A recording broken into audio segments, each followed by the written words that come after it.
It's the bias that these people have, right? And they want to claim that, we're the ones being bigots, right? But we've already changed our mind about our cosmology. They're the ones that haven't never changed their mind yet. Yep.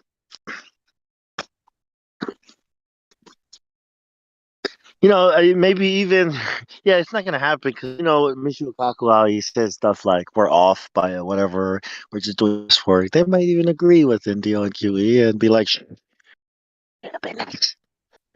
Yeah, that's my experience when dealing with or watching QE deal with people who actually have some kind of higher education. They generally like say something wrong, and he's like corrects them, and they're like, "Oh yeah, you're right." That's why it generally like doesn't descend into nonsense because they don't try to like double down on some nonsense. They right. think about it, double check it, and then they're like, "Oh shit, I'm wrong." Oh yeah, you're right.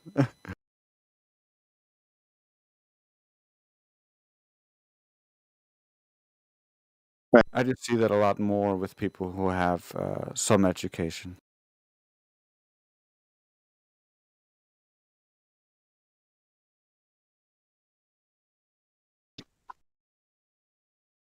Granted, there's such a thing as self-education, and I think a lot of us go through a lot of that using, for instance, the server, and we help each other find new information to look at. Now, this is called terrorism. Yeah. Just be careful.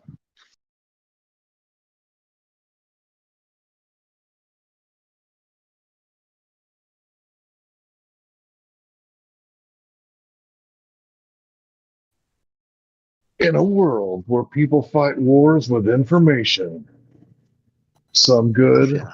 and Might get some arrested. bad. Exactly. I was under the impression that the FBI thought the parents were terrorists. Well, I did hear a lady say that she was going to bring her child to school without you know what. And the very next thing out of her mouth, she was describing what you would do at a gun range. So there are certain things that you can say, that are out of time, place, and manner and are not protected by freedom of speech, in my opinion. That was unnecessary, and she's probably going to get arrested.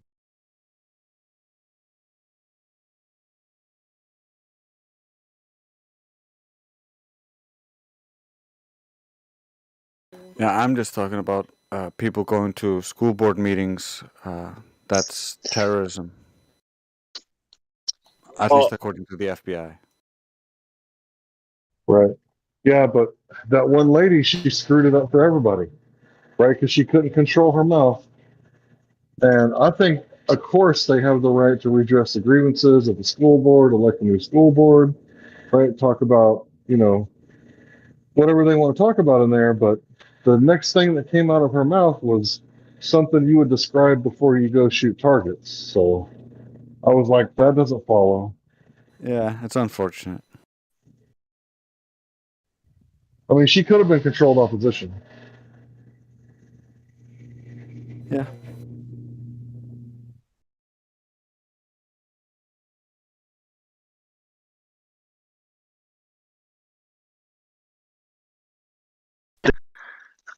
it all starts with that, right? What you think. If you just shorten that sentence, it's not okay to think.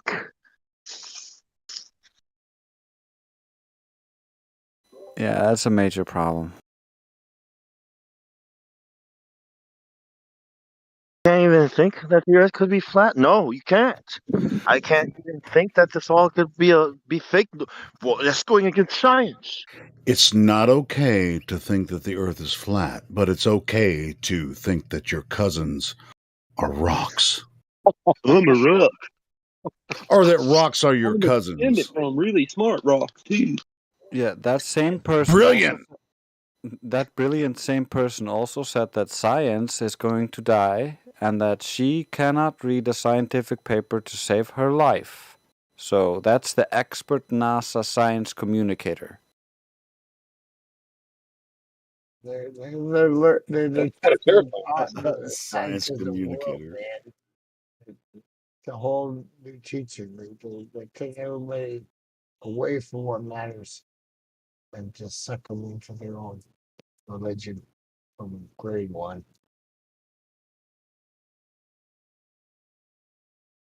That's it, man. Not okay But yeah, it is. to think the earth is flat. Not okay. Oh yeah. The New World Order is doing their best to try to fix our problems, right? We got climate change, we got all these people, and you guys are over here trying to take us back to the Stone Age. Like what? Yeah. Meanwhile, the rocks are our cousins. Yeah, and for all the Glober simps out there, she actually said that she sleeps with all the wrong people, so you gotta chill. Yeah, she did say that too. All the wrong rocks. I don't know. I don't even want to get into her sex life. I mean, she said that. I did hear her say that shit. That's crazy too. It's like I don't even really want to know what you meant by that.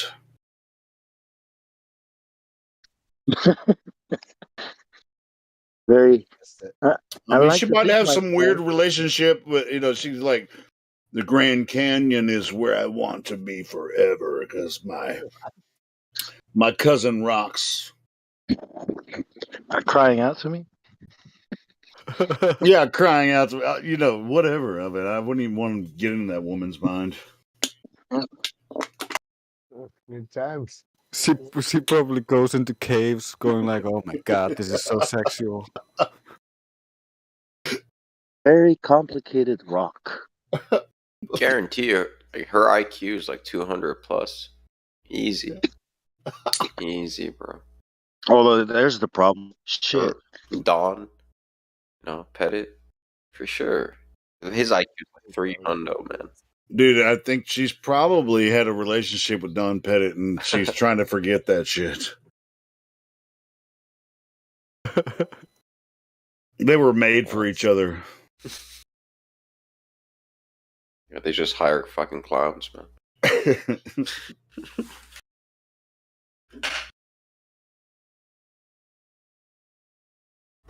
And for some reason, I'm trying to figure this shit out right now. There's a feature on Restream where you can combine the chats and chats from DLive and Twitter will show up in your YouTube chat, and I gave up on that quite a while ago, but all of a sudden it's recurred. So people commenting on Livestream or their chats are showing up on the YouTube chat. I'm trying to figure out how to turn that shit off, and I can't. Because Restream is they've changed a lot of shit lately, and so I can't even trying to figure out how I can turn this fucking chat relay thing off. Eek. It's like it, and their support. I mean, just like YouTube, you look up some of the YouTube support stuff. They're like 6 months behind on their support. It's like a lot of shit's changed on Restream, in the past month, and their support isn't even caught up with the new changes. It's like, you fuckers need to figure this shit out. It's like, why did I have it turned off and now all of a sudden this shit's, these which I don't mind people in the chat, if they're watching on DLive, if it comes up in the YouTube chat, fucking respond to them. Hopefully it goes back to the DLive streams and we chat with them. I don't necessarily think it's a bad thing. But yeah, XO message means that, hey, this there's messages said Restream bot, which it has a wrench in the YouTube channel.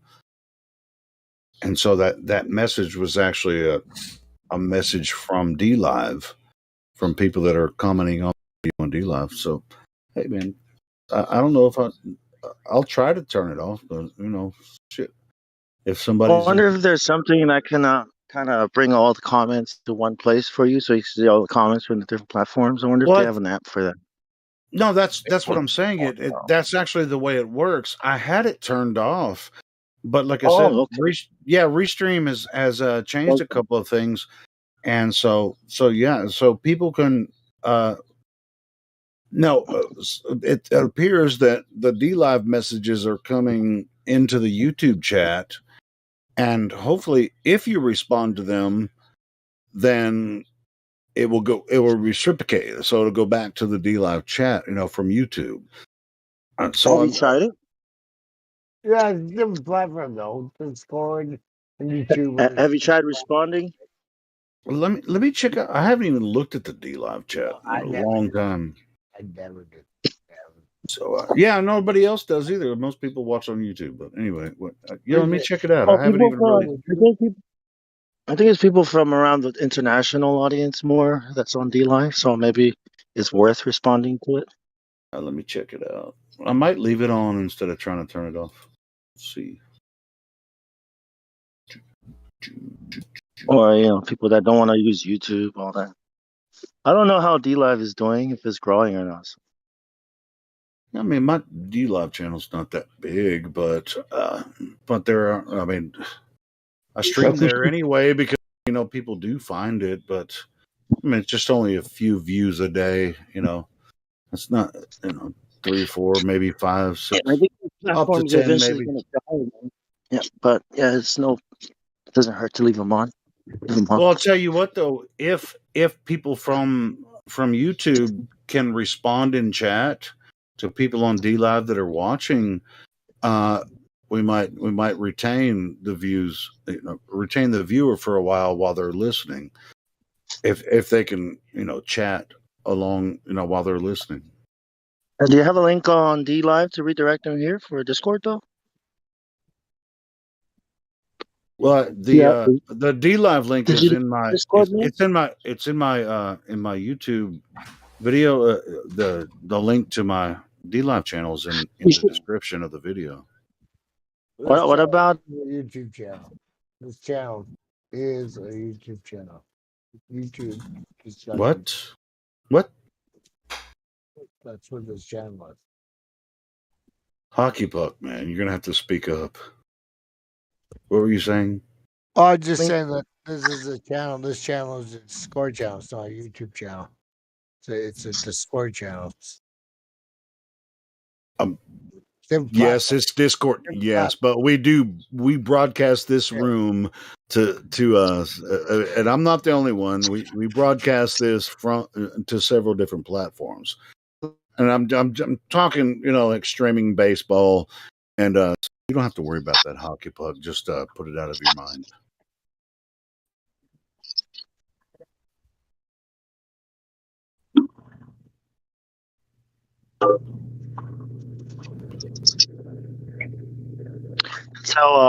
That's how whatchamacallit, hypnotism works too. You don't have to worry about that.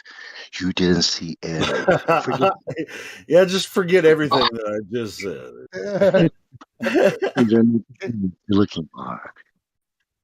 No, like I said, I haven't even looked at the DLive channel, but they haven't kicked me out yet. So I guess I'm still streaming. This is like I've tried to stream on Twitch several times with different accounts, and they always kick me out. Like for content?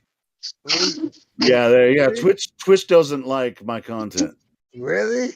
Yeah, which is our content. That's us. That's bullshit. Every time I try to stream on there, they freaking ban me.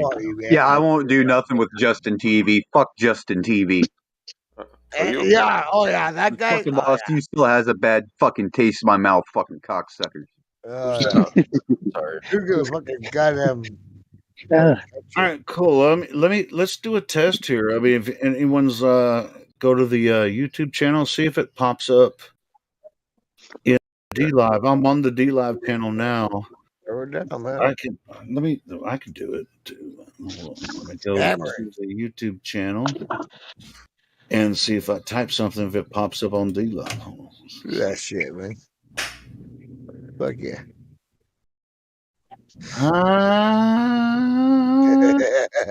Neho. So I'm gonna put that in the YouTube chat and see if it pops up on D Live. Not good, man. Oh, YouTube chat. No, I'm not there, man.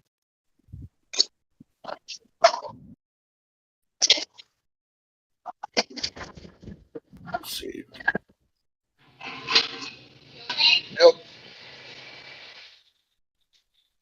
See, I'm not seeing it on the Restream bot.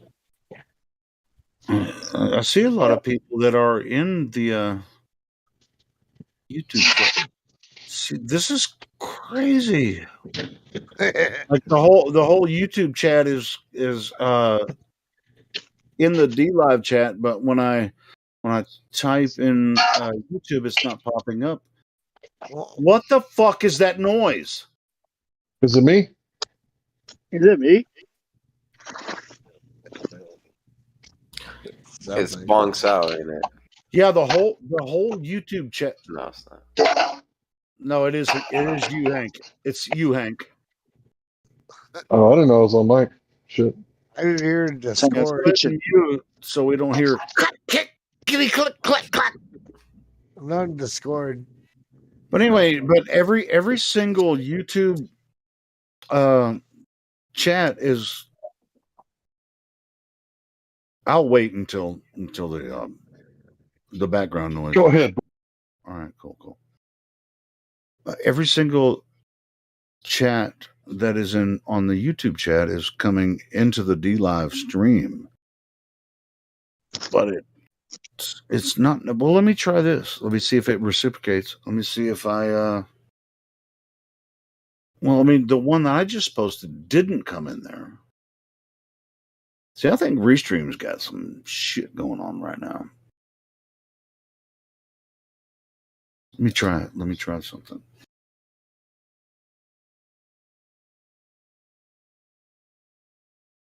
Range. So I just typed in on D Live. Let's see if it comes to the YouTube chat. So many fucking windows open.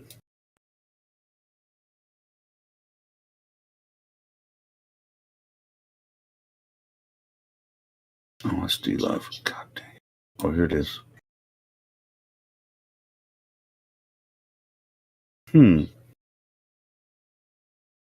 See this?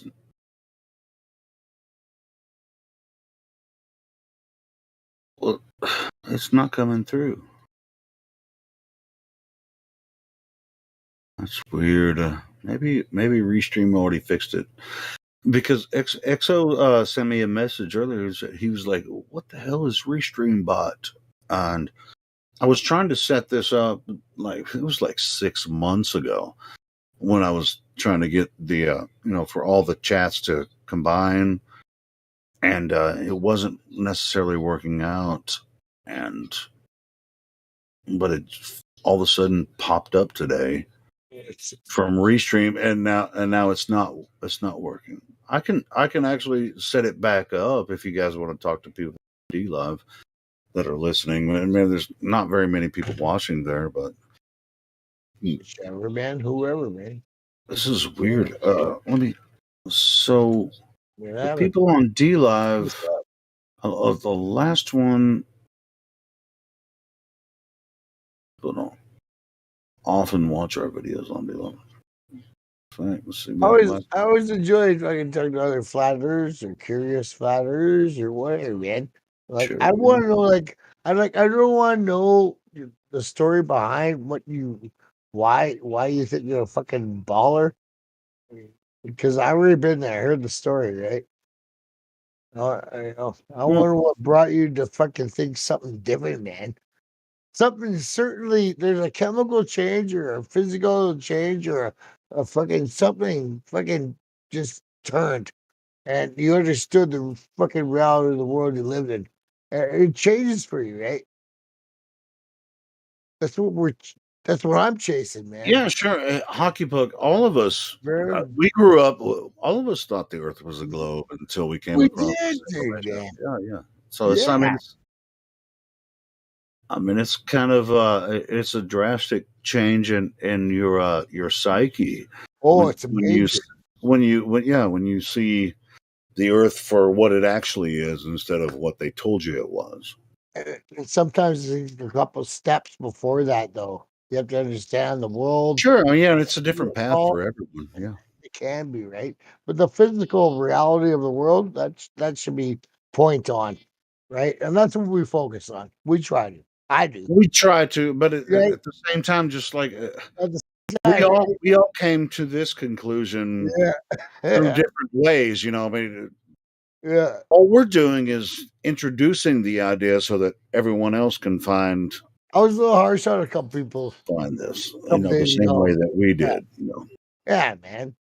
A little harsh on I tried, I felt bad, man. I was like, why am I so bad on these people, man? I mean, maybe they don't understand. That's why I'm trying to like just play the role like I don't know, man. Maybe they don't have the same so it's just access be to the gentle.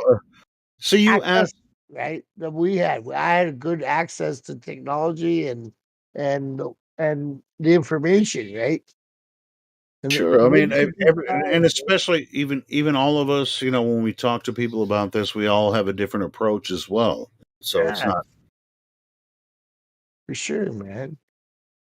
I'm talking about the ease of access. It's really been squelched in the last Oh, couple sure. That's years. why we have this place because we have plenty of info here about it. You know, if you're really curious, It's awesome, right? that's what when new people come here. It's a library, Hey, right? you found the right place to talk about it. Yeah, man. Yeah. It is. It's a library, man. You can just walk through it and just check it out and see what it's all about and understand another situation of the world of the reality of where you stand. That's a real trip. And it's a trip into reality, trip into manhood. If you ask me. It's not See, the thing is, we don't care what you believe, right? Believe well, whatever you want. Matthew can believe in, all the stuff that he wants to believe in. We don't care, right? It's just we're asking people to go measure it for themselves before they're talking about it, yeah, right? Before you make any knowledge claim, get some knowledge first. Is that too for much to sure, ask? for sure. Hey, Objection denied. please, please, yeah, absolutely. There's nothing more infuriating than a proponent who doesn't even know the calculation of the curvature of the fucking earth they believe they live on. It's infuriating. Hold the phone, everyone. Think Yeah. we have the honored. Oh, oh, he is there. Issa. That was like holding a fart, man. No, I said hold the phone because I see Issa in there. I was thinking about him yesterday. I was like, where the fuck is Issa then? Where Hey, you at? Yo, what up, Helio? Oh, not much, bro, man. Good to see Where you you, been man. hanging out, Issa? Oh, what up, Hank? Oh, chilling, man. I was watching fights tonight. Oh, and then I've been chilling over at that what's his name? Gio's got a little spot too. I go over there. Yeah. But yeah, I don't know. You got the whole fucking crew up in this bitch, Helio. Damn, dude. You're like it's so funny to like it's so cool. Actually, it's not funny, but like cool to look back and think of like Free Chan and of all the fuckers that have like held it down, you're the motherfucker. No, we all are, man. Yeah, but no, what I'm saying, Helio, like it's funny. I was even thinking about this earlier. Uh, what do you call it? Just how having one of these discords is such a it's just a weird little constant thing that's always going on that you kind of probably have to feel you got to check in. So big up for keeping it going for this long, dude. You know. Yeah, well, Shit's fucking awesome. You know what I mean? Respect, Helio. Big. I was thinking about it, man. Big up to you, dude, holding this shit down. Who are all you boys holding these little forums down to come and talk about this stuff? Fucking awesome. yeah, it's a collaborative effort, and everyone does their part, and that's good stuff. I love it. Yeah, but you got to have the spot to do it, man. So good shit, brother. How you been, man? Not bad. What you been up to? Oh, I've been. Oh yeah, the new things. I got the new flat Earth scientific updates. We've got dark polarity, which explains the two southern poles. Oh, And that reminds me of this new meme that I got. I'm gonna send it. Hold on. and also the other one is you have to refer to the creation myth of the ball as the creator is Big Bang, Big Bang. So you can't say it like the Big Bang. You have to say it like the name of some ancient deity. You know what I mean? Like Big Bang. Yeah, check Gotcha. out that meme I just posted.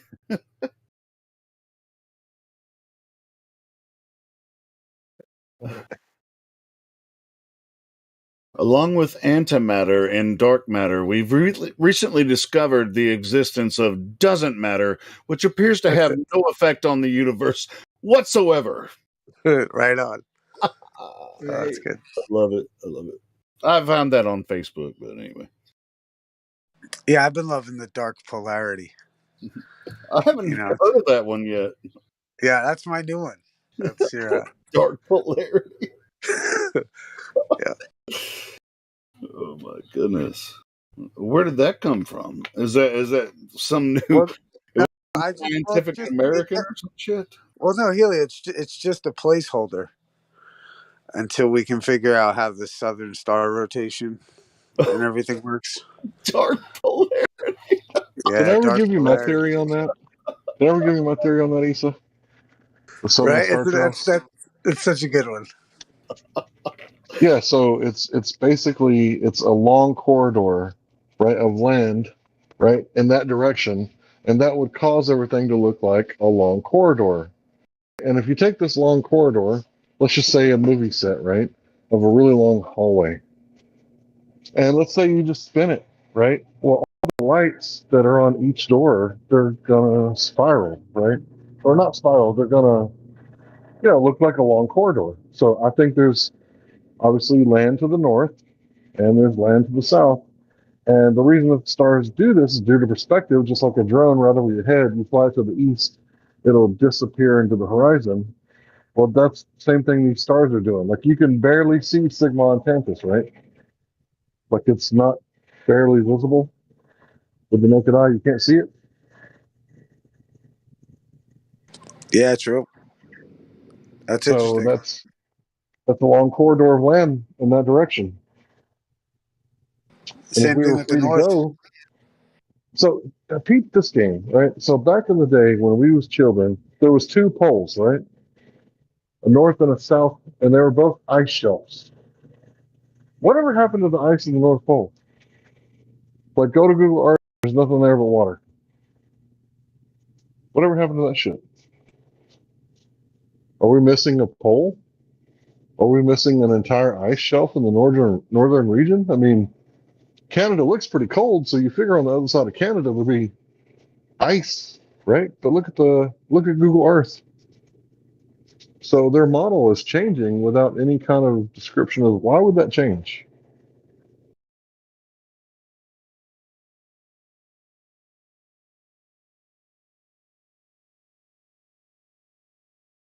You're giving me shades of quasi-luminous, Hank.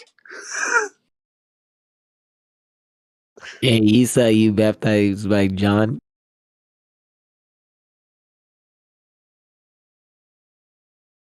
I'm looking up dark polarity. I can't find anything on it. Do you have a link to something that you're In talking the about? Jordan River? I was talking to Issa. Dude, it's his theory, right? And He's the source. I don't parlez-vous français, by the way. Issa is the source.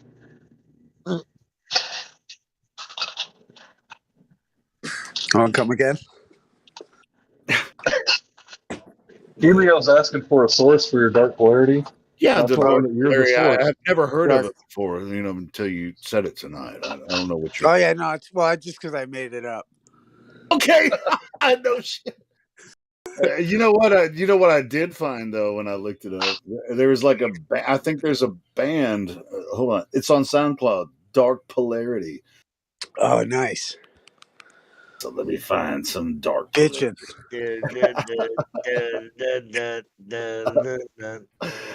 Here's dark polarity. This is the only thing I've really found that could be worth anything. It's dark polarity on SoundCloud. Sounds good. Nice. Yeah. I won't play it because I don't know if it's copyrighted or anything. Oh, But yeah, man. that's what I found. Dark Man, polarity. I was ready for a full concert, dude. No, we're not going to play it. Yeah. Yeah. That would be cool. I haven't even listened to it yet. I just he says classic for this. He's got the dark. I mean, hey, if they can make shit up, and just explain shit away, hand wave dismissal, okay, flat earther, I'm gonna tell you a story, right? This is why the gas doesn't fuck off, because of gravity. It's like, no, why would you think that I could, back that up? Why would you think I need to back up my claim? It's a story, bro. Well, Yeah, I found in this debate the most triggering aspect for the diehard anti-flat earthers is when you equate their belief system to a religion. And once you can put it into that concept, like that's why I think like it's essential for all of us to recognize Big Bang as like the father of modern cosmology. You know what I mean? Like, it's like some god of like the scientistic, scientism, Big Bang. You got to turn him into a mythical woolly creature that lives in the space, regions of space. It's so you have to say it fast, like Big Bang. Right. That's exactly it. You have to say it like Big Bang. You know what I mean? It's like, because that way it sounds like wigwam. You know what I'm saying? Like, you got to hit him like right in So you're the saying that you support the Big Bang Theory? so it's a Big Bang. Big Bang Theory. It's like it's the whole idea that Big Bang, started it all, and he's the father of all creation. You say you never fail, you never cease to Hey, amaze me, and man. and BBs, hold up, BBs are spheres, right? Big Bang, BBs are Right. spheres. That's the secret code that they're trying to talk to you about. 'Cause, like, you know what I mean? Like, Sorry, Hank, I interrupted you. No, but No, that's you're so. good, man. Dude, there's gonna be so much science based on this. I'm sure that's coming in the future. So you guys remember that quote that says, "Give us one miracle, right? The Big Bang, and then we can explain everything else." You remember that? Yeah, man, that's it. Give me one miracle and you'll explain everything. That's right. Permit me one miracle, right? Yeah, that's it. There be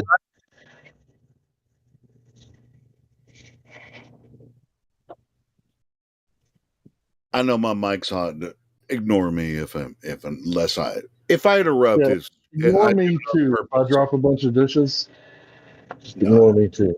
these guys name their freaking name this planets after their gods, right? When you point that out, they're like, oh, it's poetic. I remember debating atheists, and they were like telling me separation of church and state, and I was like, "Bro, I agree. Separation of church and state, hell yeah! Like we're on the same page." I was like, "But how come I don't hear you guys ever complaining about, the Apollo missions, right? Like that's some sort of god, right? Shouldn't there be separation of church and state?" And they were like, "No, we don't have a problem with that." It's like, oh, okay. These people are somewhere screwed, man. They really are. Oh, it's the separation of God and reality, really. It's what they call science.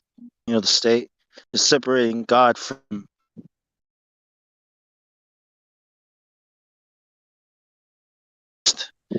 the Bang, whoever his name is. Big Bang. Yeah, that guy.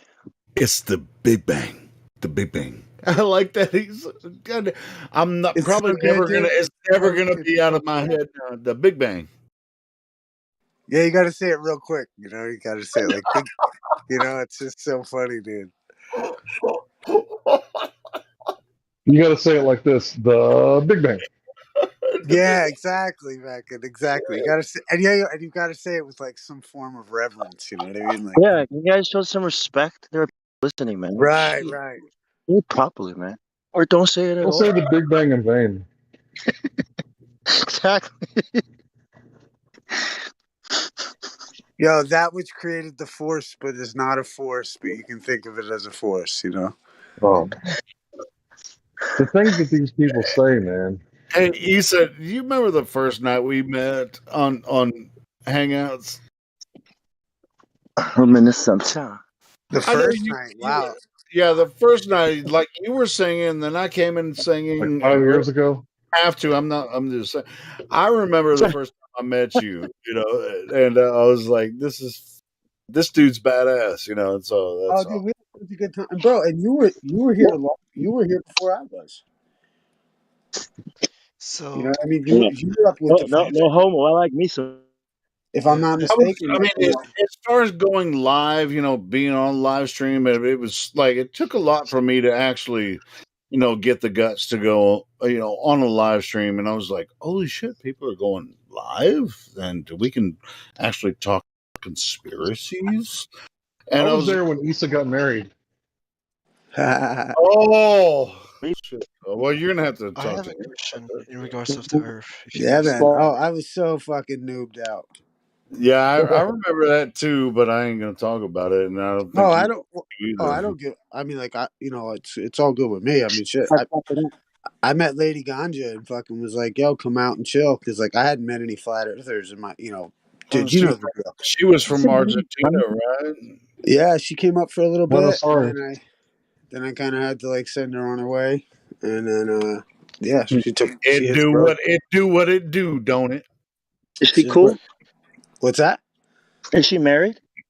I was joking. I don't know. I mean, we did a little internet fucking flat Earth marriage thing. We were hanging out on fucking online and shit back in the day, and then when she came to visit, we were hanging out, and she didn't really want to head out, so I was She's like, like a "Hey." major weed grower, shit, right? But that's what I remember. And she was like, No, I mean, I think she was Sounds like into it. I think she was doing it down south. She was helping people, especially down there where it was like still illegal and shit. So like, she was doing her thing, but then when she came up here, it's just we went our different ways. no, that's cool. She was really into the medicine, though. You're right. Yeah, the Yeah, I mean, medicine of weed and all that kind of shit. but she was also like on some other shit. That just So, I have a question in regards of Earth, if you guys don't mind. Yes, Not at all. please, Yes. please. Yeah, let's get Yes. off of that. Yes. So, is it land in water or water in land? So if you look up the definition for Earth, right, it Mhm. talks about dry land. Earth is dry land. Now, when you see the whole Earth and water together, like on the map, that's the map. Like that's everything, right? So that would be the surface, I actually right? like that question. That's a really good question. I like that. So are you with me so far? Earth is dry land. Earth is dry land, yeah. Earth is dry land, right?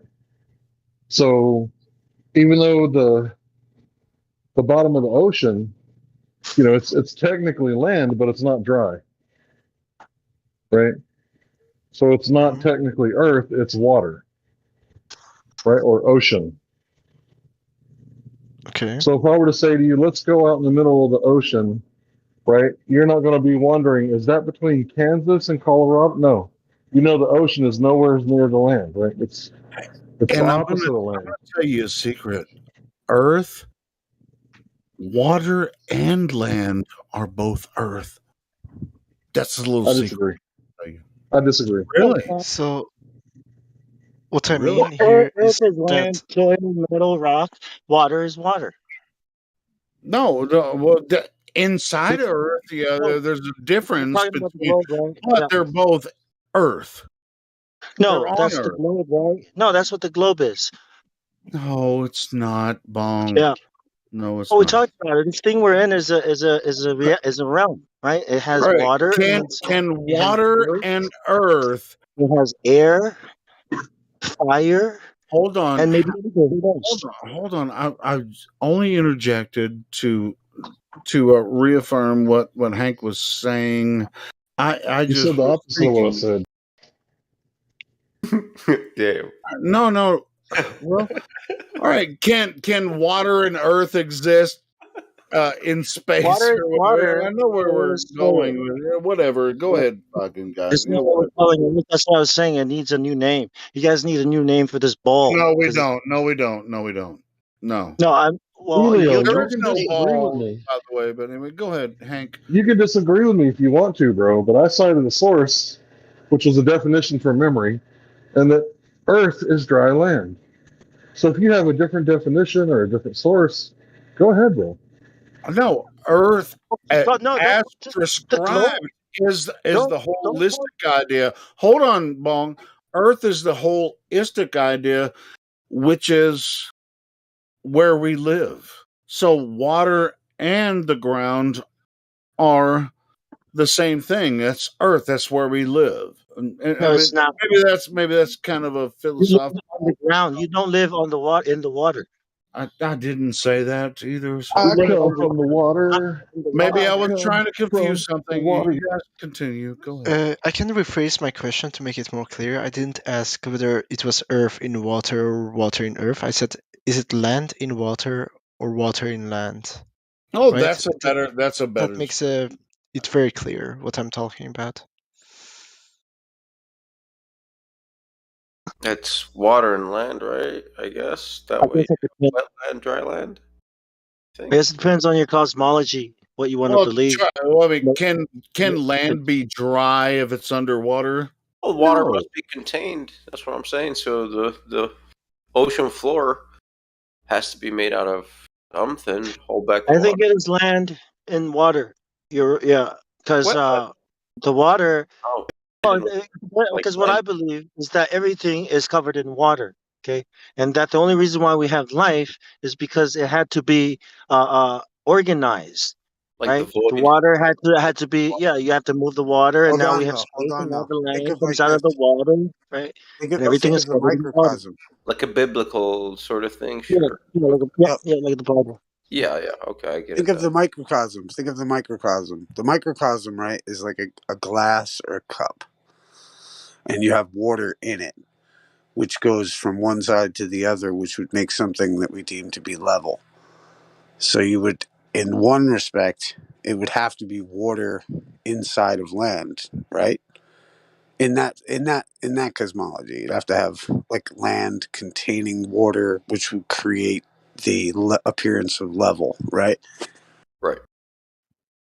That's what we live like.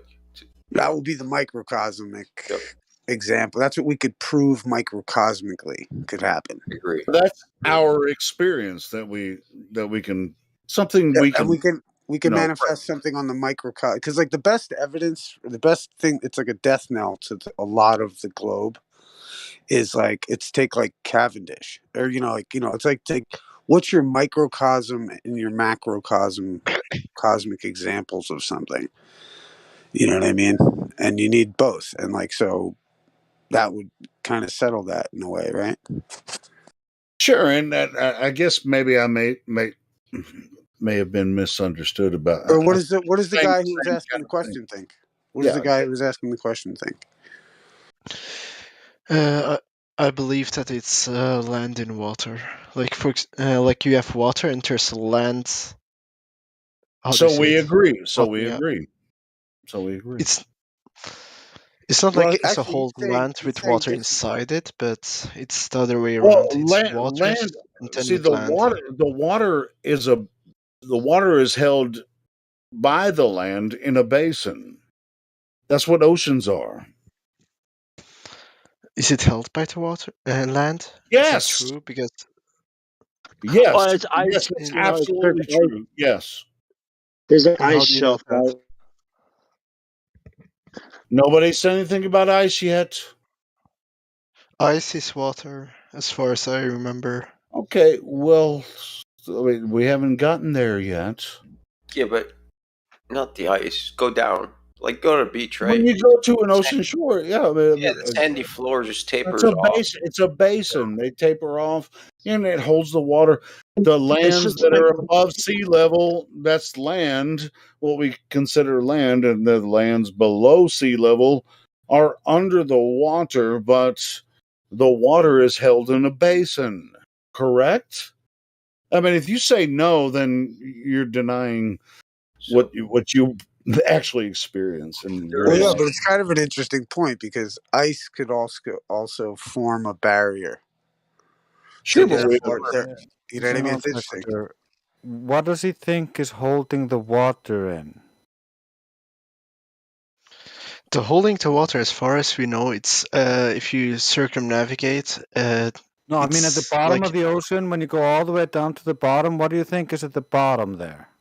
oh, it's land, as far as I know. But the thing is, we don't know what's below, right? below Like the we don't know what's below that. How do you say it? Piece of land with below the water.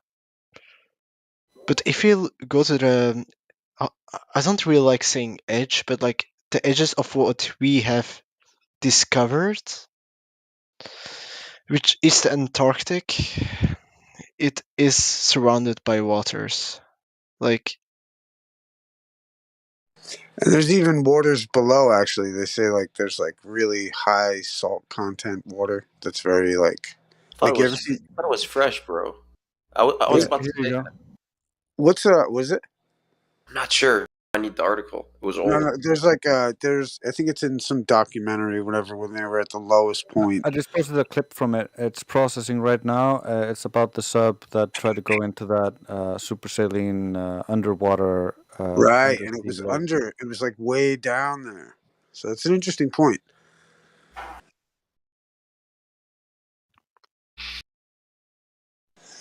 Yeah, that's cool. we go from there to this. That's all right. Because you're exactly right. There are records of people trying to penetrate through submarines through a portion of undersea where they couldn't actually penetrate. You know, there was a super saline, just like you were saying. That's weird. How did that come up? That's weird. Well, he said that the land was in the water, which sounds like there's just islands floating on the water somehow, and there's just No, nothing underneath the dude, water.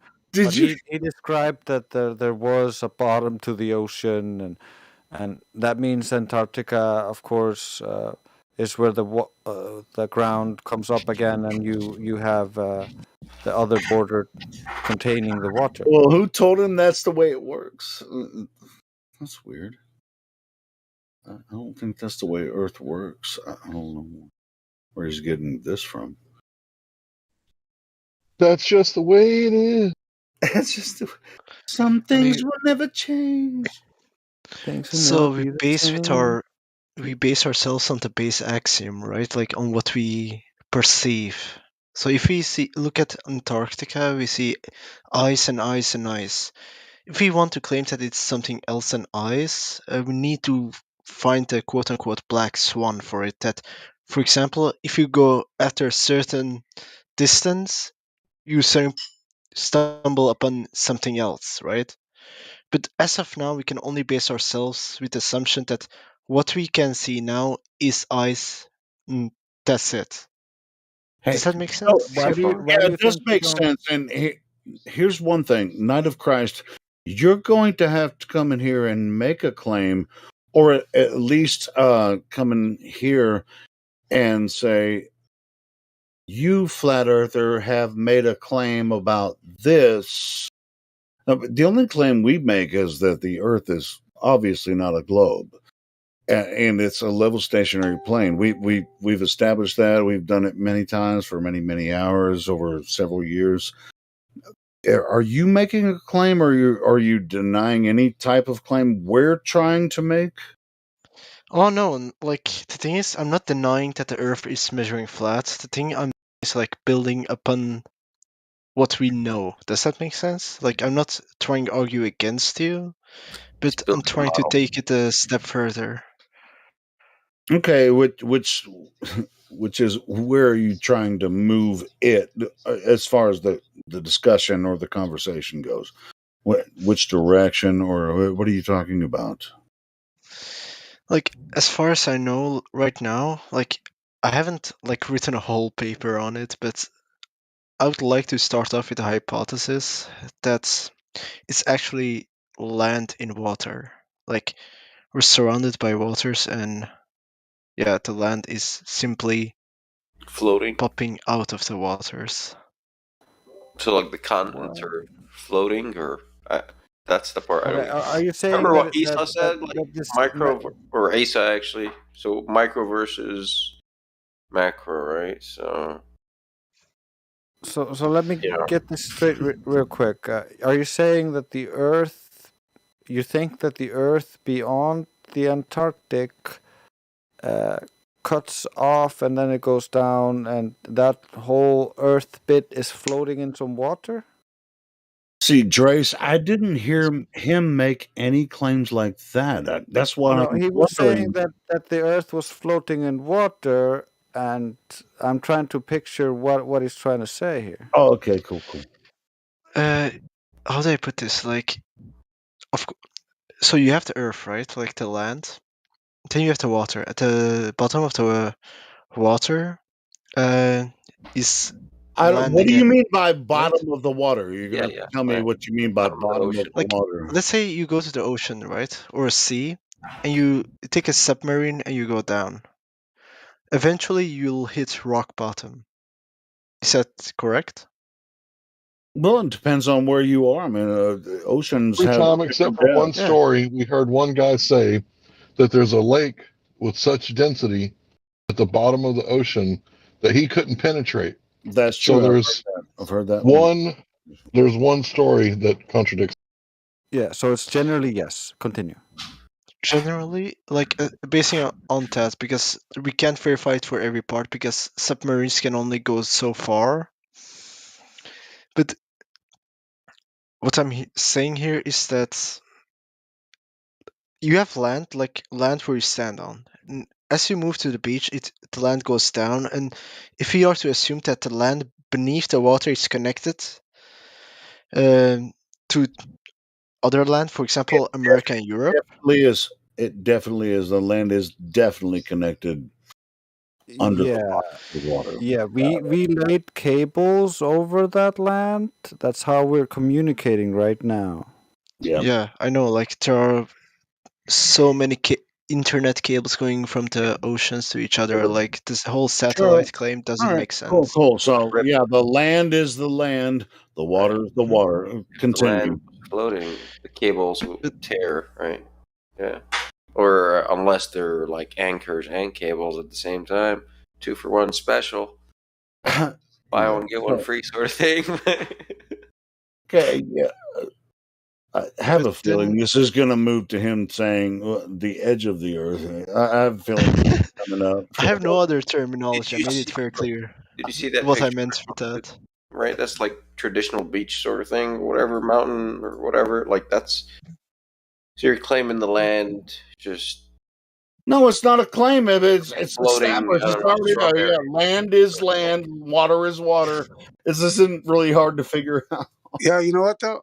We'll give him this. This is an interesting point, just for the biblical heads out there.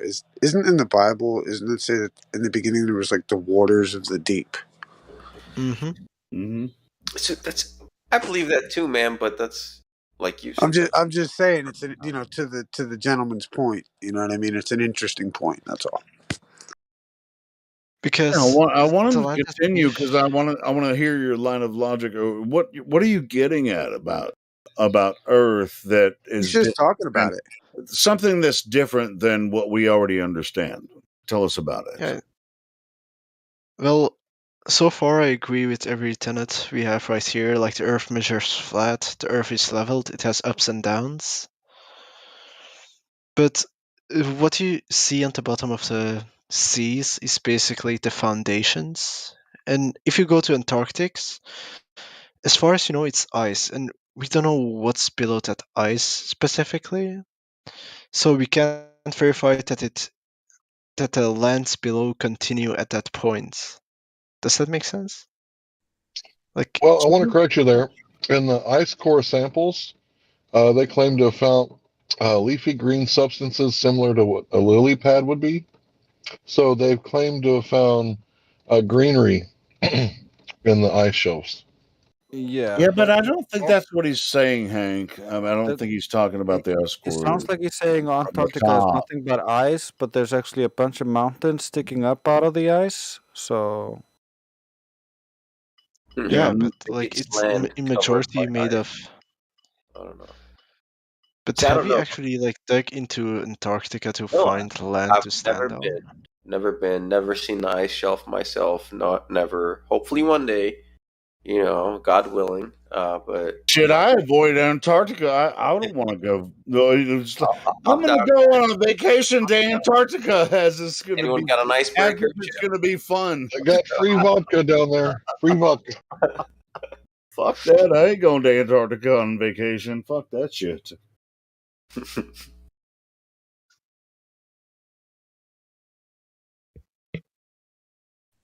Ice chilled vodka. All you can drink down there. Yeah, I think we are in a bubble, in the great waters, sort of thing. Yeah, with some land in the middle. So here's the deal, man. There's a lot of stuff that we don't know, right? We like to think that the tectonic plates is a legitimate theory and it explains things pretty well, right? So in that theory, it's air and then water and then land. Unless there's continents, then it would be air and then land. But let's go over the ocean. So there would be air and then water and then land at the bottom of the sea. Not really land, but dirt, silicone, rocks, right? That sort of thing. But under that, there could be a stream or an aquifer, and there could be even more water under the dirt. So it's like we don't really got this place mapped out, right? Like it's barely mapped out, barely functionally mapped out. Makes me think of the Indian cosmology where it just keeps opening up into a different area, like the Mandelbrot set kind of shit. Like where it's like, you have this small little local plane, then you have like the bigger cosmology, then it all, you know what I mean? Like that Indian, uh, I forget what they call it, but it's all, I'm sure you've seen the thing. The Mandelbrot set, yeah. Yeah, or well, But there's the Mandelbrot set, but then there's like the idea that it's just ever expanding. yeah, I So know like, what you mean. Yeah, I've seen it just never ends. like You that. know what I mean? Like we Yeah. don't know what the fuck it is. It's like water, and then it's land, and then it's Yep. water, and then it's land, and then it's water. Like who knows? It's like I gotta. I think I have a gift for that one somewhere. I have so many freaking gifts somewhere. It's like that classic Indian cosmology video. That's what it makes me think of. But I have a question though. Like this popped up in my mind. Is there any way we can verify ourselves if there truly is land, like beneath the oceans, without Yeah, relying on someone else's experiments? Get a snorkel. yeah, dig. Yeah, Get people a dig for snorkel. oil wells, Yeah. right? So my father-in-law used to weld offshore for these oil wells, right? And he's, and my grandpa, he was also an oil guy. So, yeah, from the stories I've heard, they verified it for themselves. Yeah, but Yeah, you're there's talking definitely about the land. shore. But let's say you go to the I don't know the English term, like the, the deepest pit they claim in the ocean, which is like 12,000 meters. I don't know, like I'm not so familiar with the imperial system, so I don't know how to translate that. We Yeah, get it, But brother. We get it. we can translate. Doesn't matter. It's whatever terms. Go ahead. so how do we verify it's actually that deep? Because they also claim that they've only been able to go that far down. Well, growing up, and they said that we know more about space than we know about our own oceans. And I was like, what? Like, how is that possible? And it's like, well, they just make shit up about space, and they don't fuck with the oceans because it's too dangerous. It's serious business. Yeah. Crush your vessel up like it's nothing. Because the pressure is so high. Right. I think it's the So I would say trench, something like we that. we have to rely on radar, right? Radar's pretty good, you know. It's pretty darn reliable. But the radar can only go so far, even within dense water, right? Because I would assume No. that if it's so far down, like the can water still would be easily so scan the dense. bottom, and we also have submarines that can easily get to the bottom of the ocean. We even have a submarine that goes into the Marianas Trench. So, But radar, how does it exactly function? Does it work on like echolocation, like dolphins Yes. use, or is that simply Yes, like bats. electromagnetic waves they send off? I believe it's echolocation. Yeah, you use sonar. Sonar, yeah, that's right. Just sound So that would be like, it's it's basically what bats use to catch, you know, fruit flies, or fruit bats use to catch, you know, other flying objects. It's pretty darn reliable. Obviously, the bat is way more sophisticated than a damn machine made by man, but you get it. Yeah. You can buy a depth sounder like quite cheap. I mean, I'm not sure what's the range on it. Of course, depends on how much It's money you spend. But you can it's interesting how it's interesting how man, right, can learn everything he has learned just from observing creation, right? And then he builds these machines he copies from creation, right? And then says to us, we know everything about creation. Right? Like, isn't that ironic? Isn't that funny? It's like when you first learn something and all of a sudden you think you know everything about it, right? Isn't that's us, going to Yeah, the no, it's wall. Globers. Globers come in here and they're like, "What are you talking about? The inverse square law?" And all of a sudden, next thing you know, they're a subject matter expert schooling you on it. You know? Yeah, exactly. And if you scale that up, right, to the people at the top telling you that we know everything about everything, right? And then the guy, your average Joe that goes to work starts talking to the next average Joe about how they discovered life on another planet because of the red shift of this light. You know what I mean? And they start talking about it like they know it, like, isn't that funny? And yet they don't know anything. It, People don't even know how light works, but he thinks he can create an instrument made of, with light coming out of it to measure and figure out how light works. Isn't that weird? So I mean, sorry, I'm not trying to going to Antarctica, and then trying to digging under the earth, and hitting stuff. You know what I mean? Like, okay, maybe that's the boundary, and then coming back and telling people that the earth is a ball. You know what I mean? That we know everything. And then when you find out it's not, now you're left with these questions. I should know everything about the earth, about the world that I live in. Like, what gave you that idea? You know what I mean? It's Job. Job wanted an audience with God, and God said, "All right, Job, here I am. Man up, answer me like a man, right? Do you know where? Tell me, because surely you know, right?" And here we are. Look at what we're doing, right? Look at our.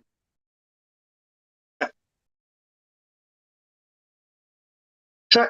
Hello, you guys there? Did I kill it? Sorry. I'm gonna go back to pulling weeds. No, we're still going. Hey, yeah, that was a good rant, Bong. Anyone have somebody was trying to interject? Go ahead. Yeah, just interrupt the fuck out of Bong. Why don't you? Please. No, he was. Somebody was trying to talk, and I wasn't trying to interrupt Bong. I mean, I thought Bong was done. If I. Well, It's it's all just good, bro. it's just It's just so funny that we go out with our eyes, we observe flatness, we measure, we use it as is, and then we come back and say we need special equipment to know. Like, you know what I mean? That I was just. We even have to travel to space, or I think the best you can do, right, is speculate. You know, based on what you believe it is, right? But unless if we can go out there and actually measure stuff, you know, map stuff, we can't know. We can only guess which religion or God is cosmology is the real one, and then Yeah, polars of the earth. I love right now. Right now, I think especially like I love Stellarium right now, and the best thing you can really, or like the best. I mean, like, look, it's not like he's throwing the baby out with the bathwater, right? So it's like the Earth is flat and motionless, but we can think of it as a ball that's spinning in space because for certain purposes it works that way. That's how I look at it. You know what I mean? Like, What's when it what's comes into that? like all the Sorry. questions of like the stars and navigation and like different things like this, like you could think of it like a ball floating in space and spinning, but like we have no evidence of that other than we can think of it like that when we're doing certain things. You know what I mean? Like, I don't know. Who's the guy, Issa, that made a total model of the flat Earth, even though he's a glober? What the fuck is his name? He's got a website where it's a Bishwin. bunch of Bishwin. Walter Bislin. Walter Bislin. Yes, yeah. So yeah, go to his website. You can put all kinds of calculations in there and plug it into his model of here's what the flat Earth would be if it was flat, and Bislin. Yeah, that's the dude's name. I'll find it. Hold on. Yeah, I mean the only evidence that they have to support any kind of sphericity, leans completely on the stars and the lights in the sky. You know what I mean? That's their only thing. That's why, for right now, dark polarity is the placeholder. And I like, mean, that's it. you have to be totally dedicated to anti-flat Earth to make a whole website the way that Walter Bislin has done this. It's and for the most part, I mean, his website's not popular except amongst people that are familiar with this conversation. But he actually freaking he made a pretty decent website. Let me find it. I can't remember the. I don't even know how to spell his name.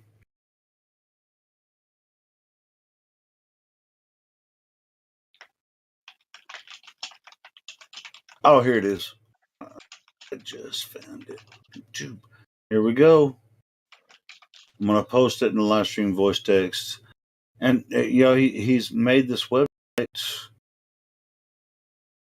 apparently all on his own because he's he's this anti-flat Earth, and he's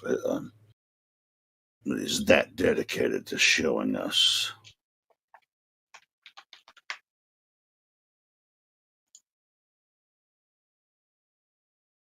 So here's Walter Bislin's channel. You can plug in any type of calculation you want to. It's a decent work. Yeah, shout out to Walter Bislin.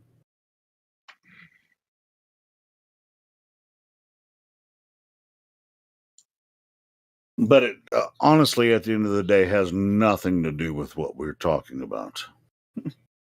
So, shout out to Walter Bislin, but you wasted your fucking time.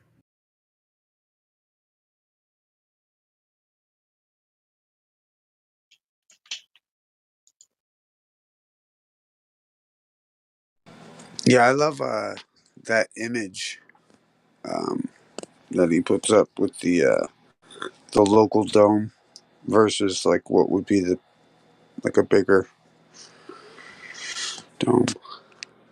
Oh, and also, what Cyrus? Is it Cyrus or Cyrus? You're gonna have to tell me. Oh, Cyrus. come on, bro.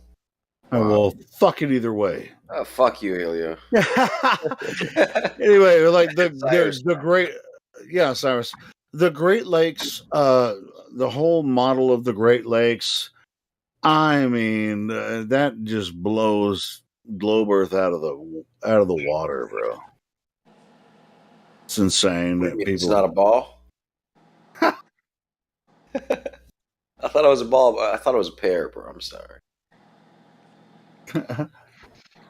Well, it's like I've heard people call you Cirrus. I haven't talked to you a lot, but I've heard I people get call you Cirrus, but I always called you Cyrus. But that's all I was saying. It's all gravy, dude. But yeah, I mean, like this this lateral image of the Great Lakes system and the elevations and everything. That shit just destroys the globe like nobody's business, man. That's from Noah. Yeah. Ocean floor stuff.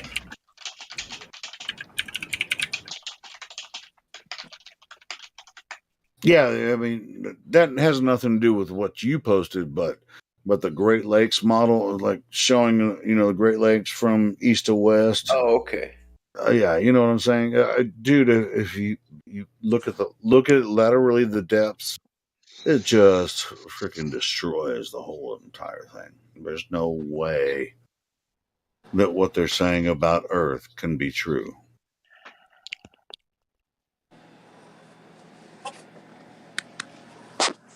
But like I said, shout out to Walter Bislin for giving us this playground to. It is cool. Yeah. I mean, shout out to Walter Bislin for making this calculator to pretend that the Earth is a globe. If you want to plug numbers in there, it's all good. Yeah, Miguel. See, Miguel, he's already on top of it. Boom. That's one of them. That's one. Oh yeah. I see. Well, if you account for Coriolis, you see, that's what's key. Don't even. Why not, man? Let me try. Hold on, let's see. What can I throw at the shit? Well, it's the differential pressure in space-time between column A on the left and I can always count on Miguel to be. the space-time differential, bro. Space-time differential. It says the Earth should curve 3,041,640 feet. Okay. So hold on. Since I'm not sure, space-time curves, right, due to mass, right, warps it. So I'm wondering, did they account for like refraction? You know, because it's warped, like it's curved, like does it refract? Yeah, I got to predict the new term they're going to come up with: radioactive refraction. Oof. Cyrus, from what I understand, they tell me my astrophysicist friend told me that Earth's gravity isn't strong enough to bend light and stuff like that, but the sun and stuff is. So that's where they refract the light with it. Yes. So it's already radioactive refraction then. Yeah. That was the proof for the special relativity, I believe, for Einstein. It was they used an eclipse as the experiment. Yeah, it's bad. Eclipse. Yeah. It's like, all right, guys. Here, look, it bent the light. Bam! Einstein was right. It's affirming the consequent, basically. If I see the light bending, I see the light bending. Therefore, it's. Yeah, actually, you know what'd be funny is like a fucking like a kung fu school where they're like affirm harder. You know what I mean? Like, like teaching all the anti-flat earthers. Affirm the consequent harder. Watch out. You know what I mean? Like, like dipping their fingers in like, hot rocks. Right. Cause like You know, like jumping on logs and shit. Like, you know what I mean? Doing like kicks. You know what I mean? Like kicking like flat earthers in the face and shit. Like trying to be like, gravity's real. Teaching all the fallacies. Yeah, Hey, it's like Ice. it says like J Trig on the top, so it's like J Trig like training school. Hey, You know? Ice, are you from Texas? Me? Yeah, the accent of Nah. yours. Sometimes I wish I was though. Oh, damn. You have pretty similar accent to the ones who live in Texas. What is it? You have same accent, I mean. Oh yeah, Yeah. yeah. Pro- Well, yeah. That's funny. Is yeah. Oh, I see that. In your opinion, what is the best state in US to live in right now? Probably Florida. There are a lot of snakes, huh? Well, I mean, aside from that, at least you don't have to deal with like all like the encroaching medical tyranny. You know what I mean? Like at least in Florida, right now. That's why I said Yeah, right now. I see. What do you think about New York? I think it sucks balls. You want to go to a place where there's no snakes, just go to Ireland. Right? Yeah. Pope chased them all out. Well, no, I don't think there ever were snakes in Ireland. I think it's Ah, too cold for them. it But works. that whole snake and them being driven out by Patrick, right? St. Patrick. Well, St. Patrick was given an entire division of legionnaires to conquer and remove the pagans that they called serpents. You should do that in New York. I could drive out all the pagans. I could ruin Well, it. after all, New York is the capital of the world. Well, if it wasn't for the pagans, the money wouldn't be there because that's all that is, money, symbol of paganism. That's how you do Yeah, it. Take their money agreed. and kick them out. Take their money and kick them out. That's how you do it. It don't even have your face on it. It's got these face of these idiots, these snakes. As long as accepted for Every single tender one of for them. value, it's all good. Every single one of them is a traitor and a betrayer of history. Washington. We'll go buy some goods. Yeah. But yeah, they definitely got to do that in New York. Make it better. It's going to shit. You know where I'm at right here in Arizona? There ain't nothing going on. Is it hot there right now in Arizona? No, it's freaking wintertime. Oh, I see that. Where are you from, brother? Originally I'm from Poland, dude. Holland. Yeah. Holland. Nice. Dutch. Okay. I heard Poland for a second. I was like, Poland or Holland? I heard Poland. I was like, Poland? What's that? Poland? Okay. You know, I know. It was, yeah. Yeah, I remember I went, I'm thinking of something else, man. I know it's weird because, like, what language is it in Holland? It's Dutch, right? Or, like, I know it's weird. There's, like, what's the language? Dutch and German speak Deutsch. So when you say the Dutch government, you're talking about the Amsterdam, right? Newfoundland. Or Netherlands, not Newfoundland, Netherlands, Yeah, right? I always get confused. But when you out there. say the German, Everyone's like offended about it. when there was something that happened with the Netherlands government, and I went on social media and I go, well, there's trouble with the Deutsch government or with the Dutch government, right? And everybody's like, oh, what happened with Germany? And I go, no, that's a Deutsch. It's a little different. Interesting. Deutschland. Yeah. Isa, how tall are you? Tall enough. Because I mean, for Europe, I'm pretty short. I'm like 5'9", and I'm pretty short here. That's so funny. When when somebody just won't shut the fuck up, like, I'll always ask them, like, so how tall are you? So how, I just throw 'em off. Oh my goodness. You know, so how tall are you then? Yeah. That's a good one. That's clever. What's your fucking name out here? Who the fuck are you? Oh my god. Oh, Irishman. Right on, brother. Oh, that's why you brought up Ireland over there.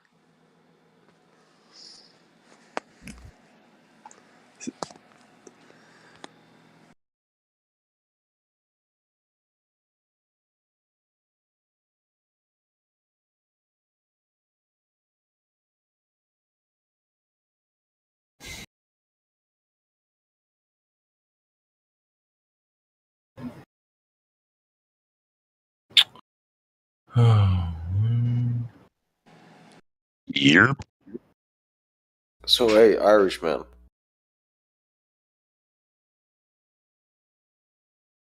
Yo. The joke's lost now. Ask him about the shape of the Earth, man.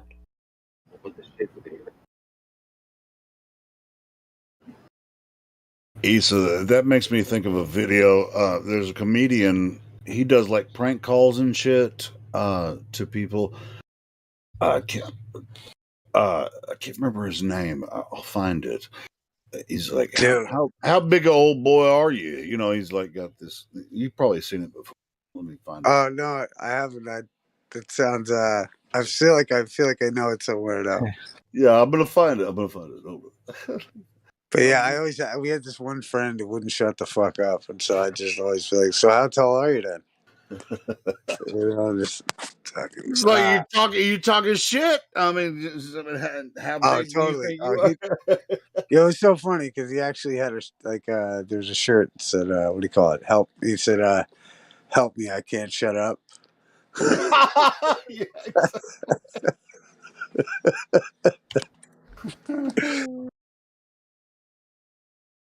Yeah, actually, you got me thinking for a second because I've been, I remember I used to. Roy D. Mercer. I don't know.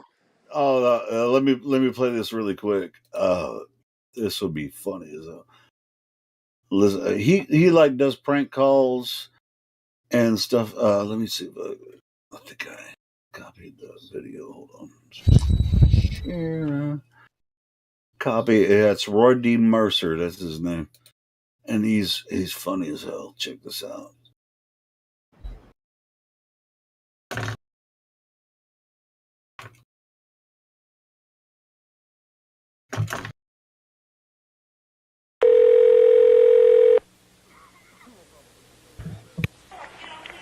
Randy Merriman, can I help you, please? Randy, my name is Roy D. Mercer. I live out here in Dixon, Kentucky over here. Uh-huh. Listen, I was in your shop and bought me some foam sealer. Uh-huh. I was using that this morning to seal up some windows. Uh-huh. And we're keeping my mother-in-law's little Pekingese dog. Edward G. Robinson is what he's called it. And he was down there, and I put that foam can down to one of them things with a trigger on it. Uh-huh. And that thing stuck, and that little dog was down there, and they got to lapping at it, and I didn't see it, and it foam sealed his mouth shut down there. It did. It damn sure did, and I tell you what's worse, that the little dog had come down sick a couple of days ago. Had him a cold, and he had a stopped up nose, and hell, the little thing, I guess he drowned in his own snot down there, Randy. He did. Hell, What? I don't know what to say. It ain't funny, I'll tell you. Trust me, I'm not laughing. By God, I've got a cold. I guarantee. Well, how'd you feel like if you had your mouth sealed? Well, I can imagine how it'd feel. Well, I just can't imagine. It's the damnedest thing I've ever seen, Randy. Yeah. And I tell you, it's just a heck of a tragedy. I don't know what to say. Well, I'm pretty PO'd about it. Is what I'm going. I tell you what I need. My mother-in-law ain't gonna be back in town till Saturday. Uh-huh. And I don't know what this dog costs, and I don't want y'all to reimburse me for the cost of the dog. What I'd like to do, she's kind of old, and I don't think, it'd make a whole lot of difference if we just had that dog taxidermied. And I was hoping. I'm sorry, sir. We get y'all wouldn't be able to help you. Pay for that. No, we wouldn't be able to help you in any way. Well, We why? sure would. Well, by God, why not? Sir, I'm sorry, but that's not our responsibility if you laid the can down. Well, I set it down right there, and the trigger stuck on it, and it foamed all out there. Okay, but it still wouldn't be our responsibility. Bull butter. Well, they would, sir. I guarantee you, how'd you like me to just come down there and whoop your ass? Well, sir, I don't think that would be a proper thing to do either. Well, I'm bound and determined to get the situation took care of, and I think we could do it for about $300 of taxidermy. I'm sorry, sir. That was a prize pet. Well, Randy. I'm sorry, sir. I wish that I could help you, but we can't take responsibility on something like that. Right now, I'll tell you, and I'm not sure how long it's going to stay good. I got him in the freezer right next to the push pops over there. And I think if we took him in this afternoon, I need to get him to the taxidermy this afternoon, so I get him back by Friday, so she won't, when she come in here Saturday, she's gonna be a matter in a wet hen. Yeah. I guarantee you. Yeah, like I said, I wish I could do something for you, but there's not a lot I can do. Well, then you just in for an ass whooping then. How big a boy are you? I'm a pretty big old boy, but I give up my fighting from the Vietnam days. I quit fighting when I came back. I got me a time life set full of ass whoop over here, Randy. Do you really? I guarantee you I do. Well, she's going to leave me out of the wheel. No, I don't think she'd do I that. guarantee you, now, because she's got Cadillacs on both eyes, and I don't think she'd really tell if Edward G. Robinson there's anything wrong with him for a while. Yeah. But I need about $300 to get him taxidermy. Well, I wished I could help you, but there's nothing I can do in this circumstance. Well, that Eddie G, we was going to have him we were going to have him taxidermied setting up, because he used to set up in Mama Upshaw's lap and hold a cigar in his mouth. Right. And I think we was going to have him taxidermied that way. So you just get ready to make me out a check for how long are you going to be there? I'm going to be here all evening this evening, sir. Well, I'll be down there. What do you look like when I get there? I'm a big old boy. When you come in, you'll see my picture on the wall on the front entrance door when you come in. You ever had an ass whooping over something like this? No, but it'd be the first one I ever had. Well, I guarantee you, come down there this afternoon, and I'm going to either pick up $300 check, or I'm going to give you about $300 worth of pop knots on your head. Well, I won't be able to give you a $300 check, so I guess I'll have to take the second. Yeah, so you just make that check out at $300. The taxidermist, yeah, the taxidermist's name is Dr. Gropner. Dr. Gropner, huh? Yeah. What the hell is this anyway? That's the best story that I've ever heard in my life. I think it's one of the best I ever heard, too. Hey, Randy. Hey, Randy. Yeah. This here is Phil and Brandon and Roy D. Mercer from up in Tulsa, Oklahoma. Okay. How in the cat hair are you? I'm finer than frog hair split about 4 ways. You heard me giggling when I was laughing the first time, Well, didn't you? it ain't funny. I couldn't take it much more. Now, I'll tell you.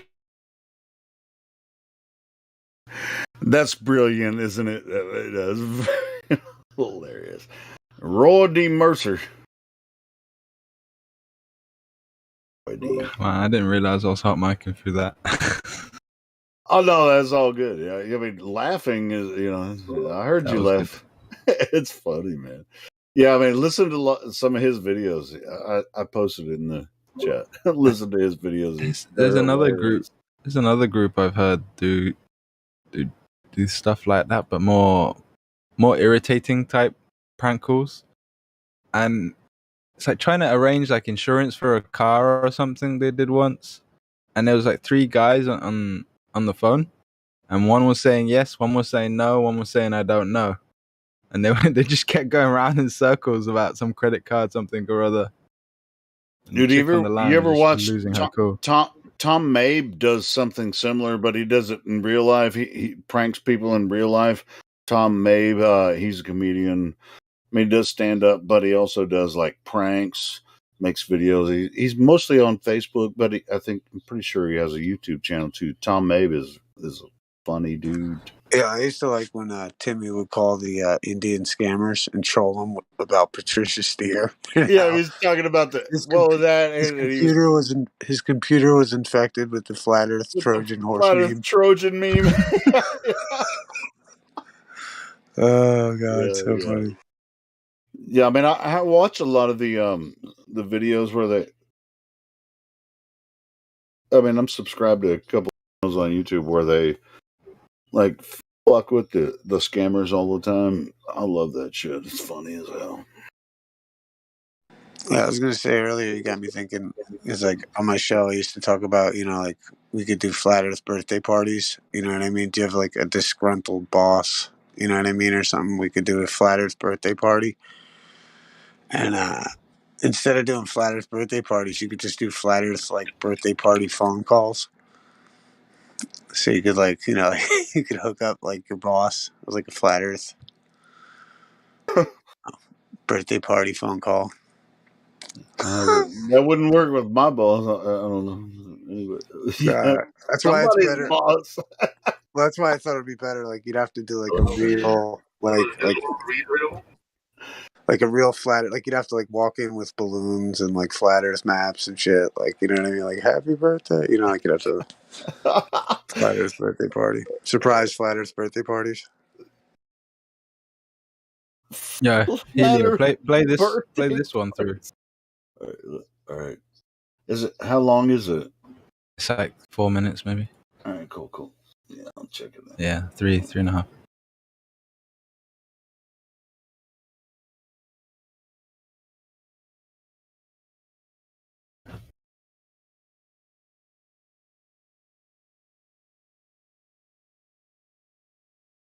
Richard called a lady with multiple voices? What happened was Richard called a woman that was selling 3 different items. Do you remember? Oh, yeah.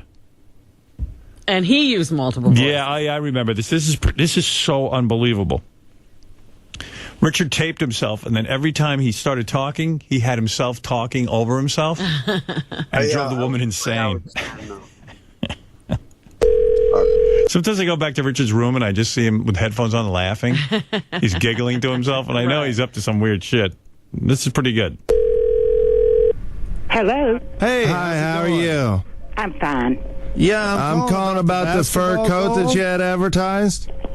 Are you on a cell phone? I cannot understand you. Yeah, I'm calling about the Kenmore dryer. Okay, just a moment. No problem. I'm so sorry, sir. You caught me with a mouthful of salad. Oh, I'm sorry about that. Yes, I do have the Kenmore dryer. How much you want for the fur coat? We were asking $20. I don't know if I'm interested in that. I wish that our phone was clearer because I do not understand what you're saying, sir. Yeah, I'm calling about the coat, actually. And the dryer? Yeah. No. I cannot understand. Hey, can you hear me all right? Are you interested in the basketball goal? Yeah, well, the goal, yeah. And you're echoing again. I'm sorry. I cannot understand. Yeah, I'm definitely excited about that. I'm sorry. It might pay, if you would, to hang up and redial the number, and let's try to clear the line. Would you I'll give you a call back. Can you hear me? It sounds like 3 people are on the phone talking at the same time. Yeah. Okay, now which one are you interested in? The fur coat, or the Kenmore dryer, or the basketball goal? The basketball dryer. Yes. Hey, it's me again. Yes, sir. Hi, I'm calling back about the dryer and the basketball goal and the first on the coat dryer. Okay. What about the fur coat? Are you interested in buying it? Yeah. No. You're saying yes, and someone in the background is saying no. Yes. I'm sorry, sir. Something's wrong with your phone. Yeah, I don't think so. You need to get your phone corrected. There's nothing wrong with my phone.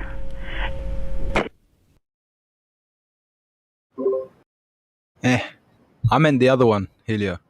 The one I posted before. Fuzzy did.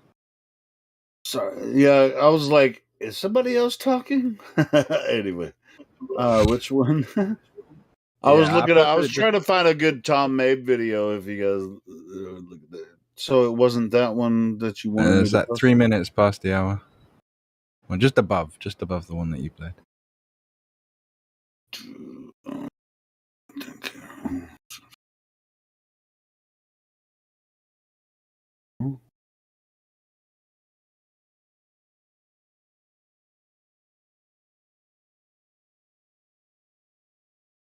Oh, I see it now. Okay, cool. Terrorizing telemarketers. All right, let me check this one out.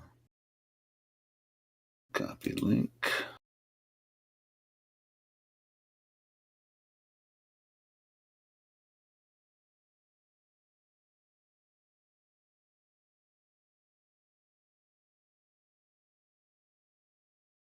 Hello? Hello, is Diswald Reed available? Yeah. And I'm calling out of here from warranty. Hello? Yeah, my roommate's here. He was just, he was interested in the product too, so I just gonna have him listen in. Okay, so you're both in the title, though? There's three of us, actually. Chuck, are you around? Chuck? Yeah. Okay, he's just, just so we can all make the decision on it. Okay, that's fine. Do you guys know when you guys purchased the vehicle? 2003. 2003? No, it was 2002, dude. Chuck, what was it? Was it 2002 or 3? I don't know. You guys are looking for a manufacturer warranty on the vehicle, right? I am. I mean, yeah. Bernie? Nah. Well, Chuck, I mean, you're looking for a warranty, right? I mean, that's why. I don't know. I don't know about that. I don't know. Hey, Chuck, so who would be like a good decision maker so I can go further with the application? I don't know, man. It's a majority rules here, you know. We're at a standstill. We're at a draw. Mr. Reed? Yeah. I'm the manager here at warranty. Okay. To my understanding, there's a gentleman on the phone. Am I correct? Yeah. Yeah. Okay. I don't know. You don't know? I don't know. Okay. I'm not really sure what that means, but we need to make a decision of what we're going to do as far as the warranty does go. Right. So we got $19.39 as a total plan price, okay? That works for me. Bernie? Nah. Chuck? Does it work for you? I don't know. Chuck says I don't know the everything. He's very indecisive. Whose car is it? It's all three of ours. Okay. So, do you guys rather pay repair bills out of pocket? I wouldn't. Okay. Nah, I think it's easier to pay right out of the pocket. Why? Because then it just comes right out of the pocket. Does that make sense to you, really, what you just said? Chuck, does that make sense? I don't know. I just want to get this done. Hopefully we can just close this. Grab a credit card, then. What do you take? Visa, MasterCard, American Express, Discovery. I got a Visa. Chuck? I have MasterCard. Okay. Bernie, what do you got? I don't know. You don't know what you have? No. Why are you on the phone, then? Just trying to make a decision. Well, you're saying you're going to make a decision on what? You're saying I don't know to everything. But how was I supposed to know that we're going to need a credit card? I'm saying he asked you that you have one. You said you don't know. Yeah, I don't know if I have one. Well, I'm going to decline the options, okay? Why? Because I don't know if I have a credit card? No, because we can't make a decision. I'm just trying to get a majority rules here, sir. One of them says I don't know to everything. The other one says no to everything. So how are you ever going to have majority? I don't know. Why don't you know? I don't know, sir. Somebody needs to make a decision in about 10 seconds. Oh, I say yes. Bernie? 9, No. I don't know. I don't know. I say yes. No. I don't know. 6, Yes. No. I don't know. 4, Yes. No. 3, I don't know. 2. Yes. No. I don't know. Thank you for your time, all right? Yes. No. I don't know. That's beautiful, man. That's fucking Great. Yeah, those got crack me up, man. I like it. I like it. Hey, here's another Roy D. Mercer one talking about the 55-gallon drum of whoop ass. This one's good.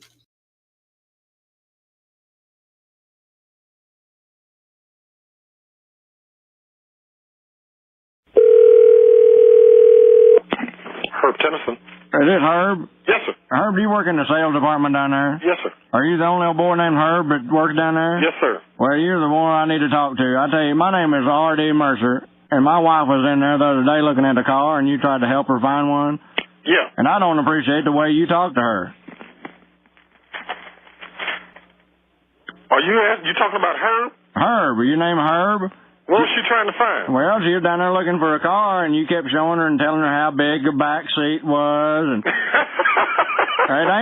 ain't funny, Herb. I guarantee you, it ain't funny. I don't appreciate it at all. I've been married to the woman for 22 years, and she's a church-going woman, and she don't appreciate being talked to that way. Well, the reason I'm laughing because you got the wrong guy. Now, you Herb, aren't you?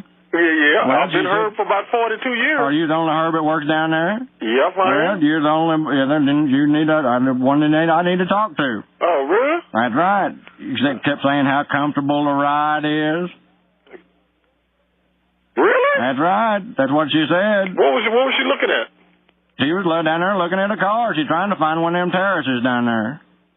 Oh, well, it's got a comfortable ride, you know. Well, that's what she said you said. Well, it does have a comfortable ride. And then she said you offered to show her your probe. Okay, you just laugh while you can, Mr. Herb, because I'm coming down there today and I'm whooping your ass. Indeed. I don't let nobody talk to my wife that way. I've been married to that woman 22 years. She won't even let me talk to her that way. So I insulted your wife, huh? You damn right you did. You gotta be kidding. No, and you're going to get an ass whooping today. Oh, man, I can't stand that. Well, that's right. You're going to get one. How big old boy are you? Oh, I'm probably about 6'3", weigh about 215. Well, that's what she said. That's just ripe ass whooping size. All right, go ahead. Get it out of your system. Y'all have pretty good insurance down there? Oh, yeah, I went to the doctor Monday. Well. Workman's comp. Well, by God, you're going to have a little more workman's comp on your hands after I get through with you. You going to be down there all day today? Yeah. She said you kept trying to look down her shirt. Me? That's right. Kept showing her the tires. Said, get down there and look at them tires. And you just looking down her shirt. Boy, maybe somebody used my name. No, I don't think so. Yeah, they probably used my name. No, she said it was Herb down there. Boy, that sure don't sound like me do it. You ever have your ass whooped before? Oh, hell yeah. I guarantee you can make them sexual innuendos to women that you don't know, and you're going to get an ass whooping. Hey, are you a married man? Yes, I am. Would you like me to talk to your wife that way? Oh, well, she'll probably whoop you before I could. Well, then, that's what my wife should have done when she was down there. Yeah. If she'd have had that little mace on her key ring, she'd have stuck it right in your face. Hey, is your wife pretty good looking? Well, ain't none of your damn business. You down there, you saw her. What do you think? I don't remember seeing her. I probably got to know what she looked like. Well, you make a practice of talking naughty to women down there? No, I don't generally talk naughty to her. Well, you need an ass whooping. Well, don't come down and whoop my ass. Well, I guarantee you sound like somebody ought to whooped it a long time ago. Down there making rude comments to them women, show them your probe. What is that? What is that all? Beg your pardon? I didn't show her a probe. That's what she said. She got out there. She wanted to look at them terraces, and you wanted to show her your probe. She wanted to look at terraces, and I wanted to show her my probe. That's what she said. Well, it ain't funny, I guarantee you. That don't sound like me. Well, that's what she said. Your name is Herb. That's right, Herb. That's right. Well, you think somebody could have used my name? I don't know. You better find out, because I'm coming looking up for you, looking up Herb and whooping his ass, whoever it is. Well, wait a minute. Before you walk up and punch me, will you let me know who you are first? That's R.D. Mercer. I'm a little wiry fella. I'll be wearing overalls and a John Deere cap. Overalls and a John Deere cap? That's right, and I'll be down there today. Damn. That's right. And your name is R.D. Mercer? Roy damn Mercer. R.D. Mercer. That's right. You going to be there all day long? I'll be here all day. All right. Well, get yourself ready for a big-time ass whooping. Get myself ready for ass whooping. Well, it'll be about 3 o'clock. About 3 o'clock? Yeah, because that'd be right after my nap. Okay. I come down there and whoop your ass, I guarantee you. You don't talk to my wife that way. I ain't going to let nobody talk to her that way. Well, why you want to whoop my ass? Well, 'cause you talk dirty to my wife, God dang it. That's what I told you. I didn't talk dirty to your wife. Well, you done it. That's what she said. Now you calling her a liar. No, I ain't calling your wife a liar. Well, she said you down there and you talk dirty to her. How old is your wife? What? How old is your wife? She's old enough to know when somebody's talking dirty to her. She's old enough to know when somebody's talking dirty to her. That's right. We don't even take it in them movie channels, because that kind of language upsets her. She's a Sunday school teacher. Well, how about if you send her back down and I'll try to be nice? I ain't sending nobody back down there but myself, and I'm coming with a 55-gallon drum of ass whoop, and I'm pouring it on you. Well, it ain't funny. He said he's coming down here with a 55-gallon drum of ass whip. Are you ready for it? Yeah. Well, doesn't sound like you are. You're not going to have a couple of them other old salesmen over there trying to help you, are you? Yeah, I got some help down here. Now, by God, it's one-on-one is what it is, Herb. Hey, no one-on-one. I don't fight, sir. Well, I don't care what...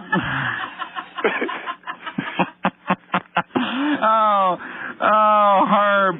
Phil and Brent, how you doing? Oh, just fine.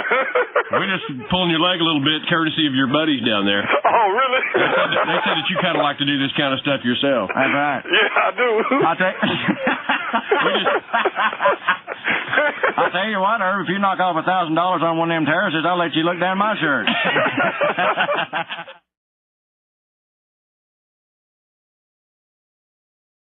Oh yeah, that's funny as shit, man. Helio, I didn't know you were a comedian.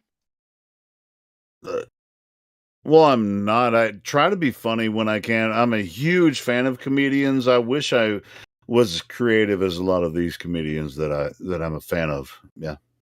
I mean, it wasn't that funny, but you sounded That funny. wasn't me. That wasn't me. That was somebody else. I was Wait, just sharing a video. are you sure it wasn't you? I mean, I can come up to Hey man, I thought you were New from Jersey. Arkansas, I can not come up to Oklahoma, New Helio. Jersey and open up a 55-gallon drum of whoop ass on your ass, Dennis, Jimsy. I thought you was from Arkansas, not Oklahoma. Come on, Roy D. Mercer.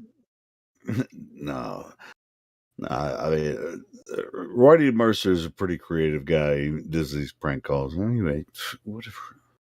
Yeah, I mean, He was from way back in the day, but hey, wasn't he? I'll tell you what though. Wasn't he from back in the day? I got a Like back in fucking the 50 70s? guy. I got a 55-gallon drum of whoop ass for anybody that wants to come against me. Hey, Helio, I got a 55-gallon barrel, blue barrel, There full you of go. mash.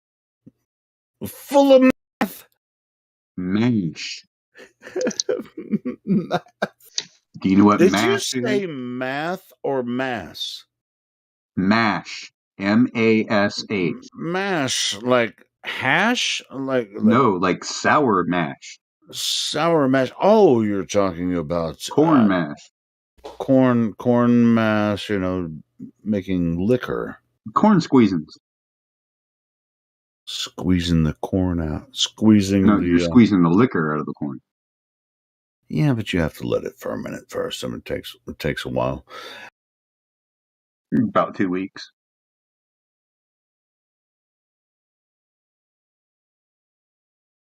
It can, I mean, depending on what the Depending on the yeah, circumstances. yeah.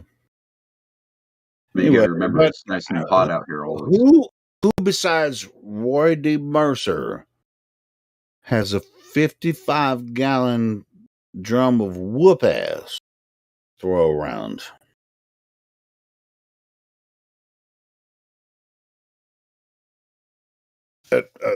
I will say Mike Tyson is probably one of those guys.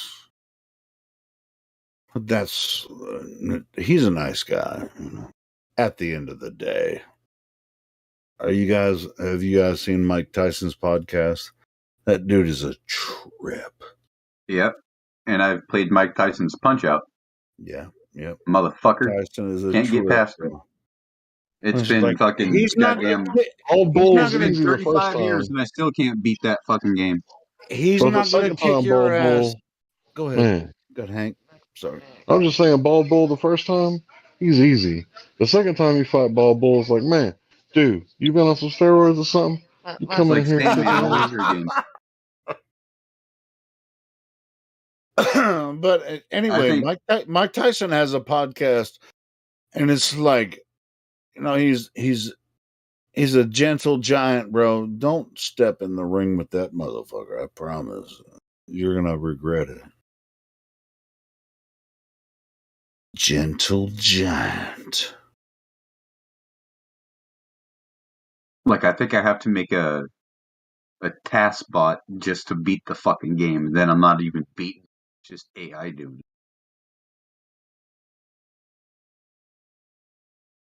it.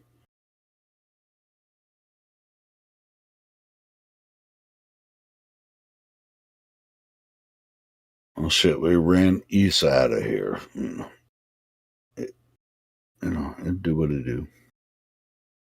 No, man, it was really cool. Issa, man, if you're still listening, it's good to see you again. Sometimes this place is a shit show. Sometimes it's a controlled conversation. All good. You're always welcome.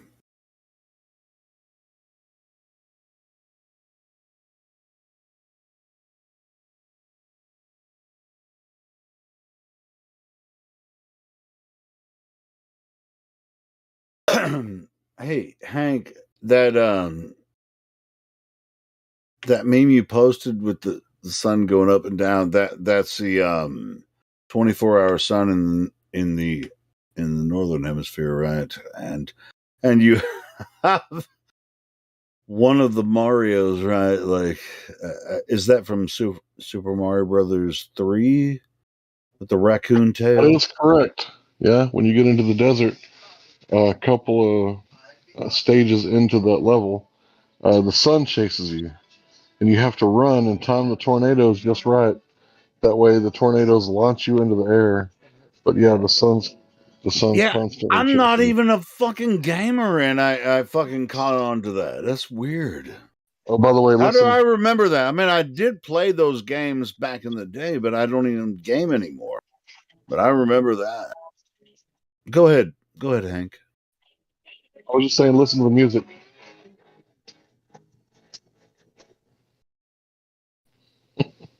I'm We're watching listening, King of but the I Hill. can't hear it. We're watching. Yeah, I'll pull. Yeah, I was just watching King of the Hill. That's all. You asshole. Anyway, but yeah, that's a really cool GIF. I like it. I'm gonna steal it.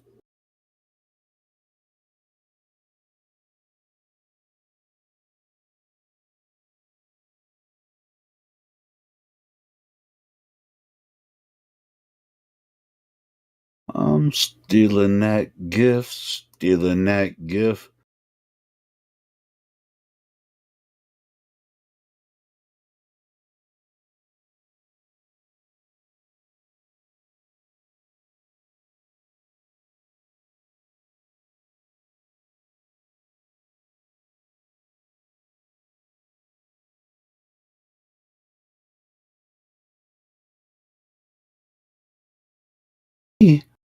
Video.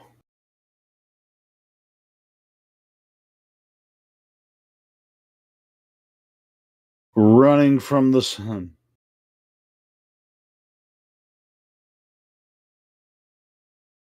Shit is going on here. I'm gonna have to push these.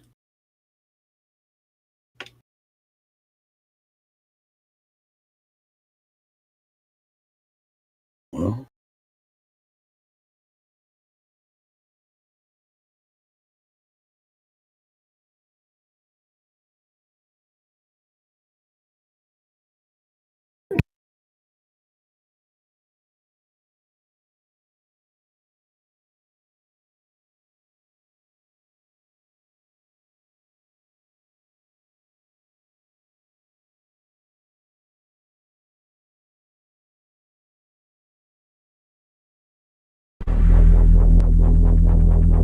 And ye shall know the truth, and the truth shall make you free. You're in a fight with somebody and you hurt them, the objective of the fight is not to back off and let them recoup. The objective is to smash into oblivion. But the law says if you made a mistake, you rescind. Whose law said that? The law of the United States? Yeah. Or who controls the law of the United States? Legislatures. Yeah, Supreme Court. legislators that have their whole own agenda. Laws mean nothing. You give me the currency of a country and you can make all the rules in the world. And that's all that matters. Who's in control? That's all that matters. Who's in control? That's all that matters. Who's in control? Do you know it fucking rain diamonds in certain planets like Jupiter and shit? What? It rains diamonds. What? Show him. You believe that shit they tell you, right? If that shit tell you it's true, you believe it, right? If that machine, that shit that these geeks made tell you it's true, you'll believe it. I don't know if it's true, but those geek motherfuckers told me it was true. Imagine we live on a flat fucking world. All this time we thought we lived on a round planet, huh? We have no fucking evidence to believe that we're on a round planet, only by people telling us. But we really don't know who we are, where we came from, who the fuck was our purpose here. I'm not gonna go Say for it that. again. You're not gonna tell me that on a round planet, though. How do you know that? You never been out of space, nigga. Go ahead. What you say? I'm telling you. Yeah. Now, listen, I'm a third grade, fourth grade dropout, and I know this shit. And ye shall know the truth, and the truth shall make you free.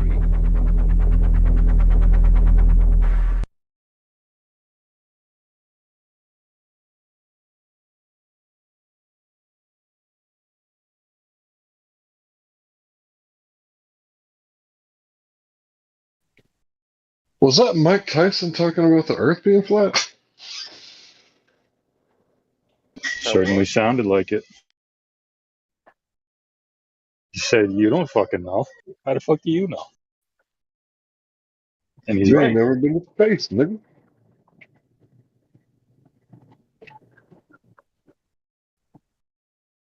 So I think the first time that I said the N word and started really using it was when I started listening to Mystical. I used to walk around asking people, "What you know about that purple weed, nigga?"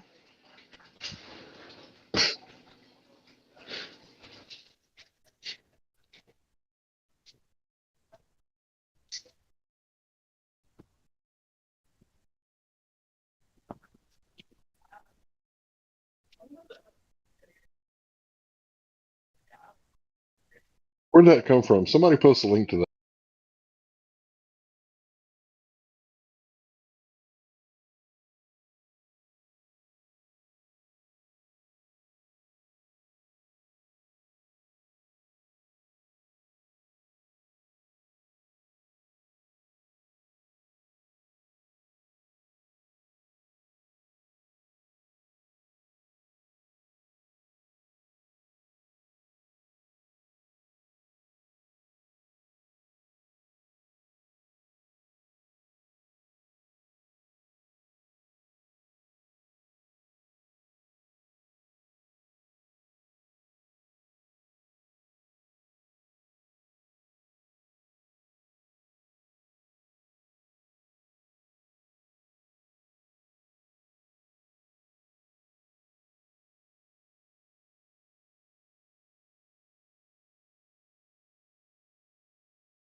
Mike,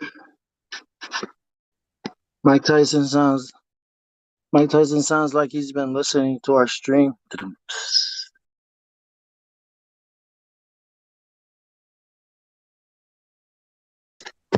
Yeah, you don't have any. They don't got any evidence for it. That's because you were told. And he's saying all the things they're saying.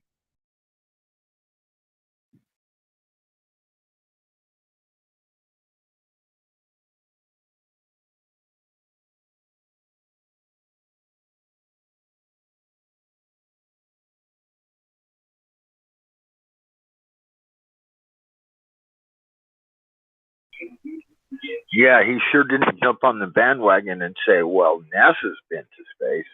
That's how we know. He wasn't, whoever was saying that, it did sound like Mike Tyson. But whoever was saying that definitely didn't jump on that Somebody. bandwagon. Yeah, it was one of the people that was there with that he was interviewing. I think it was that guy Jim Jones. I think that was the interview. Not sure. Can't remember.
And ye shall know the truth, and the truth shall make you free. Welcome back to Smarter Every Day. Now, a lot of the pictures you see from the International Space Station come from the cupola on the inside here, right? So the cupola is on node 3, is that correct? Node 3. Node 3. All right, so this is astronaut Don Pettit. You may know this guy. You've done all the city tracking. Yeah, I've done a lot of cities at night, and then the nighttime aurora and time-lapse sequences of Earth. Many of those that you see have been done in this module when I was at the helm of the He's camera. the junk. Let me just say it that way. You're the junk when it comes to space photography, right? Can you say that? Say I'm the junk? No, I can't say that because I get too embarrassed. I'm going to meet you on the other side, okay? So, seriously, he's the junk. Like, all the really cool Aurora stuff, Don's the guy that took it. Now this is a cover. Okay. So we call it a shutter, and it protects the windows from micrometeorites. Okay. The shutters are closed, the windows are protected. And also thermally insulates the windows from the radiation environment of space. So can you shut these things from the outside? No. You can open and close it from the inside. Oh, okay, wait. On the inside, you're throwing a lever or something. Yeah, you're turning a knob. And it's open. On the outside. On the outside. How do you do that and maintain a pressure seal between them? O-ring type seals. No, you don't. With a rotating shaft. All our hatch seals are O-ring type seals. Yeah, but how? My brain's up here. Let's go inside. We can see it. Okay. Watch your head. All right. Oh, oops, thunk. So you have a whole series of O-rings in here, and a shaft that you rotate. So I mean, like on the space station, how many of these would you have? 7, because we have 7 windows. What happens if you get a leak on that? Then you have a leak. You just have a leak, and what you would do is is lose air.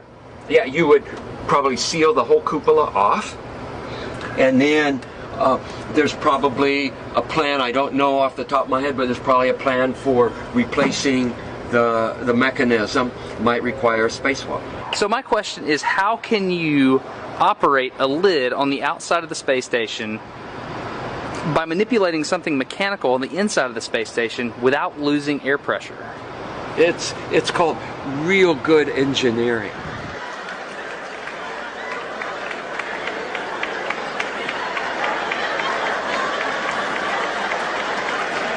It's called real good engineering. Look at this. Somebody come and look at this. Look at this. What happens if you get a leak on that? Then you have a leak. Have a leak. Okay, one more. Then you have a leak. You just have a leak, and what you would do you is lose air. Yeah, you would probably seal the whole cupola off, and then there's probably a plan. I don't know off the top of my head, but there's probably a plan for replacing the mechanism. Might require a spacewalk. So here we have a astronaut who has flown in space 3 times, but yet he doesn't know the procedure. He doesn't know the plan off the top of his head. If there was a leak on the ISS that he's traveled on 3 times, he doesn't know the procedure. Come on. And then there's probably a plan. I don't know off the top of my head, but there's probably a plan for replacing the mechanism.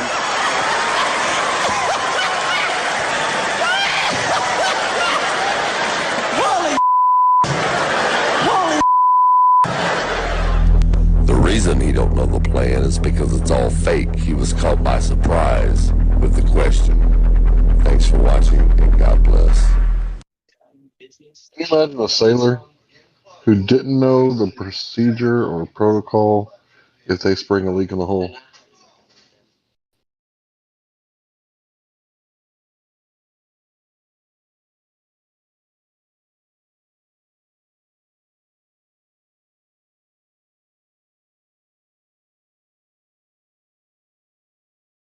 Yeah, you figure the guy on the Titanic had a plan. I mean, it didn't work, but he still had a plan.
ye shall know the truth, and the truth shall make you free.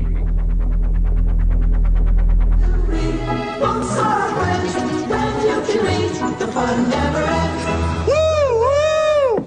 The reading caboose has arrived. I'm Conductor Clark. And I'm Ms. Janice.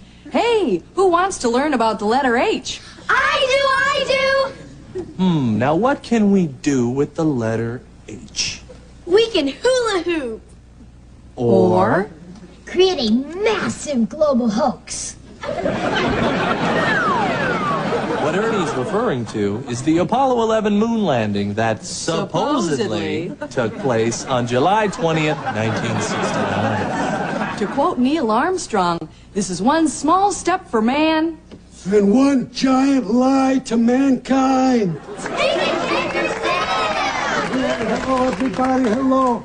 Hi, Ticket Taker Sam. Sam's been riding the rails ever since mean old Microsoft stole his formula for Windows 95. Hey, Sam, I hear you've got a story for the kids. I sure do, Miss Janice, and it's a real whiz-banger. Once upon a time, there was a president named Kennedy.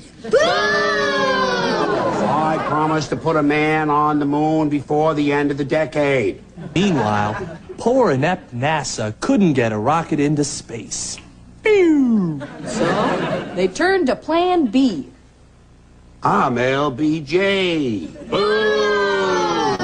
The end of the decade is here, and there's still no Americans on the moon. Those Ruskies are gonna beat us to it. I'll help you, Mr. President. Who the hell are you? I'm Stanley Kubrick, and I'll use some tricks I learned while filming the movie 2001, A Space Odyssey, to fake a moon landing.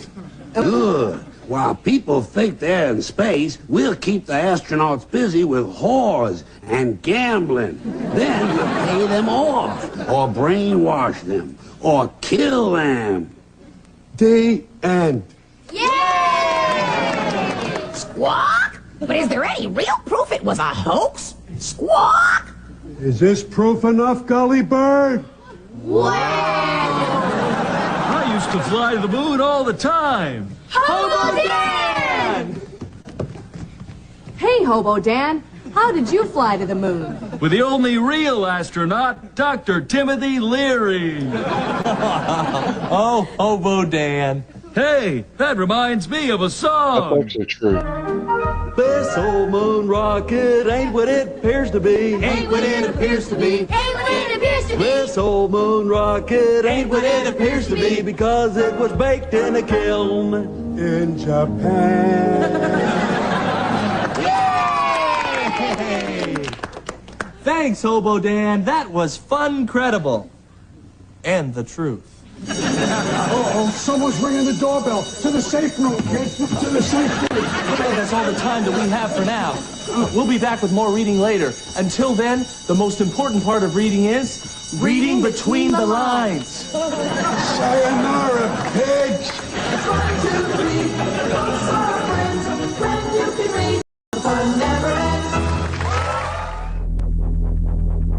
And ye shall know the truth, and the truth shall make you free.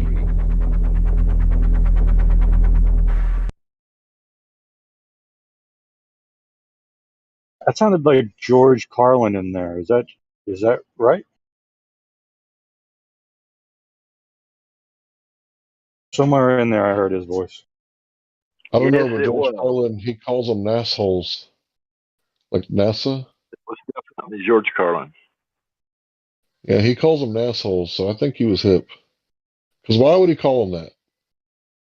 Right? What would be the reason a normal globe believer would call NASA an asshole?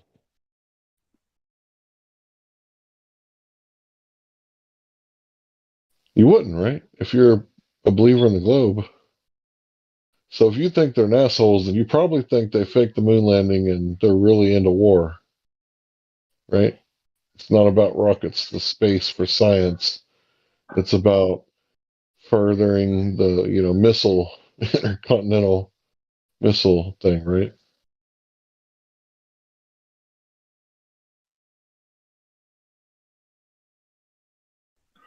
Which I don't think we've ever seen an intercontinental ballistic missile launch. Have we ever? We see them in the silos and we hear them talk about them, but I don't believe we've ever seen one other than a rocket. So maybe you're right. Maybe those are practice runs. It makes a lot of sense. Good call.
I saw a nice meme yesterday popping up somewhere.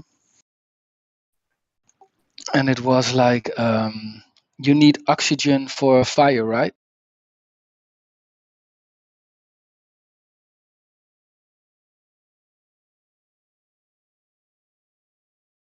Go on. Yeah. Yeah, you need oxygen for a fire, right?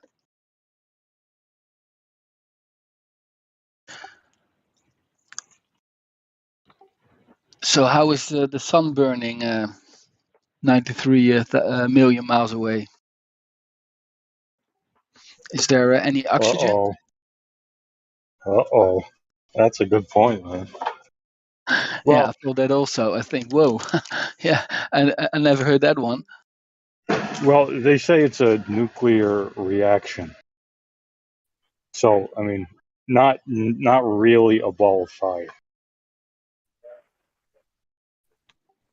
Yeah, It's but more still. like a gas ball to them. Like it's a giant ball of gas, but there's some sort of nuclear fission or fusion going on. Whatever word they use, I can't remember. It's one of the two. And So what? then the weird thing about it, they say that if you're on the surface and you move away, the further you move away, the hotter it gets. So you move away from the sun and it gets hotter. That's one of the things that doesn't make any sense. Yeah. But to say that you need oxygen for fire, they're just going to say that you don't understand how nuclear fission works or something like that. So I wouldn't make that argument to a person who's arguing for the globe. Probably, I would go with the one where it gets hotter the further you get away from it. Thanks. What about the solar flames then? Yeah, they talk about those being electromagnetic, right? Pulses, right? Solar flares. So it's more electromagnetic than nuclear fission, I think. I don't think they can prove what is exactly going on with the sun because they've taken no biopsy, right? I believe it's electromagnetic, but in our not at that distance anyway. and the rest is all a bunch of crap what they say about it.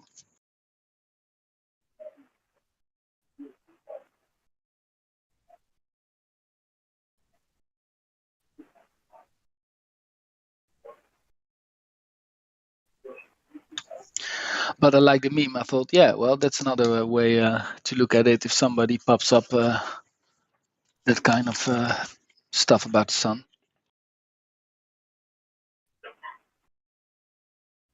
What country are you from, brother? The Netherlands. Gotcha.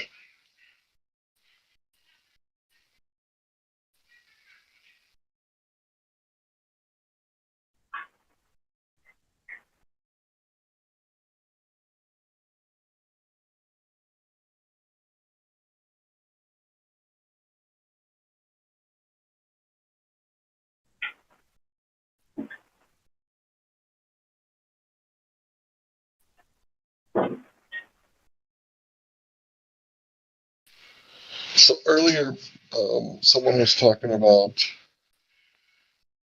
the sun and how they proved Einstein correctly was during a solar eclipse. They pointed a mirror at the sun, and they saw that the stars that should have been behind the sun were in front of the sun. So what they tell us about, refraction, right, is that they tell us the sun has a heliosphere, which is like an atmosphere from the sun. So if there's all this, electromagnetic and plasma and all this excited gas particles, whatever is going on in the sun, wouldn't the atmosphere of the sun be able to refract the stars and make them appear like they're in a location they're not supposed to be in? So the thing that, gave them gravity, like we don't know if that's actually the cause, if it was gravity that caused it. Because it would make more sense that it would be something else other than gravity. Or maybe they just flat out lied and said the star was supposed to be behind the sun, and it wasn't. Because who was there to fact check them is what I want to know. Who was there to do the whatever the backup observation or what? I assume that's been done, I assume that's already been done because I think the first people that tried it, they got arrested in Russia for being German during World War II, I think. Really? I never heard about that. And then the next people that tried it, like it rained or there was a storm or something. And then finally they did it. And then I think someone else redid it. But I studied this. Yeah, I learned about this like a long time ago. So I might need to recheck. Because facts actually change. They'll update their stories. I've seen them update a lot of stuff. And I know other people that's been around for a long time too. They've patched holes in certain arguments and came up with ad hoc explanations, baseless claims to explain away their You're broken absolutely model. right. They can't. To make a long story short, they just can't be trusted. Period. That group of individuals that are, saving their letters behind their fancy badge on their chest. They all have to stick together. Confirm the narrative.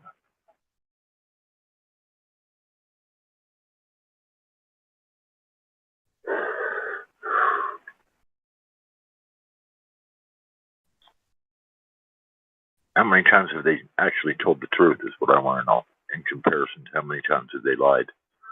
I'll bet it's quite a big difference between the two.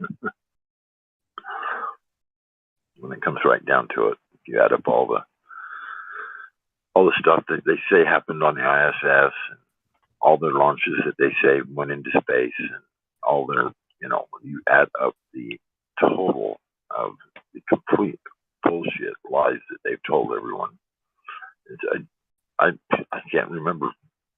with you when they've ever told the truth. Maybe you could remind me of that. Woodknox. Excuse me. Huh? Woodknox, can you hear me? Woodknox, can you unmute yourself?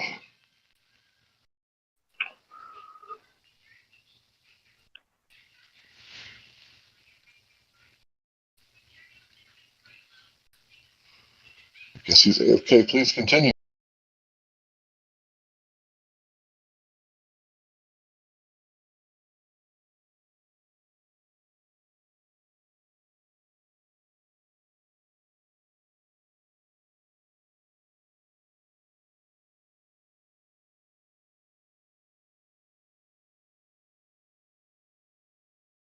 Well, the question isn't why would they lie, it's why wouldn't they?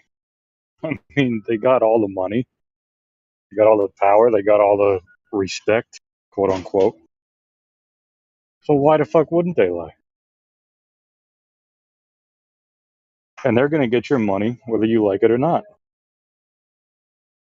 It's like asking why the mob would lie. Because they can. And there's nothing you can do about it.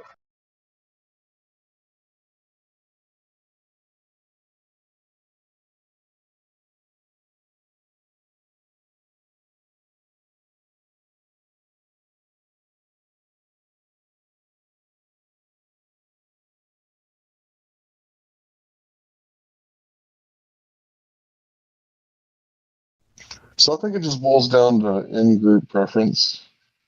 The military, NASA, they're all in on it, right? Like people that get, money and government for the spending and the projects and, grants and funding. And it basically boils down to,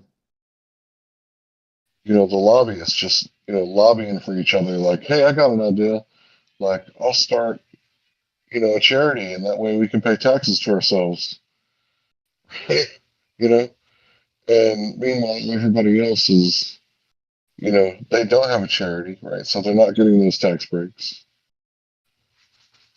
And it's like, you can just get some art and abstract painting, and, if you can get somebody to appraise it for $10,000 and then you donate it to charity, right? So these people are doing all these crazy tricks and loopholes and stuff, and your average Joe, he don't know about any of this stuff. He doesn't know to read the IRS handbook and see their different forms of payment, different methods that they accept, right? He doesn't look into this stuff. So it's like, if you're not in the in group, right, like the big club, and you ain't in it, like George Carlin says, then you're just completely unaware.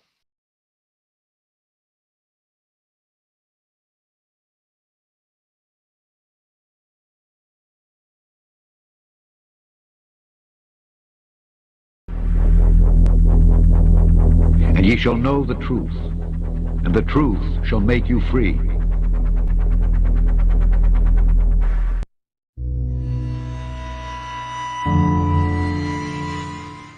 It's never going to get any better. Don't look for it. Be happy with what you got. Because the owners of this country don't want that. I'm talking about the real owners now. The real owners, the big wealthy business interests that control things and make all the important decisions. Forget the politicians. The politicians are put there to give you the idea that you have freedom of choice. You don't. You have no choice. You have owners. They own you. They own everything. They own all the important land. They own and control the corporations. They've long since bought and paid for the Senate, the Congress, the state houses, the city halls. They got the judges in their back pockets. And they own all the big media companies, so they control just about all of the news and information you get to hear. They got you by the balls. It's a big club, and you ain't in it. You and I are not in the big club. And by the way, it's the same big club they use to beat you over the head with all day long when they tell you what to believe. All day long, beating you over the head in their media, telling you what to believe, what to think, and what to buy. The table is tilted, folks. The game is rigged. And nobody seems to notice. Nobody seems to care. Good, honest, hard-working people, white collar, blue collar, doesn't matter what color shirt you have on. Good, honest, hard-working people continue. These are people of modest means. Continue to elect these rich cocksuckers who don't give a fuck about them. They don't give a fuck about you. They don't give a fuck about you. They don't care about you at all. At all. At all. Well, we know what they want. They want more for themselves and less for everybody else. But I'll tell you what they don't want. They don't want a population of citizens capable of critical thinking. They don't want well-informed, well-educated people capable of critical thinking. They're not interested in that. That doesn't help them. That's against their interests. That's right. They don't want that. You know what they want? They want obedient workers. Obedient workers. People who are just smart enough to run the machines and do the paperwork and just dumb enough to passively accept all these increasingly shittier jobs with the lower pay, the longer hours, the reduced benefits, the end of overtime, and the vanishing pension that disappears the minute you go to collect it. And now they're coming for your Social Security money. They want your fucking retirement money. They want it back. And nobody seems to notice, nobody seems to care. That's what the owners count on, the fact that Americans will probably remain willfully ignorant of the big red, white, and blue dick that's being jammed up their assholes every day. Because the owners of this country know the truth. It's called the American dream, because you have to be asleep to believe it. Mic drop. Absolutely. Mic drop. You know, he would be considered And ye like shall a know the conspiracy truth, theorist these and days. the truth shall make you free.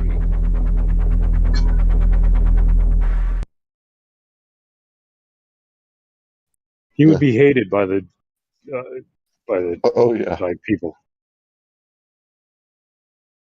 But back then, he was, you know, he was a, you know, paragon of, you know, truth and, you know, honesty. And nowadays, forget it.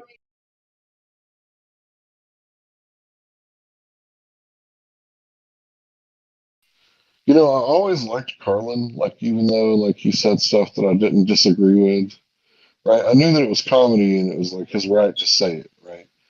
And I just kind of overlooked the things that he said that I didn't like, and I thought it was weird that he worshiped Joe Pesci or whatever. But I just like to hear him, because he said funny stuff. And it's like that was the last one he ever did.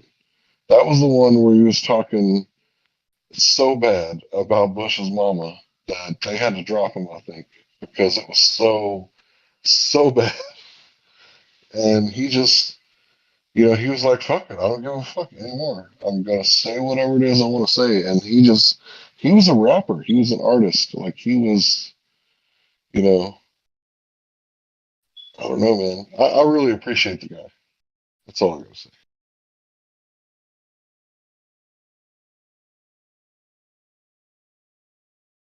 I remember the day he died. Like, I didn't cry, okay? No homo, but I did get teary because he was the fucking man. That was like 14 years ago, man. 14 years ago, he died.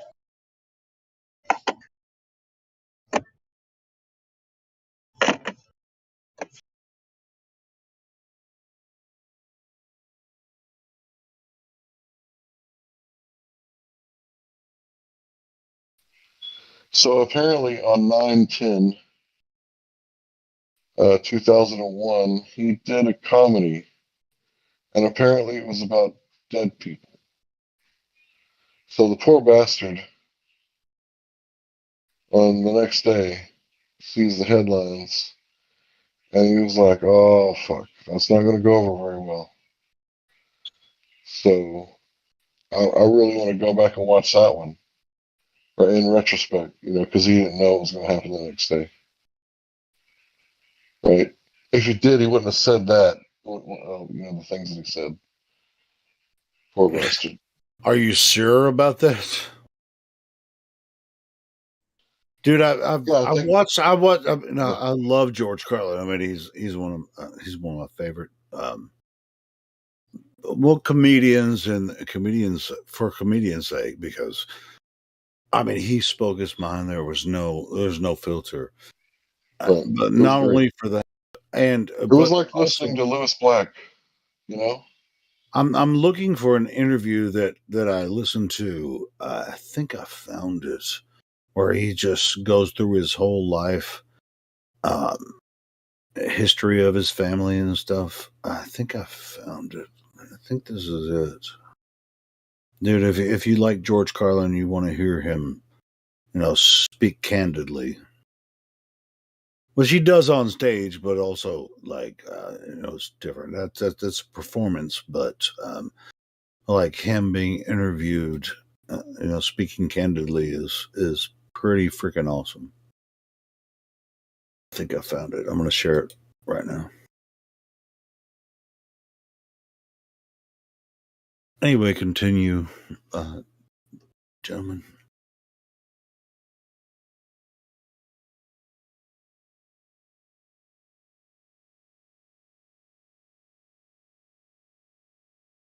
Yeah, when you get time, go listen to this interview.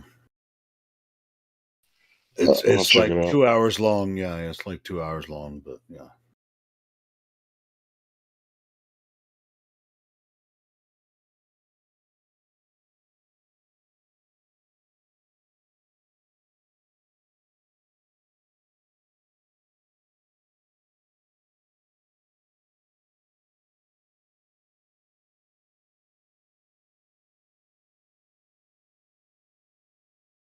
Yeah, that's the one where he says he's just watching it all slowly circle down the drain. Yeah.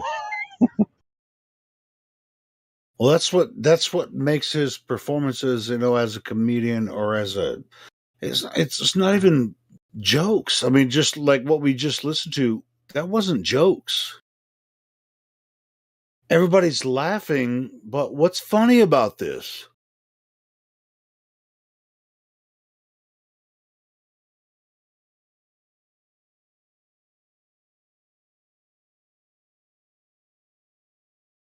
The reason it's funny is because it's true. And people are laughing because they know they're being manipulated, but they still participate, and it's disgusting.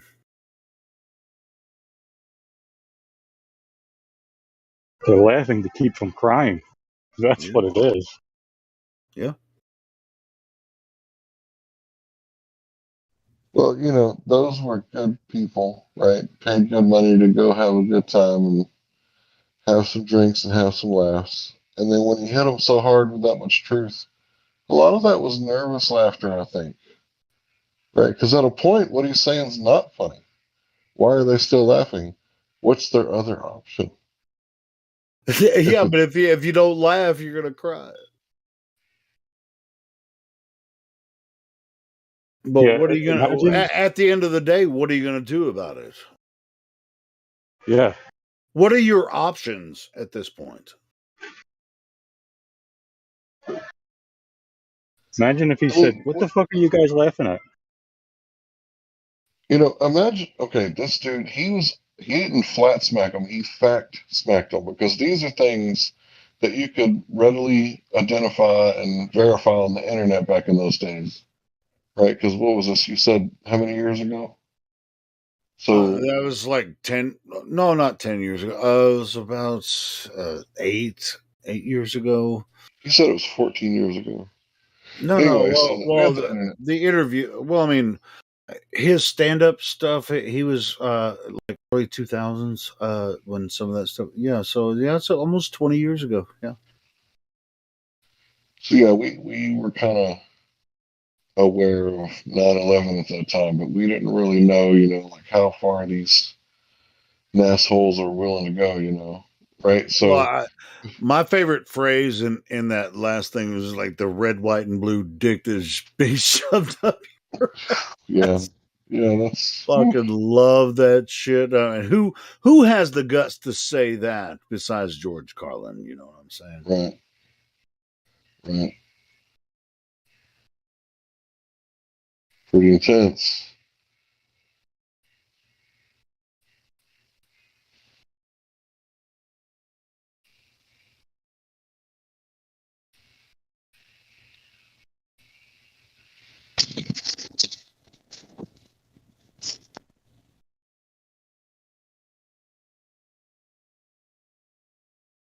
God bless George Carlin. R.I.P.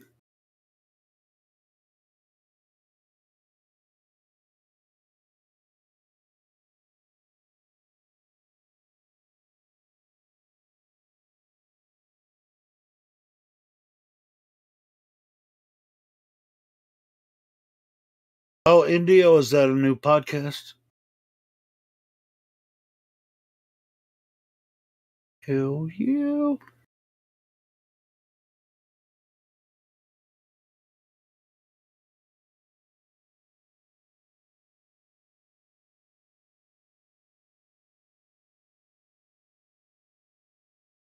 I think I have a link in the live stream too. If you want to subscribe to our podcast, I'm pretty sure it's in the description of our live stream. Let me make sure it's there.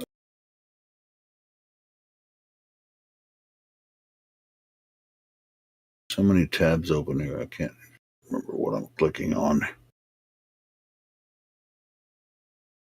Yeah, if you guys listen to podcasts like while you're working and stuff, there are several clips that Indio grabs and puts up as podcast clips that he grabs from this 24/7 live stream channel, and he makes podcasts from them, and those are up on Spotify and whatever other. I don't use Spotify as my podcast platform, but I do listen to a lot of podcasts. So whatever podcast platform you listen to, I think the link that I have in the description of the video will work for any podcast platform that you use.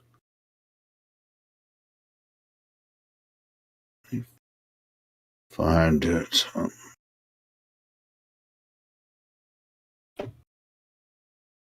I'll share the link here in a minute for the podcast.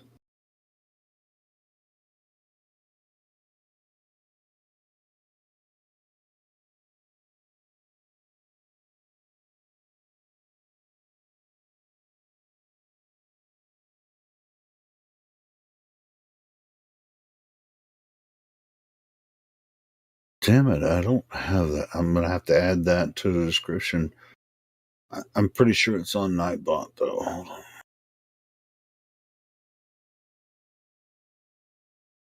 Sorry about that, guys.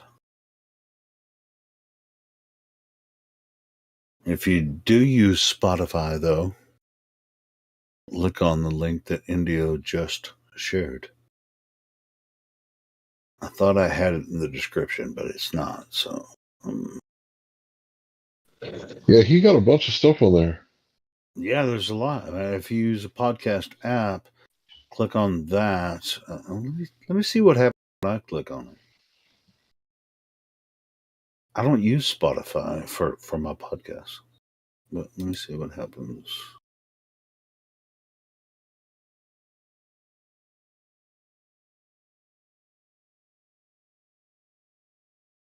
I mean, of course, it's going to open Spotify, but yeah, if you use Spotify, holy shit. Well, my browser doesn't like that link, but that's on my PC. Let me see what happens when I do it on my phone.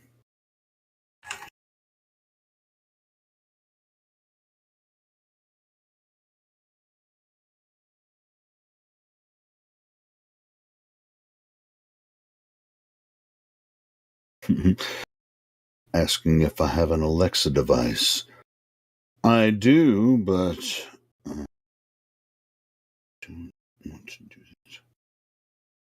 by the way, I mean, whatever podcast device you use, I mean, you can just type in 24/7 Flat Earth, and you'll be able to find our podcast. You know, it's not that hard to find. I either use Amazon Music, which they have a podcast section in there, or I use an Android app called. I have another podcast app that I use through Android. It's called Pocket Cast. I actually bought it. It was like $2.99. I bought that like 10 years ago. I've been using that one. Pocket Cast is pretty cool. But other than that, I mean, if you're searching for our podcast, all you have to do is type in 24/7 Flat Earth. You'll find it. Doesn't matter what platform you're using, for podcasts. Very easy to find.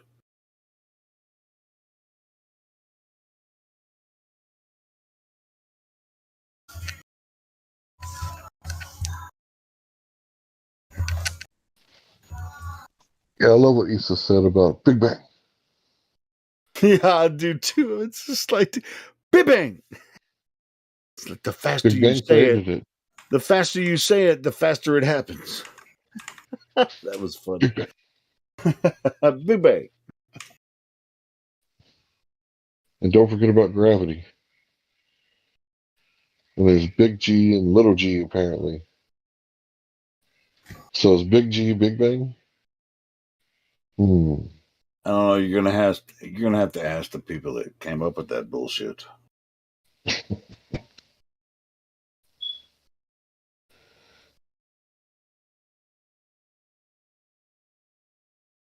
Big Bang. Big Bang. The creator of the universe. Big Bang. Big Bang. Can't believe that even came out of my mouth, Don't even sound right. What created the universe? The Big Bang did, duh.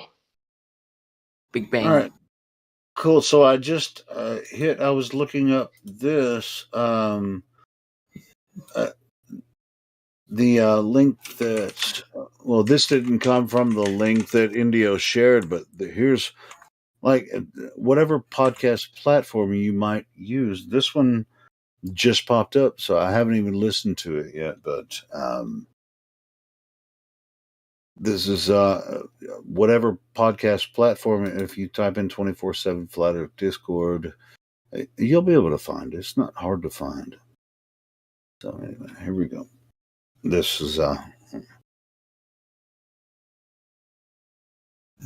you guys want to listen to it? Listen to ourselves? Why don't you listen to it and find something funny, and then let us listen to that? Well, I don't even know what he just uploaded, but I mean, we're just sitting here, making fun of each other and just making jokes or whatever. But we can listen to at least a portion of this. This is a new upload from Indio on the podcast. Go ahead. Yeah. All right. Oh, cool. All right. Cool. Let me see if I can make this happen.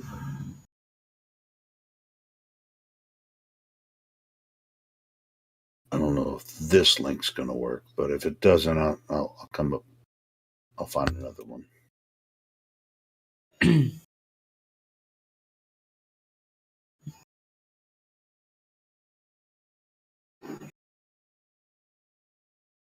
No, that one didn't work.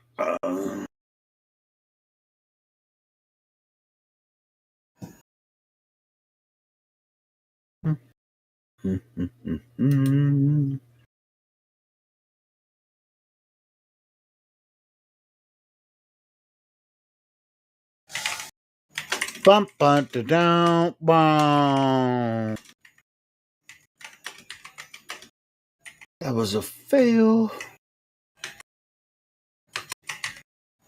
Hey, Indio, if you're listening, can you give me a good link that we could use to listen to the new podcast that you just uploaded? Give me a link.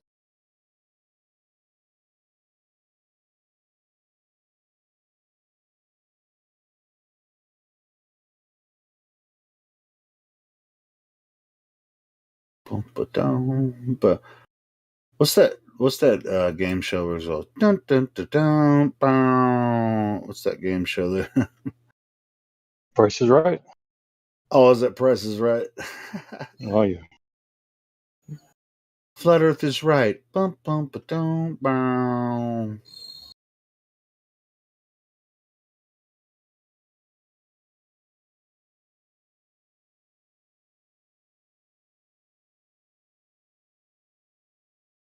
Do you guys ever get bullied because you're a flat earther?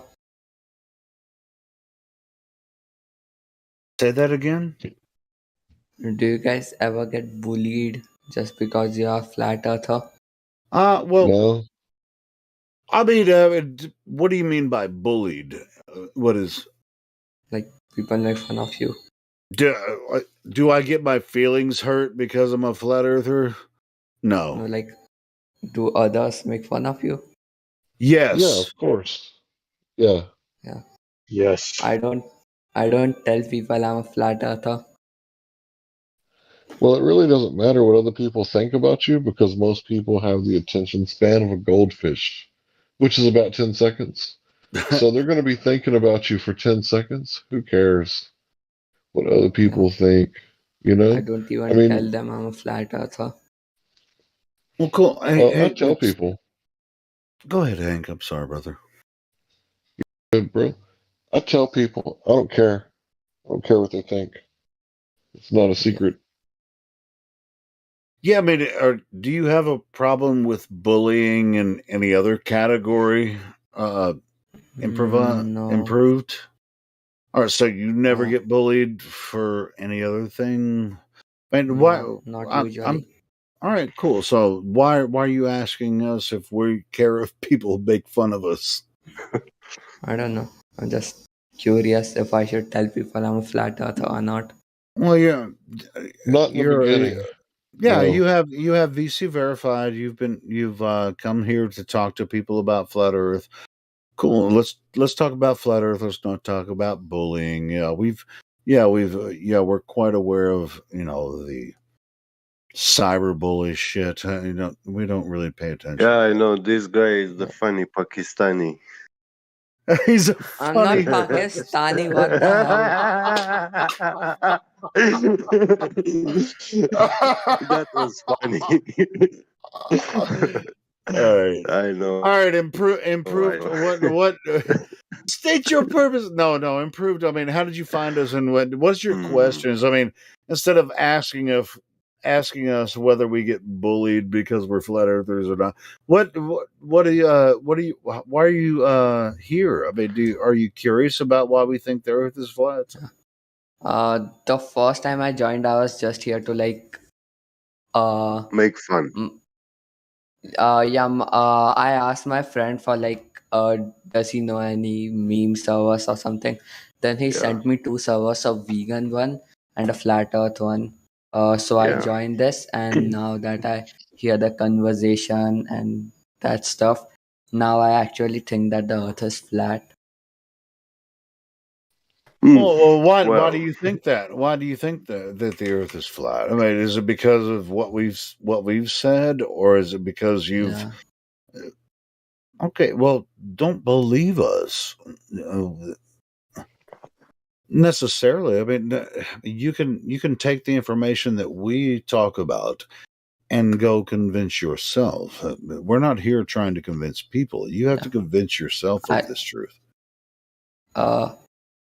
Wait, I'll tag this. Look at the live stream voice text. Since he sent me the video, I saw like the first 30 minutes of it. I'm still yet to watch the whole thing. But now I actually think that the earth might like very well be flat. That's All right, cool, well, listen, man. dude. Yeah, Listen, take time. just real fast. I just want to say, don't talk to people about it first until you've done your homework. But after you've done your homework and you've, got the information down really good and solid, then you can talk to people about it. Because if you say the wrong things in the beginning, people won't forget the wrong things that you said. People pay attention to you when you mess up, right? Like at work. Yeah. They don't give you any notice until you make a mistake, right? So get the arguments down really good before you talk to people about it. Yeah. I'll watch the video now. How long has it been since the first time that you has it been like a couple of weeks or Since I believe the Earth was flat. no, since you came across the information and you've been, hey, it takes a lot of guts to actually come in and talk to flat earthers. So, by the way, that's good on you. Yeah. I've been like I know the Earth is flat since like 5 or 6 days. Before that, I used to believe it was round. Oh well, everybody in here used to think the Earth was a globe. Yeah. But now I think it's actually flat. I mean, I don't think it. I Based know. on what? Based on what though? Based on what? Like the videos I was watching, and the experiments they did, and like the Earth spinning. Like if it was a globe, how would water even be attached to it? And I just don't get the concept that the space is like being bigger all the time. It's expanding all the time. I Sure. don't like believe that stuff. Yeah, I mean, it kind of doesn't make sense. Yeah. Something Yeah, to it take a sounds look dumb. at. Yeah. You know, that's expanding space is actually expanding faster than the speed of light. So it means that traveling from point A to point B, it doesn't take time to get there, meaning like while you are in point A, you have already been into point B without going to it. Are you talking about space-time folding? Yeah, that's how crazy this claims which they make. My dog's whining. Let me go check on him. Yeah, I'll be like back in like 10 minutes. Yeah, take your time, brother. But yeah, he sounds like a cool dude. I mean, take all the time you need. Yeah, I mean, we make a lot of jokes here, and we play around, but at the same time, this server and the live channels that we I make remember from the this server. guy. This is important. It's important to us, and it's important for the propagation of the information. Yeah. Go ahead. What were you I saying? remember this guy. He was a couple of days ago in here, and he was like making fun, but also he was asking those questions which Hey, he was piss honest though. He every said he's one of only us. But been into it for a now, few days. yeah, Yeah. he had a look at some videos. Yeah, he saw some stuff, and he had paradigm shift, or his paradigm has been shaken. Yeah, so the best we can offer them is just like, if you're looking us for us to convince you of flat Earth or whatever, whatever the idea is, that's not for us. We're a place where you can gather information and you can convince yourself of whatever paradigm you want to follow. It's not. Nobody here is trying to convince you or be your preacher of flat earth. Or I mean, I think that's what people think sometimes. It's like, oh, my favorite flat earth preacher is so and so. No, that's not it. No, we're here We're having a not a conversation. religious system. Yeah, I mean, and when it comes to shape of Earth, that shouldn't be a religion, but obviously it is for all the unsaid The globe claims believers. which goes against any reality observations. It's like if you think the Earth is a globe, you have to believe it because there's no evidence for it. Yeah. So who's religious? Who's religious? The globe believers or the flat earthers? Well, they are not religious. Actually, they are fanatics, because they believe they have blind faiths, beliefs which are have no facts, no proofs, no observations, no experiments, nothing. It's pure blind faith, and that Go on. is fanaticism. If that was true, Yeah. they wouldn't be able to bring their quote unquote proofs in here, and we Yeah. shut them down every time. Yeah. So don't discourage them. Bring your supposed proofs in here, and we'll show you why that cannot possibly be true.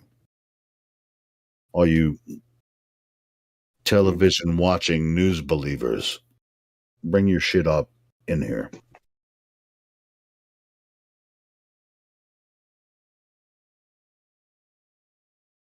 There are no globe proofs. None. Well, they don't know that until they try to tell us why we're wrong about this.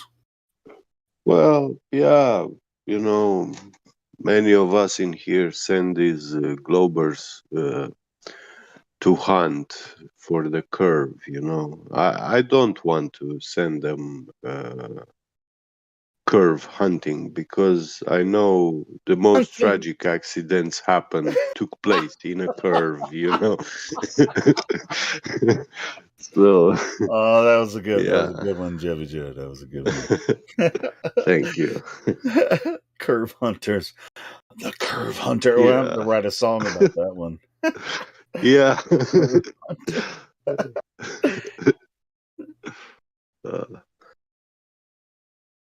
So you'll be seriously dissatisfied if you're a curve hunter. You're gonna find out there ain't no goddamn curve. Yeah, and the most tragic accidents happened in the curve.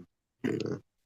Most Vast majority of them. are you referring to something that are you referring to Jarl Andahoy?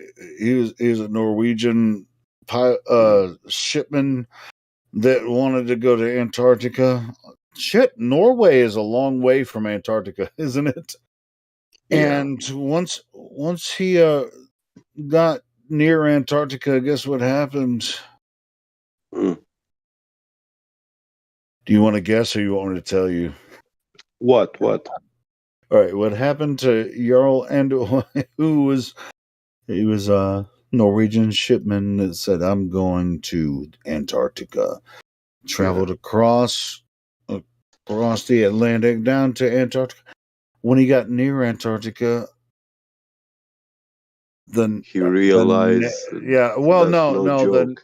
The Navy actually stopped his ship, and well, I mean, the story isn't fully solidified, but the ship was somehow caught fire, and they arrested him, and he lost several shipmates. I mean, if you guys think I'm telling a lie, then it's not true. So he got arrested, and guess what? When he got out of jail, he did it again. Yeah. Shout out to Jarl Andahoy.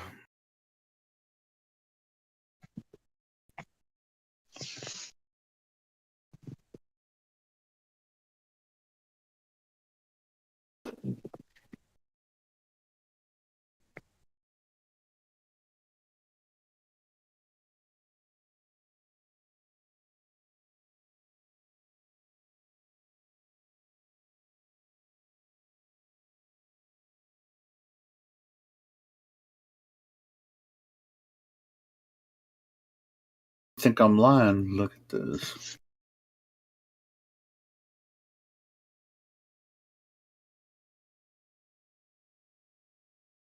I mean, it's just Wikipedia. I mean, it's really easy to freaking find this guy.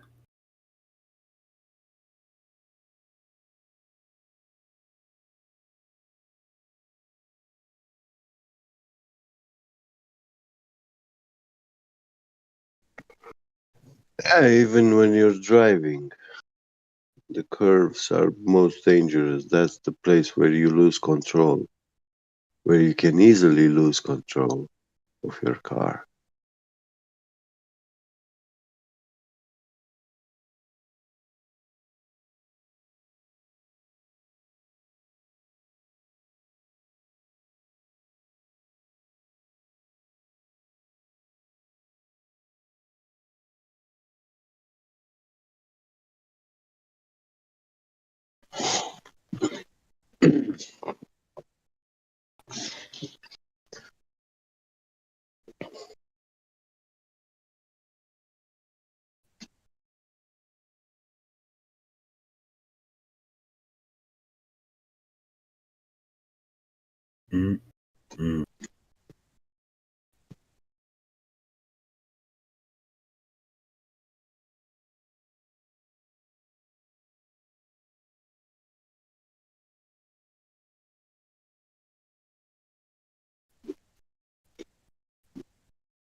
I think it's time for us to play this song.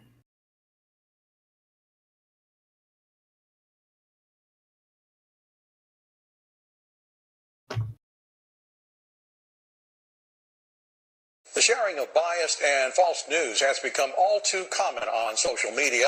More alarming, some media outlets publish these same fake stories without checking facts first. The sharing of biased and false news has become all too common on social media.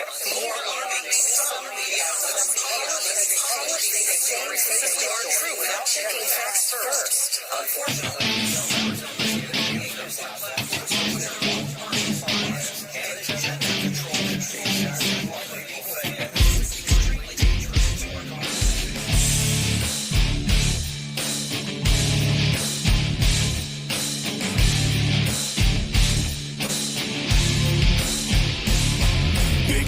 of you, we're in this mess.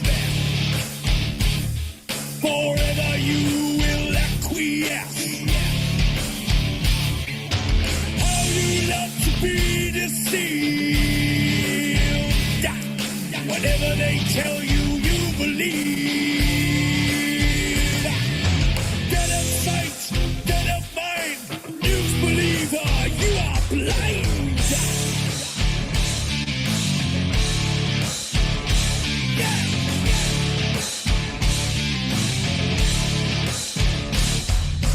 Critical thinker, you are not. Never independent thought. Box into your paradigm. Hypnotized with pantomime. Wicked agitating all you hear. Spread your terror, spread your fear. Yeah, never your mind to be free. Never your eyes will ever see. Lick the boot of tyranny, begging for your slavery. They who have remote control, the TV know your very soul. Tune into the great deceiver. Television watching news believer.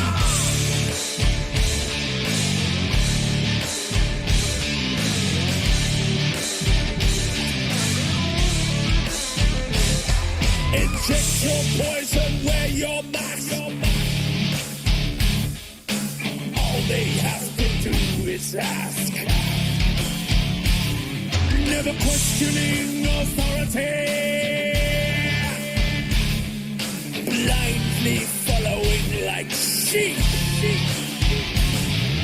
Yes sir, no sir, free backs full. You television watching fool. Never your mind to be free. Never your eyes will ever see. Lick the boot of tyranny, begging for your slavery. They who have remote control, the TV know your very soul. Tune into the great deceiver. Television watching news believer. This is extremely dangerous to our democracy. Extremely dangerous to our democracy. This is extremely dangerous to our democracy. This is extremely dangerous to our democracy. This is extremely dangerous to our democracy. This is extremely dangerous to our democracy. In their world forever locked.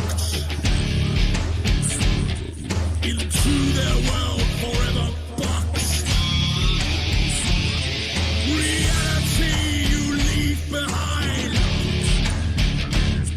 A prisoner of your own mind. Forever you will be deceived, never ever to be free. Yeah. Never your mind to be free. Never your eyes will ever see. Lick the boot of tyranny, begging for your slavery. They who have remote control, the TV know your very soul. Tune into the great deceiver. Television watching news believer. Never your mind to be free. Never your eyes will ever see. Lick the boot of tyranny, begging for your slavery. They who have remote control, the TV know your very soul. Tune into the great deceiver. Television watching news believer. This is extremely dangerous to our democracy. This is extremely dangerous to our democracy. This is extremely dangerous to our democracy. This is extremely dangerous to our democracy.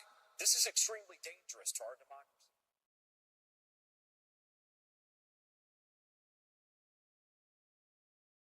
We don't have a democracy. Where democracy doesn't appear in any of the founding documents. Amen. Amen, Hank. This is extremely dangerous to our democracy. What democracy? What are you talking about? I thought Isn't a democracy mob rule? Because 51% control the 49. Yep, and that's why we have a republic. But but to be honest, do we even have that now?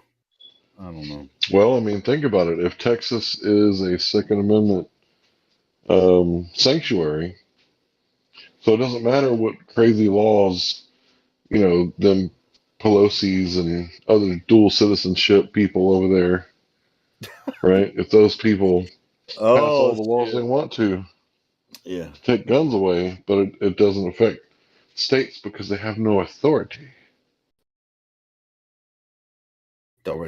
Well, does the Corporation of the United States of America have any authority over the states? Only fraudulent. So here's how it works. Let's Only say if they they sign go through. contracts and get money. Go ahead. Yeah, you're probably Well, I call them fraudulent, right? Someone else may not say that it's fraud, but to me, it's fraud. If your sheriff is taking like military equipment, like Humvees and MRAPs and stuff like that, he's getting something, and the United States is getting something. Probably they're probably in cahoots with one another, but really, the sheriff is supposed to serve the people. And he's supposed to strictly adhere to the Constitution because the Constitution is where he gets his authority.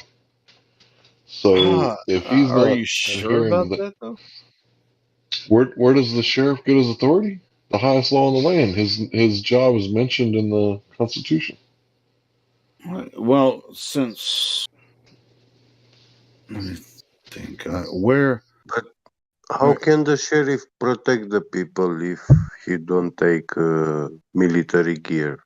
No, he's right. He's right. I mean, the sheriff of a county in the United States, or not the United States, in a county in a state, is the highest officer over that jurisdiction. Now, as far as how this is really confusing to me because, like, with the corporation of the United States of America, which is Washington D.C., I don't know how they can necessarily affect the highest officer over a jurisdiction in a county of a state.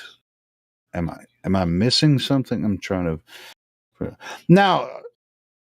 If they're accepting monies from this corporation, then there definitely could be an influence there. And that's what I would call fraud, right? Because it's a conflict of interest. It's like, who do you work for? Do you work for the people that elected you, or do you work for the federal government? And it's like, if they're choosing to take, benefits and privileges from the federal government, the government's going to consider that, okay, there goes your sovereignty. Bye. Thanks for doing business. Oops, I just exposed how they broke the fucking system. Oops, my bad. Because in 1871, in I shot the 1870, sheriff. I shot the sheriff. I mean, in 1871, that shit was freaking gone with the wind, fucking a long time ago.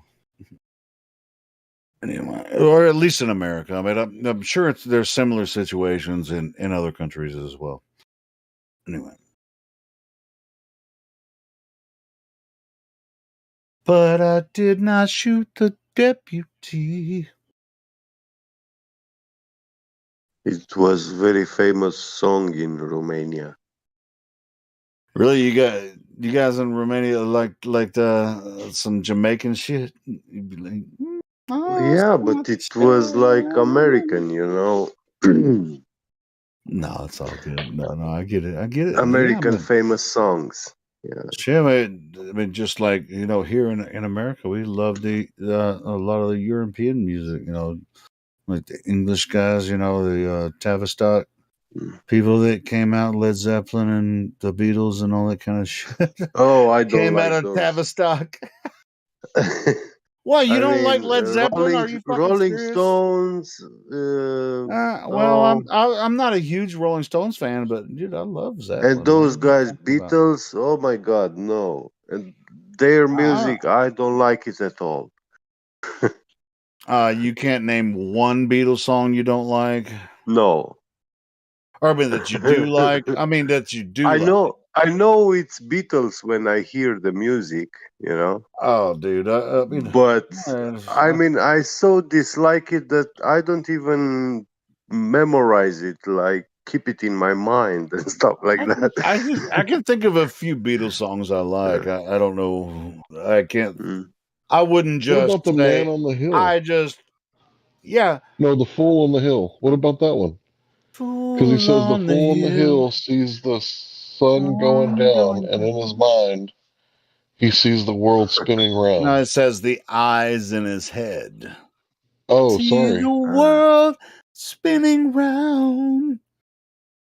Yeah, Well, spinning I mean, round. no, I'm just talking about just liking songs. Yeah. So there's not one single Beatles song that you can be like, oh, I like that song. There's not one single. They've Oh man, like doesn't those they guys, have like several those albums and you guys, can't think of one song that you like.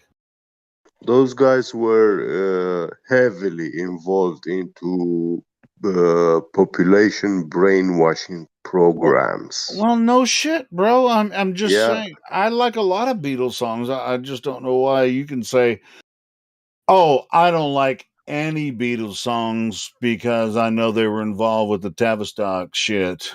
Well, I Come mean, if on, you think bro. about it, the Tavistock they discovered. I don't know if they discovered it, but they utilized the fact that 440 was a hertz that caused hysteria. So Elvis and the Beatles started playing in 440, and then you see all those young teenage girls, right, with the hysteria, right, screaming at the top of their lungs, crying, right? Yeah, that was pretty freaking horrific, right? I mean, it was the same way with Elvis, right? All these, just like all of a sudden, freaking little girls are just fainting, out of the blue while they're watching the Beatles or Elvis just like singing and just like, ah, and just like falling out. What the fuck is that? I've been to some good concerts, but the only time I've ever passed out is because I got too drunk. That is idol worship.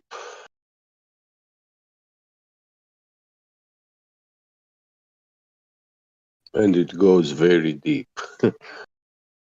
Very deep into the black hole. The black hole.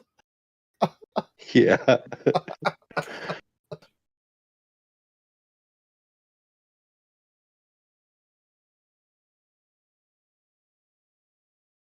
Yeah, I mean, like the 50s and 60s when this was happening with the young ladies that are just fainting by seeing the Beatles, just seeing them live. That could have been a bunch of bullshit. I mean, we only saw that on TV as well, right? Like, oh, they're just falling out, rows by rows, and they're just like, oh,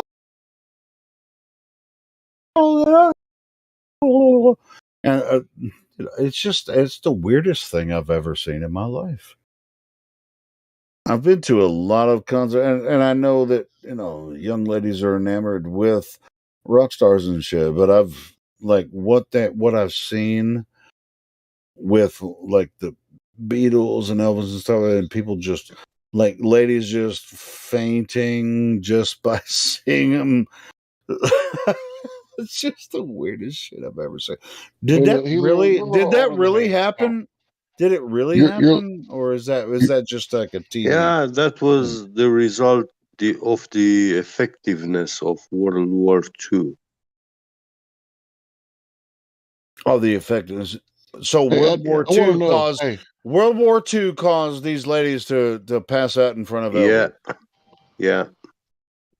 hey, I got to know, guys. You guys are both a little older than me. Were people freaking out like that over Meatloaf? Right? Because he sang some very, you know, And I would some, do yeah, anything for love. Yeah. I want to say like seductive music, you know? Dude, Mm. So were Meatloaf is unappreciated in a lot of and I know it's true and that's a fact.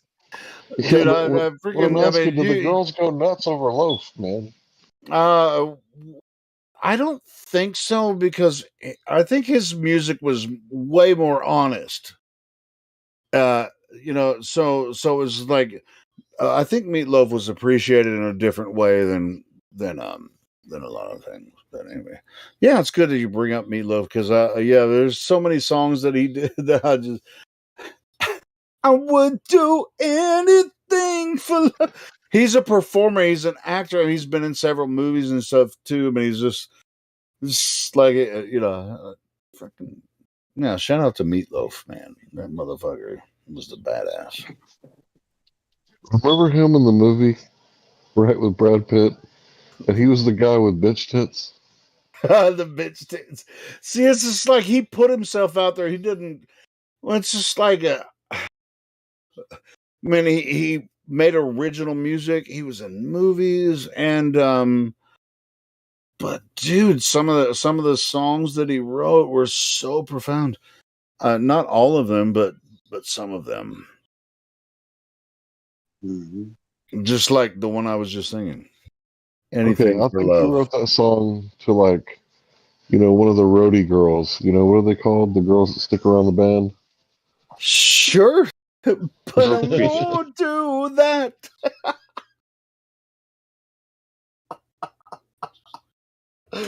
So that's what I'm saying. He's so kick ass. It was just like he was like, or I mean, I don't know him personally or anything, but just as far as his career, like following it a little bit, it's like some of the songs he wrote were just.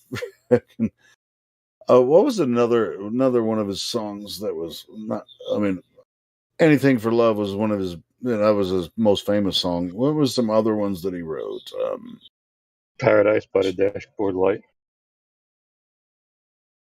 Paradise. Well, can you sing it? I'm just. Oh hell no, man! I'm fucking with you. I know another artist of his category, Whitney Houston. My heart will go on from He sang Titanic. Bad Out of Hell. How do you not know about Bad Out of Hell? Oh, Bad Out of Hell. Well, Bad Out of Hell. Let me look up some Meatloaf songs. Give me some. I think there's like 3 or 4 that I love by Meatloaf. Hold on.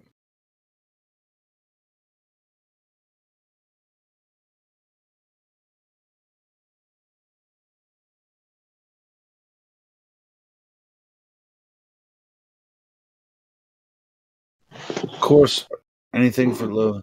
Oh, well, 2 out of 3 ain't bad. Is that an original by him? 2 out of 3 ain't bad. Do you guys know if that's one of his originals? But the message to do anything for love, it's kind of wicked, wrong. No, sure. Yeah, it is. That's fucking rock and roll. Don't you realize this? Holy shit! No, you criticizing him writing a badass song? Man, if you do anything, it means you could rape a child for love. No, and that's wrong. No. It's very wrong. God, in the song, in the song, he do you says, understand "I would do rock and roll anything at for all? love." Yeah. He says, That "I would do verse. anything for love, but I won't do that." I won't do that. Okay, which one? Like I don't know. You're gonna have What to ask him, but you can't anymore. He's dead. Yeah, the girl that was hanging out with Poison last month. You don't do that. Mm-mm. Wow. Wow. This song, shit. Did he write 2 out of 3 ain't bad? Or was it? I'm looking, through some Meatloaf songs. I know he's covered it, but did he write it? I'm not sure. 2 out of 3 ain't bad. No, I don't think he wrote that one. Hold on, let me. Baby, we can talk. No, no. He didn't write that one. But that ain't getting us nowhere. I think that's an original, like, freaking country song or something. Never mind. Let's go. I'm going through scrolling through some Meatloaf songs. Yeah, I like the U.S. country music. Do you? You like country music? Yeah. I used to hate it, but Get. Are you serious, bro? What? Yeah. Wait, Hank. What? Hey, Texas Hank. You don't like country music? Hell no, bro. Only country music I like is outlaw.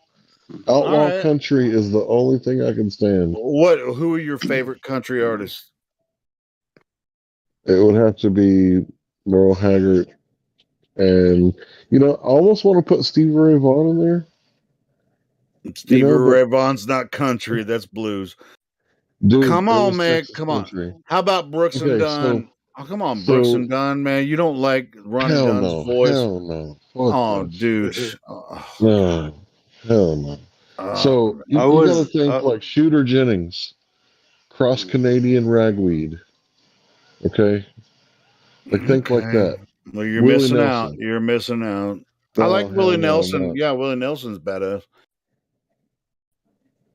I was Yeah, so listening you a got to guy understand the difference from between. Yeah, go ahead. I was listening someone from the early 1900s singing at a banjo. uh, No need but get I'll me have to started on some. Dude, search you want to hear some good shit? Bluegrass. Bluegrass is like bluegrass. Yeah, I heard it, mountain men but I don't playing remember. metal with hillbilly instruments. So do Bluegrass you is so good. wait? So do you think, Interesting. Yeah. Hank? Do you think that Clint Black is? There's no good songs from Clint Black. You don't like It's any of not. his songs? It's not that I don't like Tennessee country. It's that to me, it's very much co-opted, right? It's like he was saying with the Tavistock Institute. To me, Tennessee country is co-opted like that. Well, it's just So like for I me, can't listen to an entire Clint Black album, but he has some really good songs. to me, it's all about that kind of country. It seems to all be about fornication and beer and all this really bad stuff. Not that What the fuck? What the fuck is wrong it's with like drinking beer? you don't understand. It's I do. co-opted, man. I'm It's just like fucking. okay, I'm fucking there's with you. I'm conscious fucking rap with and then there's gangster rap. Like the gangster rap is the you. co-opted shit, right? Gangsta country. Yeah, and then they mix country and rap, and I call it crap because what else could you call it? Something about Billy Ray Cyrus and Old Town Force or something. It's crap, y'all. It's crap. I don't think I could get away with playing a Meatloaf track here. Maybe I. You were talking about Yeah, but Paradise by the Dashboard Light. That's the song you were talking about, right? Shit, that one's 8 minutes long. I can't play that. It's too long. I guarantee you know it. Everybody knows that song. It's like every wedding.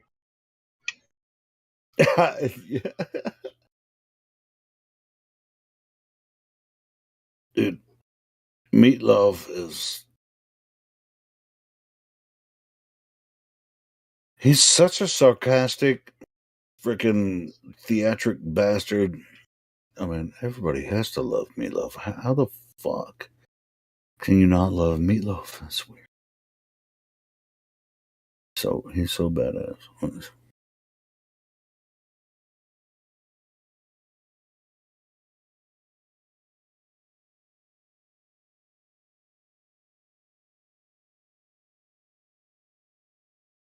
And it's just crazy that we start thinking about him now. I mean, I guess we're thinking about him now because he died or. But yeah, throughout all of our lives, throughout. I mean, he's not the only great artist, but yeah, he was so extreme and funny. He kind of reminds me of Jack Black, but he was like the rock and roll Jack Black, even though Jack Black is rock and roll, but I think Jack Black was trying to be Meatloaf.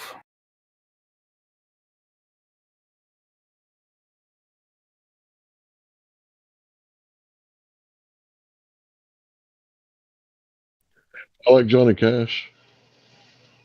Oh man, don't you see? See, is Johnny Cash rock and roll or country? So he's obviously outlaw country. Like him, Willie, Laurel Haggard, they're outlaw country. They're like, fuck you guys in Tennessee. You don't know what the fuck you're talking about. We're going to do our own thing down here. Dude, well, it's outlaw country. Gotta listen. You guys want to listen to a Johnny Cash song? You're going to get shut down, bro. Why do you play like that? It's fucking 5 a.m. Might as well listen to some Johnny Cash.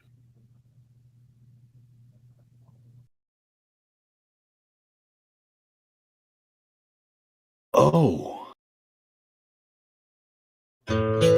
Now I can't. You know what? I'm going to attempt to make this a thing. See, like I limit or we limit ourselves to like copyrighted music and stuff.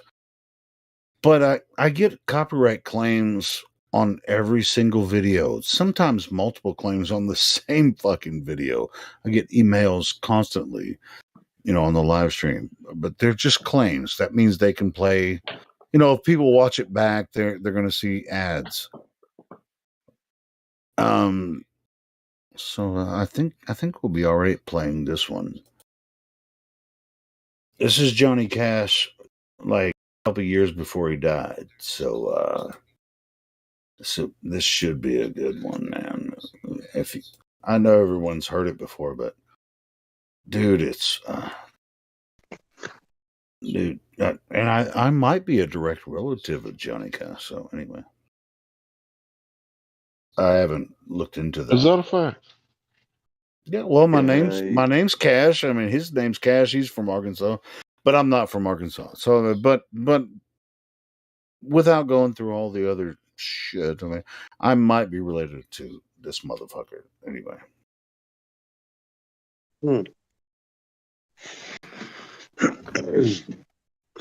I just found a video on YouTube how music evolved from 400,000 BC up to today.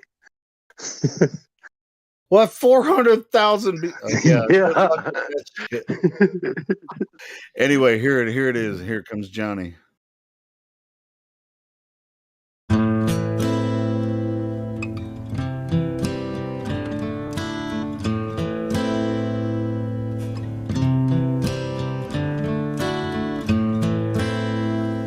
I hurt myself today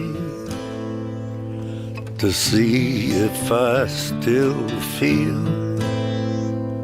I focus on the pain, the only thing that's real. The needle tears a hole, the old familiar sting. Try to kill it all away, but I remember everything. What have I become? My sweetest friend. Everyone I know goes away in the end, and you could have it all. My empire of dirt, I will let you down. I will make you hurt.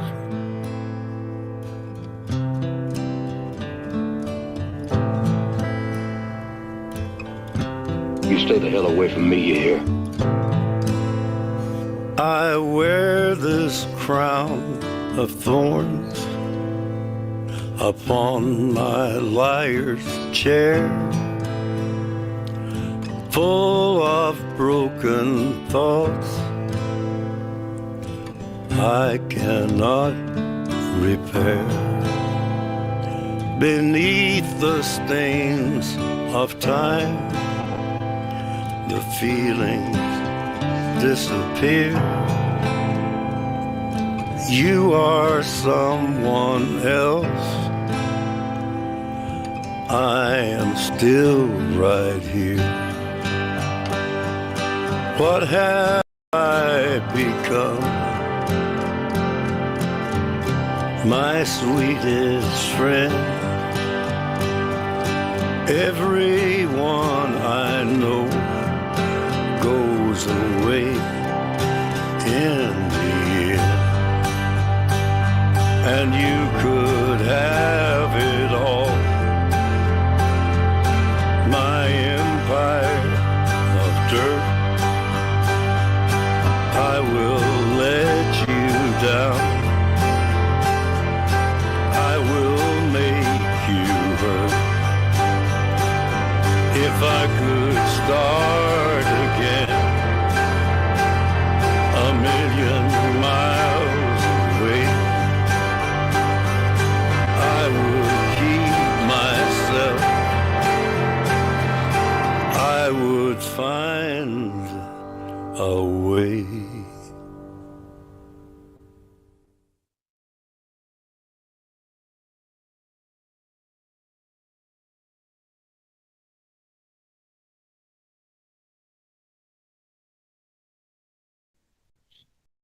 Man, that's a very moving song.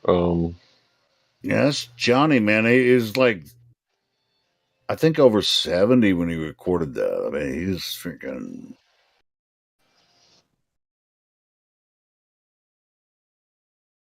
And you've heard the original, right, Hank? The Nine Inch Nine Inch Nails. Oh Nails. yeah, I Yeah, grew up yeah, on yeah. Nine Inch Nails. Of course, dude. It's like I'm singing it along. I will let you down. You know, yeah, yeah. Freaking. You ever seen Nine Inch Nails live? Nah, probably no. I think when I saw Nine Inch Nails live in Little Rock, it was the loudest fucking concert I've ever been to. It was so loud. It was insane, bro. But that was back in the '90s, you know, when that song was the hotness, right? It was insane. But yeah, Johnny Cash is the shit. Hey, do you have a Johnny Cash song that you like, an original Johnny Cash? I mean, that song was from an album he made before he died, where he was, I guess he was a fan of like the grunge era.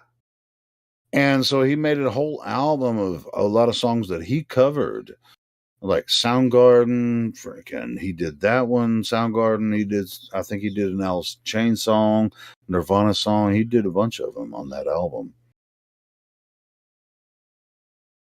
Yeah, it's really cool. I really appreciate it when the people, you know, do their little side things, right? You know, because everyone loves Audio Slave. Like, how could you not love Audio Slave?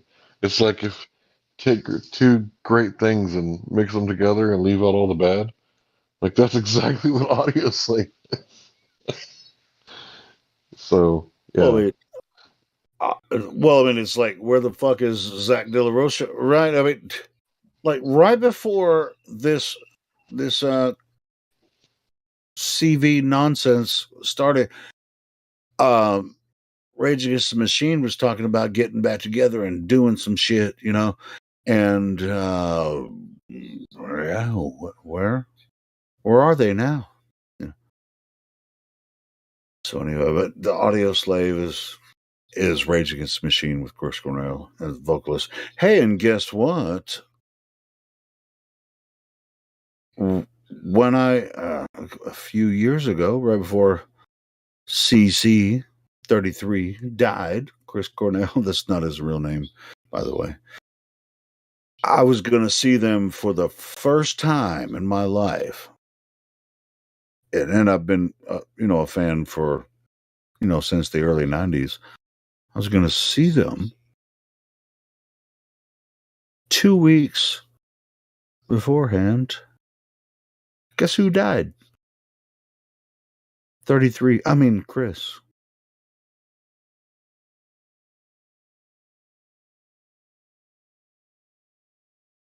Did you know that there was some album promotion pictures that showed him with a noose around his neck. And there's also, like, I think it was on their first album.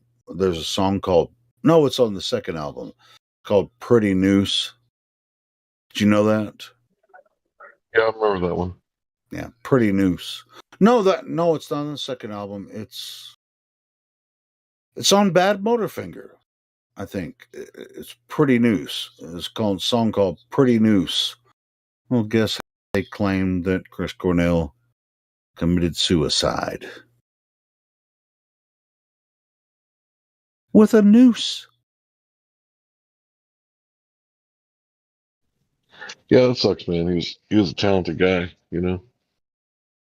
No, he's a master. But anyway, that's neither here nor there. He's on Tupac Island right now, so we'll worry about that later. You mean Cuba, where they create more doctors than any other state? Well, he might be. Tupac Island might be either in the South Pacific or beyond Antarctica, like Admiral Byrd talked about. Who cares?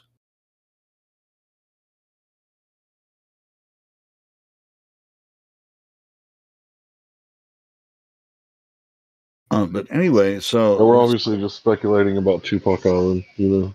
Who knows? Dude, there's too many celebrity deaths that don't make sense to not speculate that way. Anyway.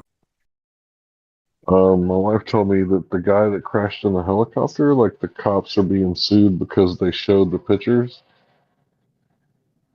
afterwards.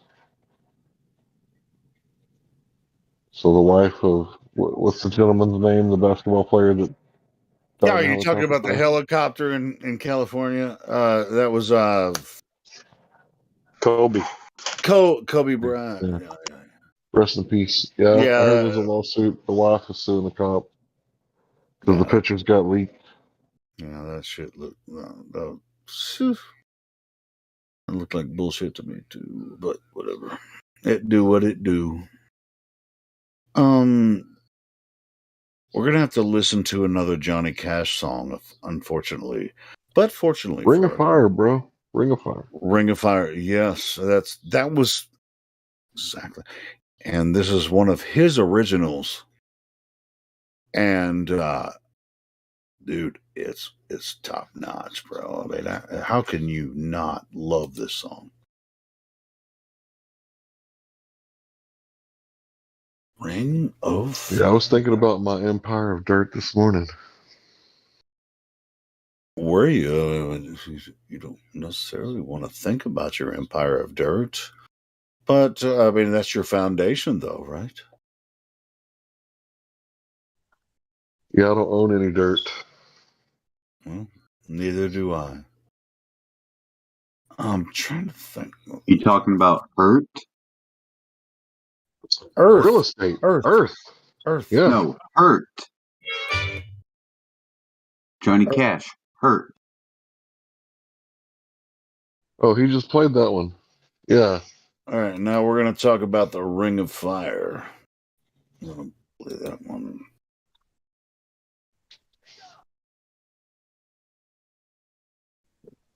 And it burns, burns, burns.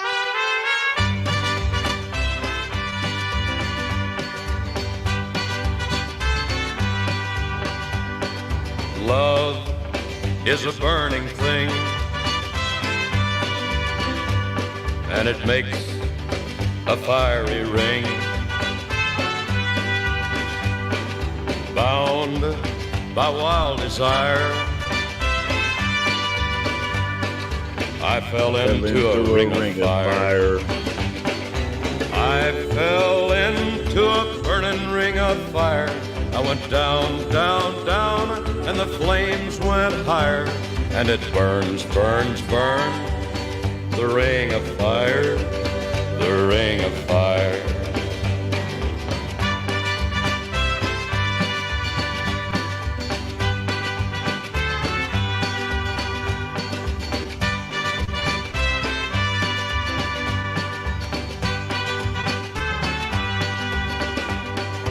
I I fell into a burning ring of fire. I went down, down, down, and the flames went higher. And it burns, burns, burns, the ring of fire, the ring of fire.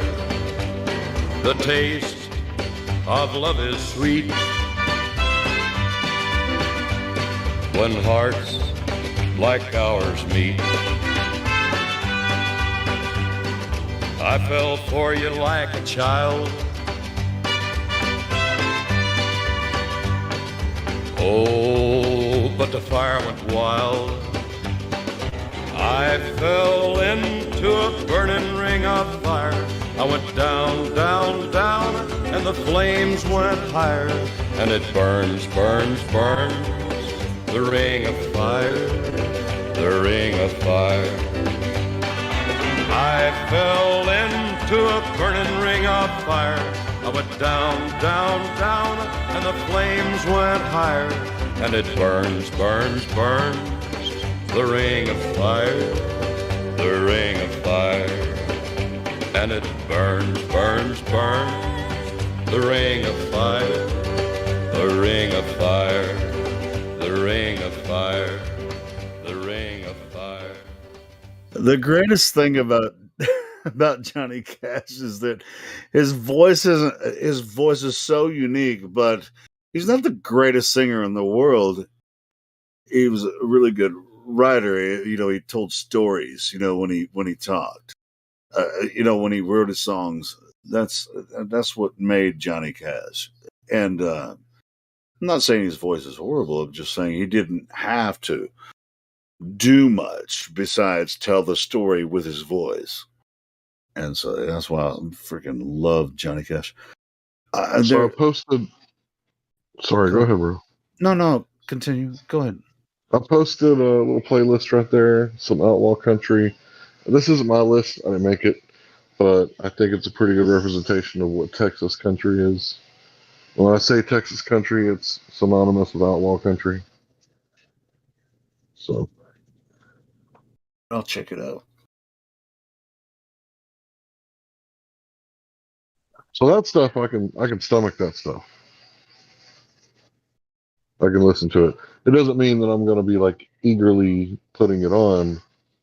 Is this a playlist you created on YouTube? No, I did not create it. Someone else created it. But I thought it was, you know, a good representation to help you understand my taste in music. Because I have a wide variety in taste, but all that Garth Brooks and Reba McEntire and Brooks and Dunn and George Strait, that stuff to me is just, you know, it's. No, I get you on that. I mean, it ain't right. To be honest, I mean, it took me a long time before I actually could get into a lot of country music, bro. I mean, I was a rock and roll kid, you know, and freaking metal and shit, you know, when I was growing up. And I was actually, when I was working at a cabinet shop and they were playing freaking country music all day, loud and loud, louder and louder.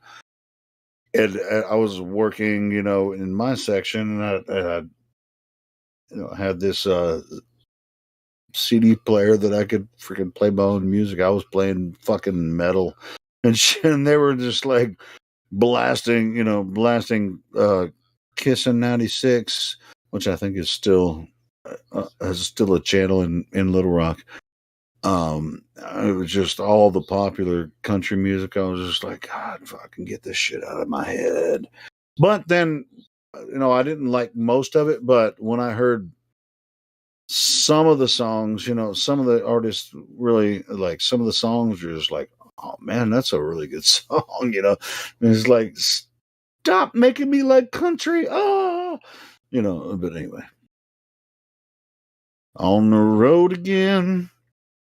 Just can't wait to get on the road again. Yeah. I wouldn't turn that off if that was playing. No. Go ahead, I'm sorry. No, I'm looking through your list. That's why. He stopped loving her today. That's a good one. What else you got here? So my I don't know if I could say, I'll not dox myself if I say too close, but somehow I'm related to Lefty Frizzell, but not by Dude, blood. David Through Allen marriage. Coe, some of his songs, hilarious. Yeah, that's pretty good stuff in it. Yeah, it's good, but I mean, it's not radio friendly.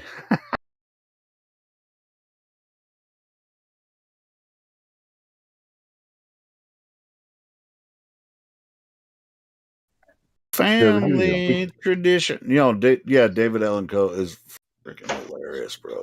It's like, oh, how about Rodney Carrington? You ever listen to that dude? Yeah, titties and beer.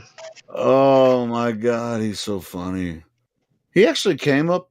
He came to Fayetteville last year. I wanted to go see him, but I didn't. He's freaking hilarious. I think we could all relate to the one that I just posted. I don't know if you guys ever heard of him. Johnny Paycheck. Yeah. It won't be long, and I'll be hating you. That's a damn good song, man. Well, shit, I think, I mean, Really some of these sick songs are of like 50 effing you. years old. I think we should be able to get away with playing them. Well,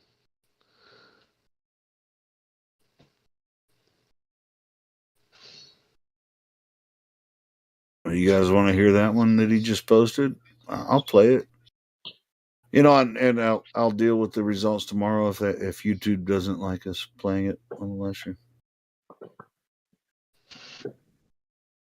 It won't be long, and I'll be hating you on that. Sounds funny. Let's freaking do it. He stopped loving her today.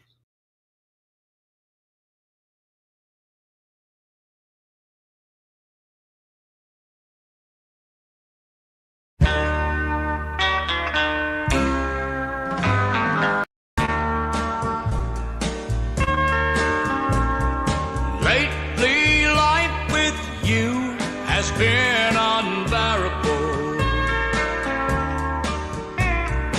All my faith in you has gone, and I know it won't return. I did everything to make you happy I could do. Now you got me hating things I used to love to do. And it won't be long, and I'll be hating you. Whatever happened to the love that we once knew? Was it jealousy, or did you just grow tired of having me around you? I did everything to make you happy I could do. You got me hating things I used to love to do. And it won't be long, and I'll be hating you. After the beating my heart has took, it should be black and blue. But you just won't admit that we are through. Now you got me hating things I used to love to do. And it won't be long, and I'll be hating you. It won't be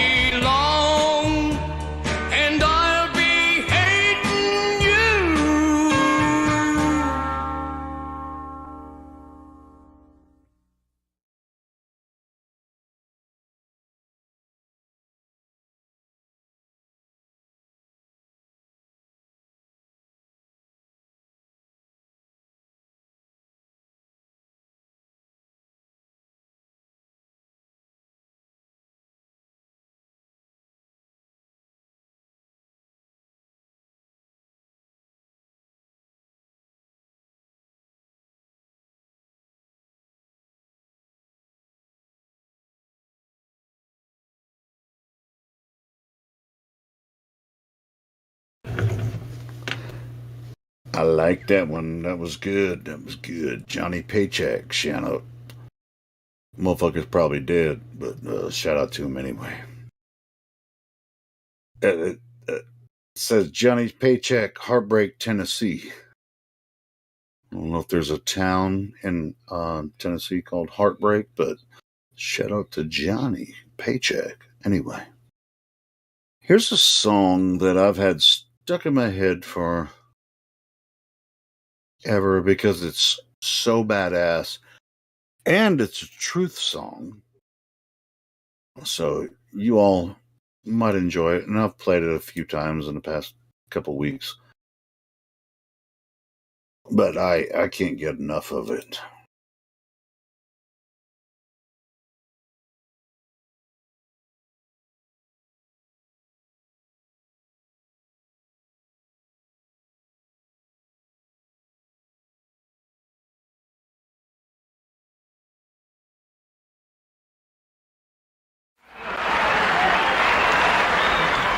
Thanks a lot.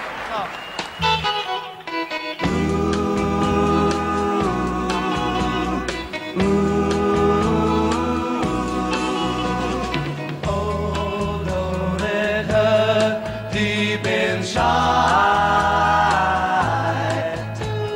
someone, something hurt.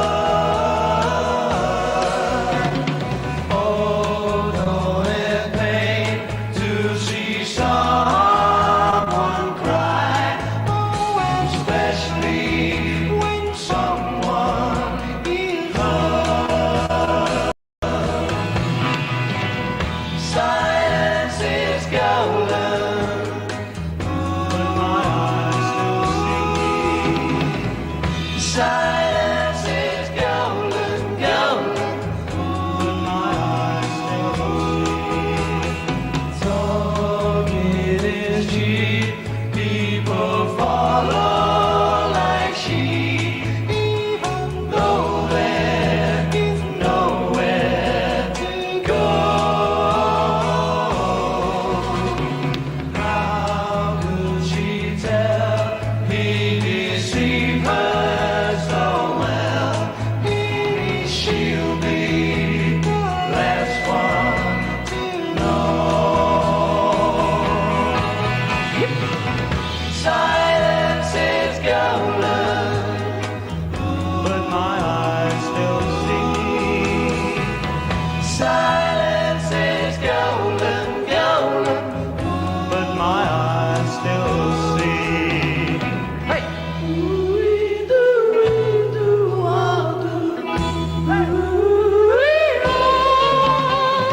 How many times did she fall for his lie? Should I tell her? Should I be cool? And if I try, I know she'll say I lied. Mind your business, don't hurt her, you fool. Silence is golden, but my eyes still see. Silence is golden, golden, but my eyes still see. But my eyes still see. But my eyes still see. Thank you.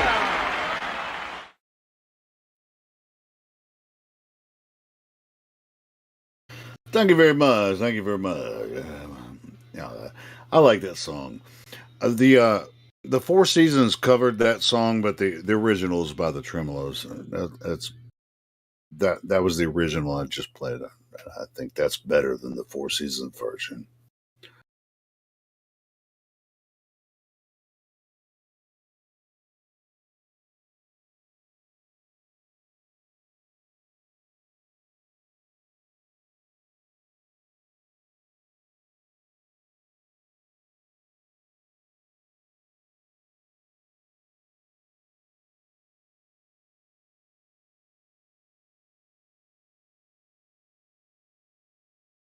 Hey, F you, Batman. I unmuted you.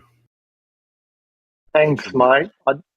Yeah, I no don't problem. know why I keep Well, I mean, getting muted by someone.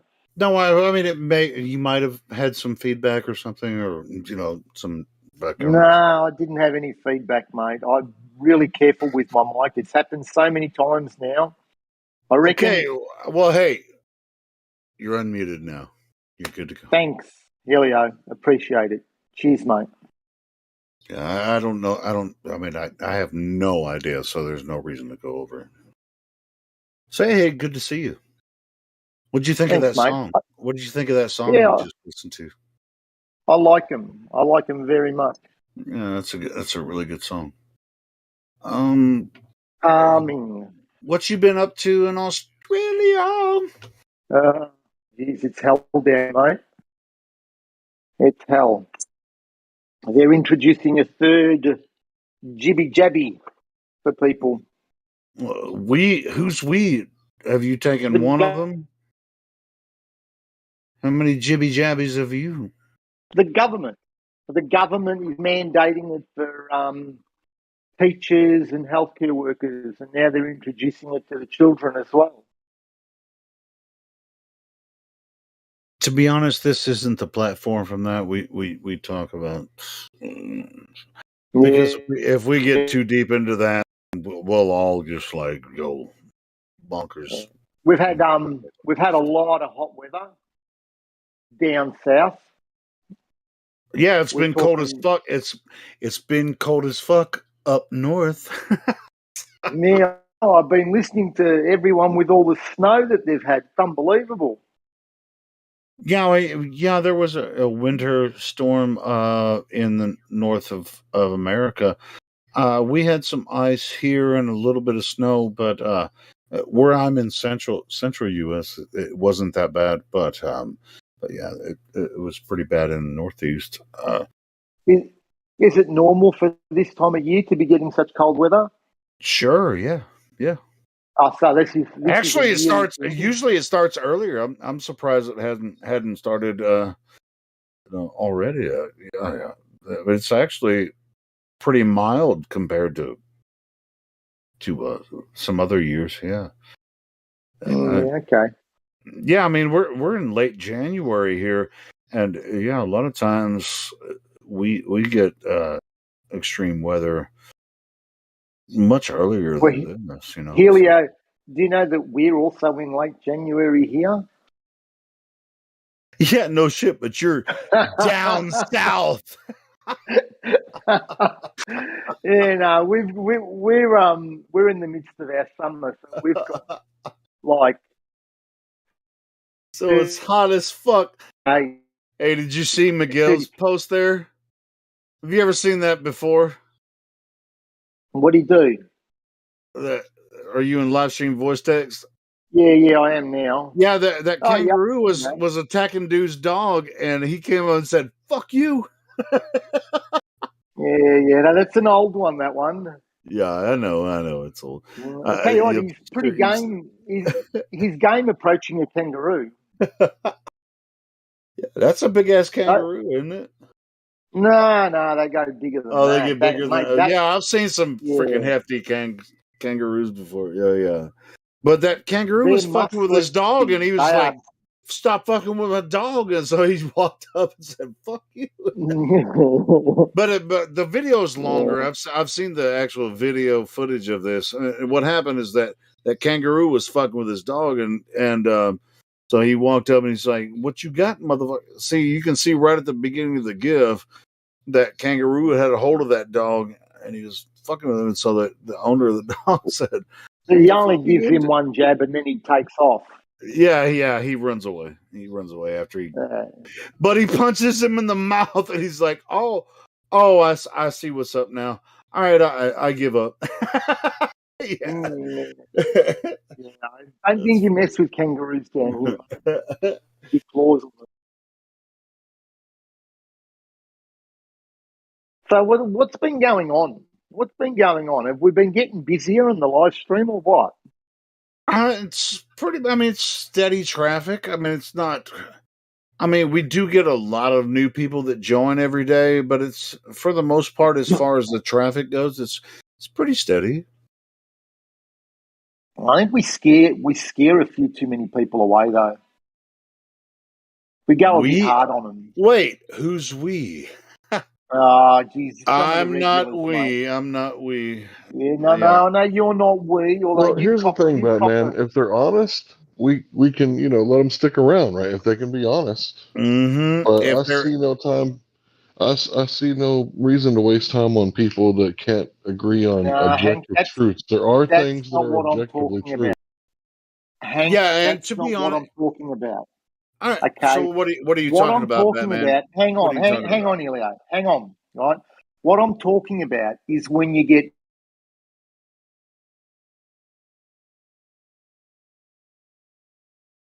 and we Yes. jump all together on it. That's got to stop, I reckon. Wait. I think I lost most of what you just said.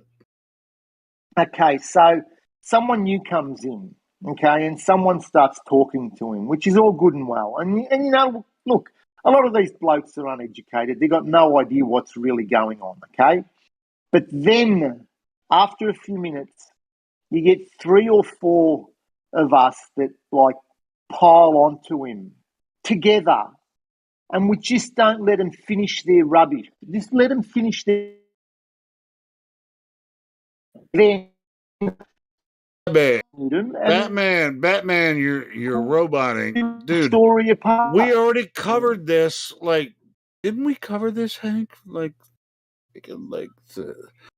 Okay, so now we're doing this again, where we're just like, now, hey, Batman, get your connection set up so we can explain to you that we do this all day long, every single day, 367, 365, 24/7, 365. And Helio, I listen to this channel just about Cool, and I 24/7. appreciate it. Yeah, cool, and I appreciate it. But I'm just saying, if you have recommendations, dude, I get recommendations all day long, and so I try to appeal. The best. We're trying to make this Discord the best experience that anyone that is curious about this topic, and in coordination with all the other moderators, we want to make this the most comfortable, best experience that they can have here. So, and if you have recommendations, sure. And I know it turns into a shit show sometimes, and and to be honest, don't tell anybody else that was listening last night. It turned into a shit show. Yeah, it happens very often, and it's only constructive criticism. That's all. Well, I wasn't always there. Well, I actually tried to regulate it, but I was. It's like without banning everyone, or just like I'm the regulator. I just like, all right, since you have all chosen to make yourself look like a dumbass, I'm just going to let you do it. I tried to regulate it for a little while, but and now a certain hour or a couple of hours or whatever that happened, that's not up to me. We're all here as partners together to make this a thing. We're working together as a partnership. So that's what that is. So if you have criticism, you can fire it to me privately. But as far as the live stream goes, we're doing this as a collaborative effort. And we already know that all of this can turn into a shit show eventually, sometimes. But sometimes we have some great conversations. So it's Take the good with the bad. Yeah. I mean, it is what it is. Yeah, that's fair enough. All right. Well, then let it be fair enough. Done. Because Done like a dinner. I mean, you have to have faith in the moderation of this server. We're working on that in the background. Don't worry about it. We got it. Yeah, Helio, I find that sometimes there are no moderators around. I know that because we can't always be around. We do the Then best you we need can. more moderators, don't you? No, we don't. You Because do. that would be worse. I promise you. No, you need more moderators spread out over No. different periods of time Nope. during the Nope. day. No. Okay. Bro. Okay. Yeah. Create your own server and then tell us what we should do when your server's better than ours. No, come on. That's not what I'm saying. I I have got my know own that's what server, I'm saying. but that's That's not what what I'm I'm saying. saying. I'm just saying trust the moderation here. We're on top of it. Don't worry about it. Helio, how can you trust the moderation here when during certain periods of the day there is no moderation because there is no moderator around to moderate? That's all I'm Are saying. you under the impression that nobody's paying attention? None of the moderators are paying attention to what's going on in the live stream. Are you under that impression?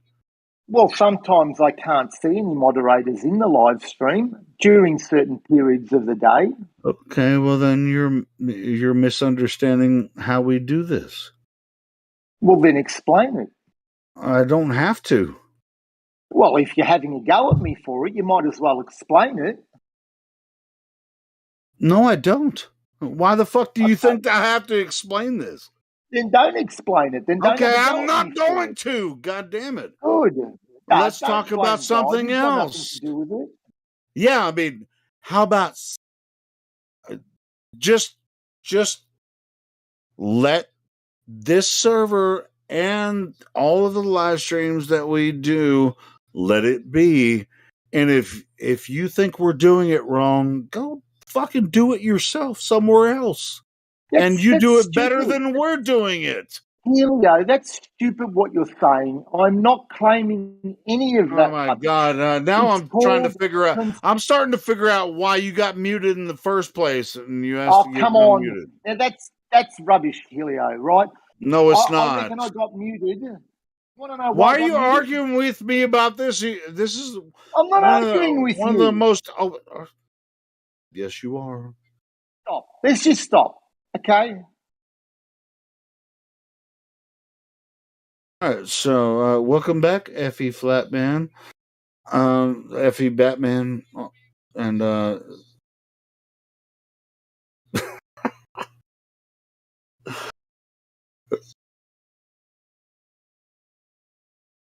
But anyway, I mean, if you think that any of the moderators aren't paying attention to what's going on in live stream or the Discord, even though we're not in the live stream voice room or any other voice rooms, we're definitely paying attention, and I take offense to that. So, and that's all I wanted to say about it. And there's no retort. You don't have to have a retort to that. We are definitely paying attention all of the time.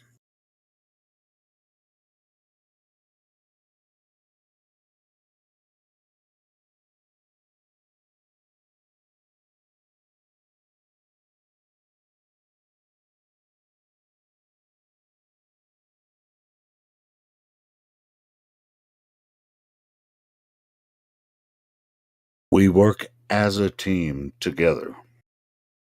There's a lot of communication in the background that most people don't even know about. So don't worry about that.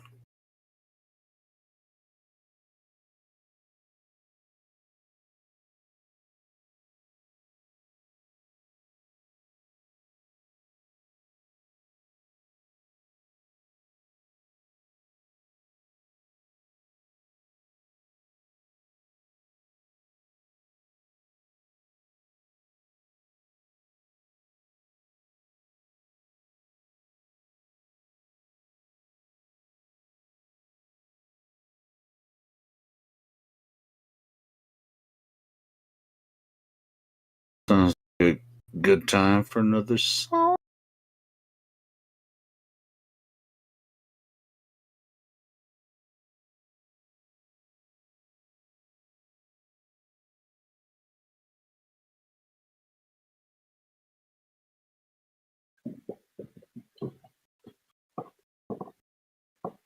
I'm gonna play another song unless Effie Batman has something else to say.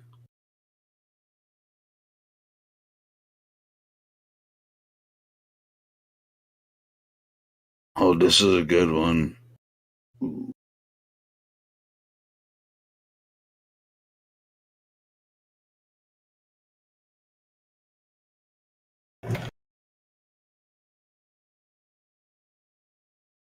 I know lots of things. Yeah.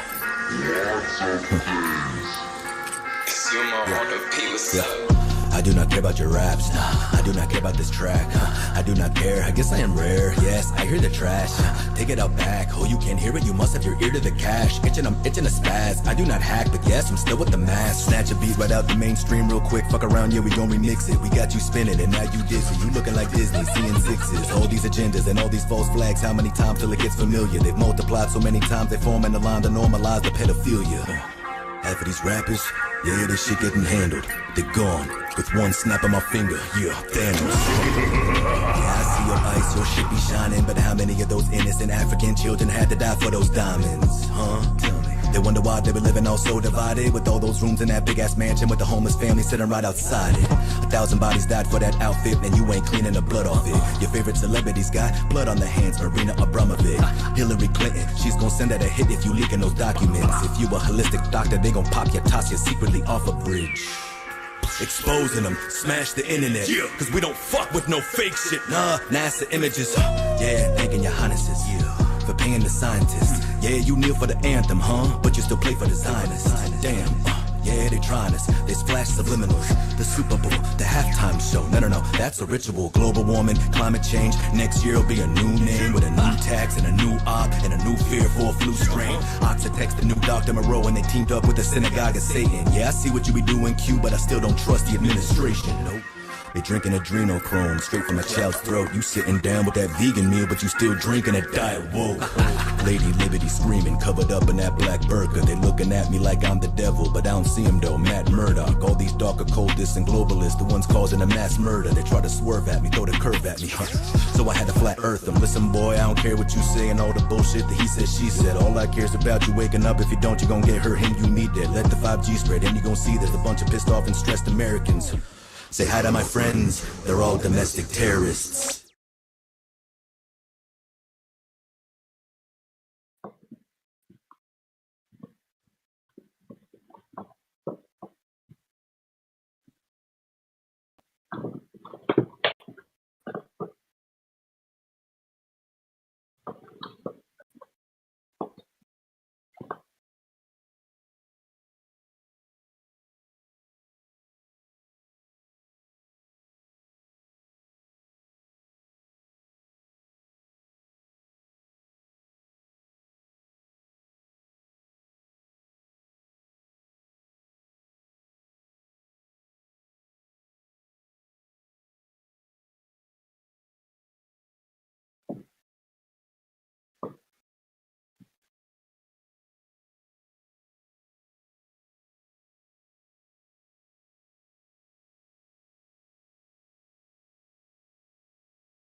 Because I have freedom. You guys have.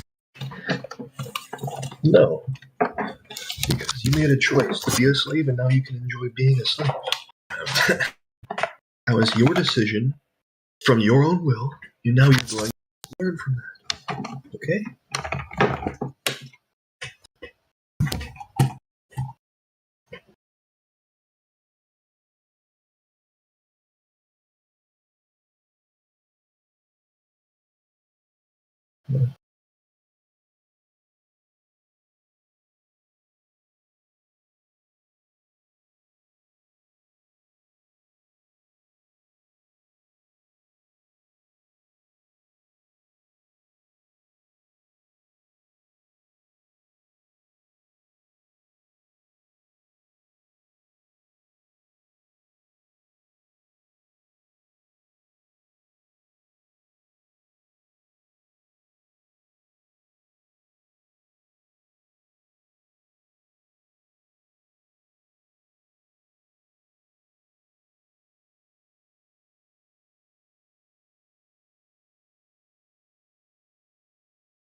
is displayed, and the Globers go insane. I hear their voice on the line as their cocktails causes pain. Even in perfect weather, we cannot see forever. Wherever you go, whatever you do, I will be taking your globe from you. Whatever it takes, or how your heart breaks, I will be taking your globe from you.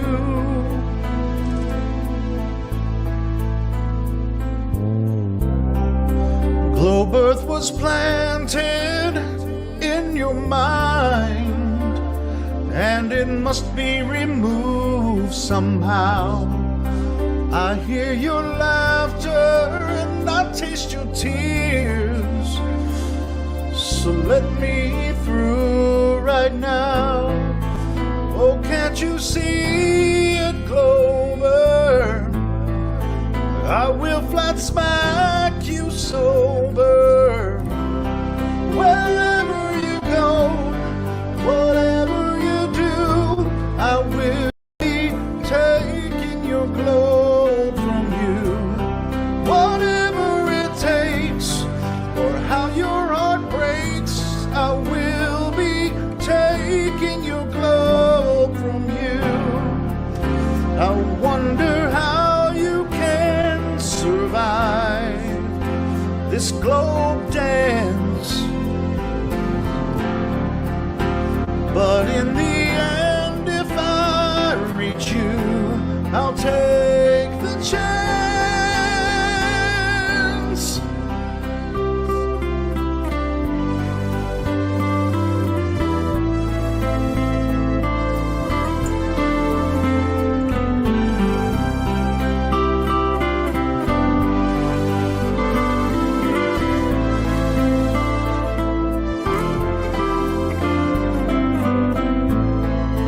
Even in perfect weather, we cannot see forever.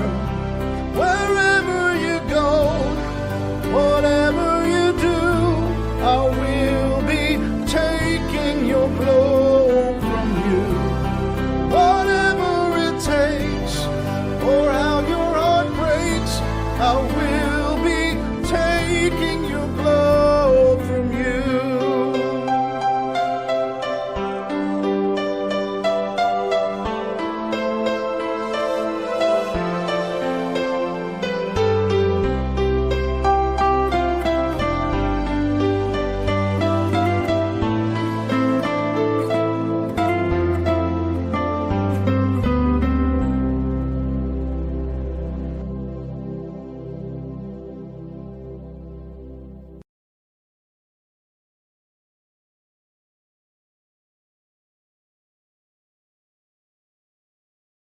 Thanks for Miguel for playing that.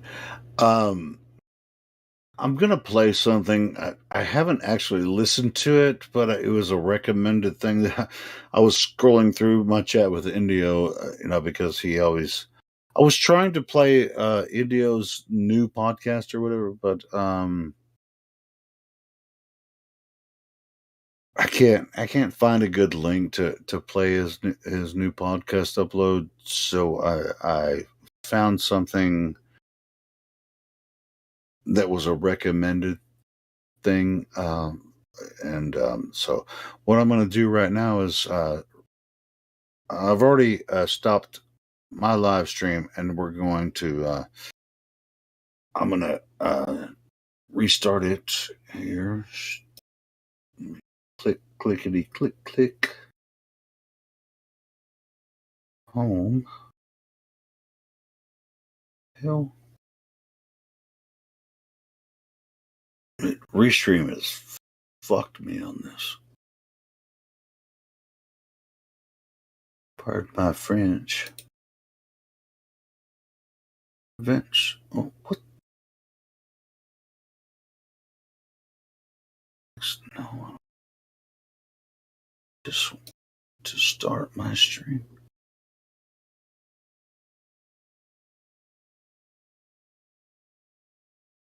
Wow.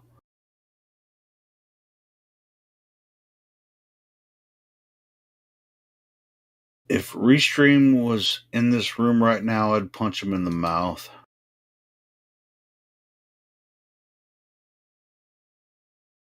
Because they totally changed everything and it's made it very difficult. It was simple before, but now it's not.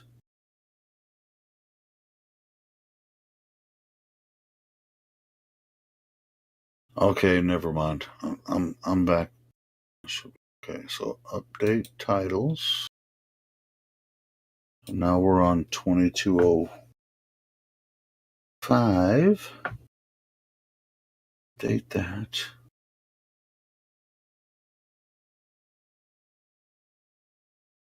And then hit start streaming. Boom. So we're live again on YouTube. Welcome everyone. And I found this random video that I shared with Indio that could possibly be a good upload for a podcast.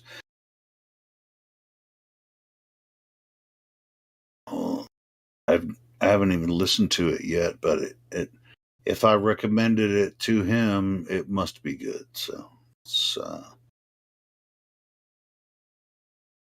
let's go ahead and start that.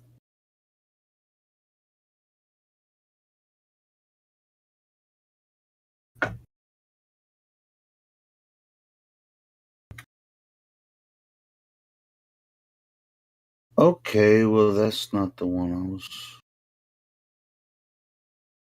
The fuck?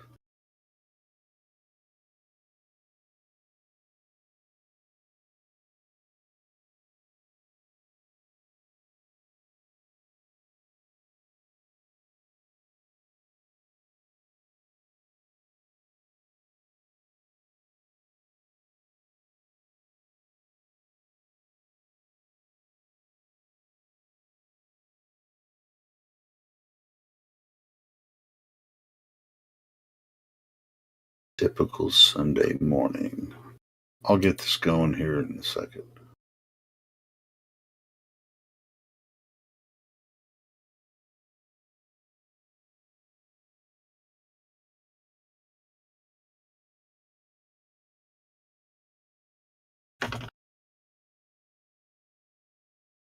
We were always like trying to get there. We're like little kids wandering around a golf course. Like, and all the golfers were there, and we were just like always tried to avoid them because they would get mad, if we got in their way. But that's just like a weird thing. Like, no one is going to let their kids just go wander around a golf course these days, right? Yeah. Kids don't do that anymore. We were gone all day, and then or we go. There was a creek, and we go there, where the woods were. I mean, it's gone. Yeah, I would be so freaked now if my kids were. I mean, my kids go out and play in our yard and our and everything. Yeah, if I wouldn't, have them go off and hang out with a bunch of golfers all day that I didn't know. I was gone all day too, just like that. When summer's come, my mom I didn't even have to come home at night. I'd stay overnight at my friend's house and down the street, sleep out in the backyard, and I didn't even come home sometimes for a week. And but I'd always check in, sometime during the day or whatever. I'd go home to eat or something, and ask me what I was doing. I'd tell her, and everything was cool. Off I'd go. Plus, you could more. I mean, at that time, it was more of a community where you could trust that the other parents were likely, or they knew the other parents and knew they were likely. There's a mom there, and like they're kind of keeping an eye on what's going on, And nowadays, you just don't know where. Like my daughter, went to this when we moved to this area, which is a very redneck, backwoods kind of area. Like I wasn't prepared for how kids are raised. Some kids are raised here. So my daughter went to a sleepover. I think she was like 8 or 9, and she came home. She was like, I can't remember what R-rated horror movie it was, but whatever it was, she's like, Hello, who's here? yeah, they put this movie on, and then me and Julie, like, we just thought it was too scary, so we went outside and anybody played. I said, that was really smart. But the mom's there, like, showing the R-rated Helio horror Skeptic, movies are to you 8 there? and 9-year-olds. Like, that's perfectly fine. You know what I mean? Like, not even if you like. Not even thinking like maybe I should ask the parents if it's okay. I mean, you know what I mean? Like, which of course I would say no, but like they don't even have the mindset that.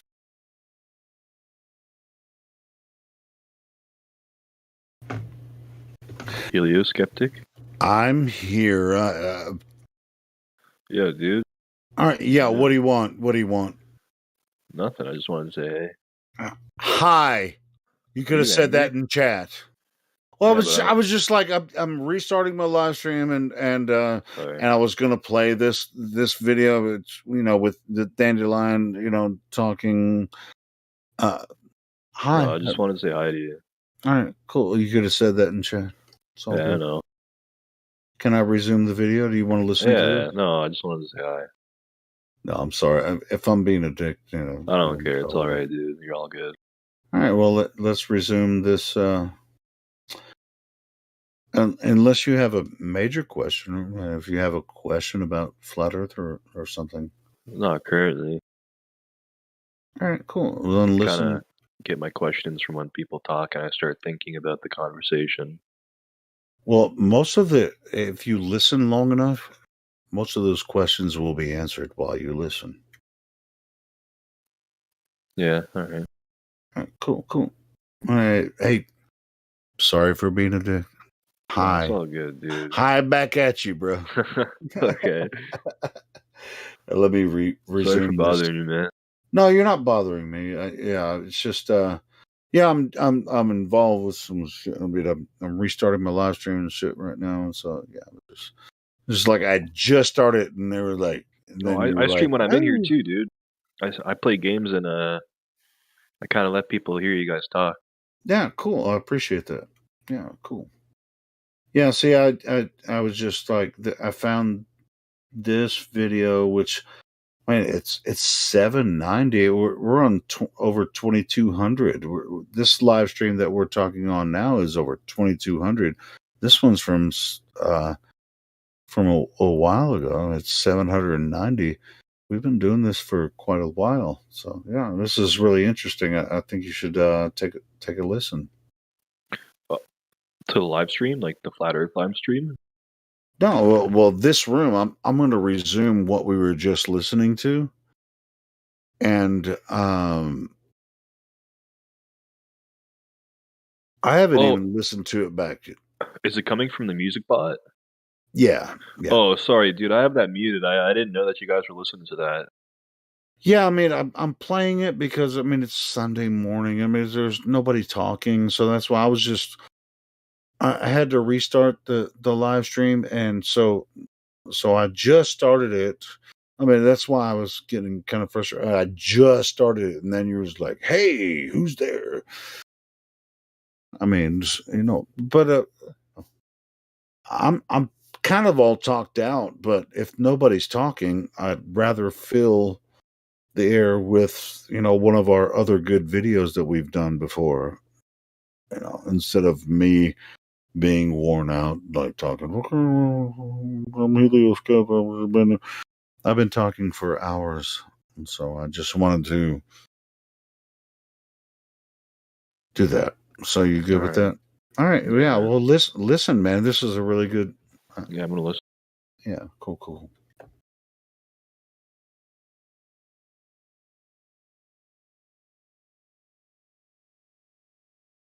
There's something wrong with it. You know what I mean? Like that's just normal to them. I couldn't believe it.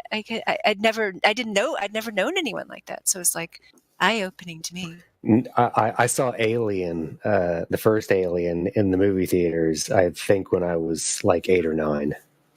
And I actually went with my parents. I've never seen that, but again, it's probably scary, right? Yeah. Well, as an 8 or 9-year-old, it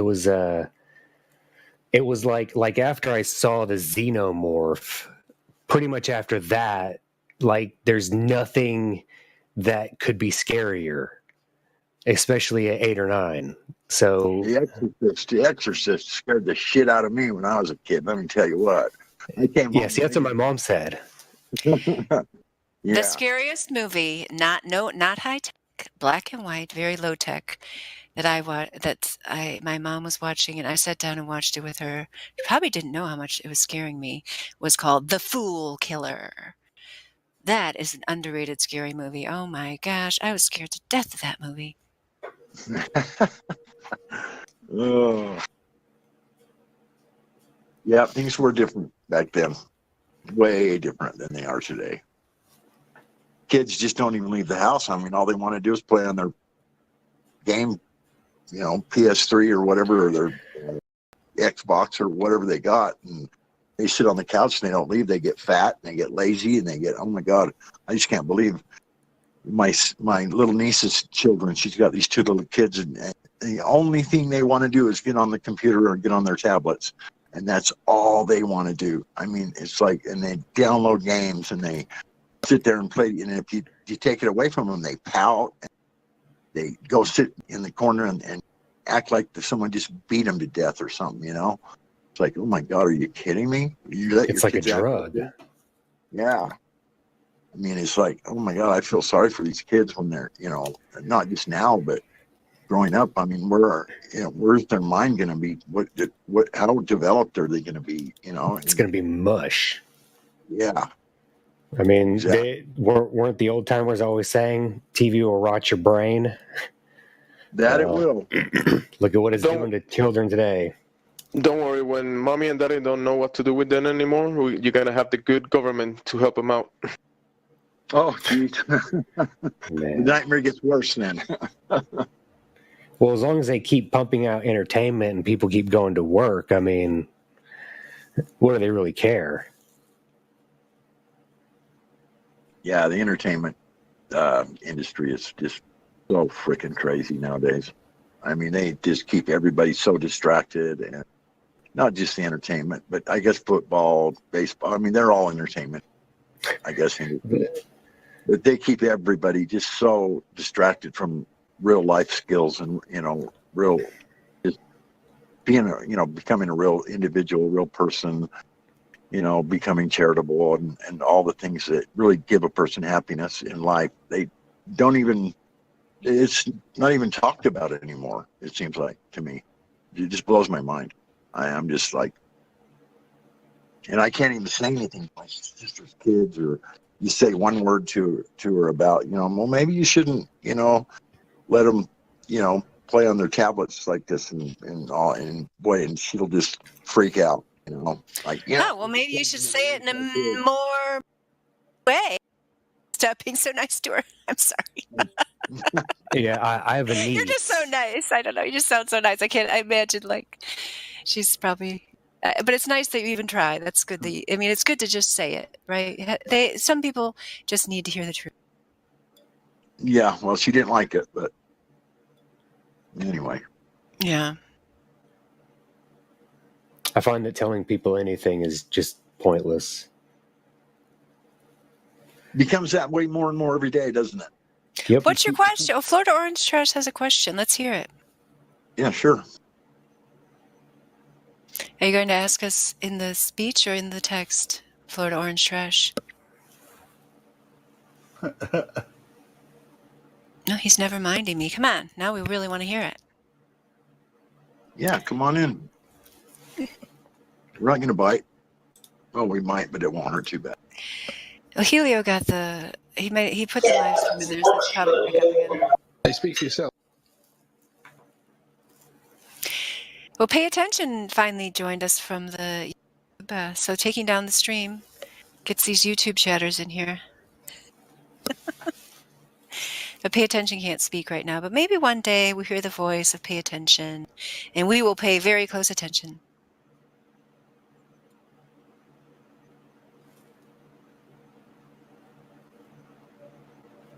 Okay, sorry to interrupt. I thought Florida Orange Trash had an earth-shattering question. Apparently not.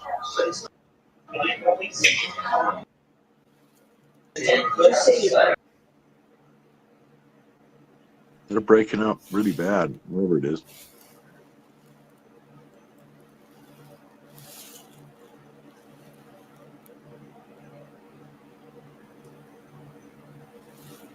I had a lot of trouble using the YouTube Discord service too. I tried, and there was a long delay and everything else, and that was, a while ago. But my phone works so much better; it's ridiculous. And of course, being right directly on the Discord channel rather than the YouTube part of it, I just don't think it works as well.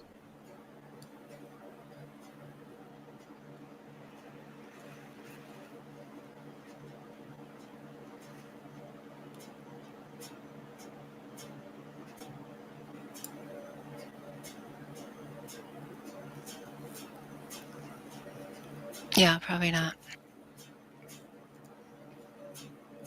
Yeah, I heard you guys last night talking to Quantum Eraser. It was really interesting. I was like half falling asleep, but I found it interesting anyway, the stuff he was saying about the Double single split slit and double experiment. slit experiment. Yeah, because the one that video he was showing was the single slit experiment. It was good. I watched it. Yeah, I've seen them all several times. I did really. He helped me a lot yesterday with that conversation. I understood a lot more about the wave function and how it gets destroyed or falls apart or whatever, and how the things hit the plate and whatnot. He really did explain it to me yesterday, so it really did give me a lot better understanding of how the things take place and whatnot. Now, understanding it's a whole different ball game. I mean, how does things change just because it's being observed and whatnot? That's a pretty strange concept. I mean, I don't know how that would happen, but obviously it does.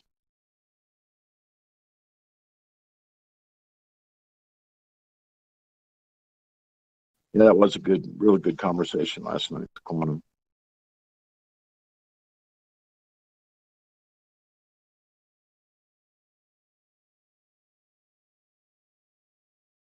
Yeah, why does it happen? That's a good question.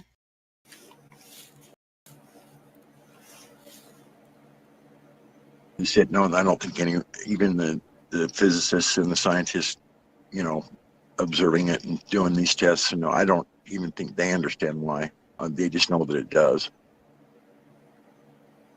What happens and when it happens, how it happens, this and that. But as far as why, I don't think anybody knows that quite yet.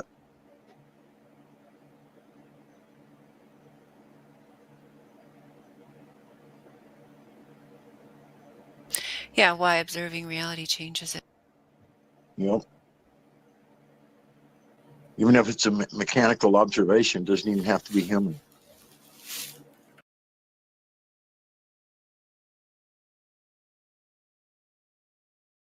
Like all it has to be is a camera or the human eye or whatever. As long as it's being observed, it changes. Yeah, I mean, it makes me think of how, interacting with people, it's like, what's real about your interaction with people is you have those interactions with them and then you're both having the same interaction, but then they go off and they're having the rest of their lives, which you have nothing to do with and not really real to you unless you're interacting with that person. Right. Yeah, it does. Yeah, if you look at it like that, it can definitely expand out into some very complicated scenarios if you wanted to try and suggest this, that, or like you just did, Yeah, who really knows? Yeah, because we are often tempted to think whatever those people, a person in our life is presenting with somehow that's, sometimes we attribute motivation to it that's not really there because it's like they're living their own little drama and we're living our little drama and they're very separate. Yeah. And they only occasionally meet. So really the only reality from that person is what they're presenting to you and what it can teach you as a challenge or giving you information or whatever it is they're doing. But sometimes I think we try to, extrapolate too much from that information because we can't really know everything that's going on behind the scenes. I mean, it's the same thing that we always talk about, like the elite, like this whole deception of the globe. Like why are they doing it? Everyone always asks, why are they lying about the shape of the earth? It's like, well, it's impossible at this point for us to know that unless someone comes out and says, we're lying, here's the reason. So we can guess, but it's pointless. It's pointless to guess, isn't it? Because we don't need to, because we can just see the earth measures flat, it's observed flat, we use it as flat. Our lives are better when we acknowledge its flatness because our minds work better. So, why they're lying to us is even more pointless once you realize that they are lying. It's even more pointless why they're doing it. You just have to discard it. Well, I think you can. I think we can know a little bit myself, but I think it has to do with the adversary. I do believe that there's some evil forces behind it all. They're trying to hide something for their own personal gains. These people are selfish. They are, all they think about is themselves, and they really don't care about anybody else. And there's a deep-seated, in order for someone to be like that, I think you have to be that different kind of an individual. They say there's two different seeds from, of people on the earth. The serpent seed and the seed from Adam and Eve and whatnot. And if you dig into it deep that way, I can kind of see why. If the controllers are really the that serpent evil. had kids. That's what they said. Okay. That's what they say in the Bible. The serpent had a human child. Yep, Cain. If you listen to Zen Garcia, he goes through it all really, really in technical. If you listen to Zen and Rob Skiba, they describe it pretty, and they read the scripture and they talk about it, and they look up all the words, all the meanings of every single word in the text, in the scripture and whatnot, and then they interpret it from there. They use the Hebrew definitions, and they use all the definitions that they can possibly come up with for each word in the scripture. I heard Zen Garcia. He came time and I listened to him. He wasn't talking about that, but yeah, he seemed cool. He's a no, isn't Satan the red dragon? Excuse me? Satan, isn't he the red dragon? Who has many names? Yeah, I think he has many names. Yeah, exactly. It's definitely called a dragon. I can't confirm if he's specifically referred to as the red dragon. What do you ask? Well, I was just curious because I'm aware that there are, let's just say, intelligent reptile beings. Well, they said that when Cain was born, he even had reptilian features to his body. He carried the attributes of his father, and his father was the serpent. And so he said that Eve was beguiled in the garden, and if you look up the word beguiled, it also means seduced. Yeah. There's a lot of things to unpack there. But Jesus also said that ye are of your father, the devil, right? He said that straight out. No hiding the words, no red dragon metaphors. Ye are of the father, the devil, who's referred to as a snake in Genesis. Do you think that these people had physical features? That's what it says. Did they look similar to the snake, or is it referring to their spirit, soul? I don't know. To be honest with you, all I know is what Zen Garcia and Rob Skiba.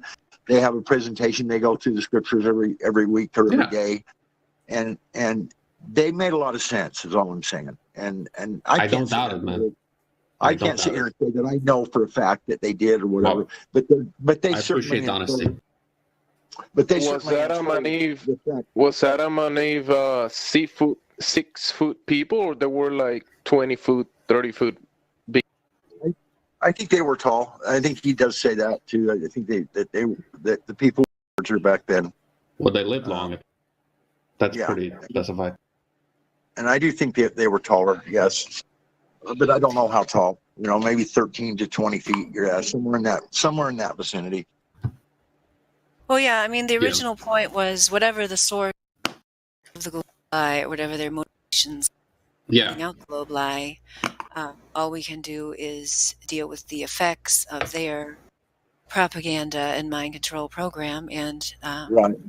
try to perform some kind of rehab, try to provide some kind of rehab on the people who come in here thinking that they live on a spinning ball against all logic and against all evidence to the contrary. I mean, it's very sad that we have so many men and women on this world who are not able to just follow simple steps of logic. And in fact, they not only are not able to follow them, they are afraid to let someone else lead them down the path of logic by, simple, normal, Socratic questioning techniques that have been used for hundreds of years to educate people on facts about their world. It's like they are like coming here programmed with like resistance to just hearing simple facts. It's very sad, very sad. I mean, people need to know. So the cognitive I really indoctrination is very strong. I agree. Go ahead. I'm sorry. Never have to apologize, Ben, if you don't. Never have to apologize to Sky. Yeah, exactly. Never do. Well, I feel like I interrupted, so someone was trying to speak. That's because you're just so nice, Guy Rocky. You're just so nice. Like I said, I wish I could be as nice. I just can't. Sorry. Yeah. Well, thank you. So I just wanted to thing that Becky you're speaking about. Sorry, Mary, you're speaking about. I get your name. Yes. Thing that you're speaking about. Yeah. Is super interesting to me because I've just been I've been diving into this thing. So what you're saying is that number one is that we cannot ever understand the nature of the lie. It's like because it's about assuming intention, and just imagine that if a friend of yours lies to you and you don't know their own inner thoughts yourself, so you start to speculate as to why they're lying. Like if they're lying, if they're saying something that's untrue, you can start to speculate, and we have these kind of default mechanics where we go like, oh, they're probably insecure about that, or maybe they're just trying to cover up this fact, or they're embarrassed, or blah blah. And this is exactly what Nietzsche tried to do. So what Nietzsche did was that he actually, through his research, all he did was that he explained to the world like his own inner working, because he looked into himself to see, well, why would I lie about this? And then he came up with the answer, and he wrote that as if it would apply to everyone. But the truth is that people are very different, and people lie for different reasons. Yes, there might be some generalized consensus as to why most people lie if you're living in a homogenous culture or a nation or a neighborhood which behaves in certain similar ways. But that's the issue there, is that through trying to understand why people lie, the nature of the lie, the intention of the lie, everything it's really telling you more about yourself than it is about any external condition, which Freud failed to realize. So when he was saying that, well, every person, every man has a love for their mother and they're sexually attracted to their mother, it's really him telling you that this is his own, fantasies and dreams that he had, and that's why it's kind of discarded at this point. And the second point, Mary, what was the second point that because I wanted to speak on that too. People who come here and who are afraid of logic and reasoning. Right. Yeah. So what I wanted to say about that was that my personal belief is that I think that, because what you're saying here is that people are rejecting logic, and I think that logic basically cannot, well, maybe it can be rejected to a point, but I think that the real issue, or bigger part of the issue, is that people believe they're behaving logically, but they're operating on faulty information. So it's kind of like if you're not to degenerate the human mind to a computer, but as an analogy, if you install malware to a computer, the computer will treat it as regular software, and it will proceed with the commands that it's programmed to do. and the computer, quote unquote, believes it's behaving as it should, but it's behaving on corrupt information. That's why Sky the whole thing gazer. crashed. That's one of the best things I've ever heard you say. That's great. Yeah, because Oh, thank you. they've never learned. I thought you were going to trash me. I'm not going to lie. Oh yeah, because I usually do. I'm sorry. Yeah. I am sorry. I can't be nice. You are a harsh critic, but I appreciate it. It makes me sharper. You can give it back to me if you want. I'm too gentle for that. Now, see, this is interesting, right? What you're talking about, the logic about things, because I used to be a glober, right? I used to believe we were flying through space just because, well, I never questioned school. And I was also an atheist. I didn't believe in the Bible or anything because, well, from a globalist standpoint, the Bible doesn't make any sense from the Bible's perspective because, well, it's presented as an illogical option. Yeah, so for me it was weird because once I realized that the Earth wasn't a globe at the age of 35, by the way, the Bible then became completely logical, like it made total sense. Yes. Couldn't agree. But there was still an issue for me, and it made even more sense when I realized that humanoid reptiles were a thing, because then the snake in the garden goes from just a talking animal to a talking being. Yeah. And it makes even more sense. Yep, that's where the evil opposition is coming from across the whole world. I think that they're in control right now, and I just believe that the devil is controlling the world right now. I don't know what days we're in. I don't know if he's been set loose and this is the last, his little last stint of control.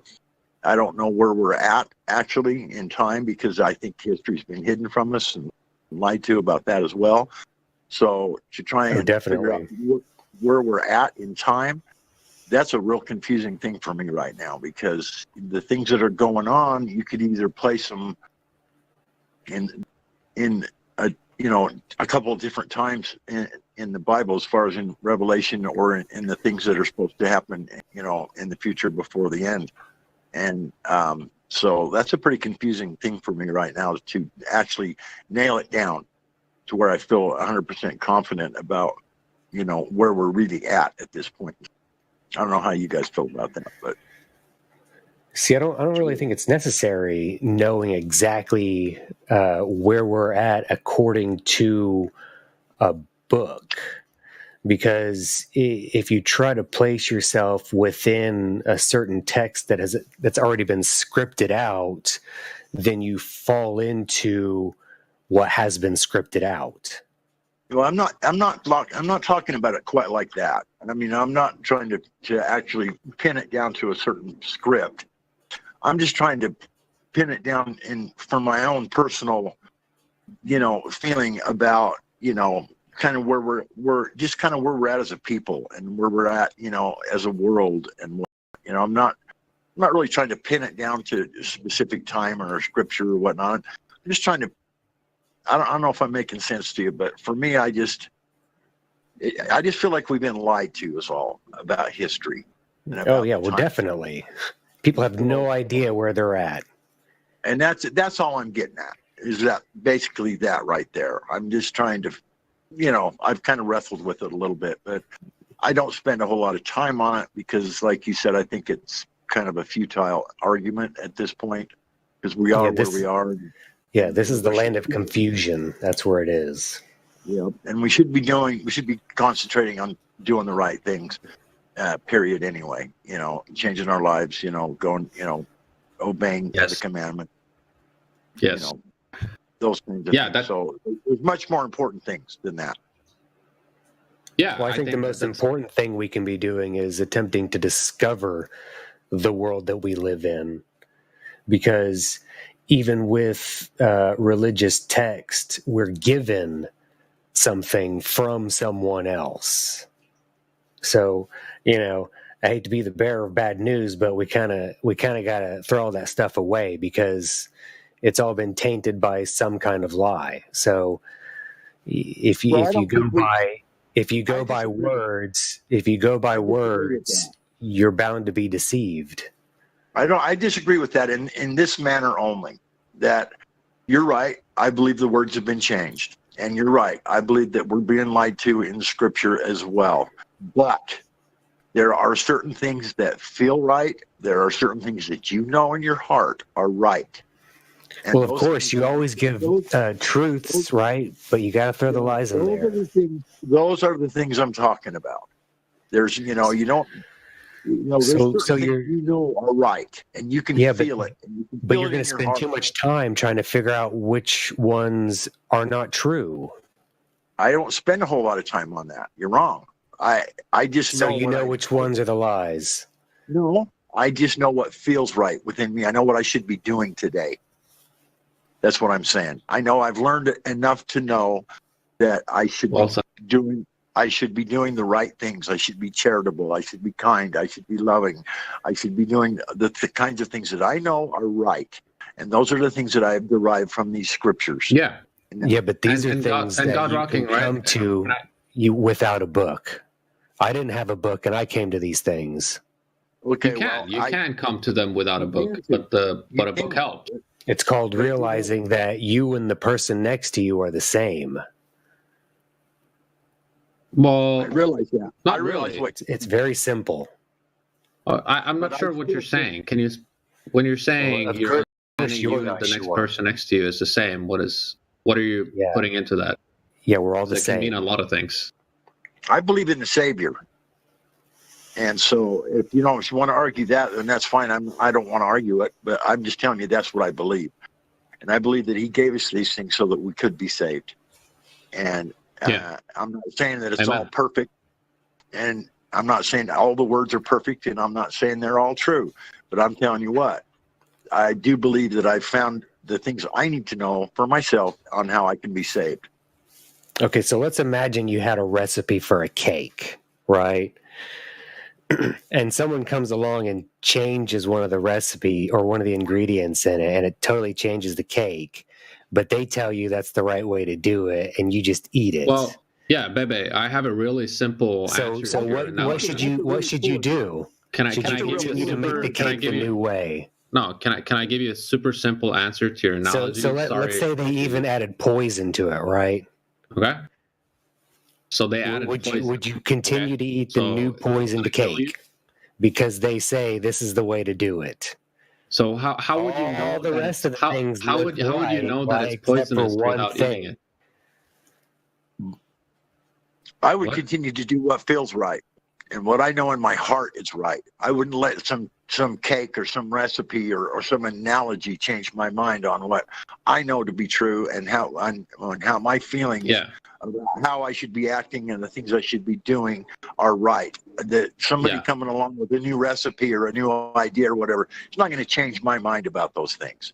I don't give a shit about somebody's new cake or new recipe or about a new idea. But all I know is if it doesn't feel right, it ain't right. Yeah. And I think that if you're eating a poisonous cake, regardless of how objective and scientific you want to be, baby wolf, I think that you would probably have some kind of reaction, as is what happens when people eat things that are poisonous and bad from them. There is a part of them, whether it be your gut, your liver, some kind of organ that helps you out, or if you want to get metaphysical, your soul tells you that, hey, there's something wrong here. Yeah, you'd be surprised maybe you shouldn't eat it. How many people will consume poison and not be aware of it.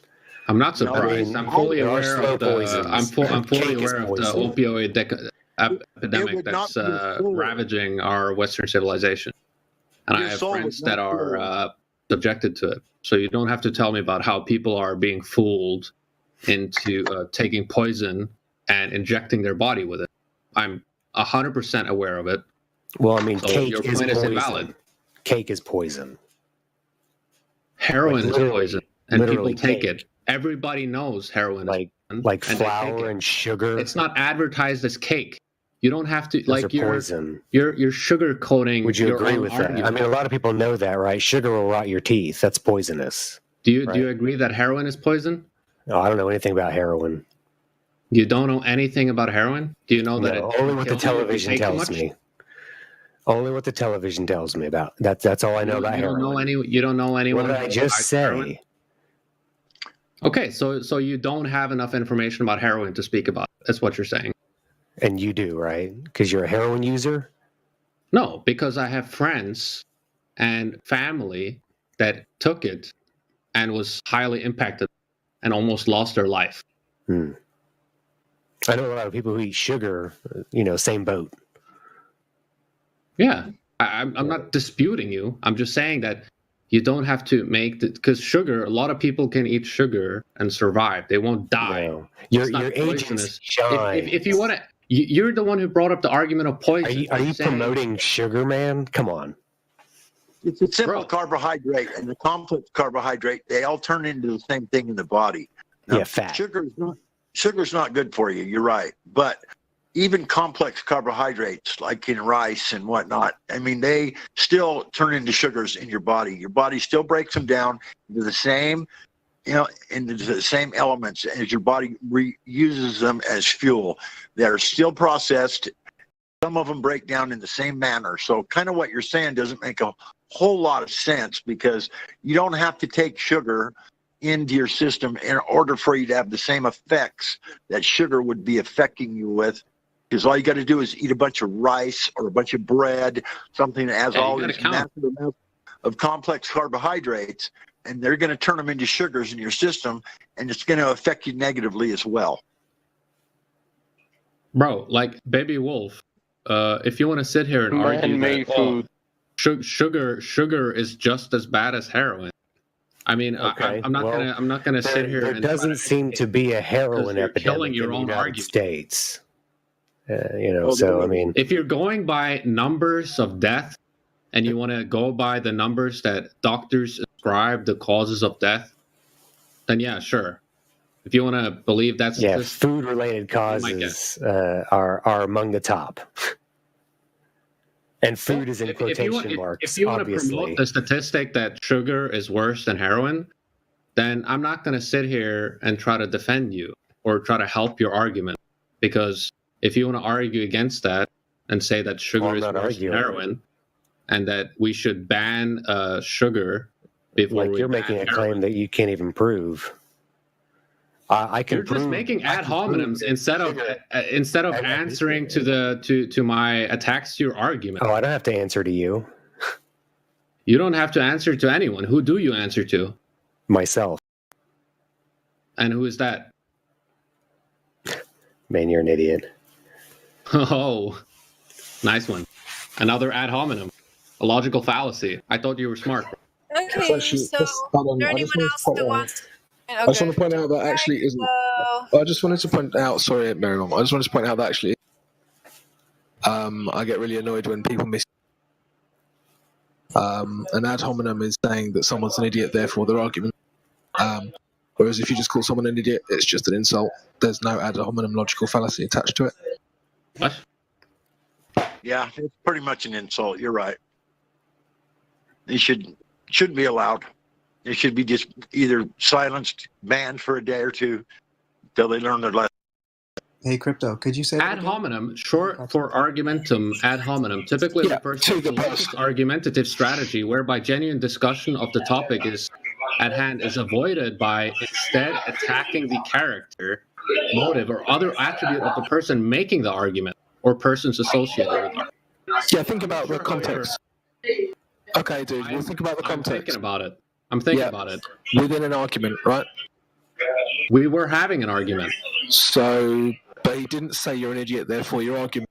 He just called you an idiot. No, that's not the premise of what an ad hominem is. Yes, it is.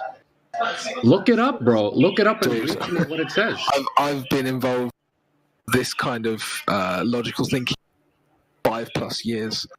I don't think a simple dictionary definition is going to be as important as actually used knowledge and So What's the word?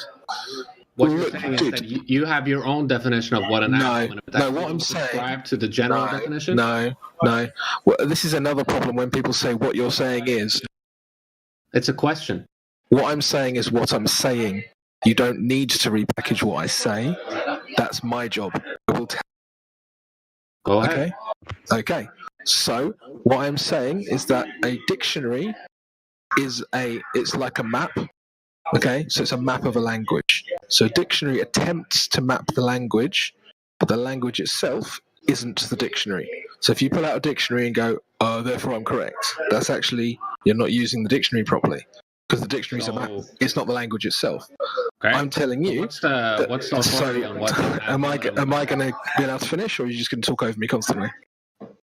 Yeah, I think your argument is pretty clear at this point. But if you want to clarify it further, go ahead. Okay. Well, the obvious conclusion to this is about the consequence within an argument. Otherwise, it's not logically fallacious, right? So if there's no argument to be considered, if he just calls you an idiot, it's got nothing to do with the argument. It's not a logical fallacy. He's just insulting you. And who determines the consequence of the argument? That's a question that doesn't mean anything. You just said whether or not it's classified as an ad hominem depends on the conclusion of the argument. So no, I didn't. Who determines the conclusion? I didn't actually say that. So I'm not going to. That's a straw man because now you're saying that. Why don't you clarify it then? I think I was pretty clear. I think everyone else listening knows exactly what I said. I think they listen to what we both said, and they can make up their own mind. So we can leave it there. Sure. So, are you saying that you have more authority over because of your knowledge, because you've studied all this stuff? You feel like you've studied it more than us? I'm just asking. You feel like you are the authority, and we should listen to what you're saying because of that? No, I don't believe in authority. What I said is that when you talk about subjects and you're very familiar with them, you understand certain subcontexts, right? Someone just putting up a dictionary definition ignorantly, that doesn't mean that they just win, right? When you understand that you're talking about arguments, then you can't take that context out. That's what he was attempting to do.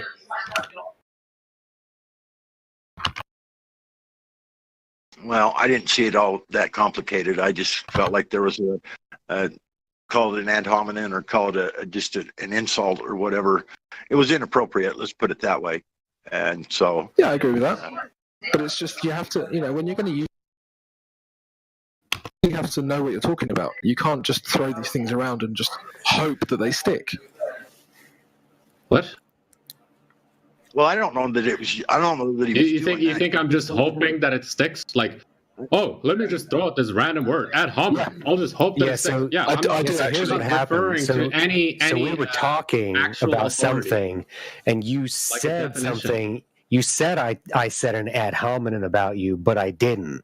Right? Then you started questioning straight up. Yeah. There's a YouTube recording of this. People can watch the VOD if they don't believe me. Shh. Listen.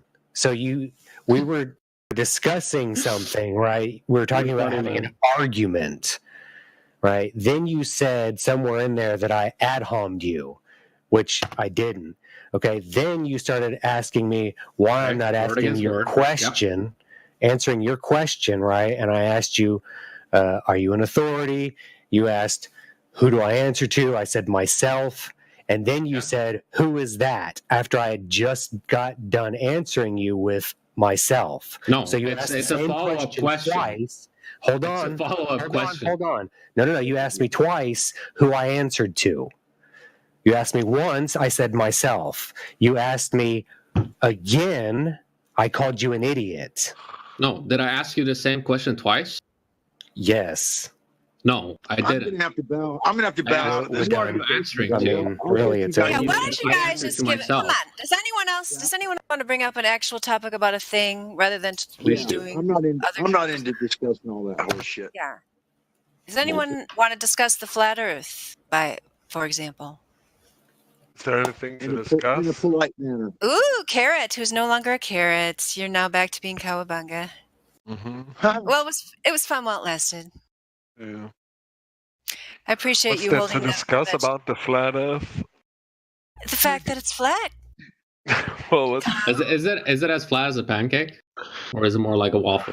do you guys ever wonder how thick it is? Yeah, sure. We wonder a lot of things. Do you Is ever that, wonder? is that thick with 2 C's? Oh yeah. Oh yeah. Of course. What's the? You ever been in a position where you're like, if you present your argument, you go like, oh, the Earth is flat, and then you go, and then someone goes like, no, it's not flat, and then you go, oh, it's flat like da. What's your main analogy at that point? Is it pancake? I You go wouldn't do that with the old because pancake pizza. No, I mean, if you want to talk about whether it's flat as a pancake, I mean, there's been an actual study about pancakes. It was done.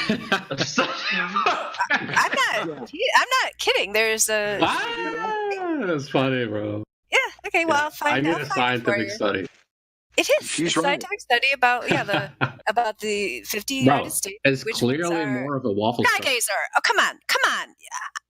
I'm gonna have to leave too because I've dealt with you 1,000 times. If no one else is gonna deal with you, then I just can't keep fighting you. Like if you can't have a civil conversation, I mean, we've gone over this like 1,000 times. All right. I mean, you just got into a big thing with BB. I'm sure whatever you're gonna say is hilarious. I can't finish my sentence. You can't wait to say the hilarious thing till I'm done. I'm sorry. You just get me agitated every single time. I'll find the link and put it in the chat, and then I won't have to explain it to you. Now I have a question. Skygazer, do you have this effect on all women? Boom. That I'd actually like to hear the answer to, but you might not want to. No, actually, most women are attracted to me. Until you start speaking. Most women are attracted to him, he says. I don't believe that. No, not like not necessarily physically, but usually I have good connection with females. Mentally. Nice, I can only imagine. Like I can't imagine you having a good conversation, dude. I have to admit, I'm not seeing any evidence here. I'll be honest. I mean, yeah. Well, I mean, Mary is a very special person. You're either completely delusional or full of it. It's not the weirdest claim I've heard. Okay, yeah. Let me. Okay, Skygazer, let me tell you how I'm special, because I'll actually tell you what I'm thinking about you instead of keeping my mouth shut about it. So, I'm sorry. Okay, I'll go back to my mute. No, I want to hear what you got to say. Ream is out. I mean, I want to hear it too. I want to hear. Oh, Skygazer wants to hear it. Mary, have at him. Oh, shut up. You can send it to me in DMs if you don't want to share. Skygazer, I don't know. I mean, yeah, if you maybe you're like a babe magnet. I have no idea. Yeah, clearly What's we a don't babe get magnet? along. A babe magnet? A babe magnet? You don't know what that is? It's a... Wait, so I just posted in chat. We are like magnet. So, I think it's quite obvious he doesn't know what that is, Mary. Mary, you got to stop. Are you burning yourself, Mary? Mary, or are you burning me? I'm not sure. Mary, you got to stop making me laugh so hard, please. It's getting better by the second. We're all just having a player, a man who can easily attract and Yo, see what Danny Rebels thinks you said I was an ape magnet. Bebe? You're the one who said you were a babe magnet. I did not. What did I say was a babe magnet? I never uttered the word babe in this chat before you said it. I said women are generally attracted to me. They're not opposed. They're not disgusted. Okay, well, most. That's a key word in there. Most. Yeah. There's about 0.0001% who's not. Jesus Christ. That was a joke. Probably more like 30. Okay, so they're attracted to you, right? But how long do they stick around? Solid question. Oh, about 10 minutes. Babe, Can There you you go. DM him if you're really interested? I can't believe we're actually having this conversation. Yeah, bro. so the point is that the Earth, that many U.S. states. Okay, am I going to get to finish my sentence now, Sky? Is that what you'd like to do? Let me finish. Is it usually dark when they attracted to you? And drunk. In the study, they studied each one of the 50 states separately. They found that some of them were flatter than a pancake, such as Kansas. And so then in the average was that the USA as a whole is indeed flatter than a pancake. Boom. I will put the source for you in the Livestream 1 text. All right. Boom. Mic dropped. Damn, scientists proved the Earth. So let's go. Let's talk about the flat Earth. Yeah, it's flat as fuck. I'm down. Let's do it. Let's do it. Let's do Let's it. do it. Yo, what about Elon Musk dancing for the Shanghai audience? Did you guys see that? That was hilarious. Nothing to do with the flat Earth. Oh, so SpaceX doing the car You into all space believe in showing the curved dome? Earth. Oh, That's nothing to do with flat Earth? That's the Right, round that's Earth. funny news. We're talking about the flat one. Yeah, but so relative, bro. Come on. No. Okay, so you're one of those guys. You only want to read about like, oh, this new laser experiment across the lake, the icy lake, proved the Earth. You don't like to mock NASA or anything like that? Do you mind if I ask your nationality? No, NASA's Fair enough. Fair enough. So you guys don't want to talk about that? Nationality? I've been on yeah. the server for a while, but we From usually China. talk about the globe Earth. Okay. Randy Marsh, what was your question? I can't even remember. I thought it was good. Oh, do you remember? Because I seriously don't. I was really interested in it, but I've already forgotten it too. Sorry. Oh, okay. Mary, did you see Elon Musk dancing in Shanghai? No, I did not. Oh, God. How was he doing? Elon Musk danced in his $2 billion Shanghai Gigafactory. Oh. Wonder why he's... How was his moves? Bro, they're terrible. They're so right. bad. I asked if So you guys bad. believed in the dome. Oh yeah, that's what he said. Okay, yeah, I remember now. Yeah, he said he wants to know if we believe in the dome. I mean, I'll just answer first. Other people could say. I mean, I don't. In terms of like geography, which is what we're discussing here. I don't. Usually don't go around like when discussing geography saying, "I believe in mountains. I believe in the sky. I believe in the grass." So, do I believe in the dome? I don't have any reason to think of that as a belief. I have seen some evidence that there may be something there causing certain reflective patterns around the sun, as well as rainbows that seem to indicate there might be some kind of, something up there that is a curved shape, as well as the fact that our atmosphere is contained, therefore containing it. So I've seen lots of evidence that lend toward some kind of barrier there. I have not observed the material that this barrier is made of, nor the shape. All right. We see the evidence. What about yeah, sure. I would love to see any evidence too. Of this dome. But what about the other guys? Like that was one perspective, one person. Because I feel like this is where things start to like people have different opinions. Some believe in an infinite plane, others believe in a dome, and some believe in something completely different. And some people just say they don't know, but they don't believe in one or the other of the previously mentioned. So I just noticed that it kind of branches out around that aspect. I was kind of curious what people think. If everybody believed in the dome, like who's in the channel right now is talking, or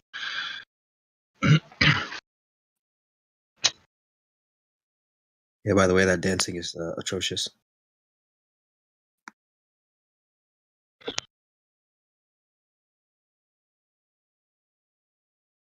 No one believes in a dome.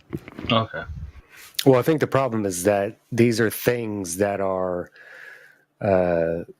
beyond our ability currently to discover. All right.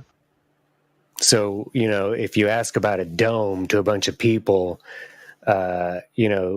sitting on Discord, because, well, obviously, we don't know where to go to discover anything about our world because, well, we don't have the ability to, because, these things cost a lot of money and I don't have the money to go buy a jet or a rocket or whatever, right. to go find out what's up there. So really proposing these sort of questions are kind of pointless. They're senseless.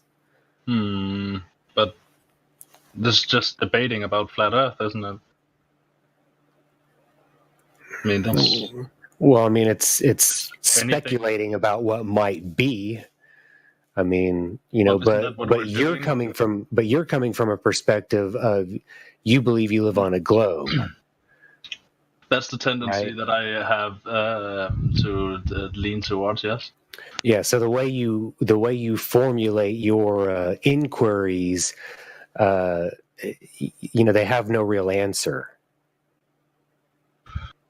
Well, I mean, it's a pretty straightforward question, though. Right, but how do you expect an answer? How do you expect an answer from a bunch of people, like I said, who don't have the ability to discover a dome? Well, there has to be. Why does it has to be? Because in every example that there's in every example that there's gas pressure, there has to be a container. Okay, if that's not true, then demonstrate it to me. Did you ever wonder if maybe space wasn't a vacuum?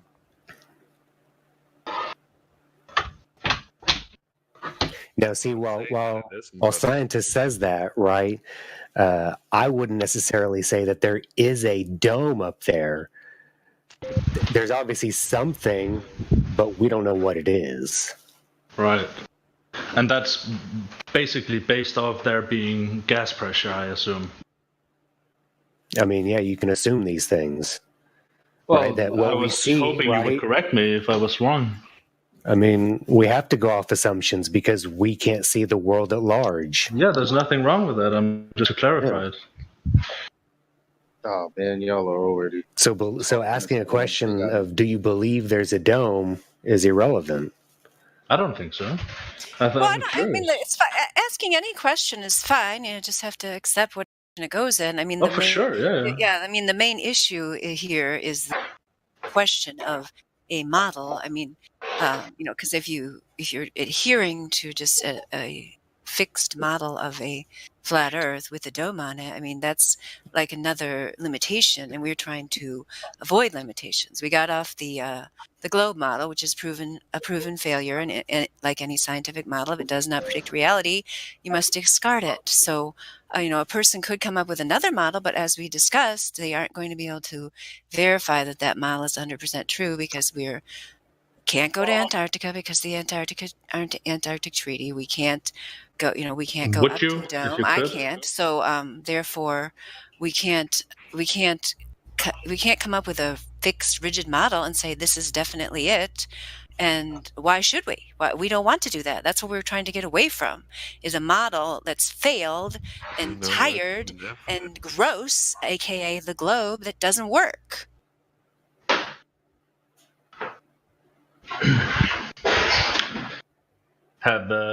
It's grody, man. I don't like the globe. Yikes. Has any of you done any experiments? No. Why would you need an experiment for a geometric? I mean, why would you need an experiments for yourself? Can you guys hear me? Like just like observations, but like some sort of experiment to confirm that the Earth is flat. Can you guys hear me? Mic check. I've done long distance observations. I mean, I haven't done a laser test, if that's what you mean. No, okay. My observation is just the star patterns. That's pretty obvious. The star patterns. Hello, mic check. Mic. So that one was like a no-brainer for me. Elijah, this is recording, I think. Curious though, because like the star patterns, I would assume would indicate like confirm or like go towards the globe model, if anything. No, because if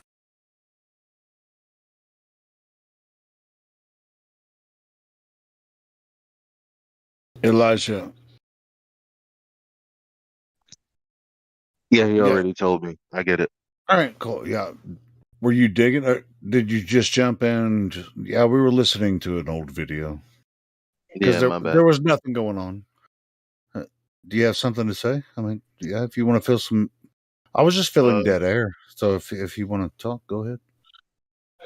No, it's cool. I did. Dang, what did I want to say when I came in here?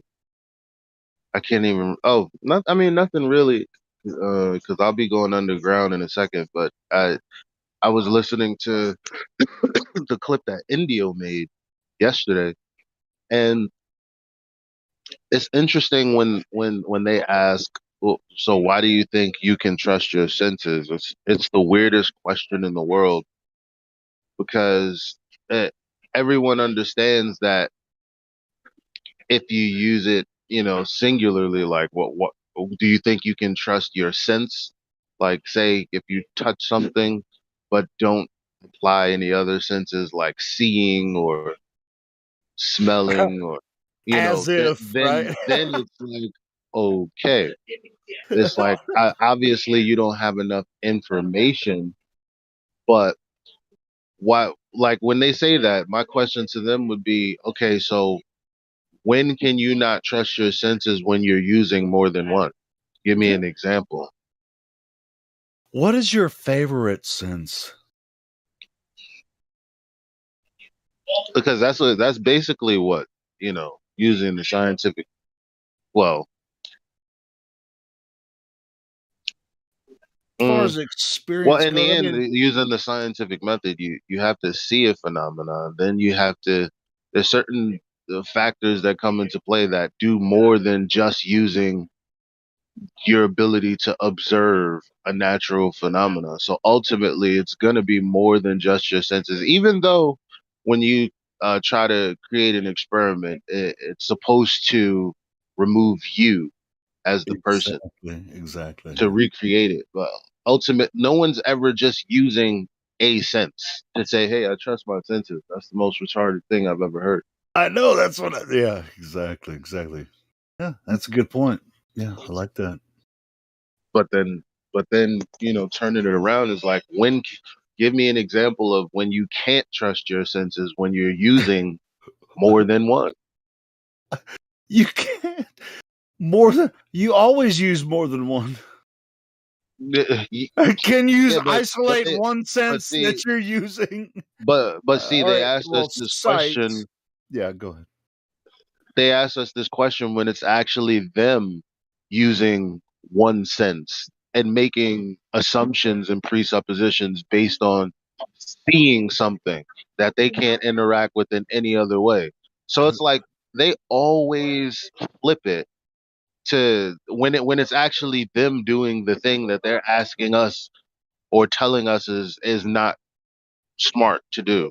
It's not smart to use just one sense, but you're using one sense to see something, and all you're doing is telling a story about it. Mm-hmm. Exactly, bro. Oh, I'm going underground, so you can continue playing the audio. I just wanted to. No, cool. I was enjoying. I've been laughing so hard at some of the shit that was said on there. That's an old video. It's like I think that was episode 760. That's like from over a year ago, I think. And Mary Mom was killing it. Everybody's killing it. God Rocket was on there, killing it. Arian was on there. A lot of people on there killing it, man. Were you listening to it? Some of it, Elijah? He said he's going underground. I think he means in the subway in New York. But yeah, you guys enjoying the audio that was happening there? Because you don't want me to talk forever because that's pretty boring. So the silence means yes. Resume the video.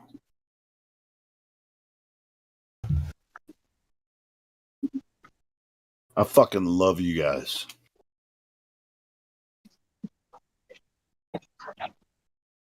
you thought about it logically, it should create a spirographical pattern, because if we're rotating on our axis and then that whole body of the Earth is rotating around the sun, if you just thought about it logically, let's say we're close to the equator and we're looking at the North Star, we would form small concentric circles, which would therefore make a spirographical pattern in nature. But we don't see that in the sky. So it directly refutes what they say, given the movements we're supposed to be making. Do you understand? I'm not sure. Do you have anything that I can look into towards that? Yeah, you have to visualize this one. This is one you have to close your eyes and just picture, and you'll see it if you just close your eyes. Picture the, write down the 4 movements 4 or 5 movements. I don't even know the 4 or 5 movements they say the Earth is supposedly moving in. Google a picture of time-lapse photography for Polaris, and then compare what your brain is telling you to what you see in the sky. You can do that yourself. Right.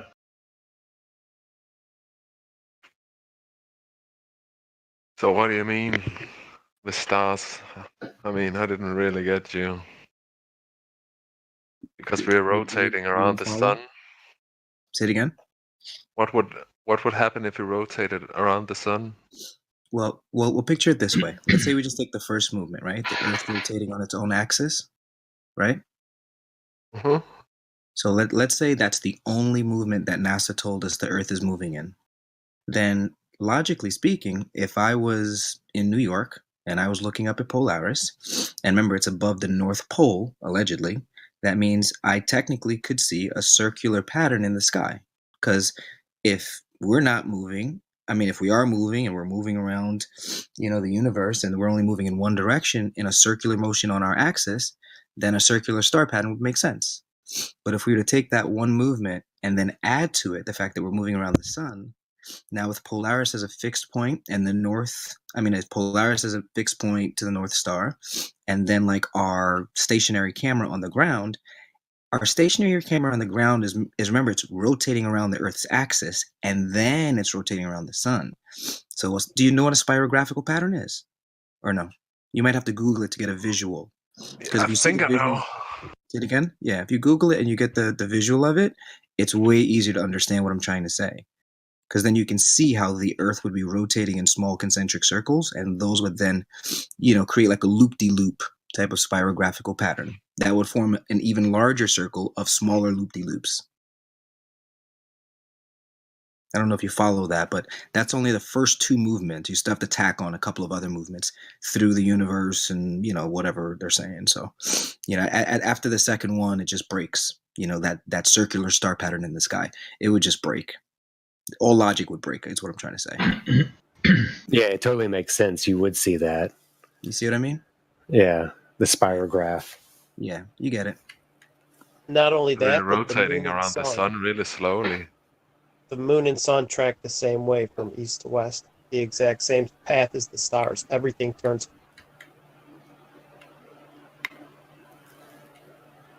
Yeah, the heliocentric model is just nonsensical. If you look at it for the evidence that's out there, it's pretty obvious that we've been lied to.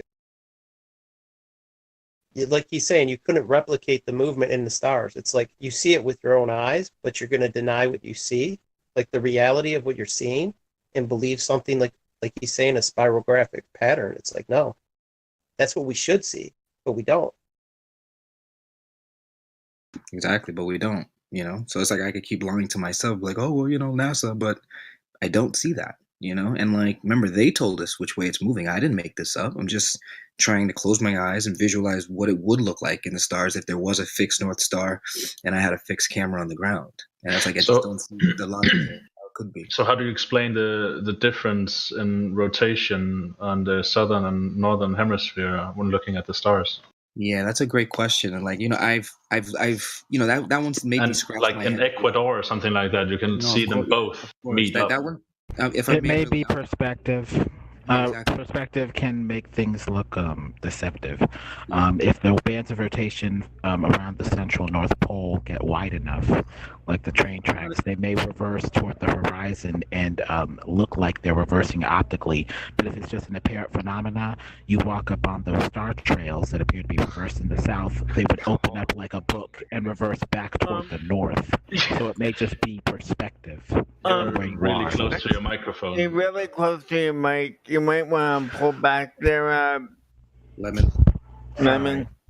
Yeah, thank you. But it may just be I'm not perspective. ashamed to say Yeah, I that. got that. It does make me squash How my would head. it be? Perspective. I have in the chart in the chat. I put a diagram that shows how it could work. As you can see, the train tracks approach the horizon.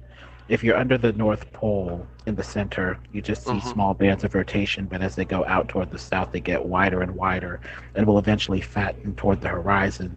In the fourth panel, you see the bands widening toward the horizon as you're looking toward the north, but toward the south, the bands of rotation are getting even bigger and flattening toward the horizon. Even reverse optically if it's happening over like a firmament or some sort of reflective surface.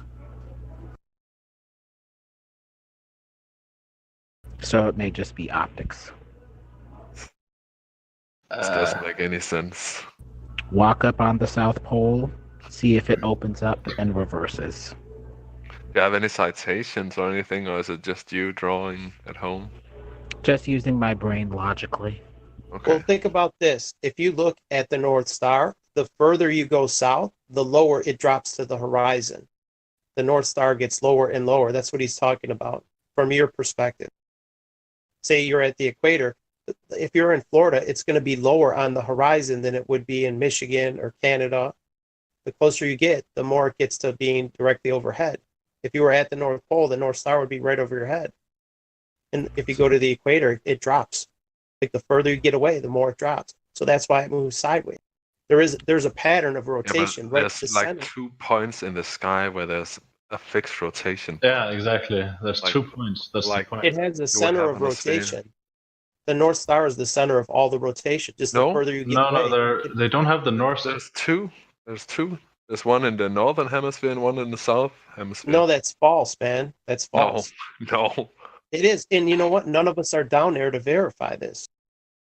And the Sure. center of rotation in the south may just be optical. It may be fake. When you walk But up Lemon, on do it, you agree it there's may a center of open up and rotation in reverse. south? Yeah, Are we but it all may from be the northern apparent. It may not hemisphere? be real. No. Are you from mean- the southern hemisphere yourself? We all agree on this, all the flat earthers as well. I mean, most of them at least.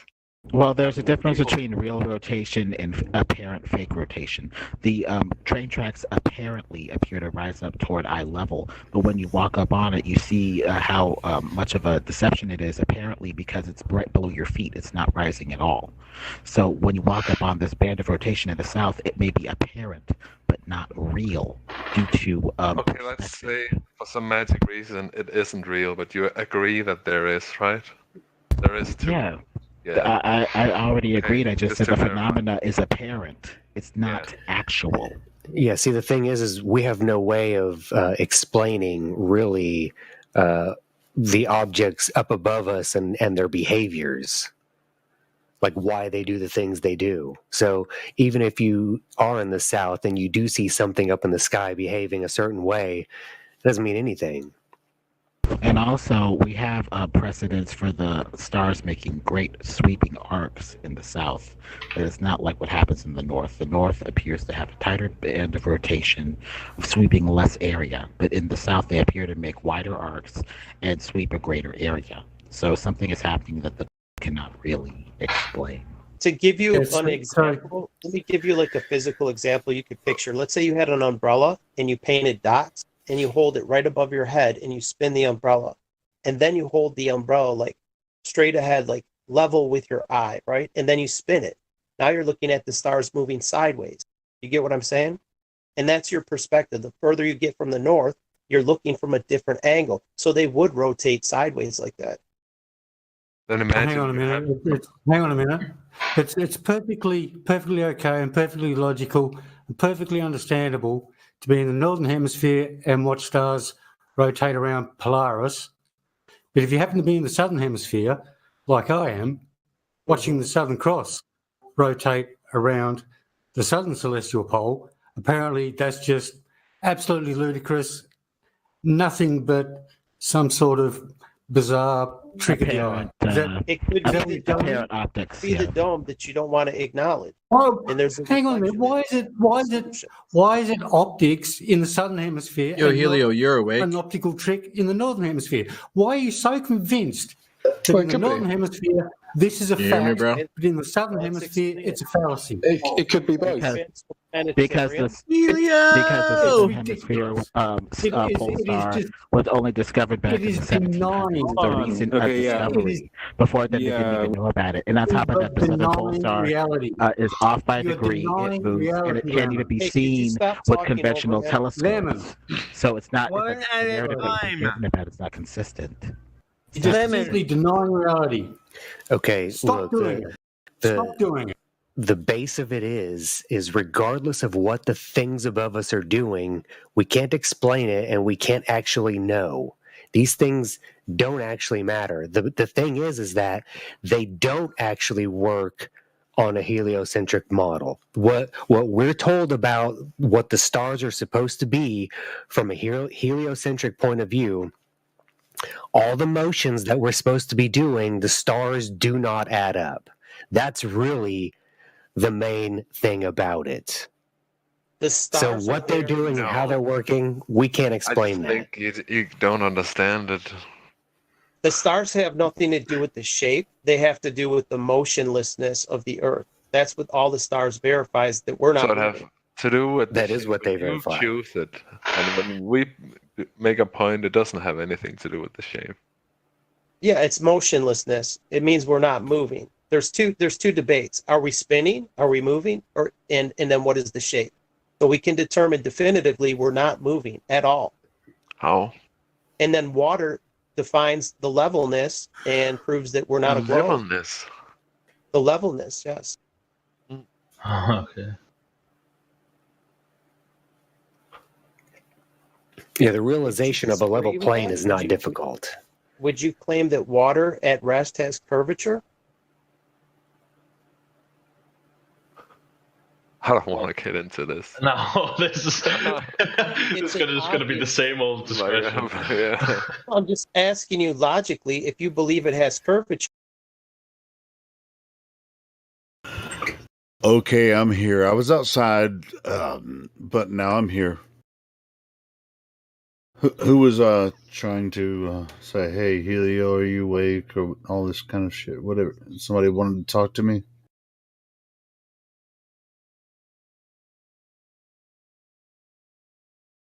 Did they leave? I don't mind continuing listening to that video. That's so far pretty freaking badass. I love it. I've loved it so far. Been laughing and loving. So yeah, if you got whoever said, "Are you here?" like what, a minute ago, like 60 seconds, 90 seconds ago, I'm here. But if you're not going to respond, then I'll continue the video.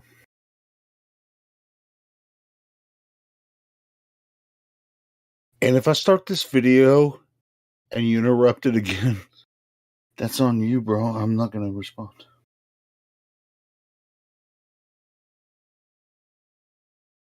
Or then you have some kind of denial. Yeah, like really at this point, the question is how are you able to deny reality? All right. So That's I was really the thinking question. about doing an experiment myself, actually, like a laser test, since that seems to be the preference around here. So I was thinking of doing an experiment where I have a video, but I'm not sure if I should link it because it's like, yeah, you guys probably seen it. I just want to know if the experiment itself would be acceptable, if you would agree with what it means. Like if you point a laser at a boat sailing away, without the laser moving, if it rises, on the boat, that would mean that the boat is going down on a curve, right? No, it's perspective. That's all that But is. the laser, though, if you point a laser and it starts out at the bottom of the boat and ends up at the sail, because what would that mean then? It means the vanishing point. Things are converging. That's all it means. It's an apparent horizon. It's not an actual horizon. No, but do you understand what I mean? The laser, the point. I think it's flawed. I think your experiment's flawed. Why don't you shine it from one I side? haven't done it. No, I'm thinking about doing it. I haven't done it. I'm asking. Try a better experiment to go across a lake. I think that's a completely valid experiment. Like if I point a laser at a fixed point, and it starts out pointing at the bottom of the ship or the middle of the ship Is or the a ship boat. not moving? You said it's fixed. Now you're just contradicting. No, Is it I'm saying the fixed? laser is fixed.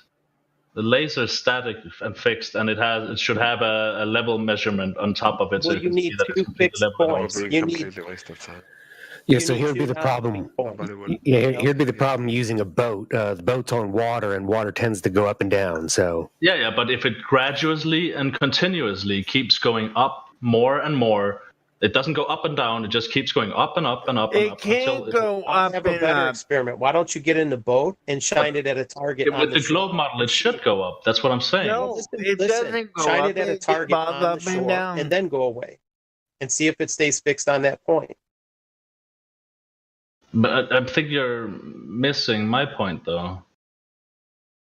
Like, do you understand? Do you understand what I'm trying to No. to What's say? going to happen is the angular resolution of the ship is going to shrink, and it does appear to shrink from the bottom up. So you got a flawed concept right there. But you can see the contact from the boat. The person on the boat can see where the laser is hitting the boat, right? That's my It's only point. going to go 3 miles. That's the whole point. It will go 3 miles, and that's it. You can. But shine what a about all the long distance laser tests that are going way more than 3 miles? Do it 10 miles. now here's the thing: if you actually did this, if you take a laser and if you put it on a sphere, regardless of the size of the sphere, the laser should always shoot off into space. Okay, yeah, sure. So your laser should never be obstructed by anything. Well, I'm not sure about that, to be honest. I don't know how lasers work enough to say yes or no to that, to be honest. I have no idea. I mean, you can conceptualize it, right? You can get a sphere in your head and imagine a laser, right? I mean, poof. I mean, there's your answer. So you just scale it up and you see that that's also true. And it's going to be always true because that's how a sphere works. Do you know any professional plumbers? No, but I have no interest in that. I'm just asking you a simple question because every plumber knows that water finds level, and that's how they. You don't need to be a plumber to understand the concept of water finding its level. Gang, we have heard it a lot of times. You don't have to. I understand this. I'm not speaking to you, so shut up. Randy has as well. I mean, Beth do it all the time. Okay, so I'm asking you, if you know a plumber, ask him does water find its level? And there's your answer. Because everything is established from level. All your pitch, all your drainage is established from a level point. Right, and that's what I mean when the laser pointing at the boat, it should keep around the same area and it shouldn't continuously rise on the ship that it pointed at. Yeah, and if it's a sphere, your laser would never hit the boat. It would just go off into space. No, because we just went over this. What the fuck? What are you talking about? Did you miss that part? Well, how small do you think the Earth is for that to happen? I mean, do you know how it would go straight off on a tangent? It would go straight off on a tangent.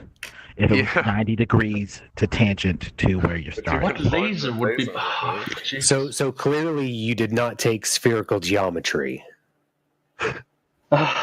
because you don't know how spheres work. Otherwise, you'd have to angle the laser down to go over the curve. You'd have to angle it down, and it would no longer be 90 degrees, flat and flush and perpendicular. Everything we're discussing now, it seems kind of pointless.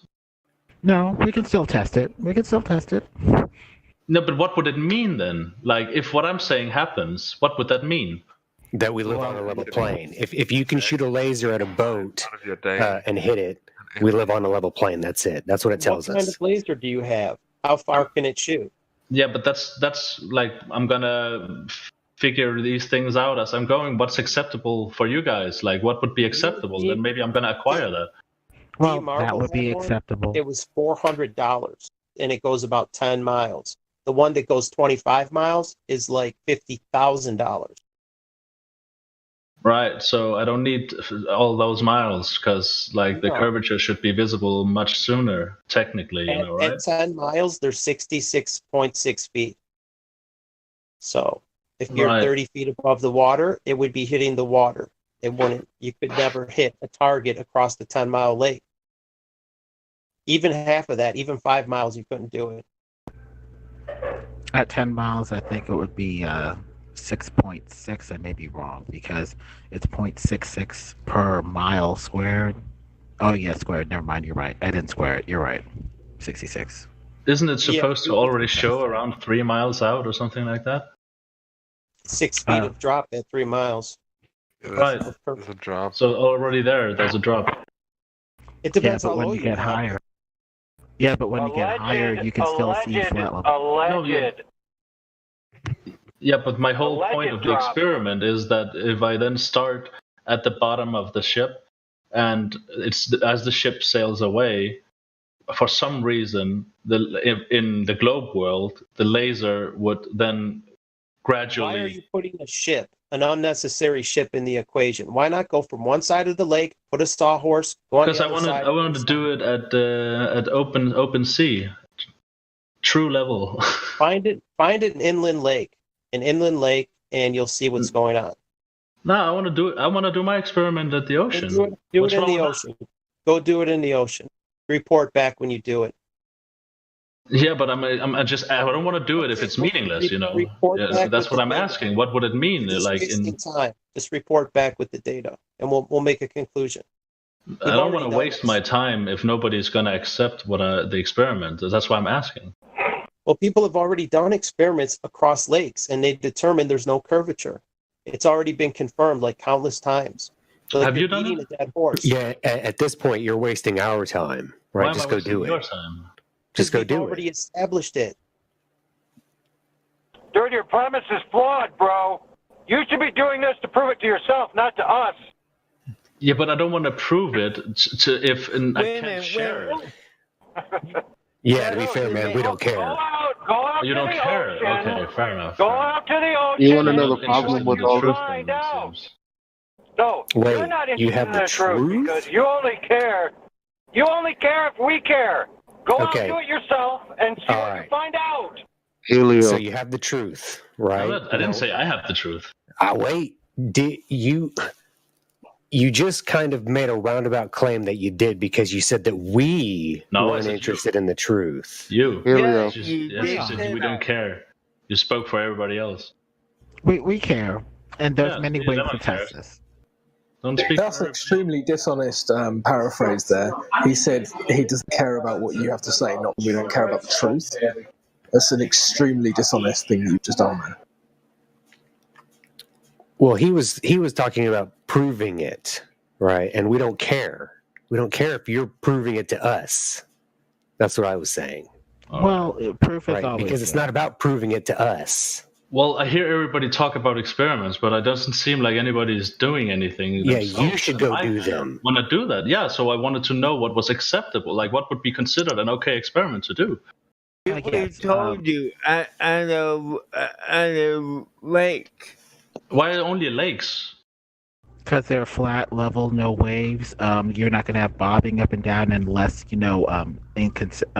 uncertainty and inconsistency. Well, it's just that where I am at, I have a lot of ocean and I don't really have any lakes, so don't really have that option.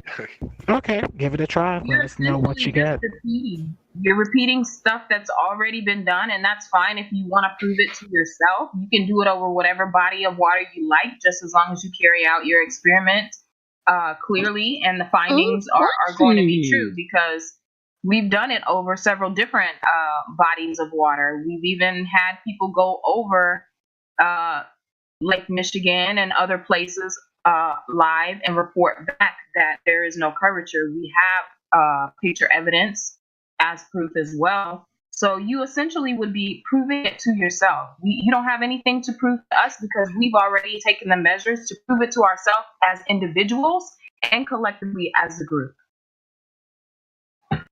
Okay. But more experimentation is always great. I think that's what you need. Like I had to confirm. I bought a P900 camera just before I was like really sold on flat Earth. I had to confirm to myself, maybe the YouTubers are lying. Maybe all of that stuff that they're showing me is fake, and then NASA is legit. So in order for me to get that last bit of doubt, I did buy the camera. So maybe you have to do an experiment like that to get this doubt out of your mind and see it with your own eyes. Yeah, Because but I'm not sure what I'm. beating, your results would be beating a dead horse. Like if we launch another high altitude balloon, we've already seen hundreds of those videos. Like we don't like, is it necessary to spend $3,000 for the helium and the balloon and the camera for us to do another launch? It's not necessary at this point.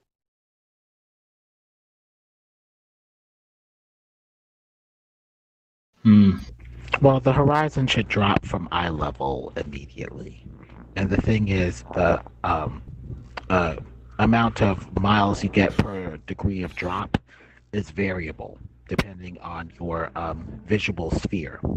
For a 6-foot observer, you'd have a 3-mile horizon, which would give you, if you take that, radius of 3 miles times 2 pi, you get 18 miles divided by 360 degrees, giving you about half a mile per degree of drop. But if you go like 30,000 feet in the air, that radius changes. So the radius of, basically miles per degree of drop changes, making this model of a sphere inconsistent. So, we may need to look into other reasons for why we're seeing quote unquote a horizon. Maybe it's apparent. Maybe it's due to the limit of angular resolution. Maybe it's due to optics, where, stuff just converges at the middle of your vision over a flat plane.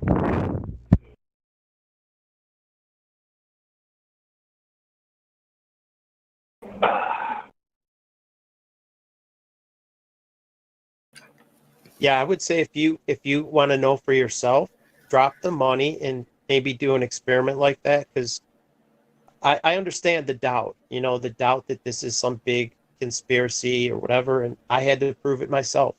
So I get it. Especially if you're new to this and you haven't seen like lots of evidence, there's going to be a lot of doubt. Yeah, I just want it to be a valid experiment, It's better if you had a lighthouse you could shine, something anchored, something stationary. If you have land on both Well, it would sides. be a laser on a tripod or whatever. Like, Right. If you aim it at a fixed target, like a lighthouse, say it's like 5 miles away in the ocean somewhere, aim it at something like that. yeah, but that doesn't like the whole concept of my experiment was that the boat should disappear over the curb. Well, here's the under. thing. We know you can make the boats reappear that have disappeared to your naked eye. Right. But the laser, that's the whole point of having the laser, like, because that should still be pointing at the bottom of the boat and not be It's the hitting same the top. concept. You're getting the light. It's coming straight into the camera lens. It's not bending around a curve. If you've went over a hill, let's use, instead of a curve of water, let's use a curve of a sand dune. If you're on the other side of a sand dune, my camera's not going to ride over the sand dune and down again and take a picture of you. No, but neither is the laser. Neither does the laser. It works the same on land as water. If the water had a hump, you're not going to see over the hump to see the ship. It doesn't work that way. If you think there's different physics over land than there is on water, then there's something wrong. But we also know that like optics, like visuals can be deceiving, like there's a lot of different cases with the Fata Morganas and mirages and whatever angular resolution and what How do you know? Did you? So you're saying what you're saying is that you believe in experiments, first-hand experiments. So these mirages and malfunctions in technology that you're describing, could you please provide us with the examples that you're referring to? What do you mean? Before we get overwhelmed, we're not even going to go down this route. This is overwhelming, and we'll just go down a rabbit hole. So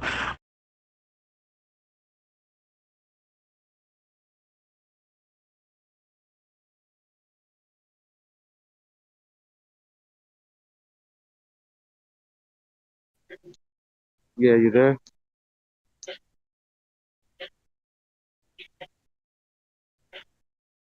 What's up, Elijah? Yeah.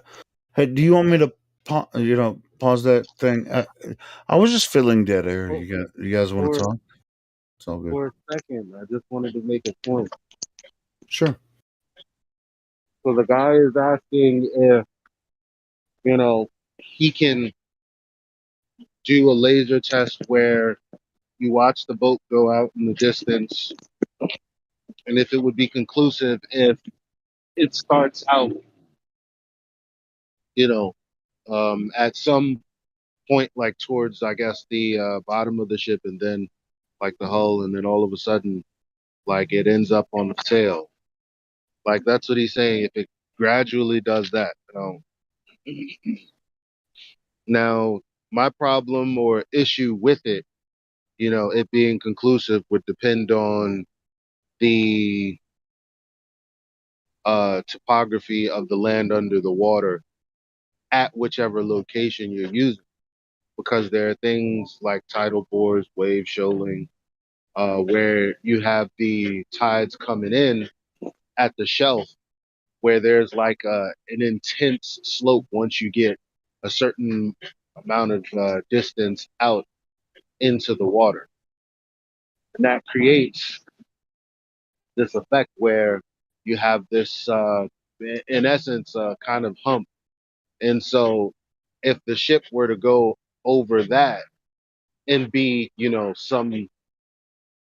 some level of degree lower, then you would conclude that it's Earth curve, and that wouldn't be right. So that's why it would be less consistent and less reliable. I just wanted to point that out because people might be listening. When you could just do what Wolfgang is suggesting by using two fixed locations. I mean, that would be good enough. What he's wanting to do may not be conclusive. Or are you talking about the slope under the water and as the tide is moving in? It's very difficult to move offshore when the tide is coming in, right? It's a lot easier to do it when the tide's going out. If you're going to sail, you want to move with the tide. The point is not the movement. The point is the level of water, like wave shoaling. Yeah, shoaling. Yeah, exactly. So, but that's oceanic. I mean, with the oceans, you have to be, aware of when it's high tide and low tide, of course. And to be honest, I just got done with another conversation. I wasn't listening to what was happening. But are you talking about Wolfgang, like Ron Johnson, Wolfgang Goyim? Yeah. Yeah. Now, I was just saying in general, that's what I would have told him, because nobody's really telling him why that may or may not give him a false conclusion. Sure. Yeah. I mean, I missed the past for like 5 minutes because I wasted my time talking to somebody else. But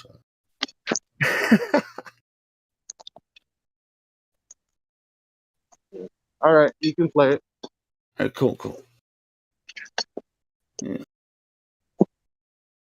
It's cool. I mean, this video, I just found it in from a clip that I shared with Indio. I said, "Man, this would be a good video to capture some clips for the podcast."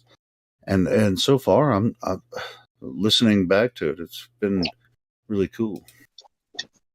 Yeah, Sassy was even in there. Miss her voice. We need to shoot a laser toward the bottom of the boat, like you said, and see if a sensor toward the bottom of the boat can still see the laser. Some sort of camera, some sort of sensor, and see if it's actually going over a hump and obstructed or not. Yeah. So, like, let's say you have a tripod with a powerful laser pointing at the bottom of the boat. It's level, and there's a level measurement tool on top of it to say it is, and there's a person next to it with a P900 following the boat as it sails away. And if that laser then rises, shouldn't that mean something? Yeah, It but was Randy, done aren't on you a lake concerned in about Italy. Randy, aren't you It's like concerned the about one Discovery undulations Channel in the made. water? I'm sorry, could you repeat? Yeah, sure. I was saying, aren't you concerned about like large undulations of water, like perhaps skewing your data? Because it's an ocean, right? So like we don't know what the undercurrents are doing. We don't know if there's a swell coming in or going out, or what I mean? That's why I think they were suggesting the lake, because it's more stable Yeah, and still and calm. on a continental shelf or a drop off, there's a thing called a tidal bore, where the incoming water raises the relative level of the whole entire water sheet for the entire duration of your horizon, left to right. So there, you could go out to a certain point and the boat actually raise like 4 feet, and then the waves raise it another 4 feet. Yeah, that's Yeah, but that would be temporary the case, right? I want you to get a it's not good impossible. result. You right? I just want have you to to make sure you account for that stuff. That's all. Yeah, of course. Then you would have to stand still at each point for a while to see if you raise or sink or rise. Sure. Or listen, I'm not trying to tell you to take a flight or take a road trip somewhere, but if I wanted more reliable data, I would find a larger lake and just maybe take a road trip over there. Yeah, I don't know. I don't know why I don't like the idea of a lake compared to the ocean. But maybe it's because there aren't any big lakes around here. Maybe that's just it. I don't know. Yeah. Of course, it's an inconvenience, of course. But if this and the ocean should be as level as anything else. Like but that's I'm just the saying whole argument, isn't it? Like, yeah, of course. But if it really means a lot to you to get the accurate result, and you really want to be conclusive, a lake would be more conclusive than an ocean, of course. Because then it's like there clearly was nothing moving it. You know what I mean? Because it's closed on all sides. I understand where you come from. Yeah. Obviously, no pressure. It's your experiment. You can do it any way you wish. But yeah, but it especially since the heliocentric model already presents us with measurements, so we can then just go out and test those, right? And you don't need a very big body of water to discover that the measurements, they're not true. What measurements are you referring to? Sorry. The one that the heliocentric model gives us. Sound a bit passive. Such as the curvature. I'm not sure what, We're supposed to have 8 inches per mile squared of curvature. Yeah, that's So something probably should an drop average, away. right? That's not like a perfect. It's a little That's bit taking less. that's taking the sphere of the. That's an average. That's taking the sphere of the dimensions that they give us and trying to figure out how many inches per mile squared of curvature drop we would expect. Yeah, of course. There's going to be a difference from at different points. It's not a perfect sphere. No, it's going to be the same. It's going to be the same. Why? Well, the amount of eccentricity. Are you kidding me? Well, the amount of eccentricity that they give us for the globe, basically a measure of how, different the globe curvature is, this way or that way, eccentricity-wise, is negligible. It's like 0.03, which means that basically it's a perfect sphere. So basically that formula would be very accurate. Water would have a uniform curve, regardless if it's in the ocean or a lake or a swimming pool. Oh, sorry, you were low before. I didn't hear you say over the sea or water or whatever. Yeah, it doesn't matter. There shouldn't be any water on Earth with a level surface. It should all be slightly askewed, pulling to the center of the ball.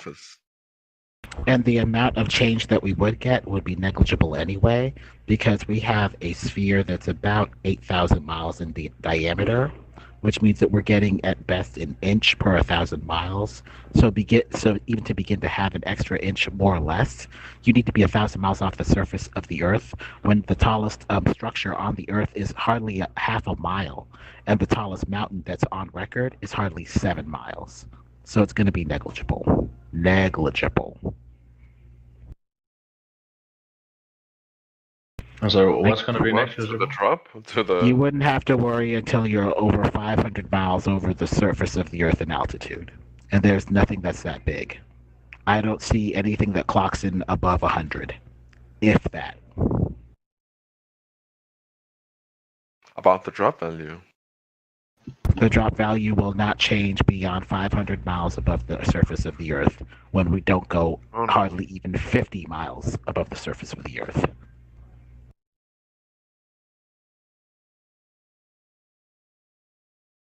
Yeah, I don't know anything about that.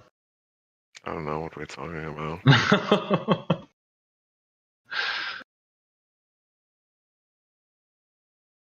Well, that was what people said.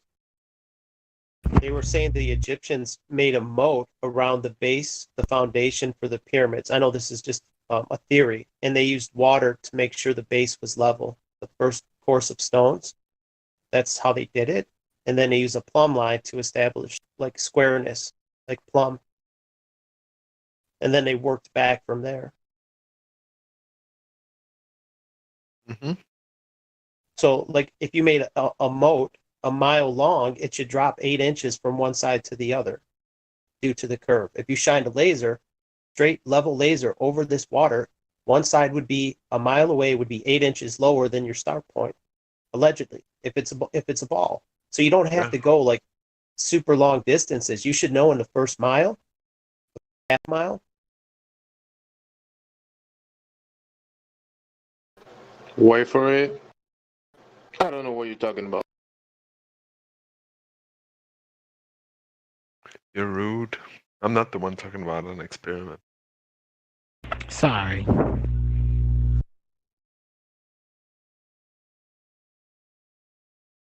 See, it curves. It's supposed to curve every direction. Let's say you have a square, a 1 mile square on each side is 1 mile, and you go north and south, and then east and west. It should have the same drop rate. You get what I'm saying? It should curve off because it's curving around a ball. Like every angle that you measure at, it should have that same drop.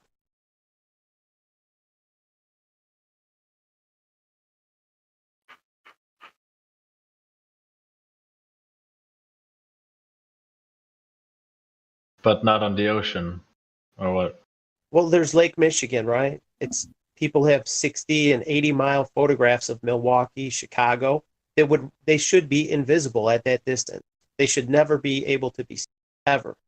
And not only is it visible, the horizon's also level, left to right. It's also perfectly level. It's visible, so it's a double confirmation. Sometimes you can't see it. You can't always see it because the conditions are not right. You can't. You got to understand how far that distance is. That's not a close distance. Dude, how is sometimes? I got to interrupt. How is sometimes a negation of the word never?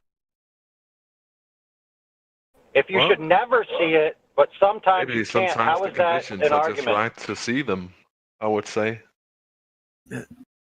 Well, refraction can happen. Where'd you get that from? The news? I like how they play the fools. Well, refraction can happen over a flat plane as well. I mean, it's the same argument, isn't it? Yeah. That's why you need discernment. You need to tell the difference between the two. That way you don't, have ambiguity. Yeah, you sound like a newscaster.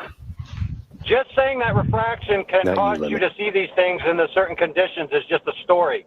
Where's the demonstrable data that this is the case? Shoot, where's the demonstrable data that shows that the Earth is curving relative to a straight standard? They didn't do their homework properly and prove that the Earth was curving relative to a straight standard. Otherwise, it's just theoretical. Yeah, sometimes the atmospheric conditions don't allow you to see these distances, therefore curving.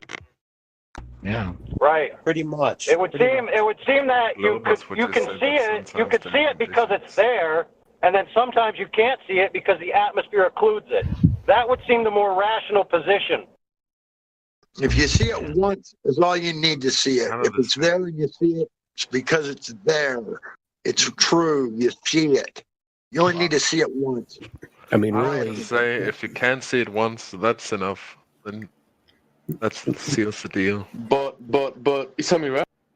We can just see too damn far. Way too far. If it's supposed to be impossible to see, and you see it, even one time, there's a problem. There's a way huge too problem. far. way Yeah. too If you far. should see something all the time. Oh, sorry, I got a phone. Like Yeah, sometimes you we got to do rub see your stuff all the time. eyes. It's way too far. Did I see that That's far? another thing. What? All the time. Every time we look at it, it's way too far to be seen. But yet we see it. Am I really seeing that far? What? Really? No way. That's not what school told me.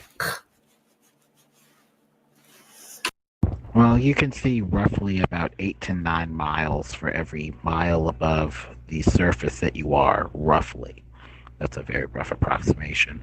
But you take your elevation and take the square root of that and multiply it times 1.225 to get what is expected if light travels in a straight line to your eye at a tangent over the globe to give you the distance to the horizon. So if you're seeing stuff beyond that that isn't obstructed, that isn't really tall, well then this globe model may have some serious problems. Oh, it has more than serious problems. It has real, true to life problems. And they're serious, all right. What you were just saying, Lemon, there's the building, the Sears Tower or whatever, Willis Tower.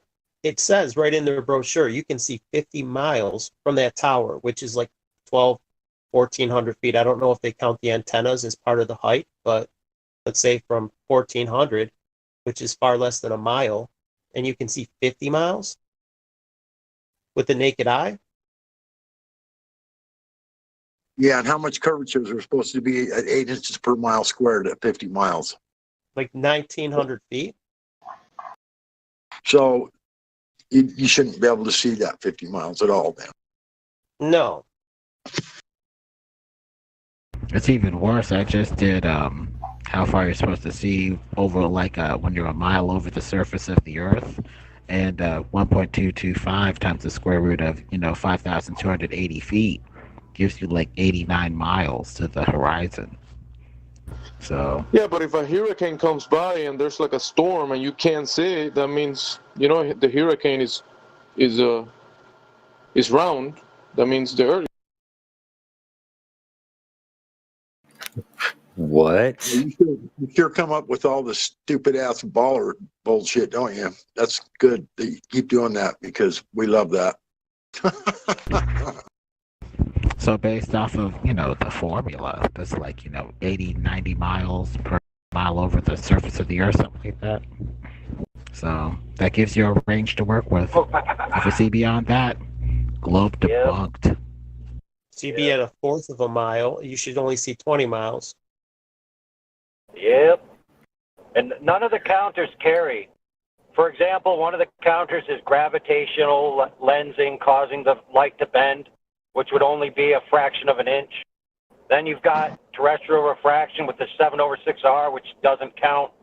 Then you've got ambient refraction, which is only going to be about a 5% differential. None of these so-called phenomenon can cause you to see these things at these distances. They've never been demonstrated to be the case, not even in theoretical. So why are we seeing these things? Why are we hitting these things with lasers? That's a question you got to answer. So what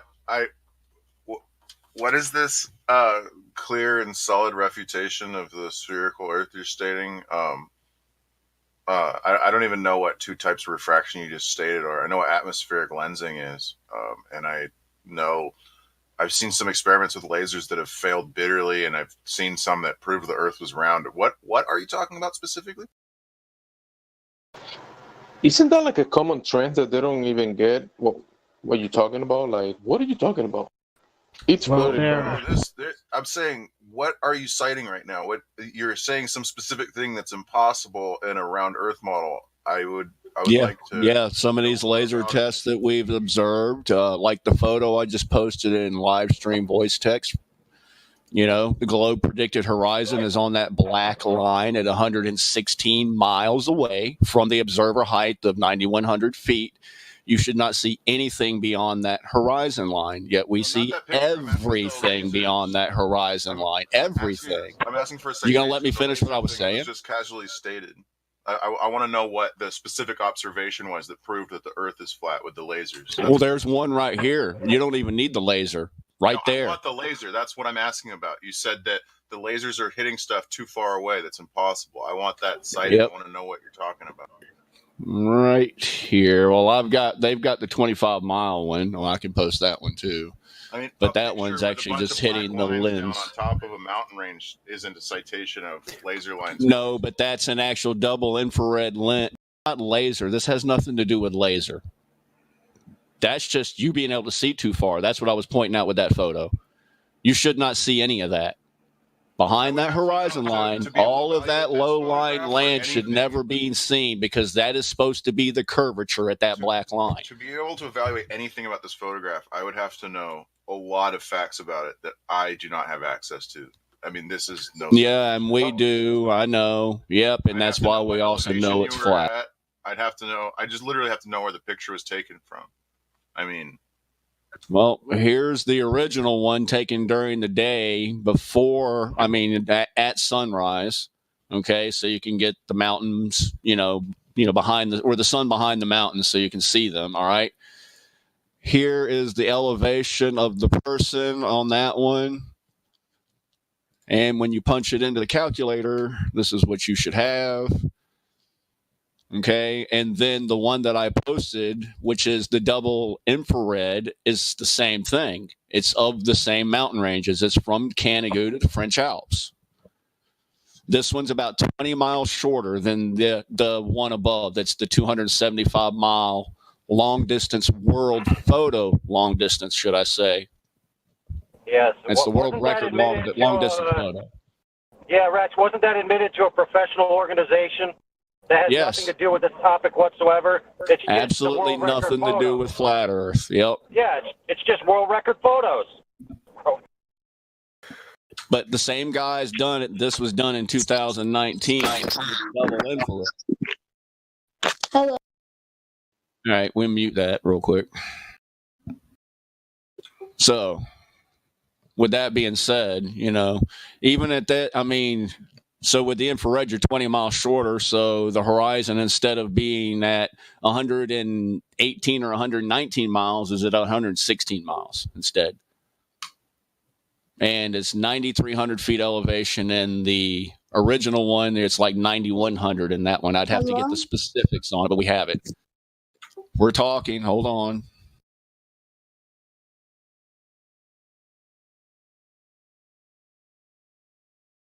But yeah, these are issues for the globe. And then there's that laser test I posted above those photos, which was done by Dr. John D., who has a PhD in spectrophotometry. So he knows how the light works with gases.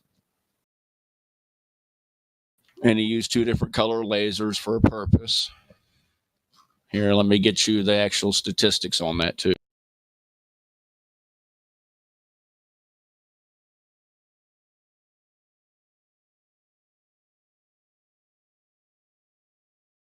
Rusty claiming refraction. You can't get refraction at 5:45 a.m. on a double infrared photo. There is no refraction before sunrise.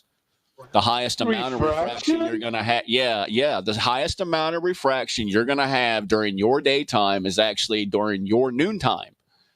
There is no refraction at night. None. And this has already been proven. I'll post the graph. Maybe he was referring to Lemonbird's video. Or... Yeah, don't know, but yeah, the long distance photo was taken with a double infrared at 5:45 a.m. before sunrise. No, you're not going to have any refraction. Refraction is happening because the air is, different temperatures, so it's not mixing very well, and so you get this refraction, okay? But when the air is mixed after the sun has went down, there's no refraction.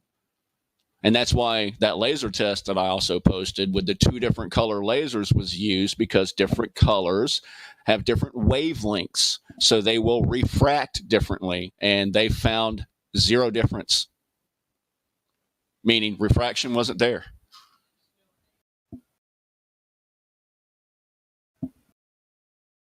Yeah, for those who that went over their head, it means they controlled for the variable of refraction, found there to be none, and therefore. Is based off of the amount of degrees of axial Hold on, rotation hold they on. leave Let me address on the that current kid. model. Let me address that kid Yes, who's sir. getting punky. Let me address I'm that kid not a who's getting kid. I'm damn punky. near 40. But anyways, I was saying gravitational All right, lensing kid. is Kid. a thing, but it has nothing to do with light bending around. Kid. Go for it, man. I may have said gravitational lensing. What I'm meaning is that people have said that gravity can affect the way light moves, and they've tried to use it as a refutation against the laser test. Now, all the people here have witnessed people doing this. That is why I mentioned it. So yes, I probably was in error calling it lensing. I'll now unmute you, kid. Gravitational lensing does bend light. All right, cool story, bro. Any proof? Yeah. Now Einstein demonstrate that it bends that laser. Einstein. No. Dude, Can really? you prove this? You would have there would be a full eclipse that. Yeah. Einstein also married his cousin, so everything was relative to him, buddy. I want to ask him a question Really? about gravitational lensing. Anyways, there was a full. Well, that's a fact. That's not even. It's a fact, dude. One at a time, people. Yeah, can I get a question about this gravitational lensing? I would just like to ask how much gravitational lensing is actually affected or affects the light that we see on Earth. So between, let's say 10 miles, how much gravitational lensing bends the light over 10 miles? Thank you. Right, now you're muted, kid, but I'm going to unmute you after I say this.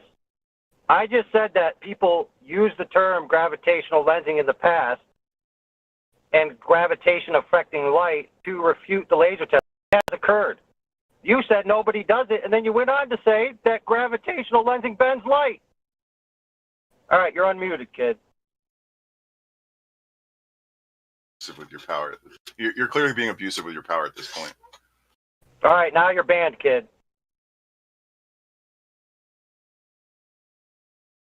Oh, I wanted to hear the proof of gravity or gravitational lensing. He ain't got no proof. Who got banned? Yeah, exactly. Who?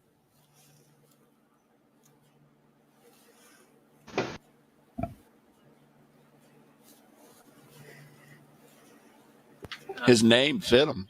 Damn. I think what you were saying was is his that name? even if glowers say that gravitational lensing bends light around the Earth, they are wrong.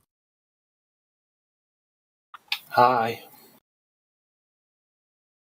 Blocks for brains actually fit his name perfectly.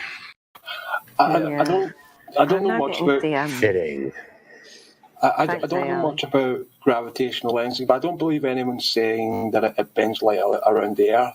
I think it's from distant galaxies where we see gravitational lensing. Right, that's fine. That's fine. You're talking about professionals. What I'm talking about is people that come in here and try to refute things like laser tests or long-distance photography by claiming that all these effects bend the light around the curve. That was my claim, which is accurate. Right. I've never heard anyone say that's due to gravitational lensing. Certainly due to refraction, but not gravity. Well, it's been said many times. I was gonna say, can we cut Blocks a little bit of slack? I think he's really trying to be genuine in terms of like his curiosity for the topic. And obviously, he has different opinions, but I know him from a different server, and he's actually a pretty astute guy. But obviously, this is a topic where he's set on one side. But I think he's got enough curiosity to come back and ask questions and still be, engaging us. So I mean, let's at least give him a chance to speak and air his views. I can agree. I would agree. I felt it was kind of overdoing it with banning him. I didn't feel like he deserved to be banned. Yeah, we don't want to be seen as a bunch of zealots now, do we? Listen. He was muted because he was talking through people and saying the points that he just said in the counter and then saying them again.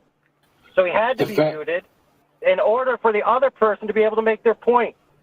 And by claiming that was an abuse of power, he I gets banned sincerely instantly. apologize if I was interrupting anybody, but what I was saying had to do with addressing the specifics of gravitational lensing. So if I was being rude to anybody at any point, I sincerely apologize. But I stand behind every comment I made. Defend. Your name's Errol, right? Right. Yeah, man. I thought it might be Errol or Ernie or something. I'm glad I remembered. How you doing, man? I'm good. All right, baby. What's happening? Don't call me baby. Please don't. I think he was talking to Baby Wolf. Baby Wolf. Yeah, he was talking to me. Yeah, I'm trying to be friendly. Yeah, this guy's a troll that hangs out on Gem server all the time. I'm not. I'm trying to be friendly, baby. Damn. Yeah, well, if you want to be friendly, don't address me. Okay, that's fine. So, blocks. Did you have any topic in mind? Any specific topic in mind? I mean, a number, I suppose. But what I was saying about the gravitational lensing before it was decreed that I would be banned, and my nickname was changed to Kid for disagreeing with AI Overlord. I was trying to explain. Let's not do. Hey, yeah, I was trying to explain what. Okay. My name's still Kid, but anyways, I was trying to explain what gravitational lensing actually is. It doesn't matter what it is. It sort of does. It doesn't explain light bending around the planet to, like, see horizons at different levels. But it is a thing. It does have a meaning. It is real. And gravity does. No, it's not. Nobody's actually even proven any of this stuff. It's a theory. Okay. So Literally. the experiment that proved it was during a full solar eclipse, when the light of the sun was blocked out, so that the stars behind the sun could be observed in a different position. And not only was the light bent by the mass of the gravity of the sun, but it was bent at the same rate that was predicted by at that time of the measurement, the deceased Einstein, who came up with said you were seeing stars behind the sun. I'm not quite sure what those words mean in relation to what I just said. Well, that's what you just made the claim. You just made the claim they saw stars but I'm saying behind what you the just sun. said is like, you're not seeing anything behind anything. In fact, your refraction actually blocks things out. Do you even know what refraction does? Literally. You ever seen the road? When it gets hot, the mirroring effect, how it blocks your view? Mm-hmm. That is real atmospheric lensing. That's not atmospheric lensing. Yes, that's atmospheric lensing. That's atmospheric the heat lensing. on the road The heat on the road is not atmospheric lensing. Yes, it is. Because it's the atmosphere that's bending the during light. a solar eclipse that allows you to see stars, you wouldn't otherwise be able to see. Right? Who's to say they weren't in front of it or behind it? You don't know. You don't see. That's the thing. You guys don't know anything about the sky. Looking to the sky to survey the land you stand on is literally a dumbass thing to do. Since when do you look away from something? When do you look away from anything to measure it? Anything. I'll tell you why it's not. You don't. Because I'll tell you why it's not. No, I don't care what you think. I can tell you why it is dumb. Literally. Please allow me to respond. Literally, Chris. We've been using the stars to navigate for thousands of years. Yeah, and none of them people believed it was a globe back then. Yes, they did. Zero proof to do of any sphere. Oh my God. Yes, they did. But Yes, you do know they if did. you had a sextant and an accurate chronometer, chronograph, that you could use that to navigate. Right, so just using the stars, a sextant and a chronograph, you could use that to say navigate from America to South Africa, for example. Right. Chris, navigation is not measurements. Seriously, no, but it's using the so-called lights. Globe. You can make circumnavigation all day long. Right. It doesn't matter. But it shows that you can use the stars to navigate the surface of the Earth, right? No, it can't. It doesn't give you the surface of the Earth. No, it does not. Well, it allows you to navigate the surface. You don't even know how far away these things are. You have literally no clue. You don't even know what they're made of when they claim that, we know what it's made of, because you don't, because your spectrophotometry doesn't tell you shit. Okay. You don't know what you're seeing, what medium you're seeing it so hold on. literally. Hold on, let's think about this. No, hold on. So we can use the stars to navigate the seas, right? The oceans, Yes. the open waters, right? Or land, sure. Now, are these charted? Are the stars charted? Yes. Yes. Okay. Now, are these charts updated? They're updated periodically, I would assume, BB, but I don't know for sure. Because they would constantly have to be updated. Why? Because the stars are always moving. No, they're not. Yes. From the heliocentric perspective, the stars are always moving. Okay, yes, you're right. The stars are always moving. However, our star, the Which sun, means that you cannot chart them. Right. Please allow me to respond, BB. Yes, you're right. The stars are moving, but our star, the sun, is moving in relative position to these stars. Yeah, and then you're spinning around it while you're also spinning. You're on 3 different parallaxes, so right. no, it doesn't work. It doesn't work. Your model literally does not work. Every 300,000 years, we orbit the Milky Way galaxy. The stars are all see you moving. do an in-body equation, guys. Oh yeah, that's right. You can to each other. You have to break it down And into basically, 2. the reason that you don't observe wild movement of the stars in the Really? You just think you're going to overtalk one of the moderators, dude? Not wild movement, right? They should always be moving. So, yeah, and 3 different parallaxes. So the things that we observe never happen on the heliocentric model. Can I just quickly address? Apparently, you guys fail to understand.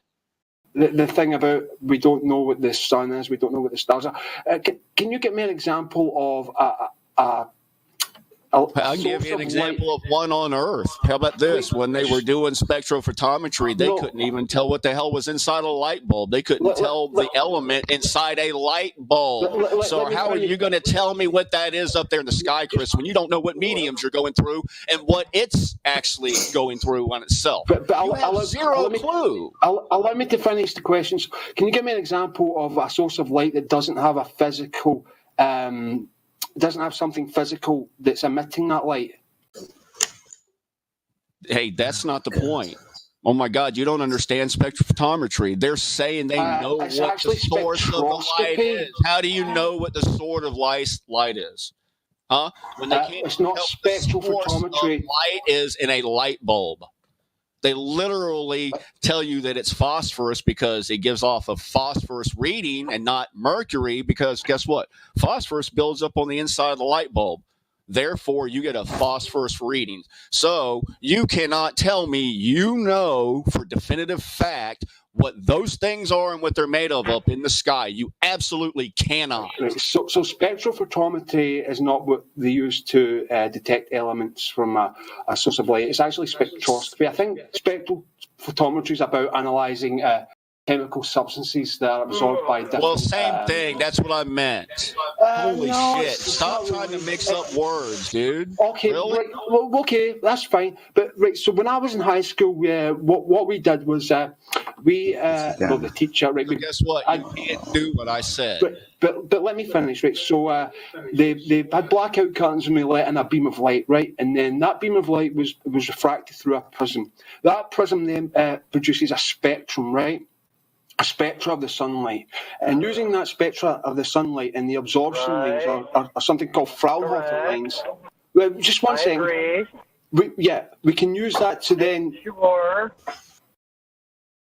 Keep going, because we already know where it's going, dude, but this is the point. You don't know what those things are passing through or the medium it's going through. That's zero not, clue.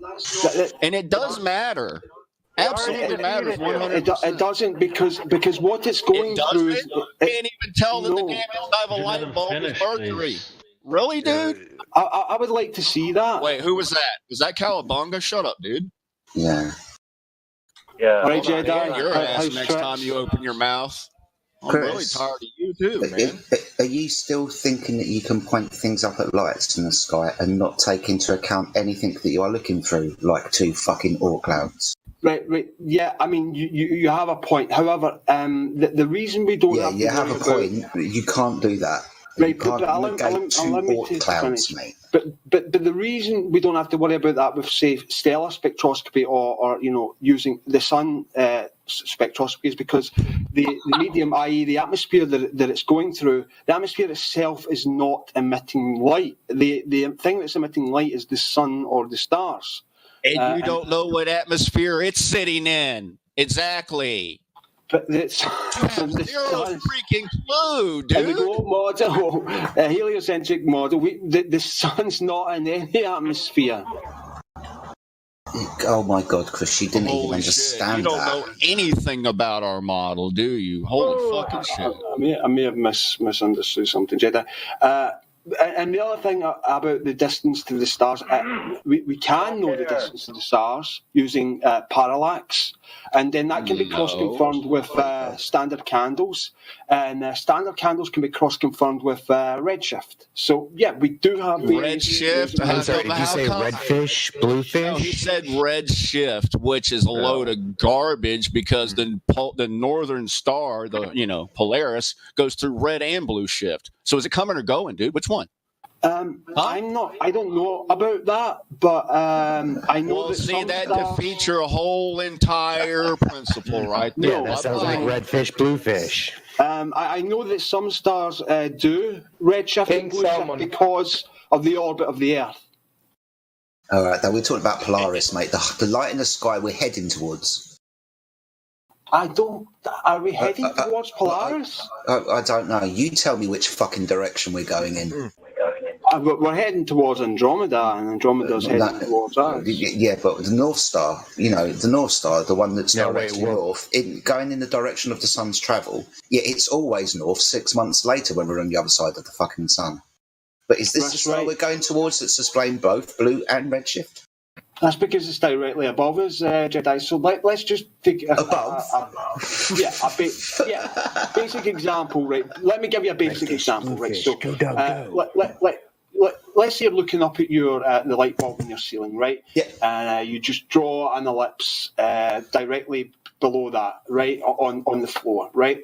Now, and then you put, just an observer going around that ellipse, and you're looking up. That would be akin to Polaris, right? So when it's on the different side, 6 months later, when we're on the other side of our orbit, we're still looking up. So you're begging the question then?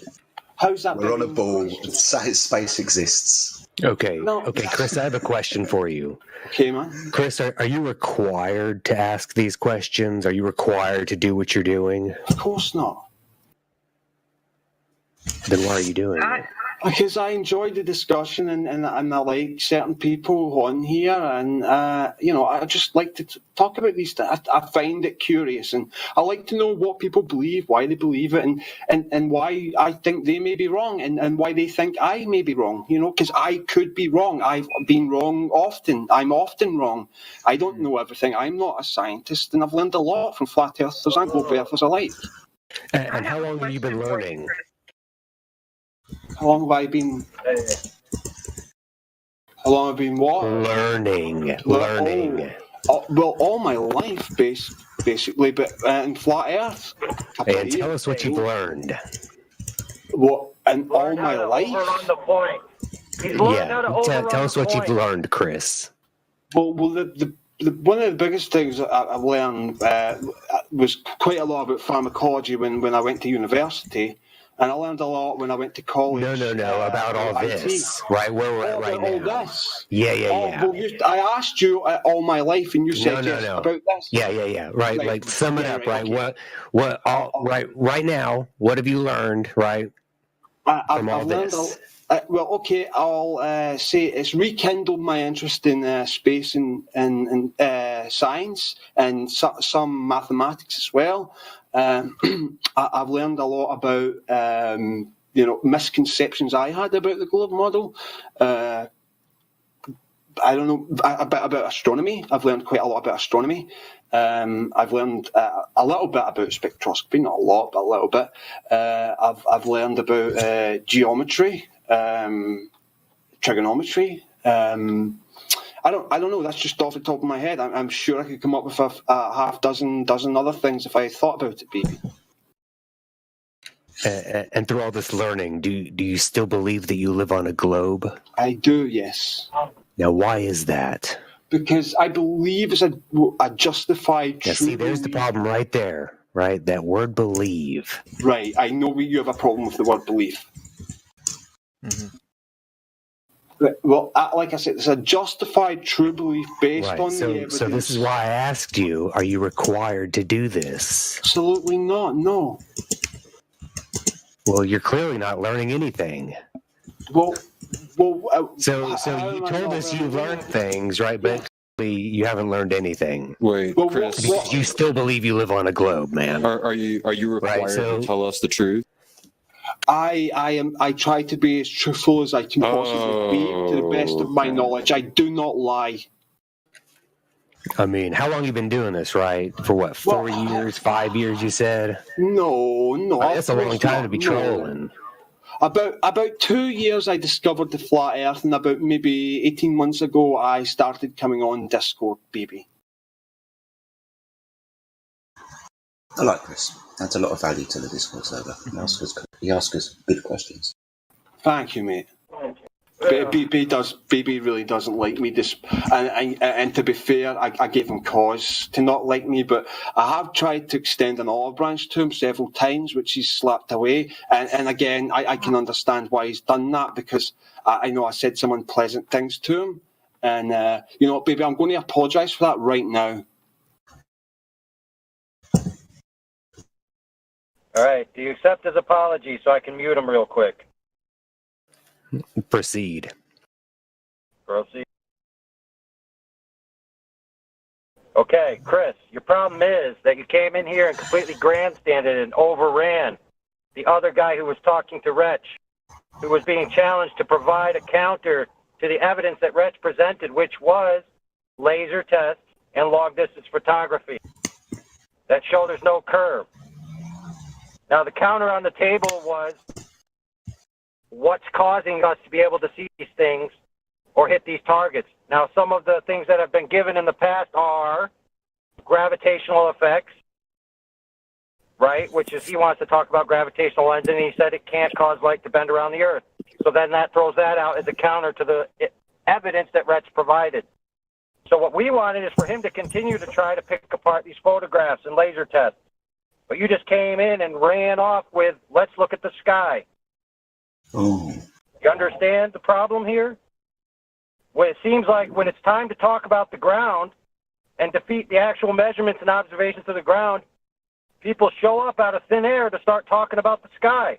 Divert everyone's attention to the magical, mystical sky.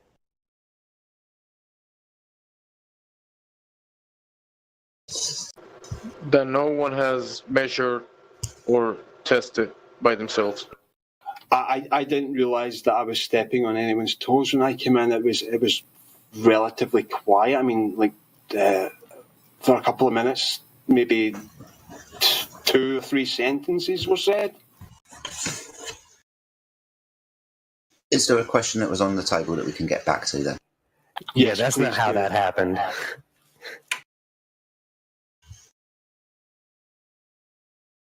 Wretch, where were you at? What conversation were you having? Oh, all right. Sorry. Yeah. Busy with what's his face.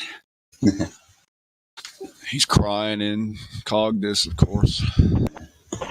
Well, he needs to come out and try to debunk those evidences you gave him. He already proved that gravitational lensing isn't sufficient to wrap the light around a ball so you can observe these things or get these laser tests. So what other answer does he have for you? That's what I'd like to know, instead of Chris talking about lights in the sky bajillion miles away.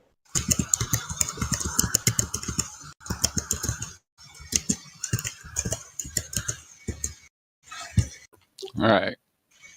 So, yeah, we were just talking about the long distance photos and stuff, and I believe we were talking about laser tests before all of us got drug into, space. My mistake. I'm sorry if I stepped in your toes there, man. It's all right. No, it's all good. I mean, you came in, you were just trying to add to the conversation, so it happens, man. Thank you, bud.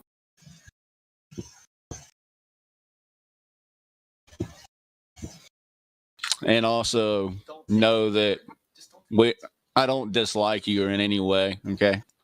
I'm passionate about the subject, so don't take my passion as me not liking you. All right. I've never. That's never occurred to me, man. Okay. Just making sure, because some people do take that as, me not liking them or hating them because they're a Glober, and that's not the way I feel. All right. I've never had that perception from you, Rich, man. All right. Good to hear.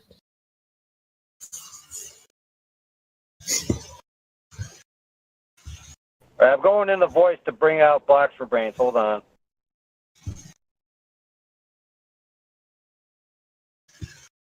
All right. I'm going to unmute Kawa.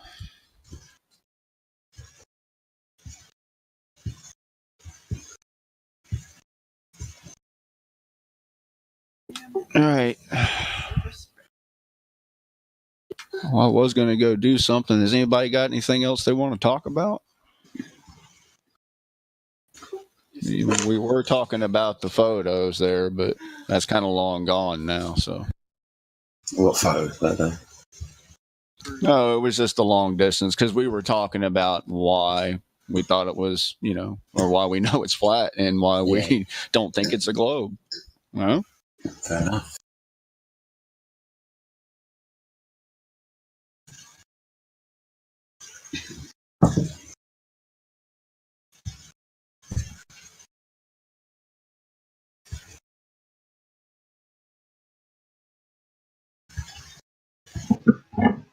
I think sometimes we let them get away with getting off of the points that we're making, and then they just move to a new proceed to ask the same question without acknowledging the fact that that doesn't work on their model, and then stopping them right there. I don't know why we're letting continue in the same line of questioning when they've already admitted that that's not a possibility on their model. It's one of the things I wanted to address with them. And letting them move away from those points without that acknowledgement, it doesn't do them any good. It's like send them back to the drawing board because they're really not looking at these things with an open eyes. They're just kind of like, yeah, I hear you, but you know what I mean? What's the but for? There's no but behind it. There's no way that what's being discussed should have just been skipped over. Agreed. Yeah, it gets off topic sometimes. It's just because we got so many people in here half the time. I mean, look, we got 32 in here right now. So it's kind of hard to keep it on topic when you got that many people in a room.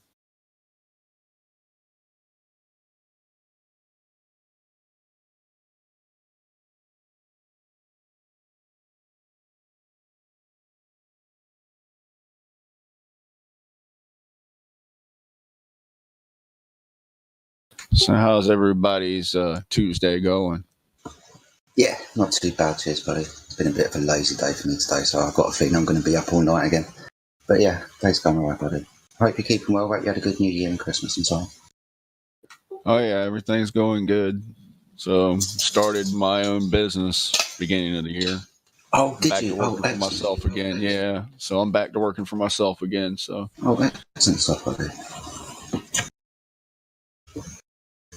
Ended up selling another machine today, and I sold one on the 30th, 2 days before the end of the year last year. So yeah, good stuff, mate. Good starting stuff. out good. Yeah, brilliant stuff.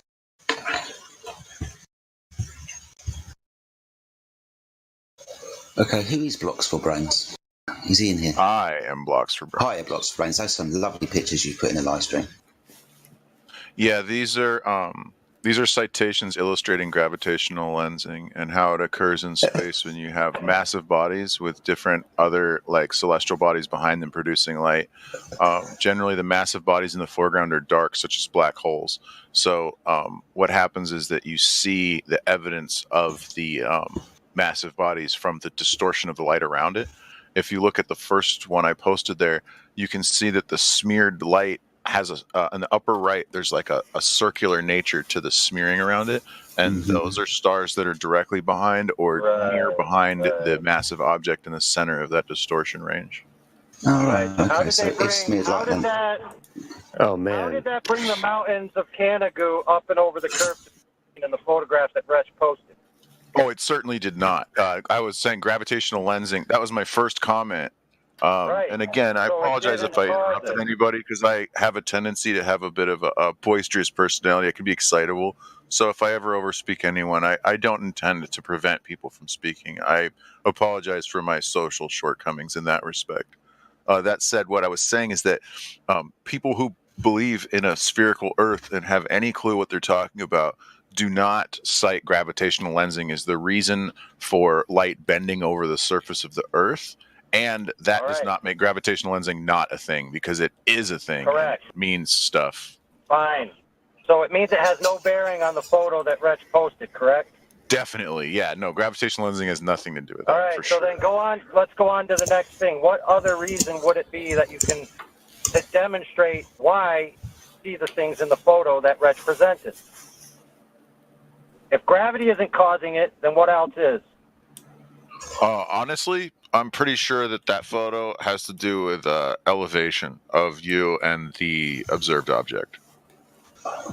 I don't know. I'd have to probably find out exactly where the photograph was taken, and really, I don't know. At this point, I'm just taking on faith a whole bunch of measurements that are set about the photograph that I'm honestly skeptical of. So, I mean. Well, that's the thing. We've got the measurements on it. They were posted up by the guy who actually put it up on the web, which is now down for some reason after it was just posted up not that long ago. It's kind of funny how it's under all of a sudden a 404 error not found when all this stuff starts exploding. As soon as we start posting it everywhere as proof, it disappears. But anyway, yeah, the horizon should have been at 116 miles, which is where that black line was put on there, and it was done from like 9,100 feet. Indio, when he comes in, he has the exact measurements. He's got it all. I don't have everything on hand at the moment, but I got everything for the one taken during the day that you can faintly see the mountains in the background. You know what I'm saying? That still shouldn't be possible on the globe that they give us, but either way, I like the infrared better because it cuts out all the atmosphere, clouds if there's any, and it allows you to actually see what's there. And it just shows us that this curve that they tell us that exists doesn't actually exist. That's why we're here. Are you talking about the JT Tolan infrared? No. We have a new the guys who were doing the world record long distance photos ever since 2014. The Beyond Horizons photos. He did one with a double infrared lens. Here, let me post it again. Actually, I'll post the full panoramic one here, and then you can look at whatever you want to look at in it. Let me find it. I'll admit that I'm not qualified to comment on it because I just do not know enough about refraction to attempt to debunk it. But what I could post is Dwayne Kellum's recent high altitude balloon footage, where he also uses infrared cameras, and it doesn't appear to show the Earth. It doesn't show any more distance than the other normal camera.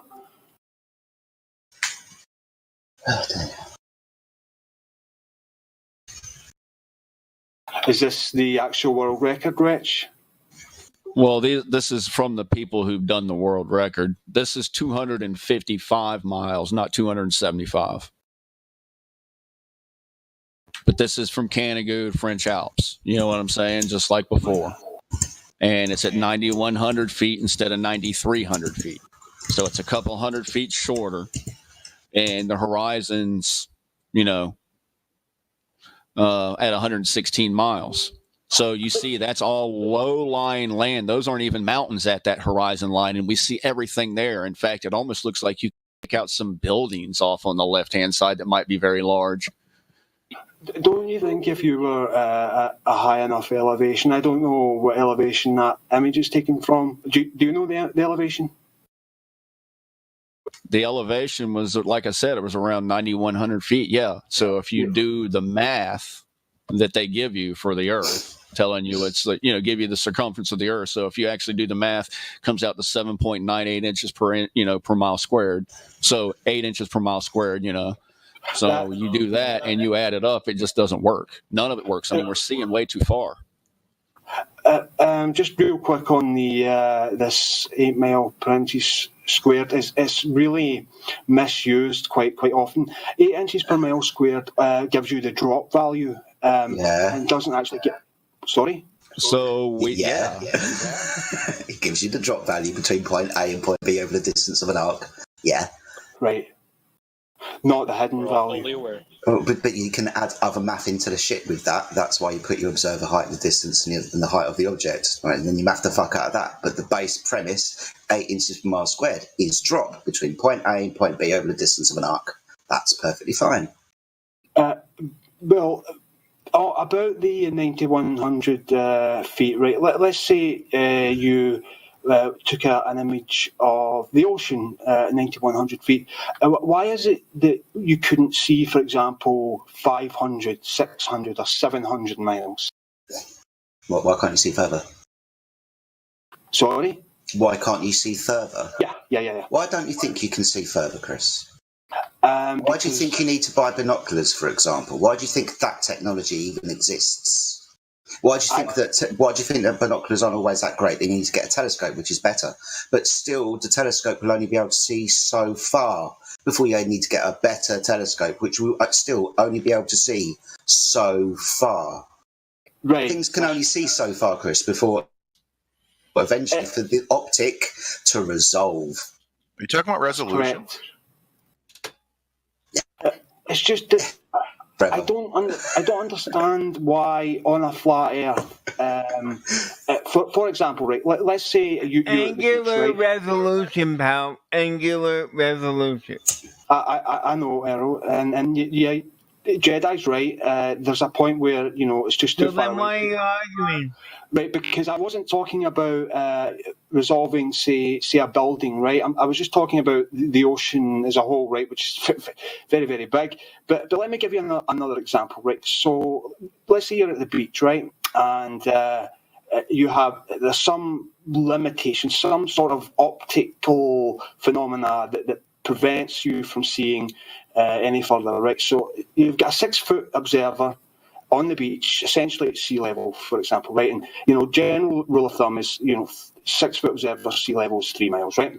And then you've got someone 2.93, yeah, somewhere right. Yep. More or less. And then you've got someone at 50 miles, right? At 50 feet, right? And obviously that 50-foot observer can see farther, right? Yeah. But, right. But if it was to do with some sort of limitation of the eye, then because the 50-foot observer has to be looking, at a longer distance because of a triangle. What do you think happens when you lay down on the floor as opposed to when you stand up or climb a tree? Or you live in a block of flats on the top floor and can see further than the people downstairs. Why do you think that is? Do you think that's because the floor is curved, or is it because you've increased your angle of view? Right, I'm not really sure about this Hence the word angular resolution, pal. You're basically asking why can a person who's up higher see further? Why do you think that is? Why do you think that is? But lay down on a road, for example, a flat road. Why can you see further when you stand up? The road is still flat, right?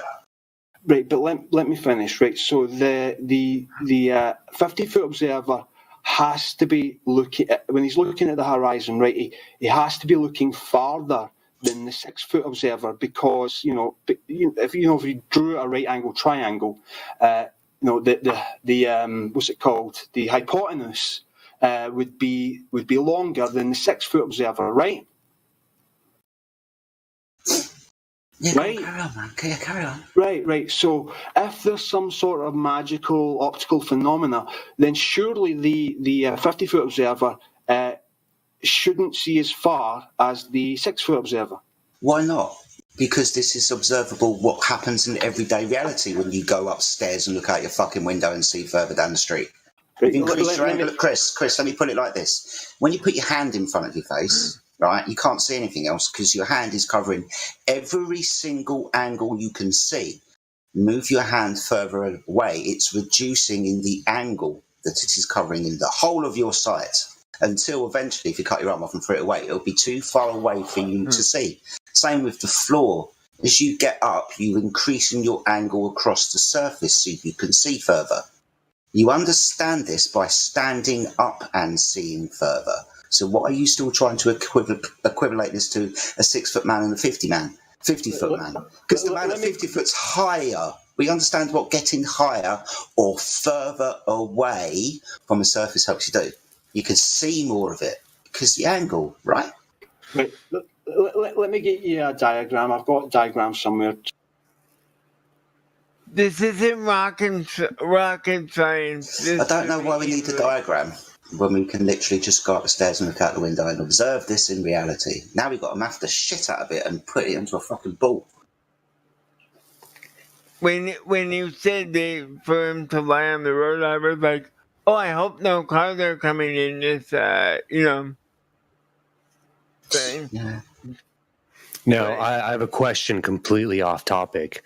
Is it further or farther? It depends where you're from. Yeah. It's further for me. It might be So why farther can't for you see the end of that hallway, Gus? Wouldn't further be a British term and a farther be a U.S. term? And why does it all seem to come together? Top, bottom, sides? Well, that's the vanishing point. Exactly. Right, but convergence. Right. Well, let's take your vanishing point example and let me apply it to the to my thing. Right. So if there's if the vanishing point is the reason why we can't see any further, the 6-foot observer can't see any further than 3 miles to the horizon. Right. Let's say that's the vanishing point at 3 miles. Right. But then you go up to 50 feet and suddenly you can see farther. But you're still looking at it's still a longer distance to the horizon because of the hypotenuse, right? Because of your angular resolution. Because you're freaking higher up so you can see further. It's so simple. I don't know why it's so freaking hard for you. But see, here's the thing. Even though you can see... Sorry, Earl. Go ahead, Earl. Finish up what you were doing real quick. Go ahead. It's just like we've told you several times, and this should be so simple for you. I don't know how is it not simple for you to understand what we are saying, and rightfully so what we're saying to you. And if taking a hallway, if that were curved, you would see the curvature of the pillars down the hallway would be curving. But since they're not curving, they're straight, so it's a flat plane that those pillars are on.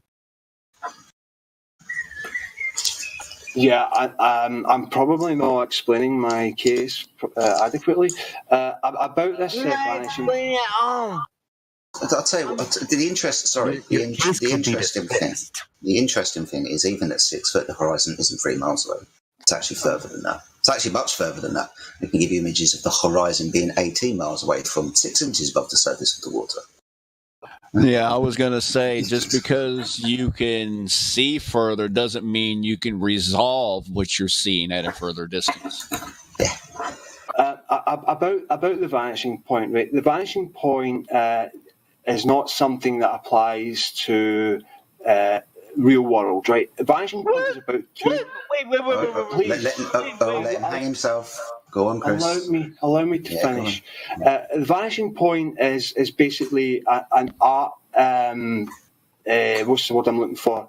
Thing. It's about when you're looking at a picture that's representing 3D, right?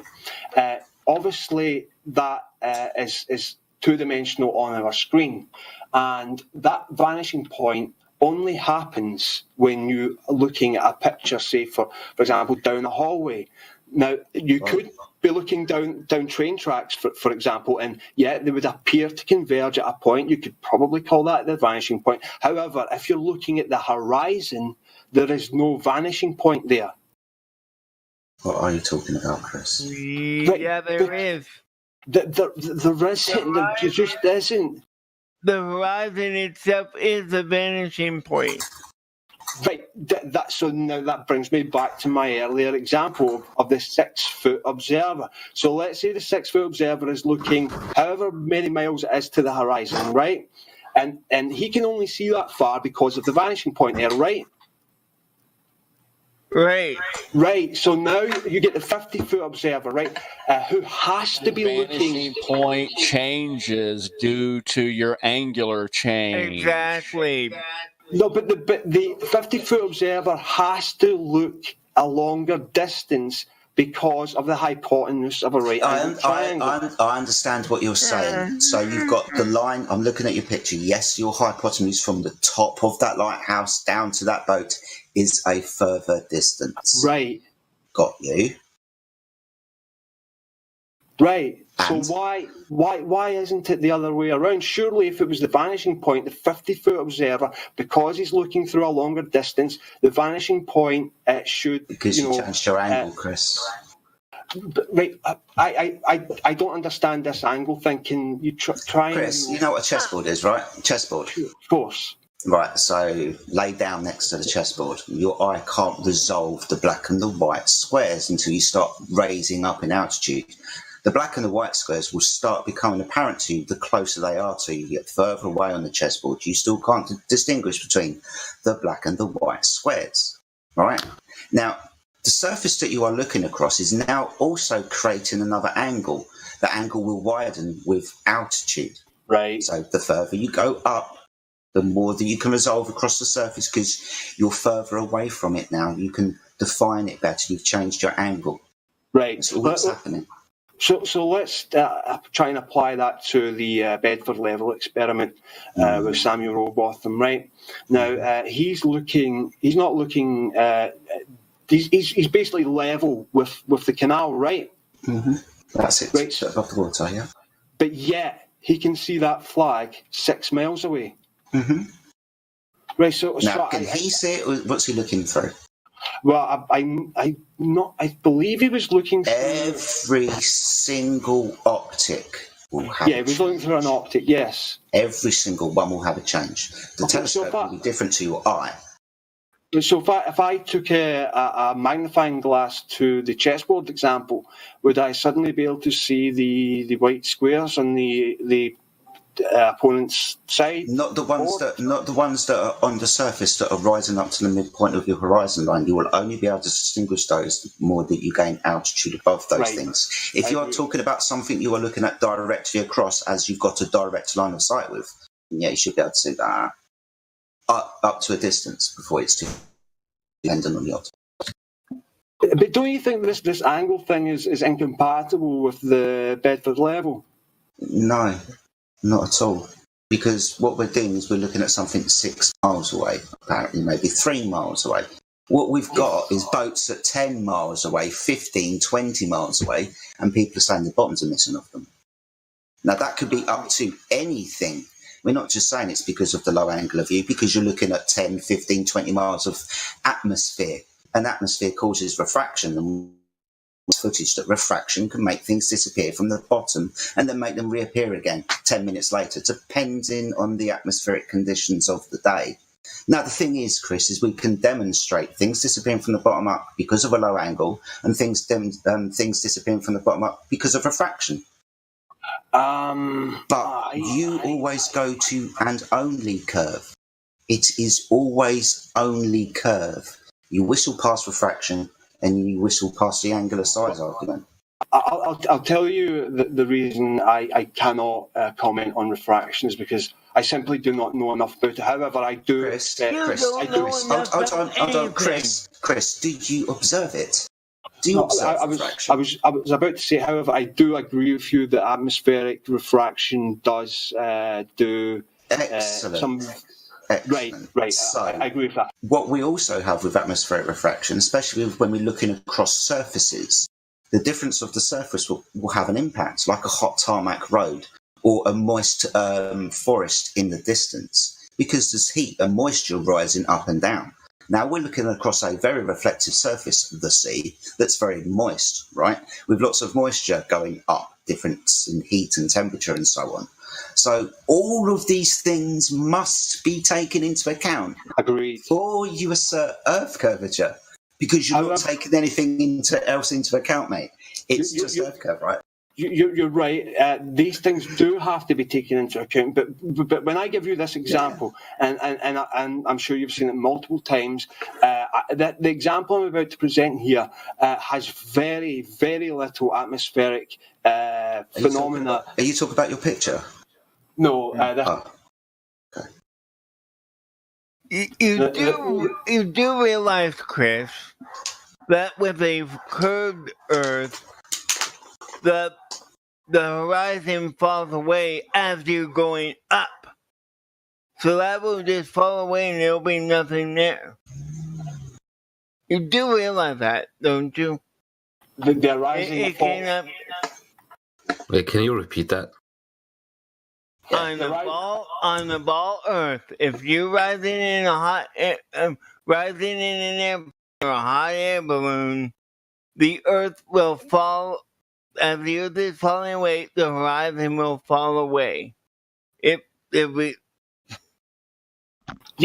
be there. The horizon will always get lower and lower and lower. Yeah, that's what I'm saying. Right, I agree. You're in theory you're on the top of the ball. So as you go up, the ball will go lower and lower below you. It'll never reach the center of your view. Always go down in the line. Which is a problem for every single, pretty much the midpoint, and the surface rises up to the midpoint. So I mean, Errol, I agree, but are you getting at that if the Earth was a sphere, the higher you go up, you should be able to see curvature on the horizon? I don't know. It's your ball, mate. You've got to be able to see it from somewhere, right? Yeah, well, yes, you should be able to, but that's not the point that he was making. You'll be able to fall away. You'll see curvature, but it'll fall away as you're going up from you. Well, what does that mean? You almost asked the question like it's crazy to think that you should see curvature when you rise over the surface. It almost seems like, why would you think that, Earl? That you're supposed to see curvature on a ball. Are you kidding me, Chris? Right, well, let me explain. What the hell? Why? Right, That's you're asking people, why do people see more when they get higher? How long have you been talking about this subject, Chris? You don't understand that you can see more when you get higher? That's not a simple concept to you? Of course. But if there was some magical vanishing point that prevented us from seeing, farther than the horizon. Right, okay, sorry, my mistake. That was a flippant remark. If the vanishing point is responsible for us not being able to see farther than the horizon for a 6-foot observer, then the higher you go up, the farther you have to look to the horizon, but you can see much further. Now, because you're looking at a longer distance, that vanishing point... Is it the farther you have to look, or you can see much further? Which one is it? Well, because of the vanishing... Or can you see further because you can see further? Because you're higher? No. Because you're higher. Why does the guy at 50 feet see more than the guy at 6 feet? Because the Earth's curve. Because the Earth's curve, that's correct. Chris, I'm going to have to point this out to you again. Oh my God. Right? Man in the ground floor flat as opposed to the people up in the top floor, five stories up. The only reason why the person can see further down the road, that is extending into the distance and not curved, is because they've got a higher angle above the thing they are looking across. Get your hand out your face, you can see it more, right? That's all that's happening. You've increased your angle of view. No one's talking about the fucking Earth curve when they live upstairs, mate. Who is talking about why you can see further when you're higher, Chris? Can I ask you something? Have you ever sat in a gym? Gymnasium. A gymnasium. Yeah, yeah. So it's nice flat floor. If you're laying on the floor, Can't see very far. But when you get up in the bleachers, you can see the entire place. Why can you see farther? Vantage point, I think, would be Okay, okay. So you can see more because you're higher. But the point. No curve in the gym, though. No, I'm not asking you for a point. Hold on, I'm not. Chris, I'm not asking you for a point. I want you to concede immediately. No, I wanted to address. No, Chris, if you don't give me the point, if you don't concede, all right, you can have it. If you don't concede, listen to me. If you don't concede immediately, then I'm going to ban you because you need to admit that. You're going to ban him for not conceding immediately? What? Flat Come on, man. or round, round doesn't matter. To be fair, right? Chris, to be shut up. fair, Chris, shut up. dude, Shut up. Right, guys, there's no point for people talking. Finish. Shut up. Shut up. I'm talking. Why is everyone talking while I'm talking? Oh, well, me and Chocolate trying to get everyone else to shut up, mate. But... Okay.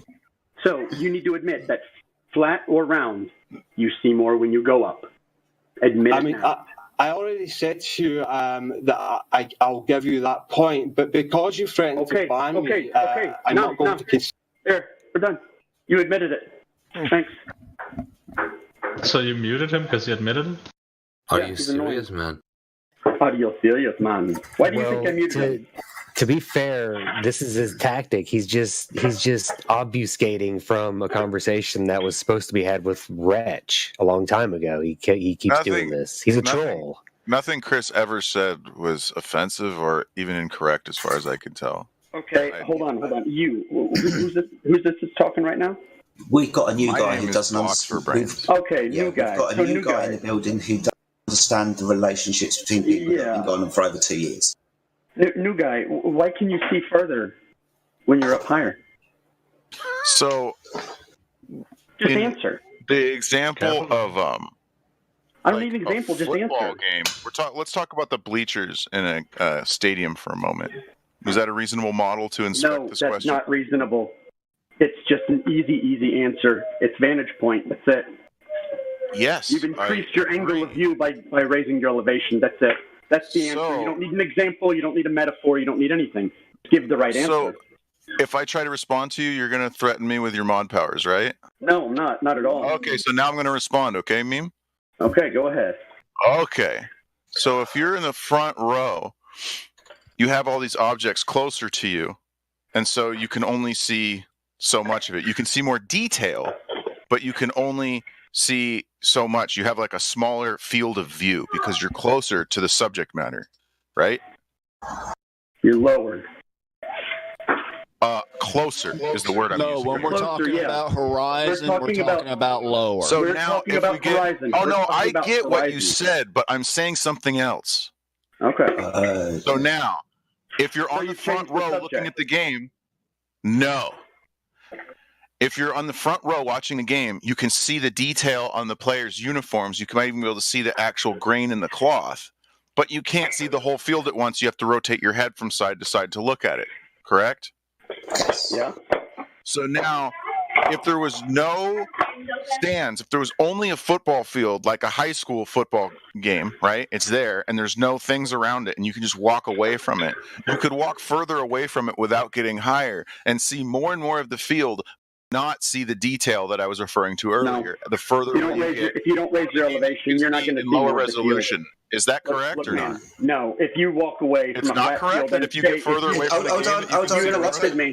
Hold on. Yeah, I'm going to take control. If you're looking at a field and you are on the same gradient as that field, and you walk away from that field, you will see less of it as you walk away because you're increasing the angle of attack of your eye.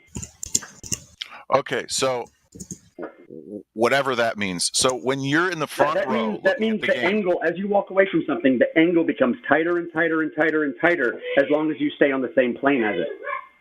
When you're in the front row looking at the game, you can't see both end zones. You can see, let's say you're looking at the 50. No, you're talking about X and Y axis. On each side of you. You're talking about X and Y axis. I'm literally talking about angular resolution. But anyways, what I'm saying is that... That's left to right. That's left yes, to it right. sure is, Meanmore. So listen to what I'm trying to say here. You don't have to agree with me, but I'm trying to explain a concept to you that is not esoteric. concept. Then what are you doing debating people about the shape of the Earth if you're not interested in concepts? Because I'm only interested in facts and empirical evidence. Facts and empirical evidence. Trying to explain a concept you just are you really within the quiet? last 5 minutes. So, if you're sitting right on the 50, like where the coach would be, and you can't see either end zone because they're outside of the ends of your peripheral vision, I mean, not entirely, but whatever. I mean, we have like 180-degree peripheral vision. But the point is, you can't see well the entire field. But if you back away from it a few steps or a few hundred feet, then you can see the entire field right in front of you because of the angular resolution. And the further away you get from it, the more you can see of it. But if you want to have a nice vantage point to be able to see, why are you talking about that axis, bro? If you want to be able to see about that. That's, if you want to be able to obfuscating away from exactly what we've been talking about. And you know we're talking about distance to the horizon, not from left to right. You know you can't see as far left to right when you're closer to something. Everybody knows that. It ain't got nothing to do with no damn curve. Just like getting higher when you're on a flat surface in a gymnasium versus laying on it, allowing you to see further when the floor is actually completely flat. Disproves the fact that you need a curve to see further on our plane. Literally, you don't need any curve. It's flat because, when you get higher, you can see further. This would work on your model. It would work on ours, but you would have to look down to see those things off in the distance if it was a globe, which we don't have to do. Not the argument, yeah. We're looking off to the distance. We're not talking left or right. Why can we see the mountains that are 255 miles away? Why do we see the mountains in the photo? Do I need to post it again? I will. It's no problem. So, if I get asked a question and try to answer it, I get muted because you don't like the response? Yeah. No, you're not answering the question, no. Yes, I literally am, but you muted me to prevent me from doing so. This is ridiculous. Well, first of all, I didn't mute you. You did mute me. I don't understand. Michael. Okay, can I respond to the question about being higher up, seeing further, or not? You can in a minute, mate. Am I allowed to actually respond to this? You're talking about peripheral. My friends, there's literally no point you talking through me. All right, none whatsoever. I will try and make this as fair as possible, but you're being a bit rambunctious and talking through people as well. There's 5 people. We're all trying to have a conversation, mate. Try and hang back. Make your point. We'll try not to interrupt, but damn, mate, don't interrupt people while they're addressing you. I was asked this question and I'm trying to respond to it. And there is 0 point you appealing at this point now. It's dead. Let's carry on. Yes. First of all, peripheral, this XY axis is irrelevant to any of this.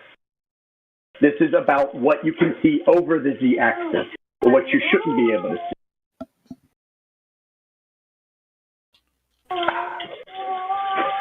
All right. I really don't mind if people interrupt me. I mean, it's what it is, dude. I'm trying to respond to this thing. Do you understand what he just said? So now, oh my God. Do I need to start over, or can we just start from the point where we've agreed that when you get further away from it, you can see more of the field? No, we do not agree. We do not agree. Can you do it without running commentary about what you're about to do? We do not just answer the fucking questions. We do not agree. You cannot see more of the field because you are still at the same plane of the field. Okay, let's try it this way. Why don't you put your face up against your wall, touch your nose to it, and see how much of the wall you can see? Let's start there. Why do you keep having to change it? Now you've changed it to something that is perfect. Experiment you can do yourself right now. You interrupted me for the last time. Touch your nose to the last time. Now you just be fucking stupid, dude. Seriously. Okay. Now listen. I think we all need to calm down. You switched it from flat plane going from X to Y to now a perpendicular wall in front of the eye.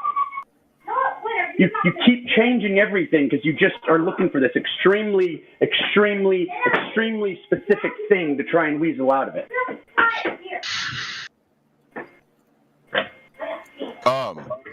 This is far out of being asked a question and told I can speak and I keep getting muted. So this is literally feeling sorry for yourself. So you can touch your nose to the wall. Please don't mute me again. Just ban me if you want to. Anyways, touch your nose to the wall and see how much of the wall you can see. You cannot see the entire wall. Then, when you get your face further away from the wall, you can see more of it at a lower. Stop interrupting me. Then you can get. You know you're proving our point. I just got rid of him. Not doing that. We saw what was going on there, guys. I mean, I knew he was obfuscating right away, trying to go right away from the point that we were pointing out, trying to look left or right instead of looking straight out in front of him, trying to claim his field of view has somehow changed magically to the Z-axis by moving back away from the field. You're talking past each other. He's misunderstanding what you're trying to explain. No, he doesn't misunderstand it. No, he doesn't misunderstand it. He directs it somewhere else. Look. He doesn't understand the concept. No, he does understand it. He does. Bagger, Hold on. I could see you think that. He does not misunderstand. He knows exactly what he's doing. That's why he has us talking about peripheral. I brought him here. I've debated him in other servers. He's actually a really respectful guy. So then you might want to tell him to calm down because you heard how he was going back, right? Why you won't let him? He's talking about. He understands. He doesn't understand. He understands. Listen. Can you let me talk? He does understand what we're saying. He does. Do not interrupt me. He does understand what we're saying. That is how he knows how to obfuscate it. How do you know he knows? Because of his argument. Everyone else.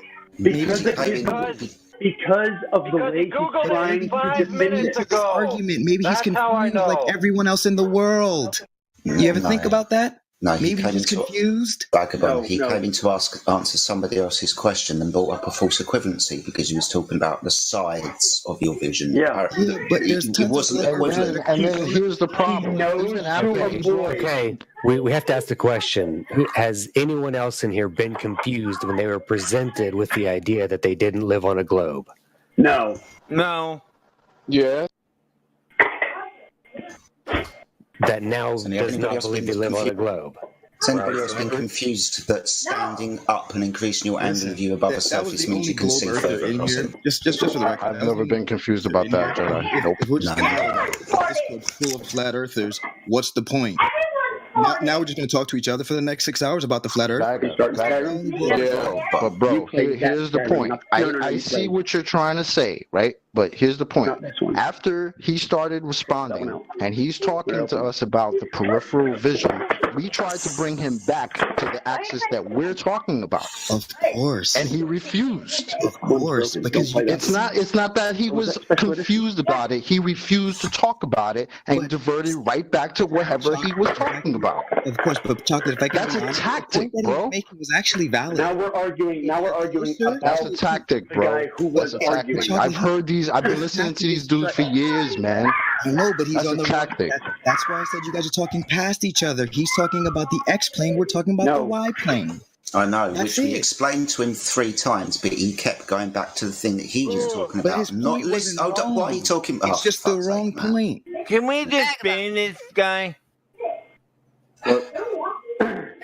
Vagabond. What they're saying is my impression is that he's not banned. He's not banned.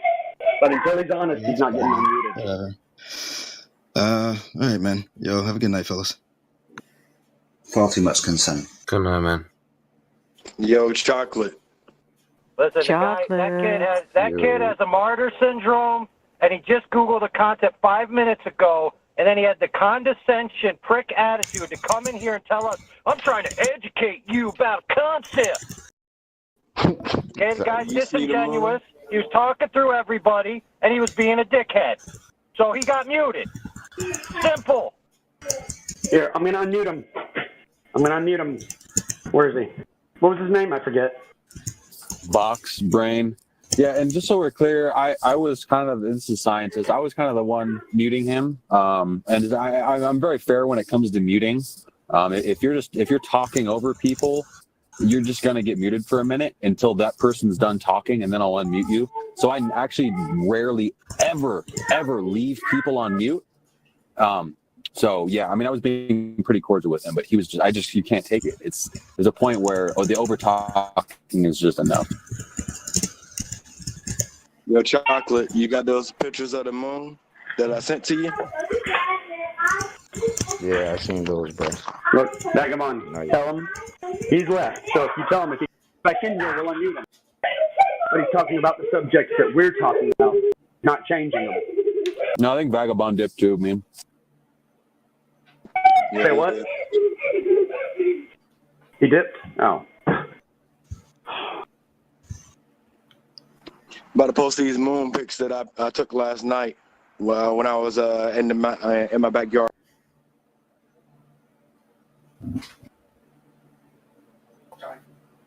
Alright, I gotta go, guys. I'll be back later. All right, Earl. See you in a bit, old man. See you, Earl. Evening, Emma. Evening, Jedi. Evening, chocolate. Evening, everybody in the room. Emma. Very mumbly. What's this mumbly thing you got going on? Who, me? Stop mumbling. Yeah, stop mumbling. Oh, sorry. Sorry, boss. Yeah. Sorry. Check it out. Are you trying to destroy her promising career as a mumble rapper before it starts? Mumble rapper. I'm the earth is flat. No, you can't say that. Yeah, but you have to do it in the pirate farmer accent, remember? You do. Yeah. That's very true. Yeah, good evening, Crypto. Good evening to everyone. That was fun. Agent Crypto. Crypto Jedi. What up? Yo. Okay, stop greeting each other and let's go back to the flat Earth subject. All right. Does anybody else want to scientifically prove that the Earth is going somewhere? The floor, the thing standing on, going in the direction. Anyone? You know what? You make me want to greet every single person in the chat now. Lunatic, mean, Mary Mom. I want to get. Pay attention, Randy Marsh. What's going on, Ridon, Rusty P, scientist. What's up, Jelly? I want to know who was annoyed at me saying hello to everyone. Let's pick on someone random. Rizon. There you go.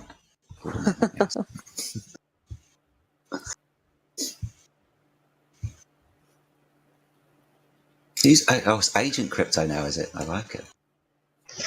Yeah. Do you have theme music as well? No? Yeah, maybe I should do a theme song. Yeah, be right back. Oh, God. I dread to think what this is going to be. So, Chocolate, was you on Nathan's today? Did that happen? What day is it today? What's going on? No, he wasn't on Nathan's. I was watching and he wasn't there on the first one. Really? Nah, I wasn't on Nathan's today. I was on QE's show today, but not Nathan's. Yeah, you were on that. Oh. But on Nathan's today, there was a double show. It was basically Brenda and then Rumpus. Oh. Rumpus signed up to Hill the other day, didn't he? He did, yes, but he hasn't picked up the nerve to actually come in and speak yet, I don't think. Okay. That's a conversation that's going to last 1 minute. Well, it's not going to go well, is it? No. Let's be fair. That's not going to go well. No, I have a hard time imagining these people are real. They're real. Because they don't seem real. I've actually asked Rumpus that one time. I was like, dude, are you like a real person? Like, do you act like this in real life? Goes around calling everyone a moron. It's like he just puts a quarter in his head and goes. Yeah. He's like, yeah, I'm like this in like real life. I'm like, all right, bro. Keep going, I guess. What was on the QE show today, Chocolate? Was that Evolution, that bit? Or Yeah. Ah, gotcha. Yeah, he was dropping the final nail. I think that was the final nail in Evolution, whatever that is. It's a good 6 nails in that coffin. Nice and secure. Well, 6 shows, probably 100 nails each, I don't know. I've only seen a couple of them. Oh, I had my own personal YouTube troll today at Nathan's. Did you? Yeah, trolling and saying about 24/7, so it's probably someone who got banned from here. Oh, have we hurt someone's feelings again? I think so, but I'm a disgrace, apparently. He was sharing his pain with you. Yeah. Well, no, he was blaming, whoever it was blaming me. So. Yeah, that's them sharing their pain. Yeah. Bless them. I think it's projection, isn't it? It's all your fault. Having 24/7 Discord server.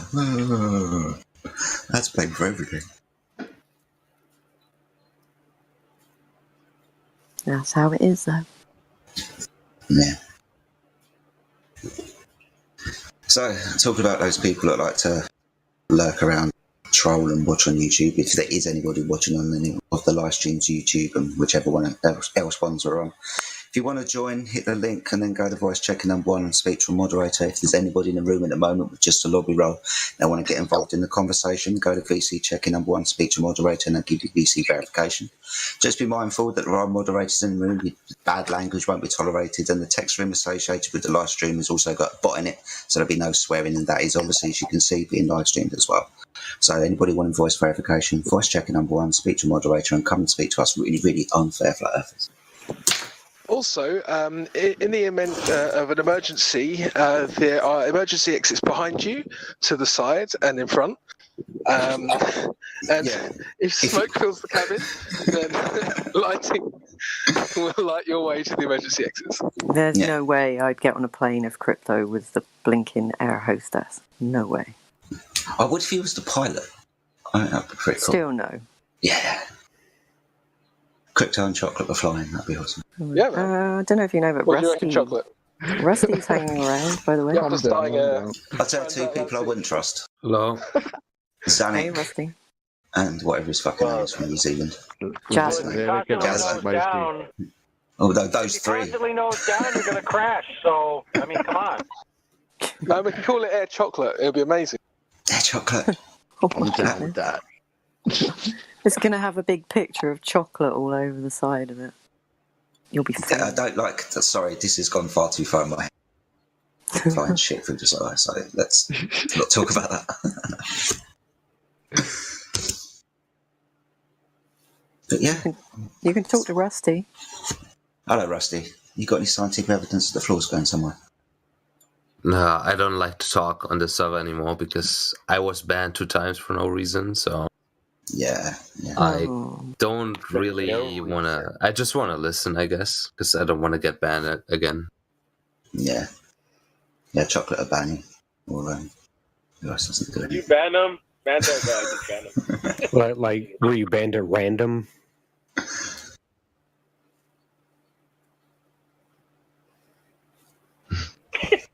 He's not falling for it. He doesn't want to talk about it.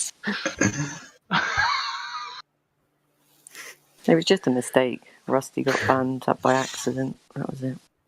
Slip of the Twice, finger. huh? I mean, I understand him because 2 Globers got banned in the last 15 minutes. So yeah, I get where he's coming from. Well, one of them didn't know. Did we all see how that Glober acted though? Didn't ban either one of them. I didn't ban either one of them. And they might act up and get banned. One of them was a flat earther. That was Vagabond who left it. Yeah, Vagabond did a bit banned. Yeah. Everyone, a moment of silence for Rusty and his feelings. Who's Rusty? Oh god, Mick's going to stamp all over him. Oh shit.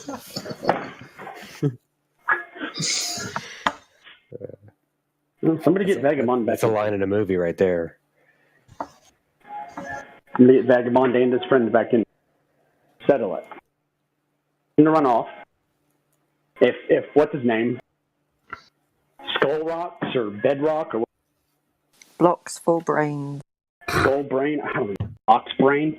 Blocks for That brains. Blocks for Brain, okay. He comes back in here, we can have a conversation. He came from the intellectualist server. And he'd spoken to Vagabond before. So I think Vagabond feels a bit responsible, even though, it's not down to him. Look, I mean, you're talking to the cops and you start refusing to cooperate with them. What happens? We're like the Globe cops. Not a fair fight. We have all the facts. They don't. They don't want to answer them. They're going to face the consequences.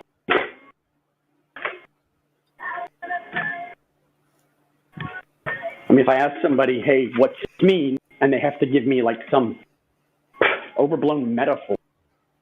Tell me how to build a clock. Tell me why water is wet, and they never answer my question. I mean, I know that's where it's going, so I'm going to interrupt them and say, no. You're going to take us on this journey with you, That's going to lead nowhere. Waste all of our time.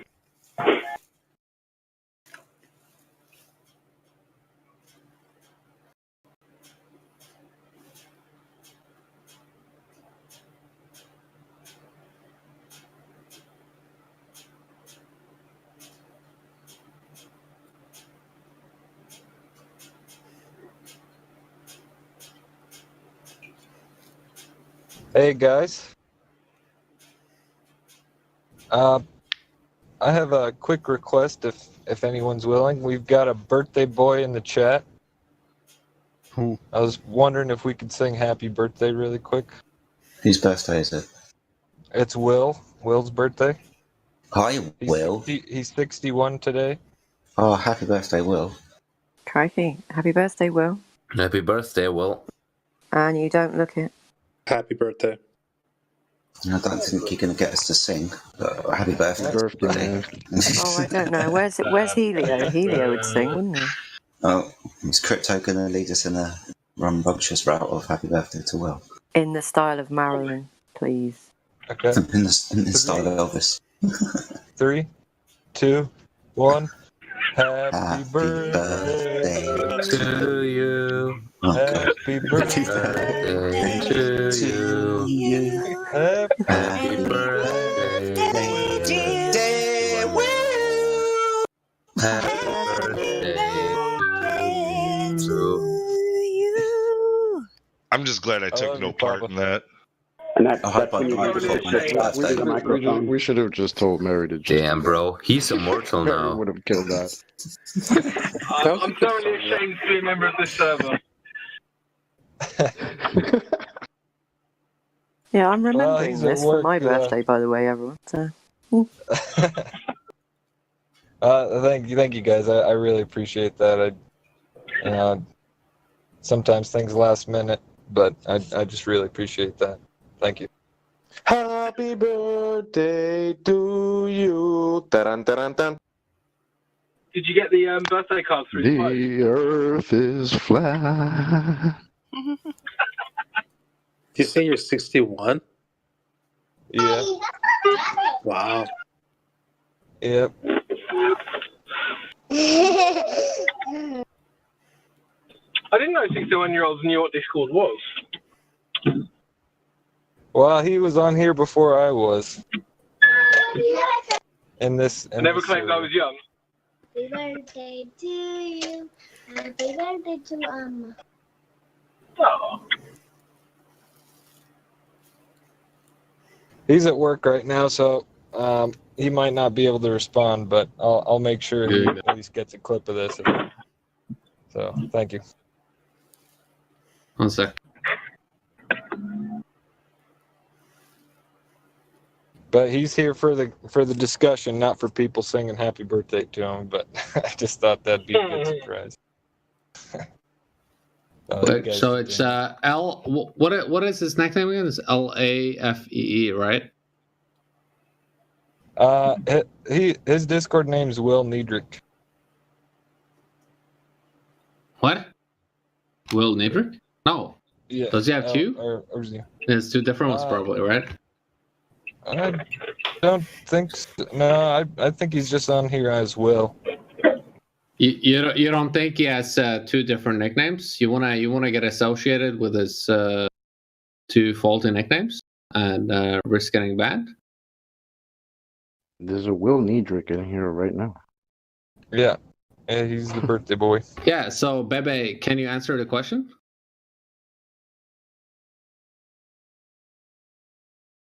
You're not even talking to Baby. You're talking to Jenkins. I literally referred my question to Bebe. So my question is, Bebe, what is the username of this person who has been spamming the channel and acting as two different aliases? What is his Discord alias, according to your information?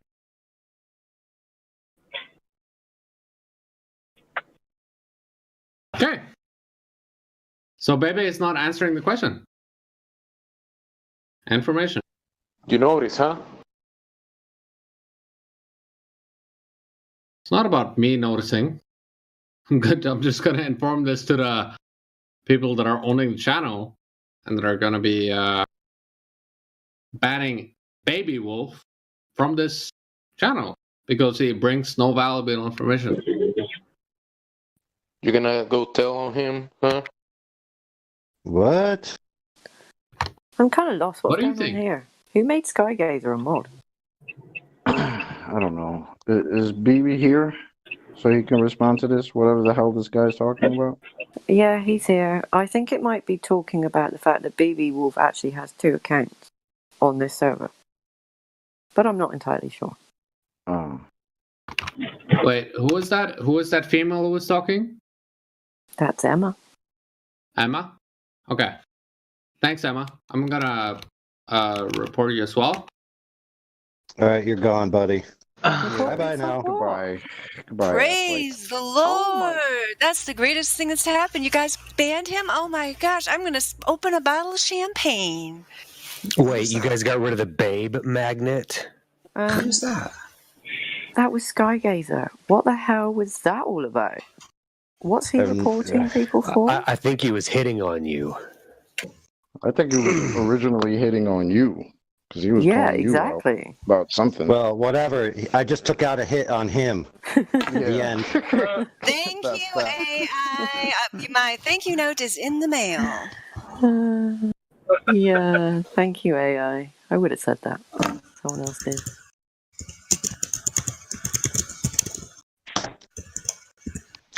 I think he was saying that BB Wolf has 2 accounts. So what? Although to be fair, he might be a foreigner and, from around, where people can actually be funny and make jokes. So he could have actually been trying to do something funny.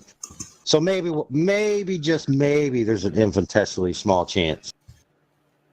We'll give him another chance. Wait, was he talking about me? I'd stepped away. He was talking about you. Yes. Oh, so he was saying he was reporting you, and then I basically said what I thought he was talking about, and he said, "Oh, great, Emma. Now I'm reporting you." Wait, so what is he going to report me for? I don't know. Something like Do you have some another account or something, a shill account or something? Yes, I have 2 accounts. I guess that's what he was talking about, and maybe he seemed like, oh, I want to report him or something. Maybe he was trying to call you out. I don't know. It sounded like nonsense. Then he brought the nonsense to Emma when Emma spoke, so he's gone now. Goodbye. Oh, yeah, I didn't know having 2 accounts was a reportable offense. I mean, what the fuck's good? What is he talking about? Dude, it is in Skygazer land. I mean, that guy's kind of out there. Oh my gosh, and he's DMing me as if he thinks I'm going to be his advocate. Well, you're in love with him, remember? He's a babe magnet. That's right. How could I resist? Tell him to send all his nudes to me. Okay, I will. Oh my goodness, are you ready for it, AI? You wait. No, I'm just going to use him to anamorphically scan his body, so when I upload my next cycle into the DARPANet, I can find out everything, where he goes, track all his finances, etc., etc. Okay, I'm never going to annoy AI, Stalker ever. much? Yes, I know you guys will let him back in eventually, but it'll be nice to have a little break. Well, that was just alluding to the new algorithms that they have where, how they can face cam you and track you. But they're working on the technology to track your body movements and identify you by that, like the way your skeleton moves. Should be easy enough. They already actually have that pretty well figured out from above, where they can, just from a top-down view, looking at your head and shoulders, basically, they can identify you just from that. Yeah, I have an LG G8. And its front-facing camera can recognize my hand when I do different motions. Yeah, exactly. It has remember the movies? Like in the movies, like the good guy, he puts his collar up, and then he puts his hat really low, and he's like, "You can't see me." Those days are over. Yeah, I think that's been gone for a long time. Do you guys remember the old movie Thomas Crown Affair with Pierce Brosnan and Renee Russo? Yeah. In the very end of the movie, The character played by Bruce Brosnan hires like 40 people to dress the exact same way to throw off the cameras. Right. I also offer a service. Okay. So what we do is we give you new retinas. We disfigure your face. We break all your bones and reset them in a different order so you can't walk the same way you used to. We acid tip off your fingertips and your toes. We resplice your DNA. It's only $37,399 right now. Extended Black Friday deal. Make sure you burn all the old clothing and shirts and shoes and buy new stuff. That's just like Minority Report and Face Off. Right now, for $1 million, we just download your consciousness into a whole new body. It's much less painless. Less painless. Does that include the social security number? That sounds horrible. Was I not meant to notice that?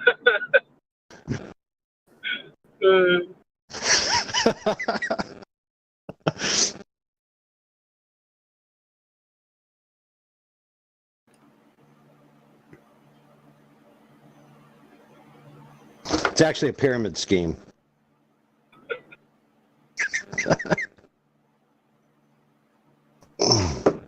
Crypto will get that eventually. No, I was already there.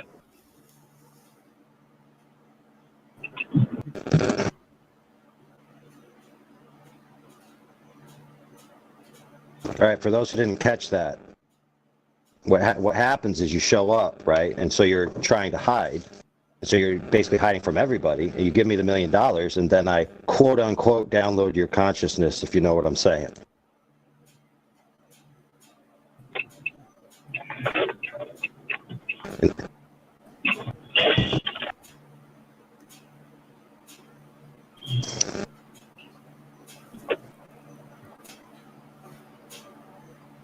Rest assured, though, there'll be people that'll sign up for that when it does come out, even though it's absolutely impossible.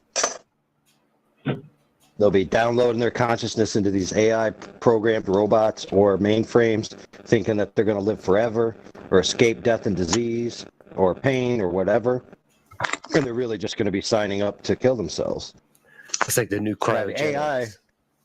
Yeah, exactly. But the AI will be so advanced, and they already scan, your whole life into the computer, so they'll be able to convince your loved ones that you're still alive, because you'll be able to interact with the avatar of your loved one, but it'll all be programmed. But it'll be so accurate in a mimic that you'll think, oh, wow, Grandma's still alive.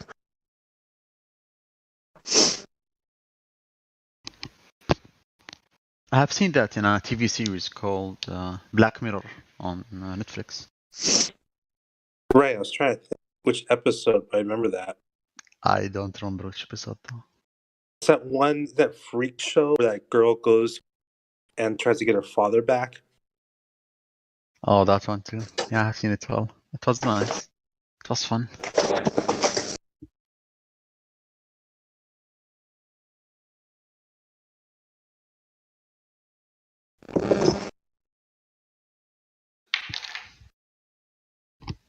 That would make a good Star Trek episode. Like you land on just imagine like space is real and there's actually planets. And so you go off to this distant planet, and when you land there, you land and you see all the people and they're all weird for some reason. You're like, what's going on here? And it turns out that they're all automatons because their society decided to download their consciousness into the computer. But really, they're all dead, and it's just a bunch of automaton robots with nothing going on inside. But they just acted out.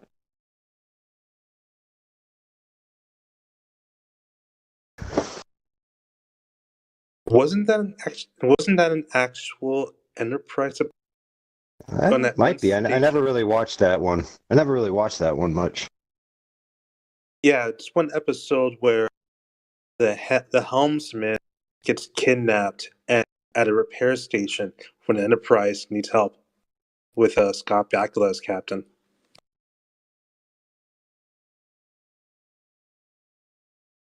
He was a good captain. Another very interesting episode was This is the old Star Trek where they had two warring worlds, and or maybe they were the nations on the same world, but they were fighting like in a war, and all their war was done on computer. So it was like a simulation war, but the casualties that were in the war on the simulation, they actually had to kill the people on their side. So to keep the quote-unquote peace, the people would show up to do their duty to be killed, just like the computer game said they should be. So there never was actually any weapons. It was just like, I killed 300 of your people, and then you roll the dice. Oh, I killed 200 of your people, and then later that day they show up to the death squad to be killed. That was with Kirk. Yep.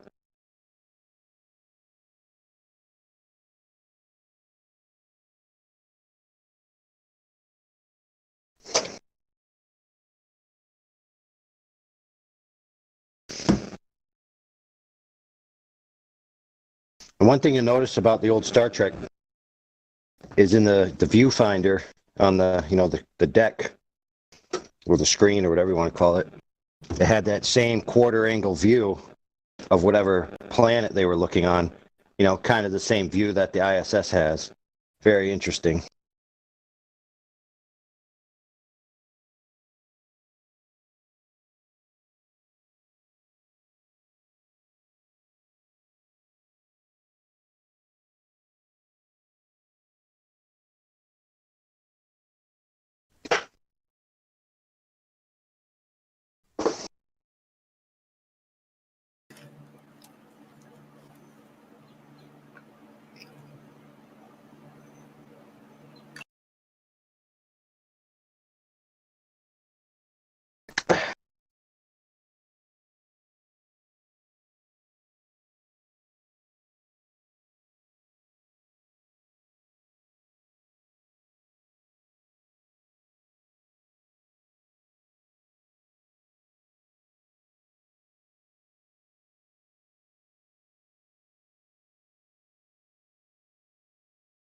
All right, shut it all down. We've banned all the Globers.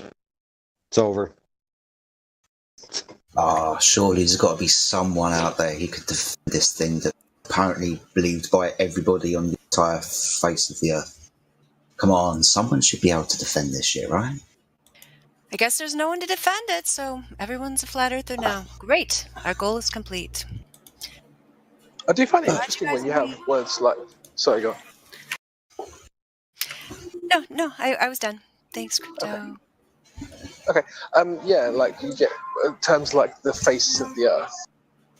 Like a ball doesn't have a face. So if you're talking about faces, it can't be a ball. Just little things like that kind of just slipped into the language. I just find quite interesting. Well, see, now the question arises is, what is the earth?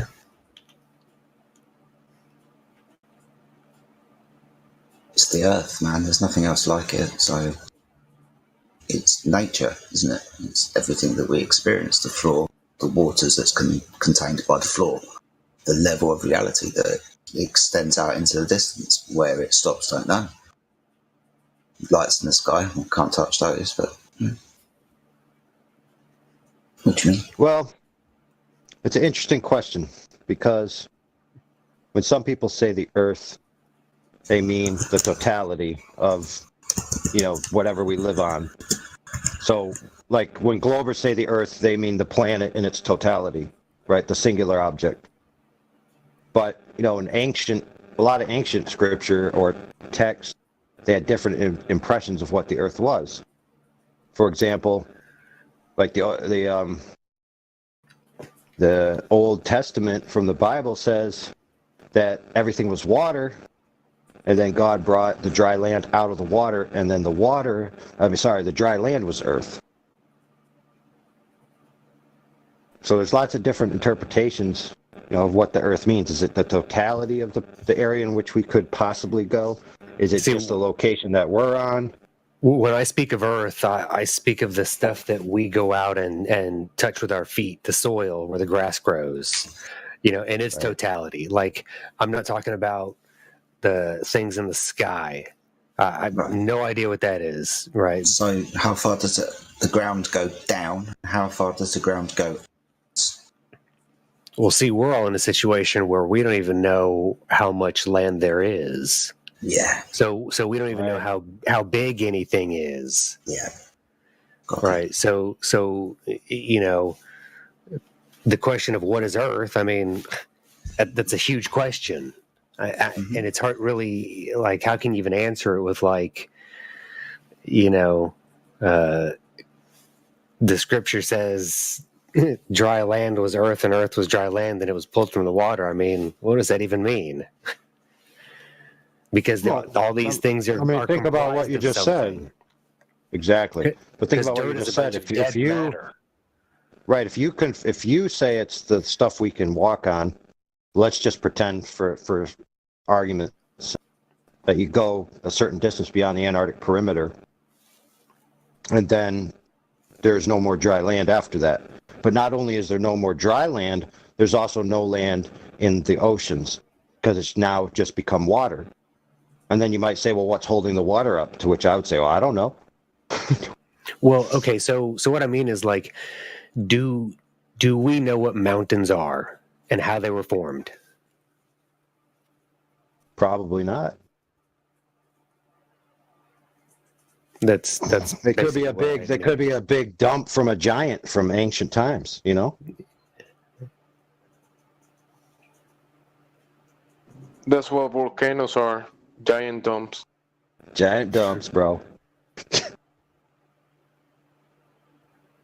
Hey, we had one kid on here that was researching what was it? Google, like, you know, top-down topography, like actual photos, and finding shapes in it. You know, like he was trying to say, this mountain range was actually a dead dragon that was buried and covered over. And then this other mountain range was this type of creature. I think there's some credence to it, actually. Yeah, why not? I mean, did we dig down those mountain ranges to find out? Probably not. Or like many nations will name their mountains with name of giants and things like the nose of the giant or the face of this thing. They name it. Yeah. And how about that other one that was pretty famous for a while there? No Forest on Flat Earth, where he was just going around looking at all the basalt columns and being like, how in the heck could these form? You know, the Glober paradigm says that it's lava flows, yet they're hexagonal, and they look what seems to be like tree stumps of ancient giant trees based, you know, probably on a silica-based life form or something.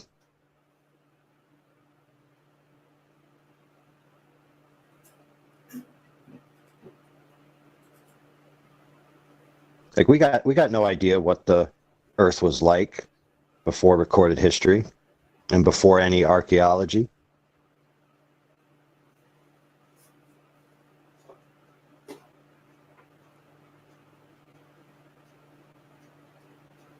What if we do, we're just not told? Oh, that's possible as well.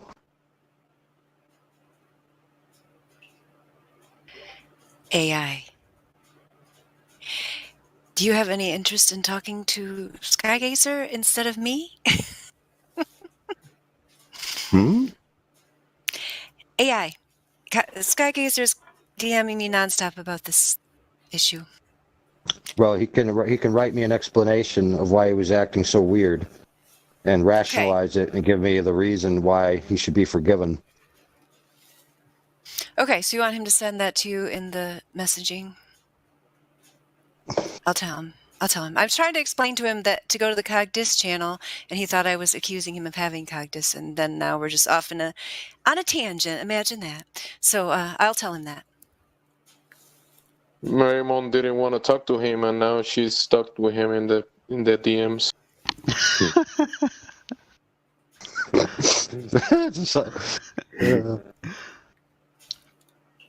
Yes, well, he did tell us earlier, since we're on this, Did he all mention women are what- attracted to him except for me. Did he mention what the heck he was talking about wanting to get Emma banned? I don't know. I'll ask him to put it in writing. That's a good idea. I'll tell him to do that. No, what he's reporting me for, and I'm not attracted to him in the slightest. So it's not all women. I do not consent. I do not consent. I do not. And if anyone's seen my ban meme, that's probably what I'd do to him if I ever met him in real life.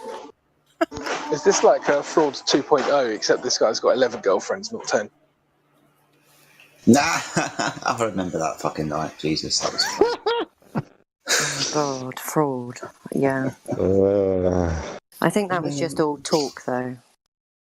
Do you think? I mean, yeah, of course it was. Yeah. Or he was paying 10 different people in 10 different places. Over the period of his entire lifetime. Bless him.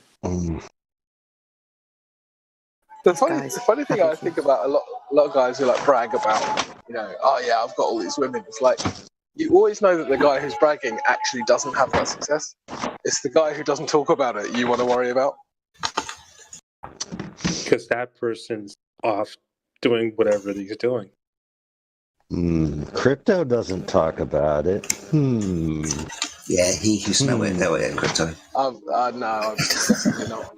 I wish I would.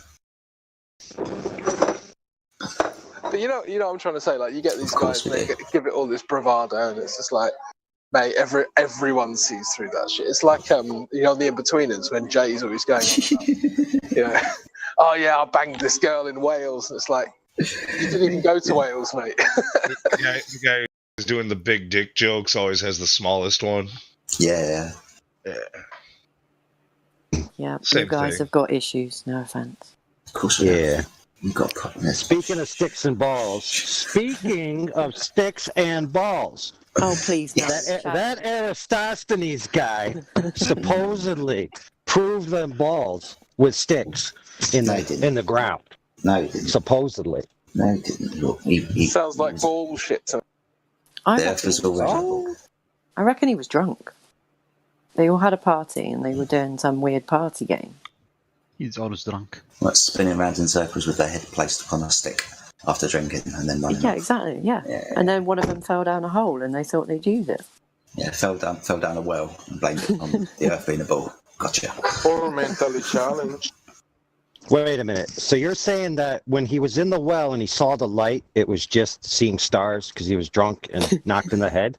Pretty much, yeah. Yeah. Oh, he might have seen a little Tweety book going around as well.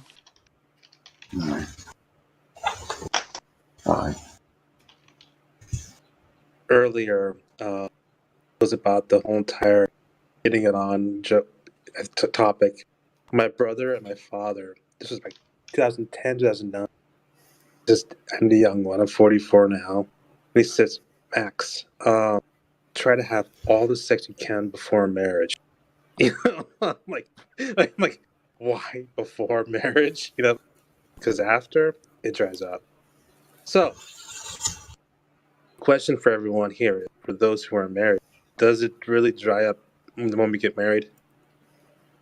Only when you subordinate yourself to your wife like a little punk and she loses attraction for you. I would say honestly, no. It depends on the couple. Yeah, it literally depends on who you get married to, I think. You have to choose better if that happens to you.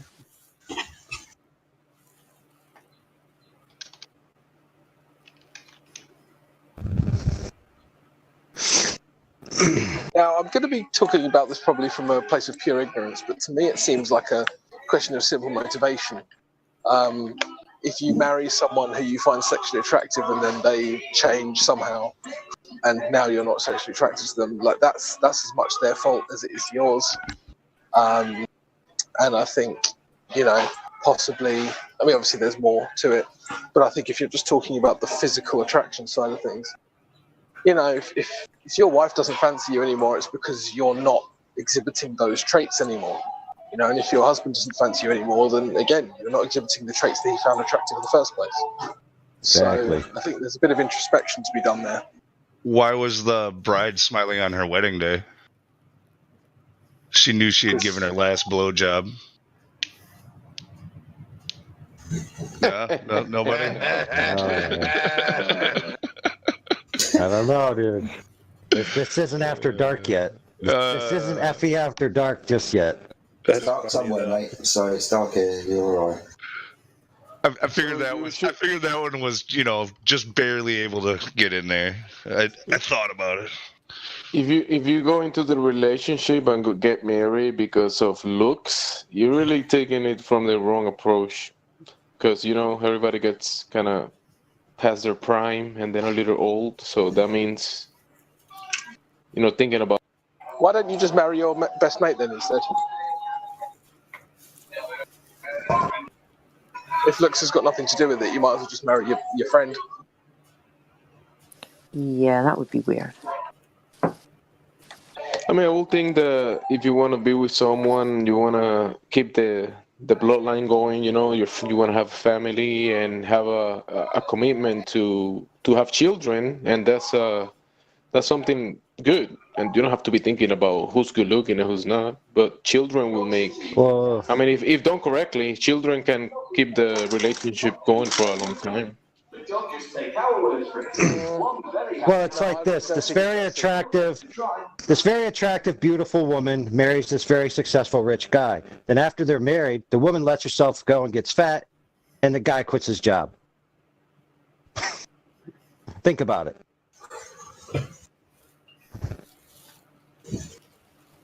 Just go to the Federal Reserve Bank and ask them for an unlimited card, and you don't have to worry about anything. I mean, they do it. Well, the point is that attraction doesn't just spontaneously disappear.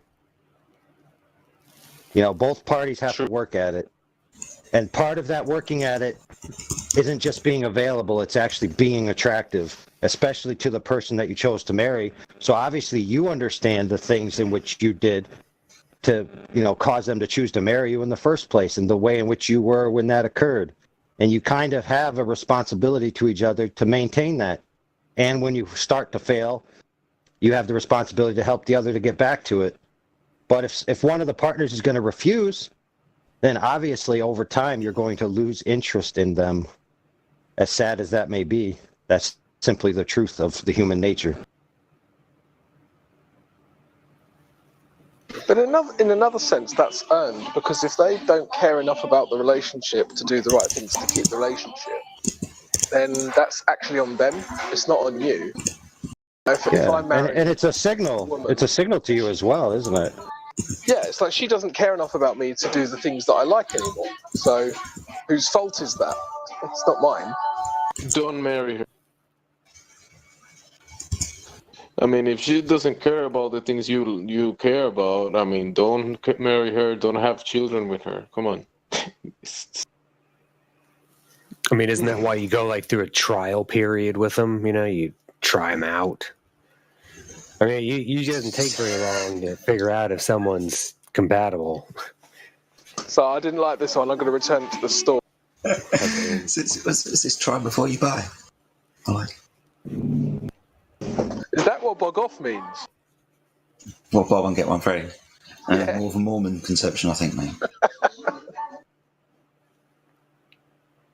It's buy one, get rid of one.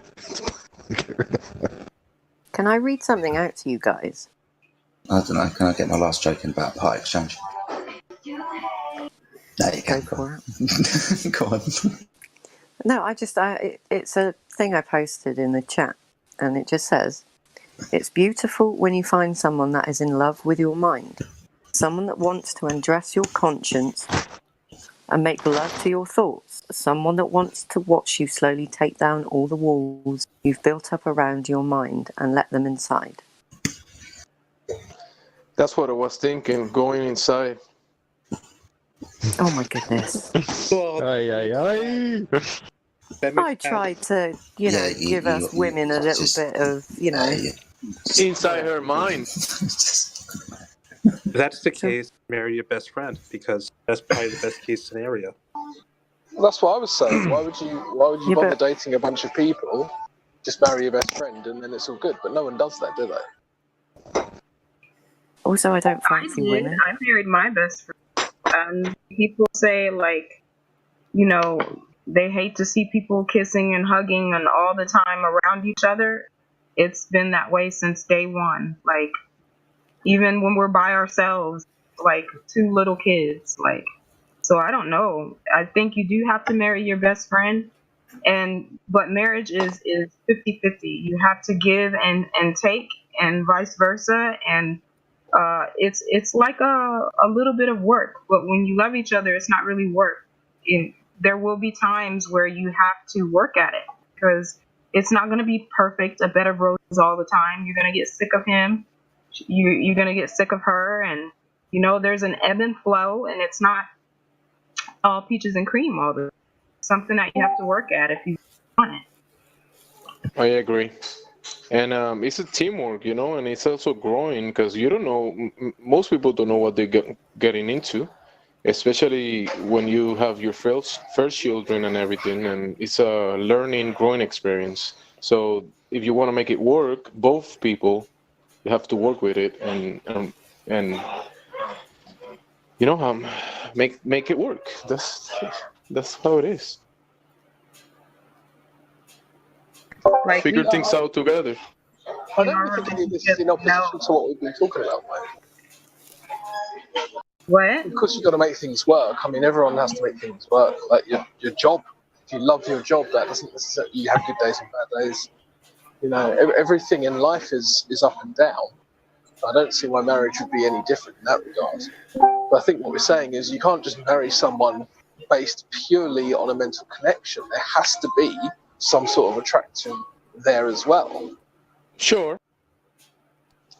But you gotta, each person has to come to the sense that, I mean, when we're young, like men, we've been thinking about this girl, this good-looking girl, and the other one, we might be thinking about 3 or 4 different girls. They're all good-looking, whatever, different colors, different hair. But if you're with a person, you can concentrate all that energy into one woman, and the woman can do the same with a man. But if you're thinking about 10 different women every day and watching all these videos about different women, I mean, you're gonna forget about the one that is right next to you, trying to get the one that you're never gonna get, the one in the TV and in the movie or whatever. So if you concentrate on the one that you get next to you, it will be more productive, more constructive, better. Now you're talking about promiscuity, and we weren't talking about that either. We were just talking about the need to be attracted to your partner. Yeah, but what I'm saying is that you want to be attractive for sure. Yeah, I agree with you. But a lot of people might be using their energy and their focus into other attractions, because there's so many beautiful women out there, and of course we're gonna be attracted to other women. But like I'm saying, you can concentrate on what you got, and it will be better. Beauty fades, so it's not anything lasting. What should matter about a person is their personality, their characteristics, and that you have that you're compatible with them on, but not everything. So those things that are different about each other draw you to go outside your comfort zone and maybe like go camping or rock climbing or something like that, or maybe watch a different thing, whatever. Those are the things that make the relationship. Or watch that flat Earth video. That too, but when you have those things in common, you're not necessarily worried about the physical, because at some point, guys, I'm sorry, the thing just don't work no more. Okay, and so you have to have other things in place that you like about each other, because they'll get to a point where you'll just be breaking a hip or something, I suppose, and then what will you do? You'll need to know how to play gin rummy or cards or dominoes, intellectually stimulate each other other than physical attraction. But if you're willing to, it's about choices. What you choose every day to fall in love with that. Choose to be the best you that you can possibly be in that relationship. We both know we're not going anywhere. So hell, we've moved into the old couples relationship where they're like, bickering and little jokes. And I know if I go to a party with him and look across the room at each other, I know it's either time to go, somebody said something stupid or what have you. That's the comfortability that you want in a person before you even decided to take that next step. And if they're not stimulating you on every aspect, which is mentally, spiritually, and physically, you're wasting your time. But I mean, I just feel like there's all of these other topics that no one brought up. Like I agree that you probably need that to have a long-lasting relationship, but just discounting that attraction is very idealistic, and just no one actually does this. Like this is idealism. Did you hear me? It's Yeah, I going can to hear you fine. stop working one day, okay? So? Or you're going to break a hip one day. It's not the most important thing about a person. If you're I didn't say that solely either. looking at a person for that, then guess what? You're never going to find the right person for you, because looks fade. You're going to get ugly, old, and wrinkly, and that stuff's not going to work anymore. You're going to need some Cialis or something. And Yeah, I understand. I don't disagree with any of that. Didn't disagree with any of that. But I don't think I don't think that is a choice. oh yeah, it's a choice. So are you telling me you're not attracted to your husband? Oh, I'm very much attracted to my husband, but I've also been married before to people who were less attractive than I was, and I wasn't with them for their looks. I was with them for their personality and who they were and how I felt when I was around them, rather than their looks. Because trust me, some of them I'm just looking like wow, but it wasn't about that for me, you know. Okay, but I just don't see why you have to choose. I'm not saying I will get with someone either for their personality or for their looks. You know, like people are multifaceted. Do you want somebody who's going to help you when you get older if you have to wear diapers? I mean, what are you really after? Like, if you're looking for something short term, go out, sure, by any means, bang the model.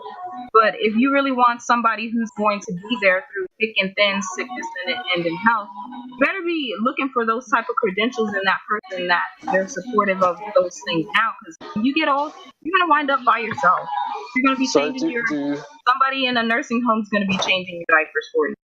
So do models not have any of the positive, any other positive traits I might want to look for? I'm not saying that. I used to be a model. I'm just saying that if you're solely just going after looks, you're not looking. You're not. I never said that. Telling yourself. I don't remember anyone saying that. You did a few seconds ago. You said no one said that. Sas is giving some good insight. Sas is definitely giving some good insight. She's making shit up, and then she's sticking to it. No one said that they want a partner solely based on looks. Bro, that's not the only thing she said. She said much more than that. You concentrate on one silly thing. I can hear exactly what you said, and I can hear exactly what she said. And she's just accused me of something I didn't say. That's why I'm getting annoyed. Don't do that. Well, you're not going to find nobody. You got a short fuse, buddy. Yeah, I've got a short fuse. Jesus Christ, what's wrong with you? Yeah, you're crying about mixing up words. No, I'm crying. It's a wrong with this girl? It's a conversation, okay? It's a two-way street. Yeah, right, I don't think but Crypto the problem is,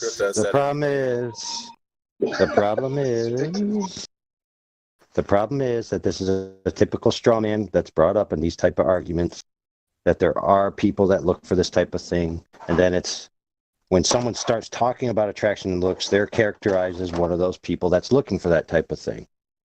It's a very easy, slippery slope to fall down. Well, I think we could rewind and see what he actually said. I'm responding to what he's saying. That's all I've done. I haven't accused him. I'm just responding. Well, actually, I told you that you said something that you said that I'd said something I didn't say, and when I brought that up, you said I had a short fuse and I was crying. So I think the person here who needs to probably open their ears a little bit is you and not me. You're crying. You would never make it. How am I crying? This is pathetic. Why are you doing this? Right. Like everyone Now here it's knows ad I'm not hominem. crying.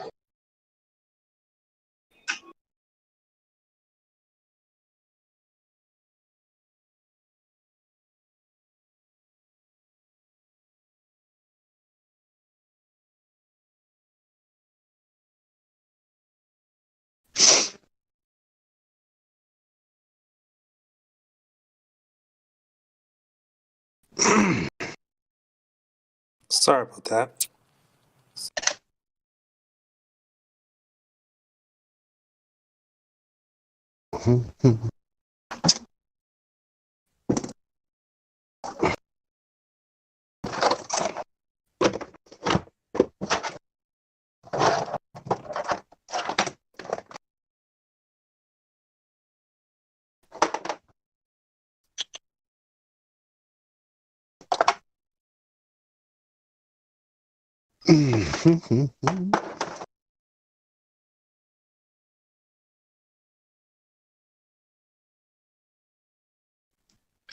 I'm talking about whatever we were talking about, and Emma is telling me to respect the moderators or something. Like, I'm in the conversation, so let me say whatever I gotta say. Like, why coming up? You told me to move on earlier when I hardly say a word, and you found that hilarious and didn't apologise, and then you were questioning the mods, and I've heard you do it several times today. So I just thought I'd point it out and ask you not to. That was all. I wasn't talking to you earlier. I wasn't even thinking about you earlier. When I said it, many people were speaking, and I just said the comment just because everybody was speaking. Okay, so it's fine. I've just said, please a moment of silence, and I said the moderators moderate. That's so it. just Thank you. Thinking that I was talking to you is kind of drop it. But I don't get it. I just don't get what she's trying to say. We were talking I said about... drop it. I said drop it, and you're still talking about it.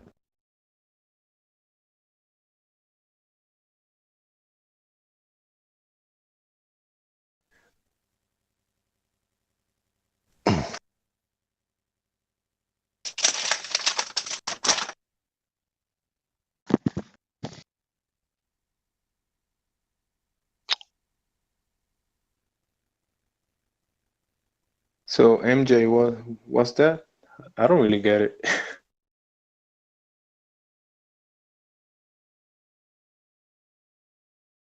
He's saying, bring out that spanking stick. The woodshed experience. MGS?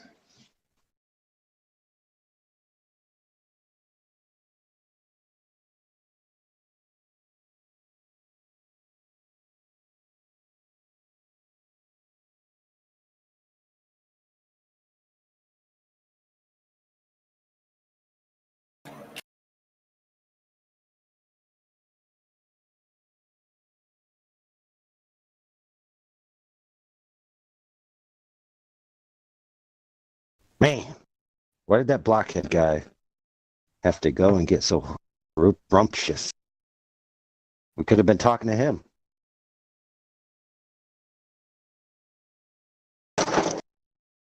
Yeah, annoying the meme is not a good thing to do.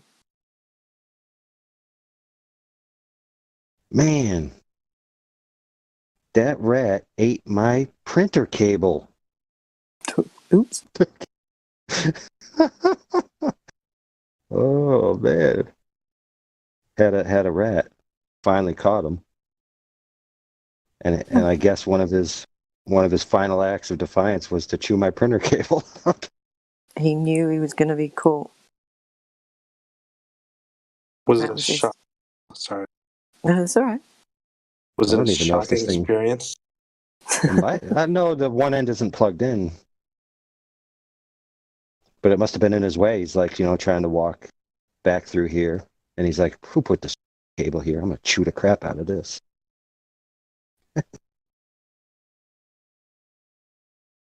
Like what? Like why? There's no purpose, bro. It doesn't taste good, or maybe it does taste good to rats. Who knows?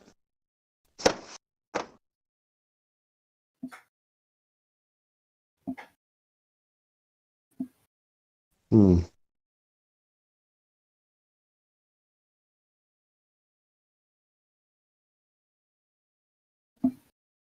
Hello, I'm back. Awesome. Welcome back, Errol. Hey, Earl, how you doing? Earl, what's new or interesting? New or interesting? Had to chicken burgers for dinner. You know, if that's interesting to anyone. Are you sure they were chicken though? Don't get me started. Because everything tastes like chicken. What did the label say? I didn't see the label. I just mystery can't, meat. I can't believe they don't understand or want to understand the difference between, you know, different types of, you know, things with how we see. It's like, I can tell you why, my brother. And it's pretty obvious once you're told it. It's that, you know, for example, you got Zanuck, right? One of the most zealots that come in here. But when you put him in a corner for his real proofs, and I think they did that on the interview on Flat Earth Initiative, his ultimate proof that he relies on for his faith in the globe Earth is the boats disappearing from the bottom up, or the drop angle in the quote-unquote horizon. So to concede that it might be something else is to eliminate his number one go-to pillar of faith. And I think it's the same for so many of them. Like, the cognitive dissonance is so hard, they cannot concede that angular resolution is a sufficient cause for the bottoms of things to disappear. And guess what, though? Well, it's so bad because just if you concede that angular resolution is a sufficient and necessary cause, it doesn't automatically mean that the Earth's not a sphere. It's not like conceding that means the Earth's, you know, a flat all of a sudden. Because you can have both things occurring. You can have a curve and angular resolution causing things to disappear from the bottom up. But they just don't want to concede it at all. I mean, it works on both. Yes, I get that, and I understand it. That makes perfect sense to me. Right, so why are they so afraid to concede it? Because it would mean that it would change everything that they believed in. You know, I'm just... What makes it more hard is that we tell them multiple times, and it's like, it's insanity to, you know, keep repeating the same thing that you're doing, hoping that you get a different outcome, you know, every time you ask it. Right. Well, what's It's worse like- is we it's don't even like- have to explain it, though. It's like you your could kid- demonstrate it. It's like you're driving your car and you're on your long trip, and your kids are like, "Are we there yet? Are we there yet?" Several hours later, "Are we there yet? Are we there yet?" Meanwhile, yeah, you're going like 2 provinces over, like.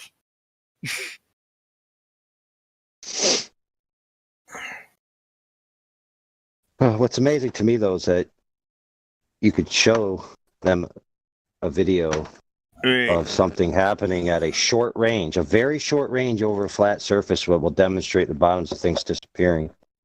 They can then go and duplicate this effect in real life and witness it for themselves.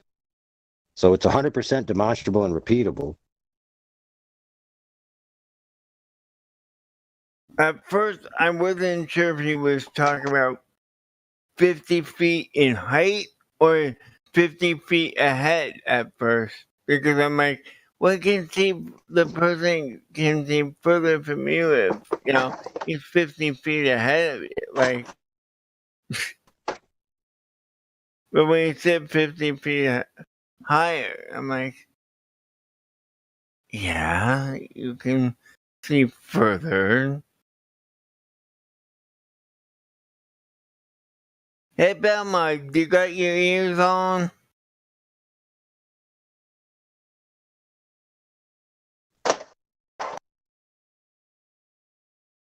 Guess not.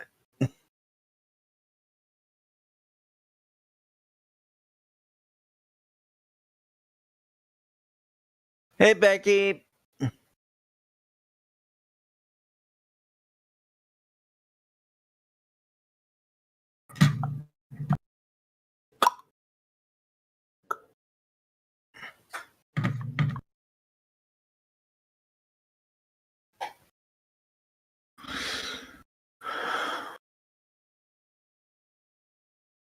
Did you see that name that was just in here? What was it? No. Crabs. STD. I don't want crabs. I mean, really, what's going through their mind when they choose these names? Let me put it this way. I'd rather have an SSD than an STD. This way.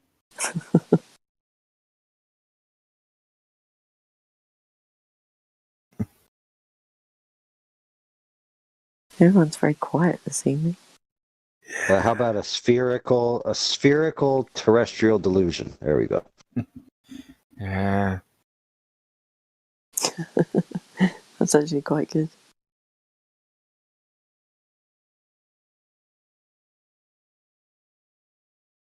You're suffering from an STD, a spherical terrestrial deficiency. See, that makes sense, but still, no, I would still be thinking of the other one. So that doesn't help AI. Your AI faulty logic doesn't help you there.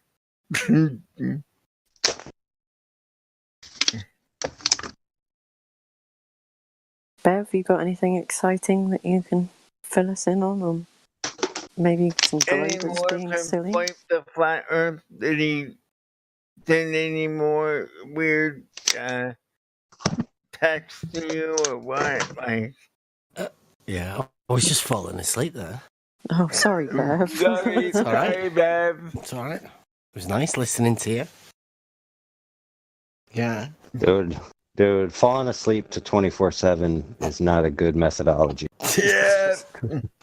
Because it's like this. It's got to be just boring enough so that you can, not want to talk, and just exciting enough so that you want to listen. And as soon as it goes one way or the other, you're screwed. Yep.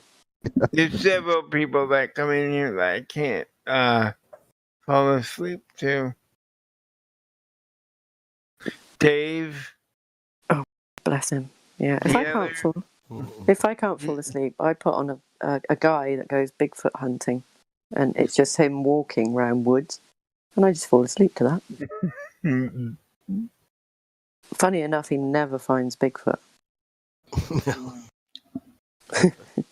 You're always asleep at the party. I used to have Bigfoot slippers.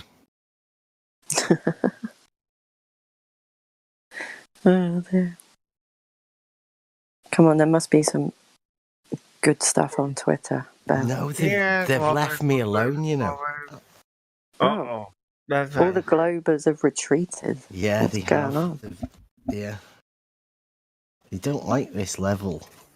They're trying to figure out their next tactics. Yeah, they're really upset that this lost and uncalculated curvature through all of the surveying that happens. It's just not there. It's like the curvature should be there. It's not here, man. It should be. Doesn't even hit the calculator. It's just uncalculated. It's like Scoob. Where did the curve go, man? I don't know, Daddy.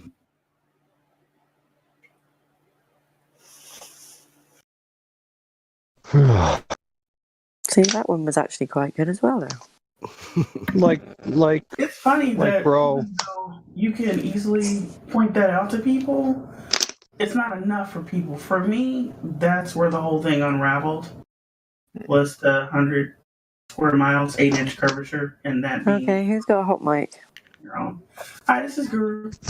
Clan.com. I was here yesterday. Oh, okay. Oh, you sound, I don't know, you sound really... Down further away. arena. In arena mode. Yeah. For me, I thought it was Kermit the Frog. Is that better? No, you sound further from your mic. I still sound far from my mic? It sounds like you're in a bathroom or something on speakerphone. Really? Yeah. Let me check. Sometimes I use two mics for streaming for video games, and it might have picked up the wrong mic. Let me check.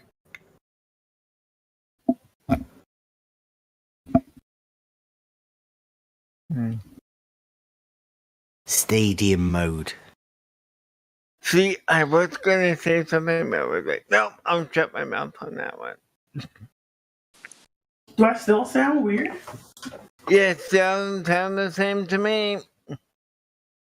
Oh, let me try leaving and coming back. Also, if there's anybody in here that is just on a lobby roll, and I can see a couple of you that are just with lobby rolls, if you want to head up to the VC check-in and wait for a mod, and get your voice verified. Voice verified. Okay, that was not good. Julio was done a better job than I did. So, yeah. Is that any better? Yes, that's better. Okay. No, it's not. Oh, wait, go, Emma.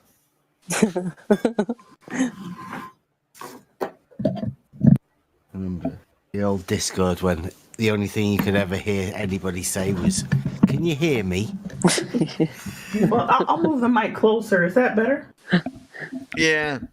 It's fine, don't worry. Just be aware that some people, if they talk over you, then just might not be able to hear you properly. It's still not right, though? Yeah, it might have to do with distance. Yeah. Well, I usually have a swing arm on my desk for my mic so I can hold it like close to my face, but it fell apart, so now I've just got it on the stand on my desk. In between my mouse and my keyboard, but you guys are the first person to say that I sound any different or far away. And I've got a furry like bunny tail pop cover on it to keep the sound of the fan. Oh, you got one of those Palace Guard hats on it. I see. Okay. But when I go back and play my stream, the way I sound on my stream sounds normal, so I'm not sure. I'll have to look at my settings. I just need to get it in. You sound okay right now. Yeah, sometimes you just need to like reset the computer or something. Audio drivers get messed up. It happened to a buddy from here the other day. He's got like a brand new headset that usually has really good quality, and he sounded a lot like you sound today, where it's kind of echoey. He just reset his computer and came back, and everything was fine. Maybe that would do it. Okay. Well, I'm just gonna hang out on mute anyway. I work from home for Amazon, so I'm actually at work, but I like to listen to podcasts and stuff while I work, so I'll just be listening. So do you get Prime for free then? No. No. Unfortunately. Oh, I heard that they're for the workers in the warehouses, they're gonna be having them in cages. Like there's this patent that shown up for Amazon where they're like these cages that employees will have to work in. Cages? Yeah. I don't know much about the fulfillment centers. I've never seen one. I work for them from home. But I've heard horror stories about the human trafficking and especially at the fulfillment centers that process things near the ports where the merchants bring in a lot of stuff. Are you saying that I can order people through Amazon? They do the trafficking? Not well, as far as the labor force, so that you can get your package in 2 days. A lot of illegals. Okay. A lot of illegals not being paid minimum wage, working under grueling conditions and hours. They don't work directly for Amazon, but they work indirectly through staffing agencies that are clearly breaking the law and human trafficking. Is that for plausible deniability? Yeah, exactly.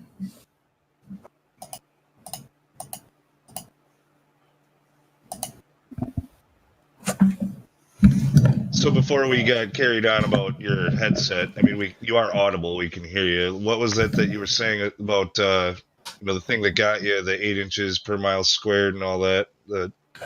Well, that was the unraveler for me, because for me that's when the whole thing was fell apart for me as far as being an imposter baller. I still needed to know more about NASA and why they lied, and I just don't understand why when you hit people with that first, they don't at least want to know more or question anything. It's like they just gloss right over that, as if you can't dismiss. Like they just dismiss the math. I just don't understand their thought process, as in to at least wanting to question it from that point. You know what I'm saying? Well, I think the math is a little bit over most people's heads. Like That's a good point. They don't understand the math. They're like, okay, so 8 inches per mile squared. What does that mean? I guess that's actually a good point. To me, that's basic math. That's not like quantum physics or calculus. That's just like a little basic math and a little geometry. But a lot of people didn't do well in basic math and geometry, so you've got a good point. Yeah, I mean, your average person is kind of an idiot. That is so true. Your average person can't spell Wednesday or February, especially if they're a millennial, which is really quite sad. I have trouble with spelling Wednesday. Well, the average person can't even say those words. Well, at least I can say it. I just can't, spell it. But when you get to a high level argumentation about the 8 inches per mile squared, what you'll be rebuffed with is, well, that's not an accurate formula for a circle or a sphere. So what would you reply to a glober that gives you that?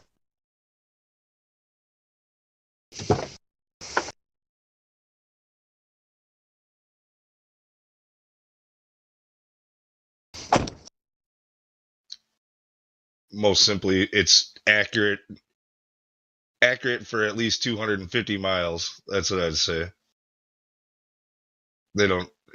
People who are coming at you with that, they don't understand the reason why they're telling you that either. They're just repeating something they heard from a Vsauce video.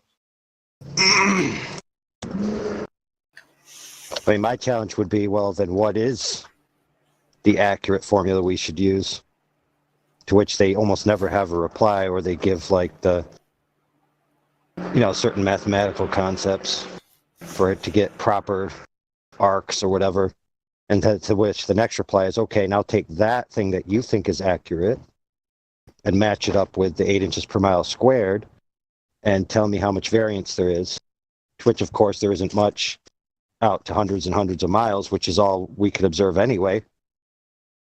So really, it's kind of a non-argument. It's like the precision level isn't sufficient to defeat the rest of the arguments that we use that calculation for. For example, we shouldn't be able to see this object at this distance based on the globe mass using 8 inches per mile squared.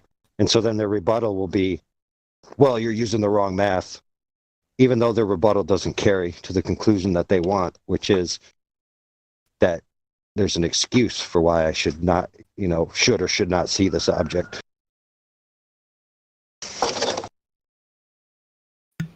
You need to get them to define level. Oh boy. What I think's hilarious is they don't even know what Vsauce is, but they accept it as truth.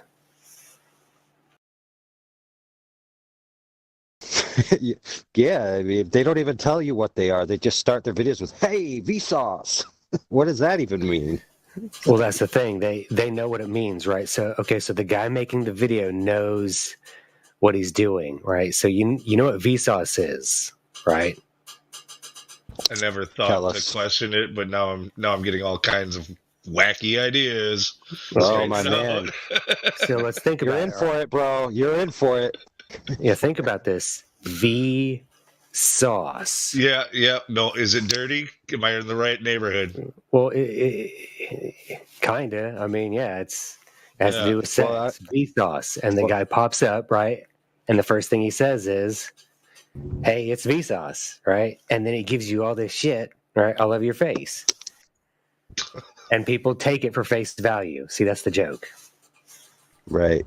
And what's funny too is if you actually Vsauce on their face. Look at the parent companies that does Vsauce, and there's some weird. I can't remember exactly what it is, but it is some weird sexual kind of innuendo. Is like their original company that those guys come from.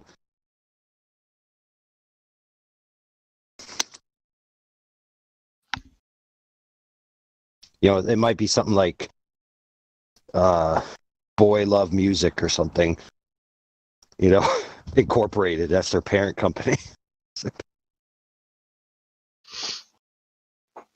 Now I'm curious again. I'm gonna have to go look it up again.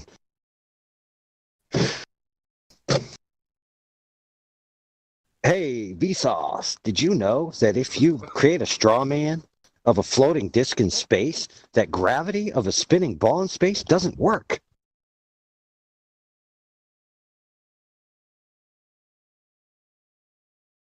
Therefore, the Earth isn't flat because we're too stupid to realize that a spinning saucer disc in space is probably not what the Earth would be if the Earth was flat.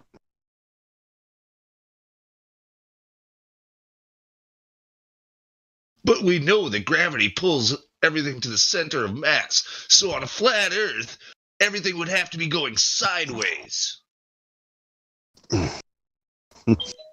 Well, gravity actually pulls everything to everything else.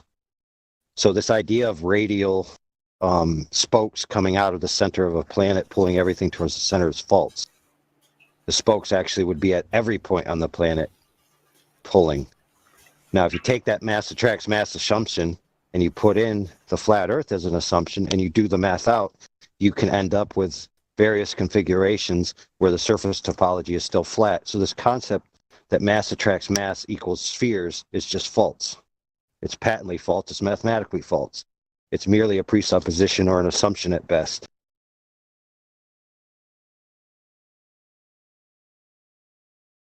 Yeah, they've got that guy on the video. He's walking off the edge of the Earth, and then still able to be upright because now he's 90 degrees to the center of the flat disk again. There's just nonsense, absolute nonsense.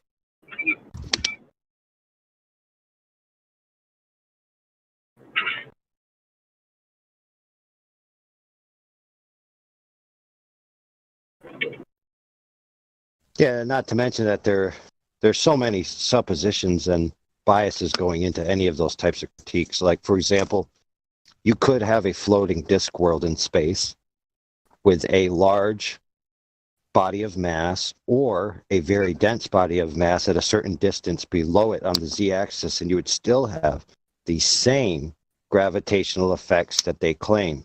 So this idea that it's exclusive to a sphere is, again, patently false and absurd. But it's one of the holy words, you know, it's gravity. Gravity equals sphere. Gravity equals fact. Gravity equals scientific law, which makes no sense because scientific laws don't exist. Aren't some asteroids disc shape or something?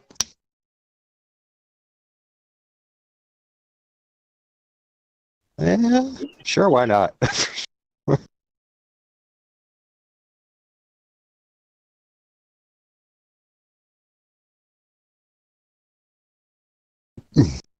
But the point is that so many of their conclusions hinge on these pre-assumed premises that have already been quote-unquote proven. Majority of them rely on the presuppositional nature of those previous premises that they assume have already been conclusively proven, like gravity creates spheres floating in space, or like Eratosthenes did some sticks and shadows thousands of years ago. Or like we could totally trust a government agency to give us accurate photos. Yeah, it still gets me that people they don't trust their government for anything except this. You know, suddenly, you know, oh no, NASA wouldn't lie, scientists wouldn't lie, the ESA wouldn't lie to me. All right, so the Department of Education will lie to you. You know, the Department of Transport will lie to you. The Department of finance will lie. Everyone will lie to you, but not the space guys. Don't take that away from me.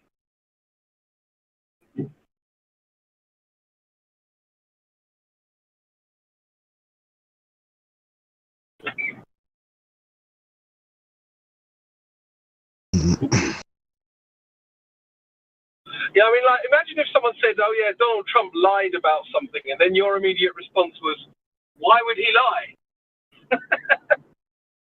Exactly.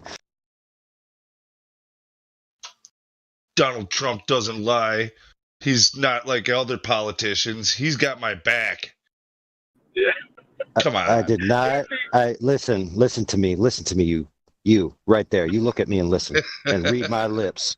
I did not have sexual relations with that woman. No, not never, ever did I. Nope. Or even more, for that, he had no new taxes. Read my lips.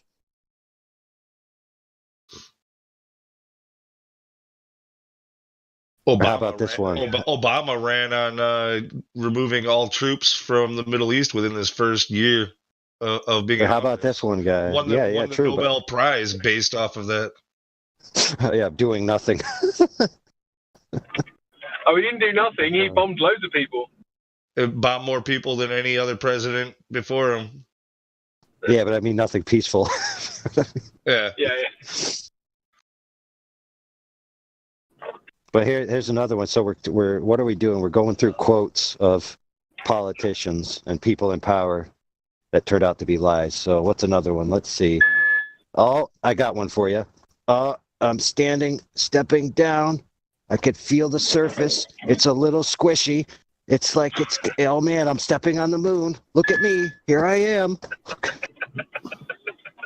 Does Nancy Reagan count? Just say no.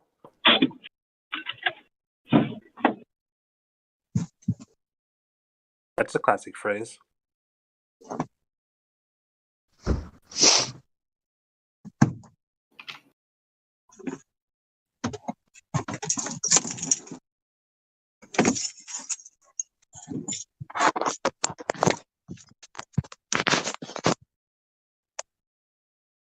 How about this one? Houston, we have a problem. Cut the mic. There appears to be an intense radioactive field that we can't penetrate with the craft that we're in. So we have to abort this mission.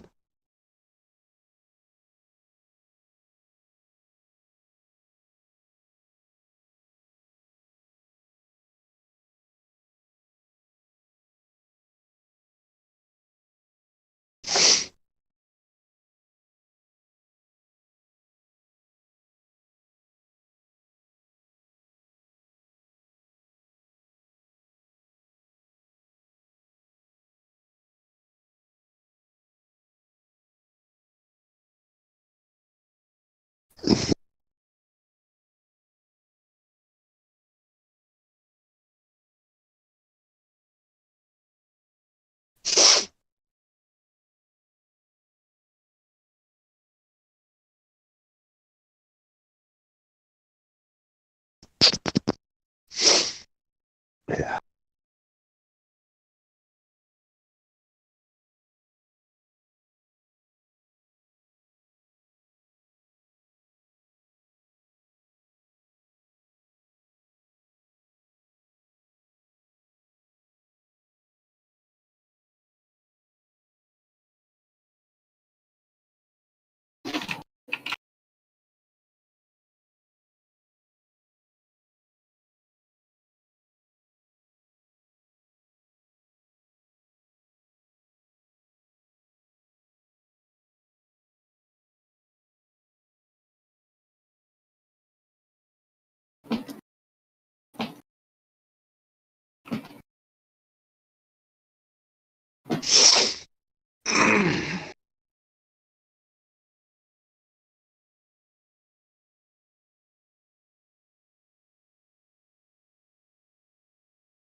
Oh man.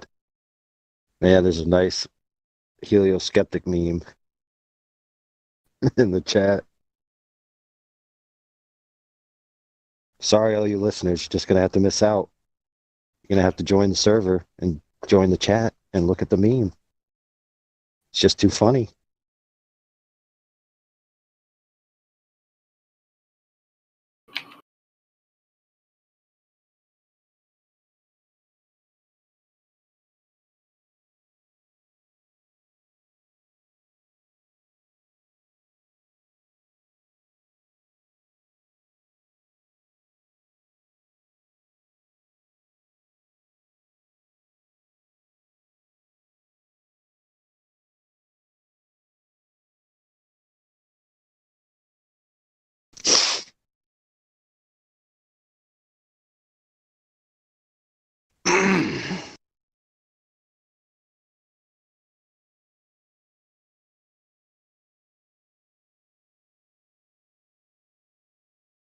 Well, we got our therapist. He's here to cure our depression. Lewis, the therapist man. Break the silence, bro.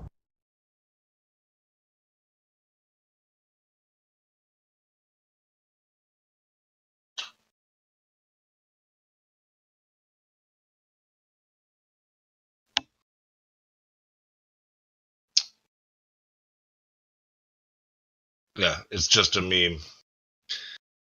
What's his point of view? Let's hear it.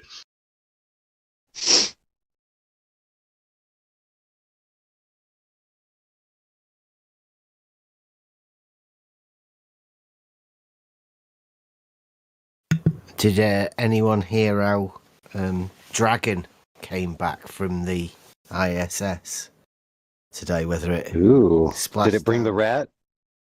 I don't know, but it does say it was loaded with science and gear. So, Science! Yeah. Oh, so were they testing those new vacuum-resistant atmospheric rats? Like extra atmospheric vacuum-resistant rats. Let's Look, see. I What's a don't cool know acronym? AI, it was science, okay? Yeah, it's just be happy science. with it. God, Yeah, why but can't you just be happy with science? For those who don't know, what I'm talking about is supposedly in the video of them launching it, the dragon going up. There's an actual mouse. I've got it. Crawling on it. Got the GIF. There you go. Yes. Have a look. There's the GIF. Anybody make sure you get this GIF saved in your favorites, because. Yeah, in other words, they were filming a model in a staged area, and they forgot to close the door at night, and the moron left his candy. That's a home. Yes. That In other rat's words, made that a home. In other words, they're lying to you. Yes, they're lying to you. I'm sorry. Oh, wait a minute. Here we go. Some of the scientific way. investigations Dragon will return to Earth include tiny radiation resistors. Mice in... It is. Mice in Space is coming back. Rodent Research 19. When did this one supposedly launch, and how did... I mean, I know I haven't been in this server as much lately, but how did I miss this one? No, this is the Dragon, the SpaceX Dragon. Yeah. That's been up there, and it's been linked to the ISS. Okay. Well, it like yesterday or something. I don't know. It's a tweet from 13 hours ago. It says, okay, it's released and then it's on its way back down. But I think it 10:41 a.m. in the Pacific Ocean, southwest of Long Beach, California. That's where it's landing. Whatever kind of rodent that is, it doesn't look like a normal mouse or anything. It's hard It's to a big one. really That. make it out. It's a space mouse, space rat. I think it's a ferret. Yeah, the dude. It's bring your pet to work day. See, what you have to do when you see that, you look at it and then you have to think, what scale is that rocket booster meant to be? I mean, like, it could be a mouse and a really small rocket. They could make it like a small rocket booster model. I mean, like, I'm picturing that whatever that is to be more like the size of like a squirrel, or It's kind of Yeah, you have to adjust in your head what you think that rocket booster, the size of it is, don't you? Because of the size of the mouse, rat, whatever. yeah. It's like white and black, almost like it could be like a skunk. It's got big ears. It's got big ears. It's a possum. Yeah. Maybe. A space rabbit mouse hybrid. Well, I'm sure the excuse will be that they were doing some, tests with some animals, and one of them got free. And technically, you don't instantly die when you're in the vacuum of space, so it had time to run around the rocket before it froze or exploded. A couple of laps. I think it's a chinchilla. It's a chinchilla. On the rocket engine that's burning red hot.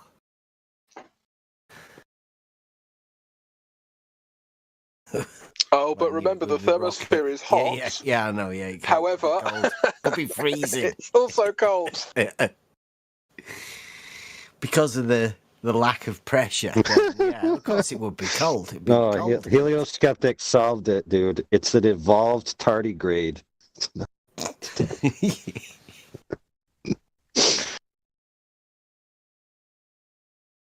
Yes, those tardigrades that they sent up earlier got loose. Yeah, they've got they have. I'm trying to work out what's going on here, but the mice in space is listed in a returning science on the Dragon thing and rodent research, muscle possible target preventing muscle. But I mean, I don't know whether that are they trying to say that they're sending mice back again. Yeah. I think it's a. Okay, so I think it's a purposeful mind screw. To be honest, like they release this picture with a mouse, and they see who catches it, and they're like, "Uh-oh!" And then they also release an article saying that mice. Yeah, they can't be. I mean, this is too obvious. Like nobody. They weren't like, well, okay, just take. Let's just release this and. I do. I think they. No, I don't think they noticed it. I think they're so. Lazy. It's so lazy. There's no way. That's what they've done. That's how lazy they are now. Nobody's watching. They don't care.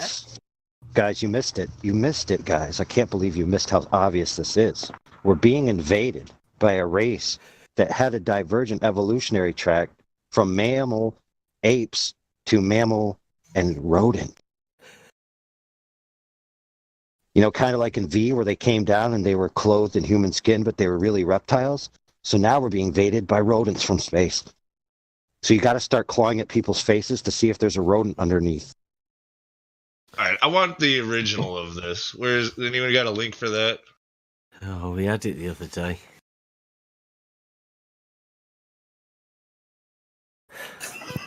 Well, I mean, at this point, can we dismiss giant rats that walk and talk and shoot? I mean, Yeah, Lou, I think it was the last the heavy rocket they launched up, I think, because I remember actually seeing that. Well, I didn't know it was a mouse at the time. I remember seeing something on the booster, and I'm like, what the hell is that? Was it SpaceX or? It was SpaceX. Boeing.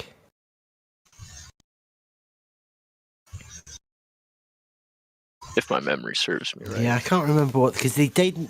It might have been the Boeing one, because they didn't go anywhere with it, did they? It could have been, but I remember watching one of the SpaceX launches and seeing something like this scene. I didn't have like the bigger video. I was just watching the small. So you thought it was on the Falcon Heavy or something? Then? I think it was the Falcon Heavy. I'll have a look through my video watch list, because we had a video of there was a girl. I don't know what she was called, something whatever, but she was watching it live, and that was the one that we watched. She was some NASA fan girl.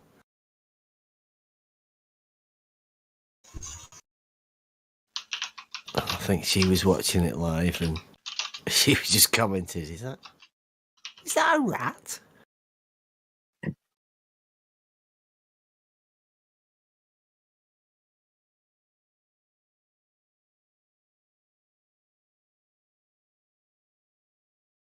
Yeah, I thought it was like a piece of the foil or something that was like rattling around on there.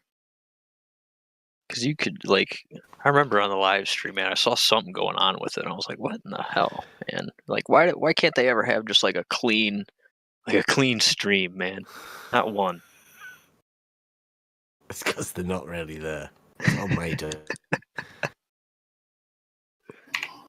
This just proves how lazy they've gotten now as well. They just don't care, literally. They've left that footage or whatever the rocket is out in the back somewhere, and they just we'll just fire it up and it'll be fine. It's no one will the notice. equivalent of like when you don't want to be on the phone with somebody and you're like, I can't hear you. Like that's literally what NASA's doing. They're like, we're on the moon, yeah, space station. Fake. No, sorry, we forgot the data. It's too painful. See when we get home.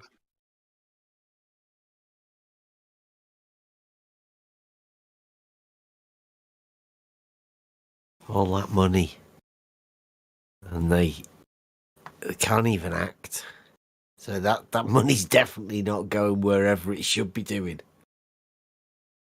It's going somewhere else.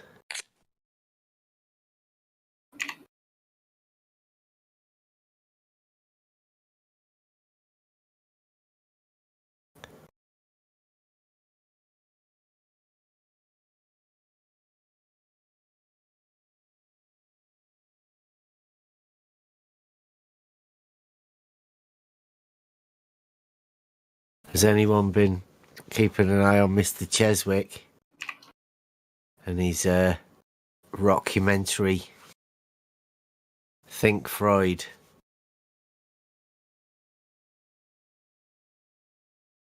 If you haven't, I'd suggest you do. It's rather impressive. It was the CRS-19 launch. Boeing, is it? Oh, it was Boeing?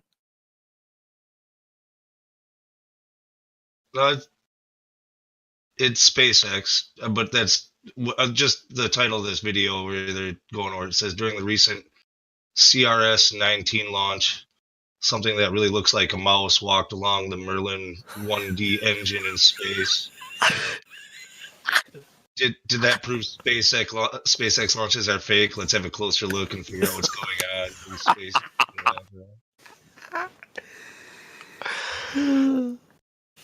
They say that with a straight face as well. Well, yeah, no, this is a YouTuber who's I haven't watched the video, but it's not the JLB one, is it? This is Disruptive Times. He's got 19 subscribers, so he's JLB's done one that's a sort of, it's a bit of a piss take because he sort of he takes the footage and then goes about the rat, and then it's like, it's a rat. It's a rat. Well, right, okay. And then he goes in to look at all of the NASA stuff to give, like a baller would, like to justify it. He goes and finds anything he can that needs to do with NASA and mice. It looks like a rat, but it clearly can't be a rat because it would be easier to actually go to space than to accidentally have that's a rat. Exactly what he does. He goes, look, in this article from 1965, it says NASA are doing things with mice. So that's what it'll be. It'll just be one of these special space mice that they've been developing. Yeah. But then he sort of, at the end, he sort of develops this character, and he just sort of, he's basically taking the mick out of ballers and globers, the way they just defend them for everything. And at the end, he goes into a bit of a monologue where he just goes, "Oh, I can't. What am I doing? What am I defend that? I mean, mice, rats in space. That's ridiculous." You should watch the JLP one. Okay, I'll have to get to that because that sounds good for a laugh, but I do want to see the original video of this, so I got to grab that one. I just like animals in space. Like I've loved the Space Lemming for a couple of years now, and it's good that the space rodents are, they're they're branching out a bit. Yeah, they're getting they're much needed.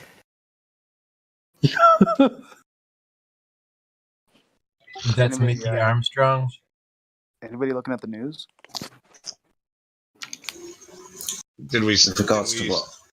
start bombing Iran? Let me read to you this headline. This is this was at 4:14 my time. It's 4:38 my time, so it's about 30 minutes old. Iran responds. Dozens of missiles hit U.S. air bases in Iraq. Iran claims responsibility. Number of casualties unknown. Iran warns of more crushing responses. President Trump is currently being briefed and weighing options.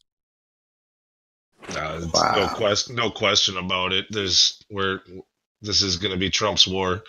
We already knew that Trump was going to be going to war with Iran at some point. Like the moment he was supposedly elected, he was already talking about it during the campaigns.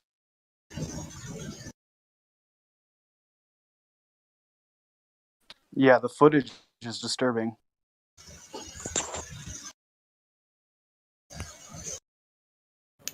Have you seen as well? They've got all the controlled opposition out in support for it as well.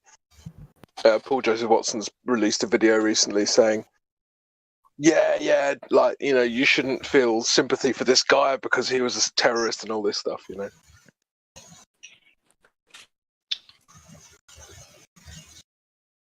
I mean, I saw stuff not too long ago. Iran, because we've been talking about Iran as being like a threat in the Middle East and this and that, and like wanting to putting sanctions on them and and threatening to bomb them and stuff like that preemptively because they're supposedly a terrorist nation and all this other stuff. When they haven't attacked anybody on any foreign soil since like the early 1700s. And so, but now, yeah, they go and launch missiles at U.S. bases, and I doubt it.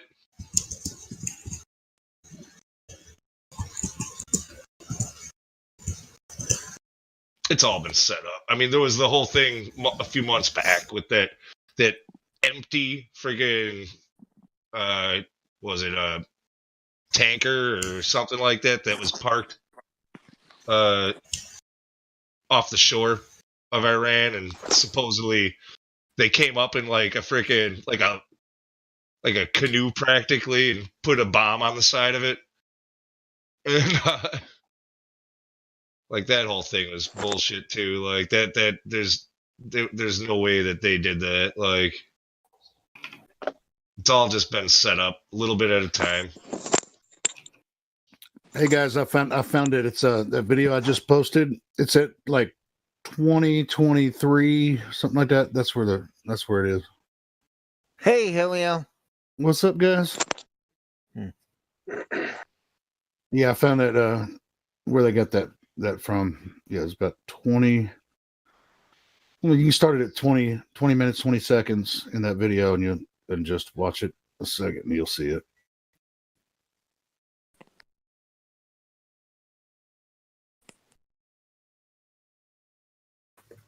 Yeah, 5 minutes ago, U.S. casualties have been reported. Here we go.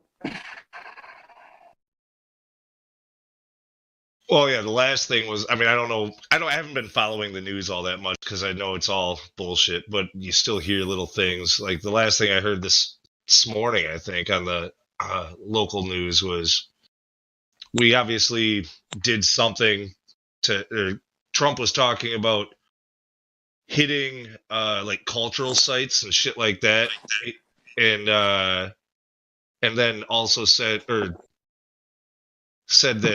or the threat was that he was going to hit cultural sites if Iran responded at all to the last thing that we did.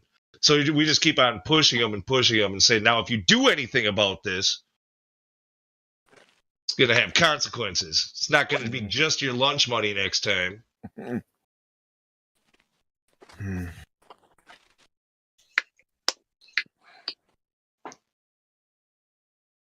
Yeah, just this morning they said something about how Trump had warned them that we would hit cultural sites. Like, that sounds like fucking terrorism to me. Like, not just going after military installations or stuff like that, but Yeah, isn't that what ISIS was doing? When they went into different places, they start taking down all their historical, cultural centers and stuff, like their freaking 1,000-year-old statues and shit. That's a terrorist tactic. That's exactly what they had on the news this morning, saying that Trump said that we were going to do. That's ridiculous, man. So he might as well have said, if you say anything, I'm gonna bomb all of your nurseries. Just like we did in Iraq.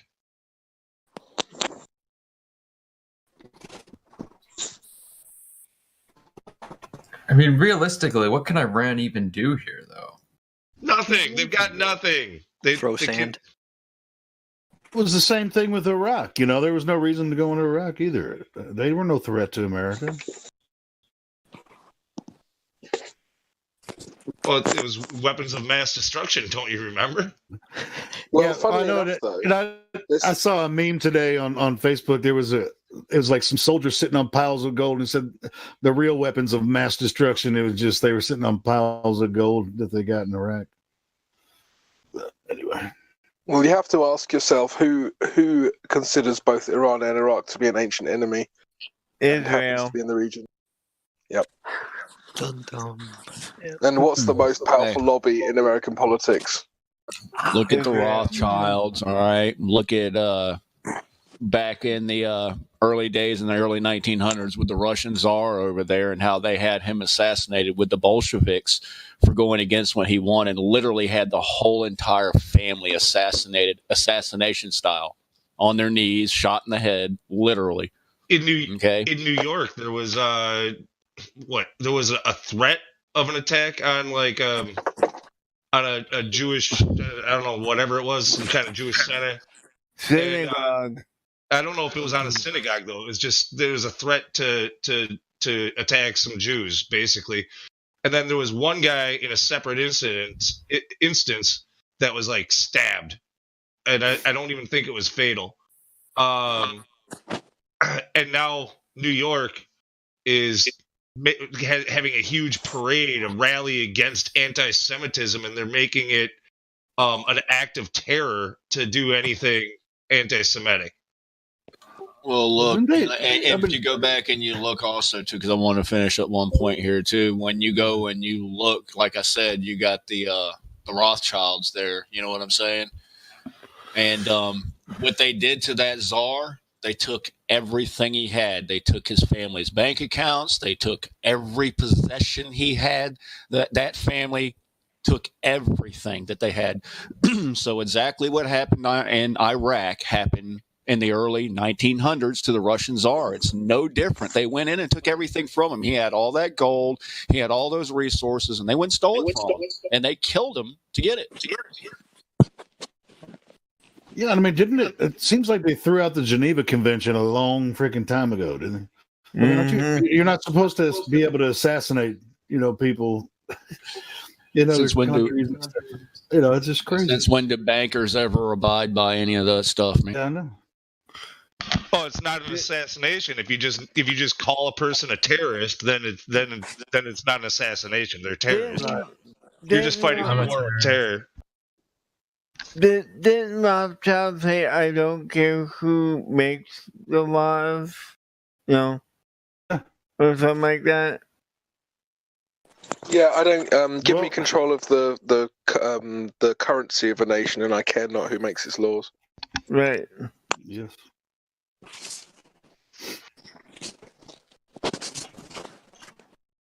Did I hear you wrong there, Earl? Did you say Trump said that though? That wasn't. No, I meant Rothschild. Oh, okay. Okay. I didn't say Trump. I just that's why I asked. Maybe I heard you wrong. I thought I wasn't sure there.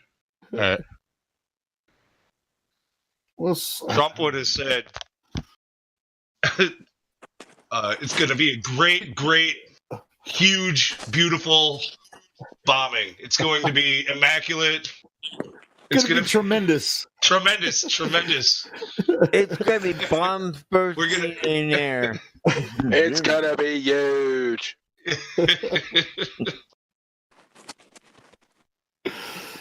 Yeah. I mean, it would be funny. We're laughing about it. It would be funny if it wasn't so freaking sad, because he didn't. He comes out and said that he did it, but I mean, he didn't really have a choice. I don't think in the matter.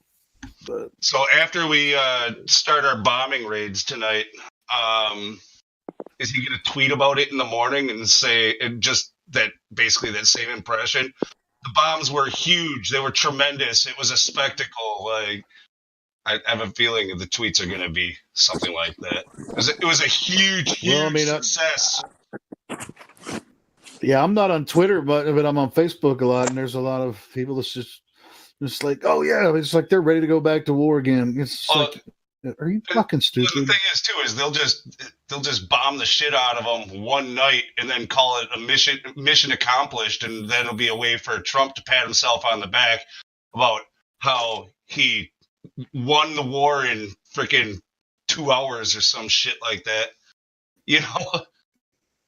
Well, but then they're going to have to start sending troops. I mean, eventually they're going to have to start sending troops in there, man. So yeah, then you put boots on the ground and you actually take control of everything. Well, Canada's removing its soldiers from Iraq.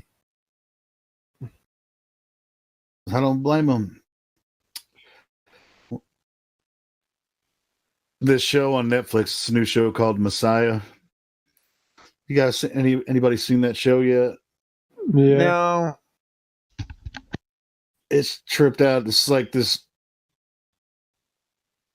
Well, I don't get too many spoilers, but anyways, this guy from the Middle East that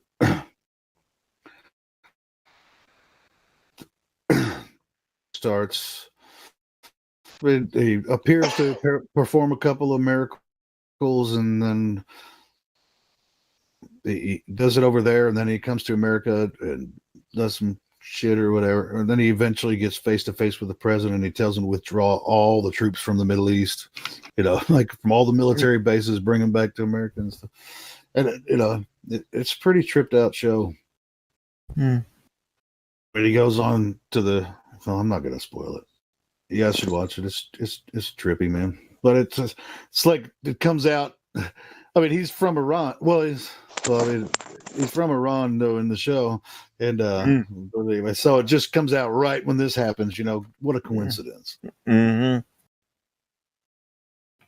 There's the idea that we just let all of the Muslims and Jews fight over the Middle East in peace. Started long before, Yeah, it's like that. Long-term plan, since before the First World War, this has been going on with these countries. It's like that. It's like that. It's like the Hatfields and McCoys over there. You know what I mean? Yeah. So I'm watching that CRS-19. There's actually two of them. There's like a big one and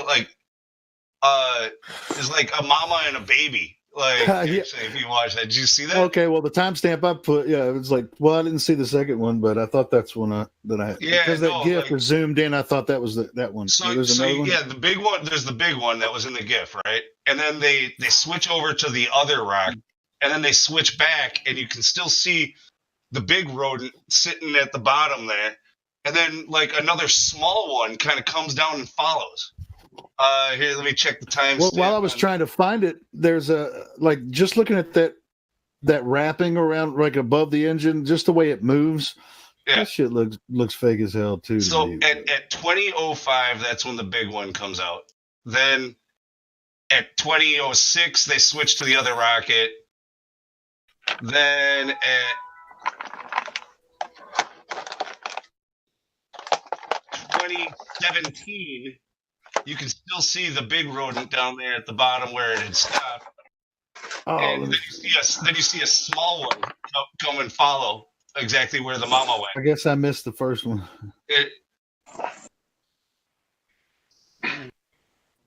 Yeah, if you watch real carefully for the whole way, you can see an awful lot of stuff. Yeah, so at 2025, there's a smaller rodent following the big one. I guess they don't know how to do pest control in space.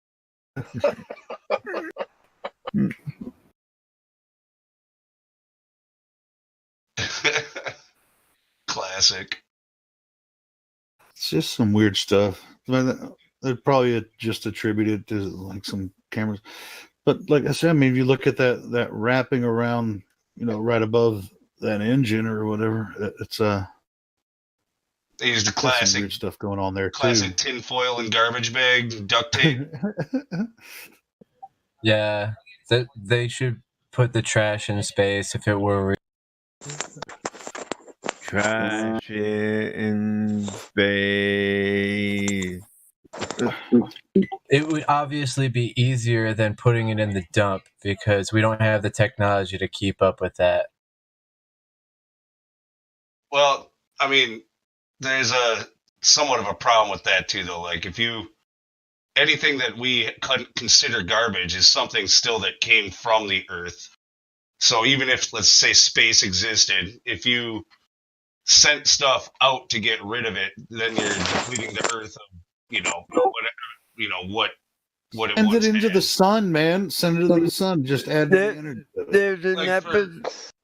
Yeah, it was solar flare right into my face. Fuck it, dude. Fuck it. There's an episode of Futurama where they decide everyone on the planet decides to, send their garbage in space. So their garbage is in space, and maybe 100 years later, it comes back around, and it threatens to, hit the planet. A whole garbage planet, bro. That's where we could put the feminists over and put them on the garbage. Wow, dude, really? Okay. They're just gonna come back in 100 years. All right, I gotta go. I gotta go share this rodent video.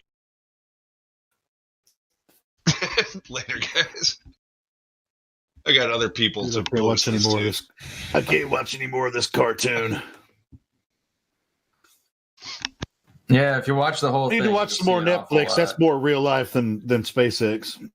Yeah.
Who actually wants to play chess?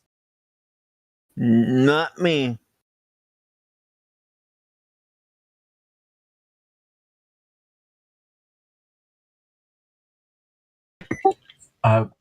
Play for quarters.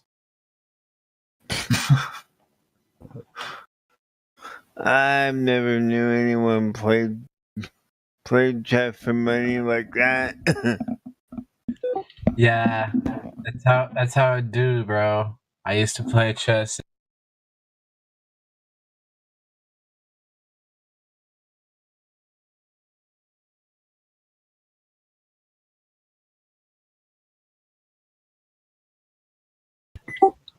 I would play chess for commissary, but do legal work for.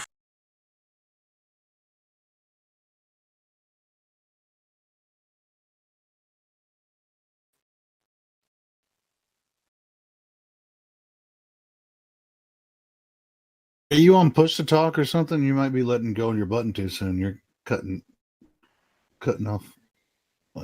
Premature ejaculation. It's like I'm letting, but I play chess. That's what he sounded like. I didn't. Yeah, man. I knew he was talking about chess, but it was like every time you say chess, it was like cutting off. Or I didn't know if you were using push to talk. Sometimes that happens. You have to hold your push to talk just a little bit longer. Yeah. Well, yeah, my satellite internet, it's not pointed at the right satellite in space, I guess.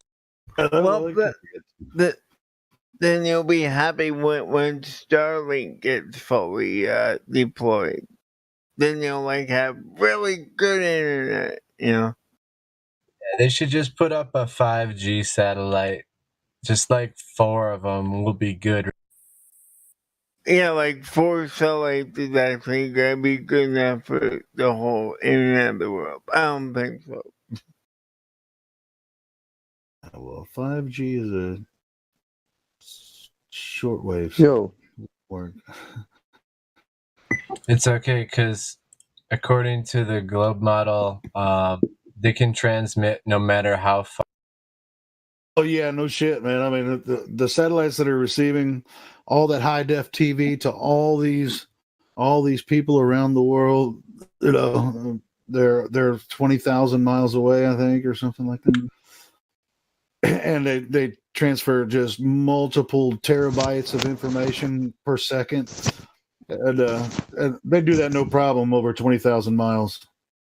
Oh yeah, and right through all the atmosphere, the electronosphere, all the spheres. Oh, no problem. Are satellites true? All that, but you have, God forbid, you have too many trees in your backyard and it blocks the signal. God. Are satellites real?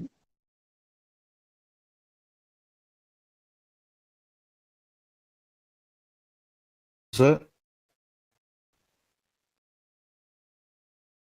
do you believe in the existence of satellites? Well, I don't think they're 20,000 miles away. If they do exist, like I said, I mean, do you think that your satellite dish outside of your house is receiving a signal from 20,000 miles away? And your neighbor has one, and thousands of people around your city have one, and they're all receiving just multiple thousands of terabytes of data per second. And who has their audio? No, Helio, mine's only 18,000 miles away. That's my audio. Oh shit! If you're on speakerphone, check in, bro. So where do we get all Google images of? You're echoing, Dave. You're echoing, Dave. I'm echoing. They all come from me. If you can go on headphones, he's probably. I mean, guys, we've got why we've got daily updated images of on Google Map every single day. They come from the images. Have you gone on Google Maps and look at your house from yes, those I did. Images? All right, so the one I'd pull up is from 2-3 years ago. Yeah, no, it's not. Imagine, right? No, because even now, where I live, right? I don't have. Let me tell you. To imagine, I could go there right now and see cars that weren't here 2 years ago. They're parked in my driveway 3 years ago. Just a new building. A new building started last week. And Right. it was Some areas are updated more frequently than others. There are Yeah, still I was gonna say areas that maybe are the years and years old. that's the I don't know. Yeah. It's not like they go over and don't do know. like a That's whole. It's not like the Hemawari, which it should be actually. It should be constantly updating. We should see the fucking grass growing from Google Yeah, they Earth, but we claim the don't. Himawari. Yeah, they claim the Himawari is like up to date, and it's probably more, but it only covers just a small area of Earth. Yeah, Himawari but does. yeah, man, they're not like going over, sweeping, and updating Google Earth all the time, man. That's just, and why would they? That's ridiculous. No, they don't do that.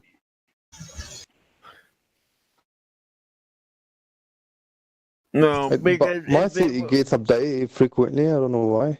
no, if it was updated frequently, if I went on there right now, it should be like if I had snow the other day, or you know, like, and from the photo that I've seen on Google Earth, it's more like spring or summertime that it was taken. And like several years ago, so no, that does not get updated as frequently. Now, just remember though, just because they're not updating it doesn't mean they aren't taking the pictures. Right, I'm not saying that. No, but I mean, what really baffles me, to be honest, my city where I live exactly gets updated just last week. Even today, I looked into it and it gets updated. Why? Yeah, no one's denying that you can take images from the sky. It's quite frequent. Like, you know. Yep. So what? There are lots of things in this. Yeah, there's tons of planes. High altitude footage. We just I have drones in my area. At the end of the day. Like, That's all it is. No one's denying that these images can't take place. There they are, image. But so what? It's a recent one. Well done. Does it mean that there's a satellite flying around the ball? No. Elon Musk. I mean, why do you find it quite confusing? It's like people denying the existence of satellites. That's the problem. Well, we're not denying things in the sky. We're denying the medium that these satellites are in, the vacuum of space and contained from our atmosphere, and also flying around a ball that's in movement and not crashing into it when it's passed in front of the ball. All right. I see. I mean, have you seen a satellite? Do you see them taking the pictures that you say they're taking overhead? Do you know what satellite is servicing your area, sir? Do you know, does it have a serial number? I mean, can you go look it up? Can you see it when it's surveying land? I think you have to admit that you haven't. Yeah, I'm not just jealous. Like, I'm just mad because they're lying, to be honest.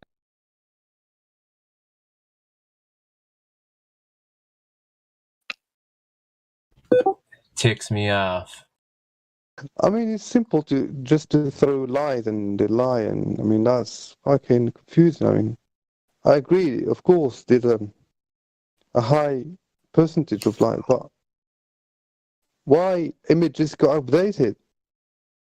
Because things are in the sky all the time. You know, they call them weather satellites. There was an image posted earlier of a satellite-looking object on a balloon-looking object passing in front of the moon. And that's the point. People call them satelloons. Yeah, but no one's denying things in the sky. These things obviously exist.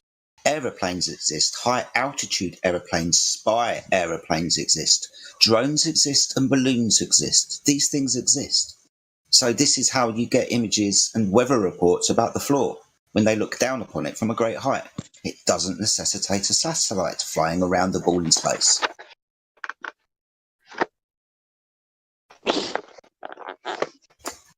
Yeah, well, they got Google Mars now. That's the funny thing.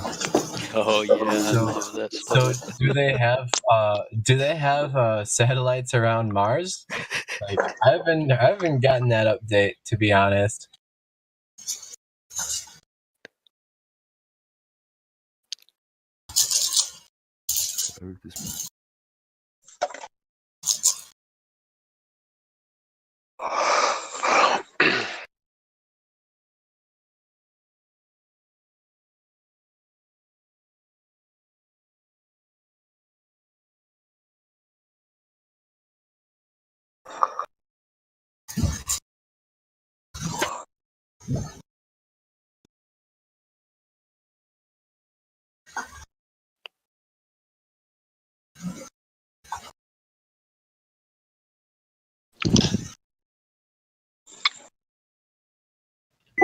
Oh my god.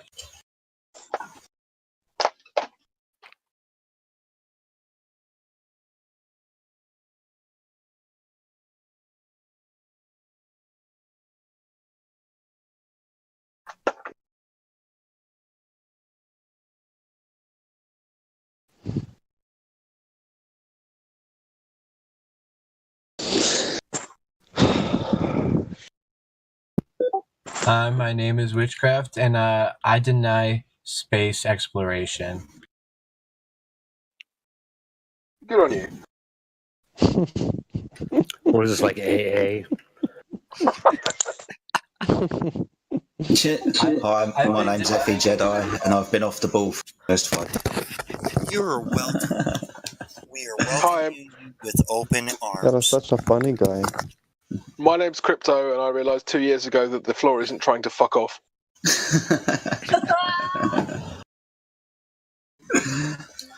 Well done. Now bring it in, bring it in. Big hug. Guys. Bring it in. Yes, everybody. Welcome our new member, Mobo Crazy. It's actually his birthday today. Oh god. So not again. We're gonna wish him a happy birthday for well, what do we think? Did we go around the sun? You know, did the ground fuck off that fast around the sun? It only took a year. Does he want Mary Mom to sing him a happy birthday? Mm-hmm. Who am I singing to? I don't know. I think it's someone else's birthday, apparently. Mobocracy? What's the witch guy talking about? Nobody knows. It's about Mary Mom 2.0. What? What? What did you say? I couldn't hear you. Pardon? Please repeat. Oh, Mob. Is it your birthday, Mob?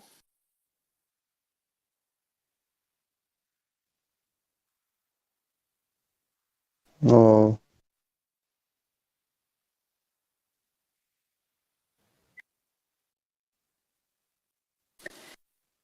Do I keep cutting out, or are there long pauses in the conversation? No. Long pauses.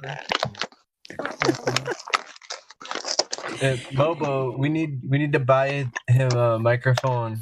It's not working. Okay, I'll give him a short version. Happy birthday to you. Happy birthday to you. Happy birthday, Mr. Mob. Happy birthday to you. Woo! Joyeux anniversaire. Joyeux anniversaire. Joyeux anniversaire. What's his name? We think he's named Effie Mobocracy, but he's not really confirming or denying that. He can neither confirm nor deny the existence of a birthday. Oh man, that's weird. That. Okay, bye. Oh, I'm so confused. That could be by design. True.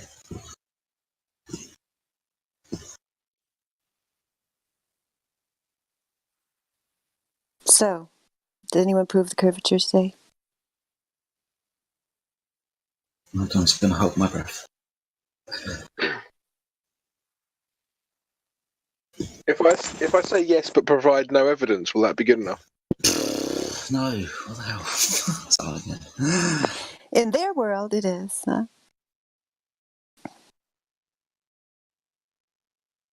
In their globe world.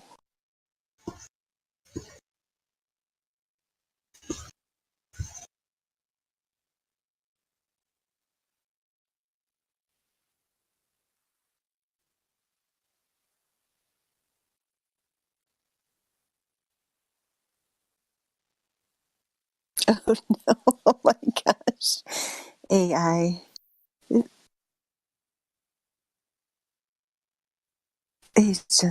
AI must be trolling me in Cogdis.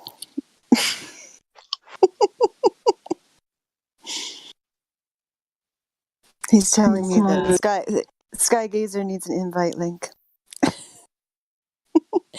Oh, if he's able to message me, okay. I will facilitate him talking to you, and that's all. I can see this going horribly wrong. Oh, she's inviting me back.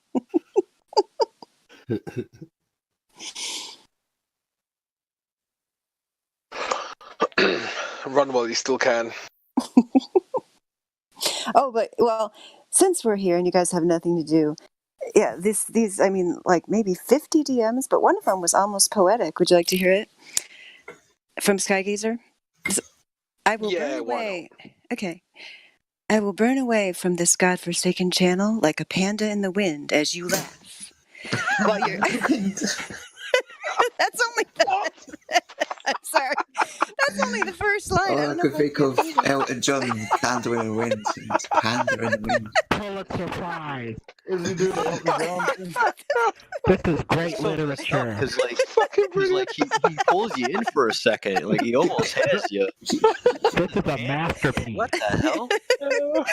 Like a panda in the wind. Make sure you write this down, yeah? Don't let this go. I'm reading this at my book club. Okay, I messed up the flow. Okay, we'll start again. Yeah, start again, because that was awesome. Everyone shut up. I will burn away from this godforsaken like a panda in the wind as you laugh while your credits are being burned away from your credit card bill. I have no interest in this world. Best of luck. May your island survive. There you go. That is beautiful. That's only one sampling. I've got more.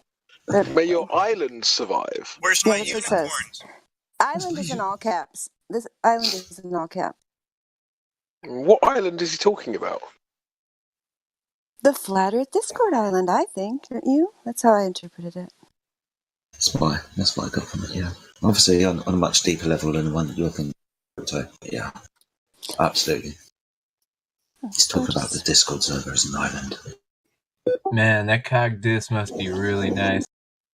This is like cipher levels of Cogdis. Cipher levels. Since a mod asked me to send him an invite, I will do that now. No, you don't have to. No, I will. It's fine. My mod could ask you not to. I mean, don't. Yeah, there you go. What are you going to do now? well, I might at least get some more poems out of it, so I'll send it. That's true. Get to sign. Every island has a silver lining. Oh, and this was one of my other favorite lines. You are destined to side with them despite of your own rationality. What was so that? He's trying to rescue me from you guys, Analogy he made that today that before it started to go south.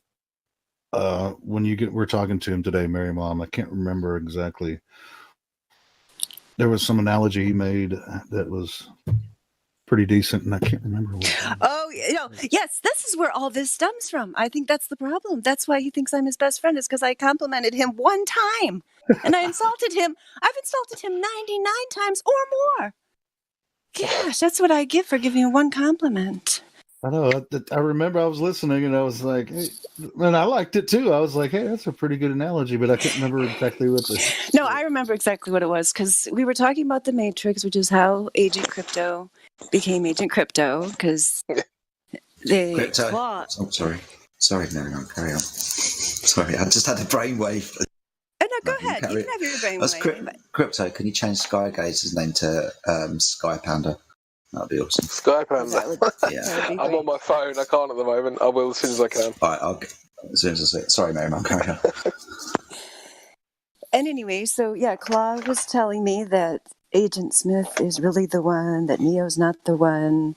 which I'd never heard before. But and then Skygazer Yeah, I said heard something about because we were talking about people come in here and they seem to not like they're programmed to avoid logic or to flee from Socratic questioning techniques, and they like they're afraid of going down that road. And then the analogy was about rogue programs. How if you download malware, the computer itself wouldn't know that it was running malware, and it would think that it was being logical. Right. Something Oh, like that's that. what it Yeah. was. Yeah. Yeah. Exactly. Yeah. Yeah. So the computer just runs the program like it's just a regular program, but even though it's malware or a virus or something. Yeah, like I mean, it makes sense to me. That's why I complimented him. I thought it was good. It's like the people who aren't seeing logic, who are afraid of logic, but then they actually think they're being logical, I guess, these Globers, because they're running the malware. Yeah, it was good. Never do that again. Never compliment him again, for sure. It's definitely But I'm backfire. definitely stealing it if it ever comes up. In some other analogy that I have to use, I'm stealing it. I thought it was pretty good. But Yeah, it was. Yep, and then he burned away, blew Yeah, out then it went like south a from there. candle, like a panda in the wind. Like a panda in the wind.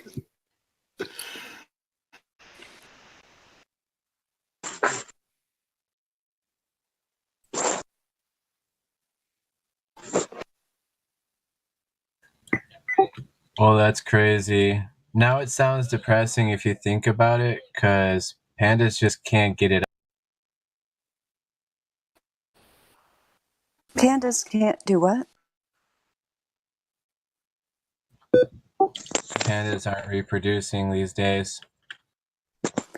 That is sad.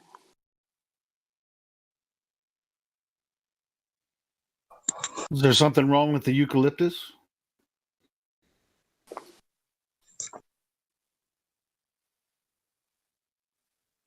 I hadn't actually heard about that the pandas are having problems reproducing.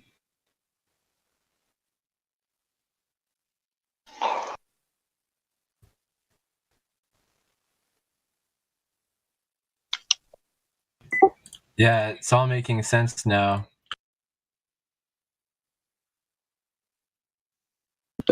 Dude's depressed.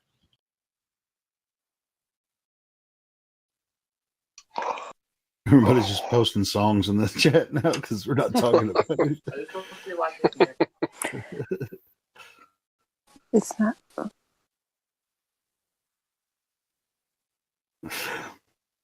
Pandas are kind of dumb. They'll have you ever seen it? They'll be like just sitting in a tree and they just fall right out.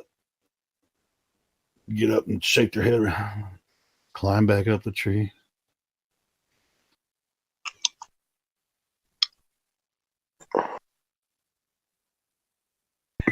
That makes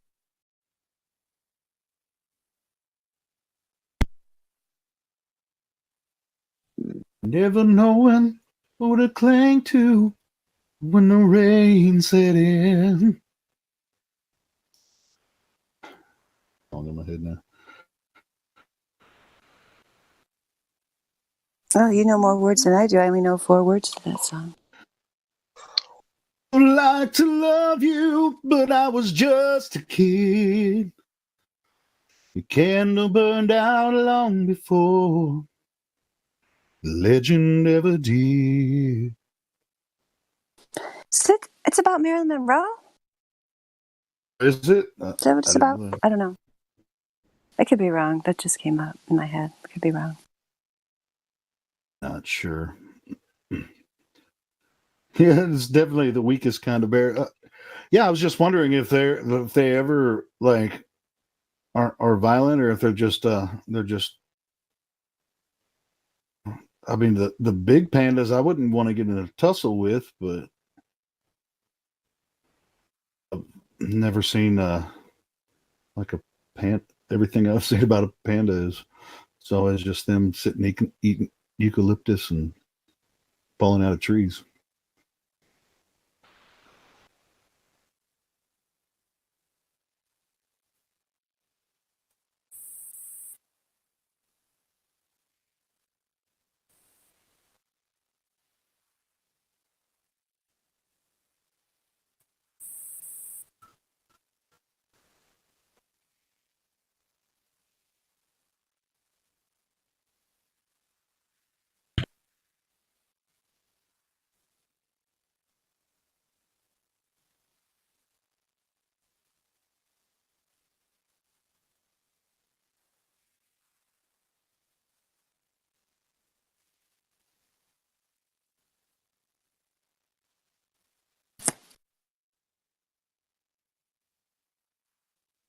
Are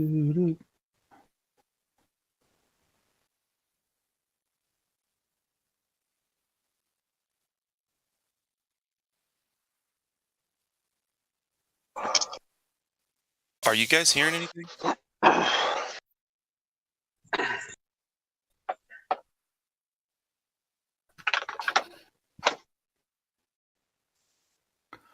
Big break today on the live stream because I got up this morning for work and nobody was talking. But I can access the I can start the stream anytime, even from my phone if I'm at work or whatever, and just keeping an eye on when the conversation was starting and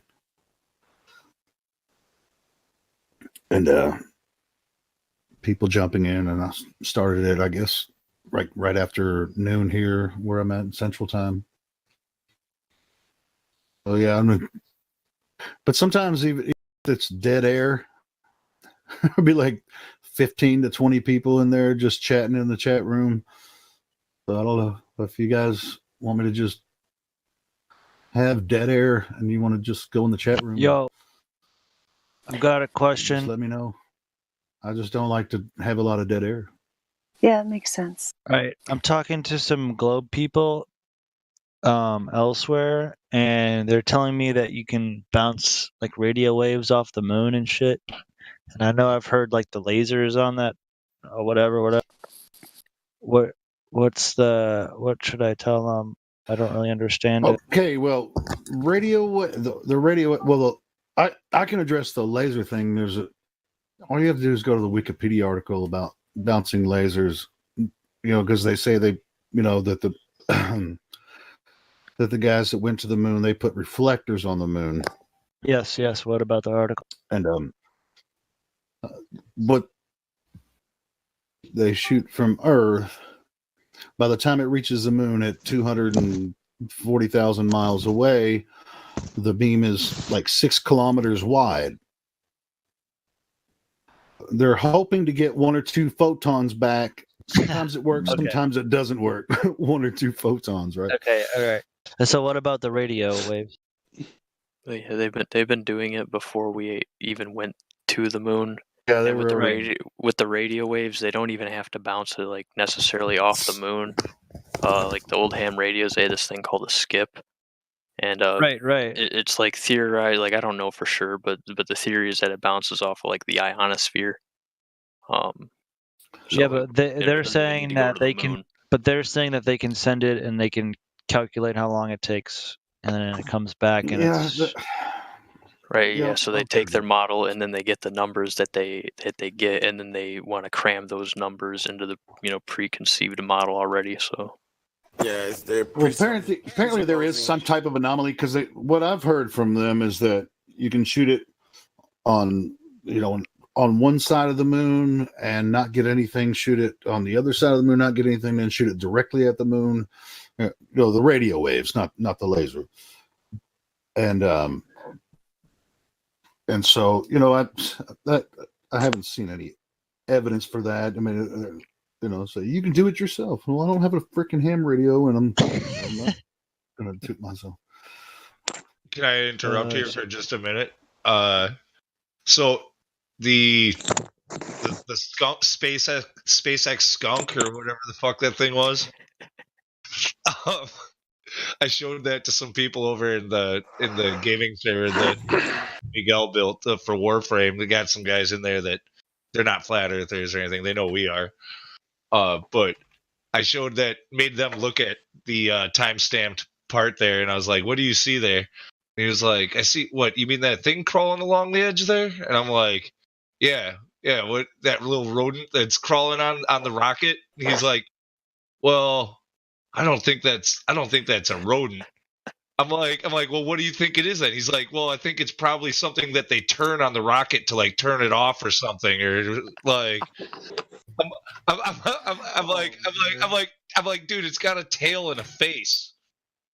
It's like, he goes, "Where's the video?" Like, he goes, "Well, it can't be a rodent because a rodent would die if it was in space."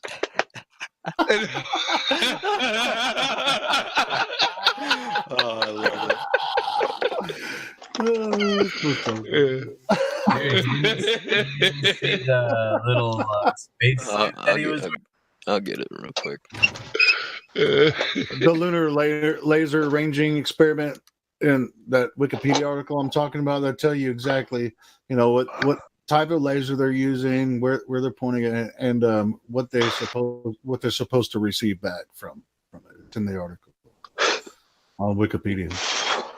Oh, he disappeared.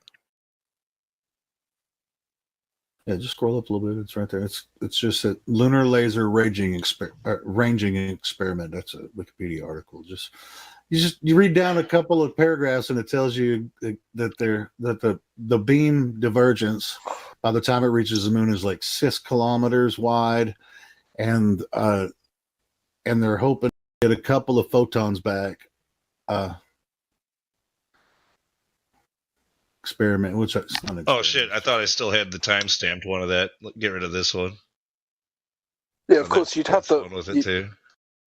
You'd have a couple of other problems as well, because you're talking about an uneven surface. That they tell us that the moon's spherical, so a 6 kilometer beam. Not only that, I mean, it's moving. It's moving as well. Yeah. So you have to. There's so much wrong with it. So you'd have to receive it somewhere else from where you started, the experiment at. You'd have to point it here, bounce it off, and receive it somewhere else, because it's not going to come back to the same place. But of course, if you're shooting an object that's moving, that's 250,000 miles away, you wouldn't be able to shoot the moon anyway. You'd have to shoot ahead of the moon, and that means you'd need to know what direction it's traveling in. And then the problem becomes what the angle of the reflector is, radio waves and bouncing off the actual ionosphere. The radio waves is a different thing. I was just talking about the laser thing. But the lasers is even easier, man. MIT was doing that before. Supposedly they went to. Yeah, but the laser doesn't bounce off of the ionosphere. No. What I'm saying about the MIT and the moon. That the laser, they were bouncing off lasers off the moon before they were bounced before supposedly the moon. MIT did it. They supposedly successfully got a return signal a few years before any Apollo missions. I think it was in the 50s, or maybe late 40s or something. Whenever they. I think it was the late 40s. Yeah, that sounds right. That's really interesting. Have you guys got a source on that? Because I've heard that before, but not seen. Yeah, let me try. Kind of a source. I know Jeranism did a video on it, and he showed the source in that video. But to find it, I don't know how to find it. Okay. I'm a good Googler. I can find it. Yeah. Then again, I haven't tried to find it, so there's the laziness in me. And in crypto. It's true. I mean, it's not hard following. I just put in lunar radio bounce, and I mean, maybe you'll see what happens. I got a Wikipedia article right away. Let's see. Use of the moon as a passive. I just posted MIT from history.com, history.co.uk. Oh, well, if it's an English source, it's definitely true.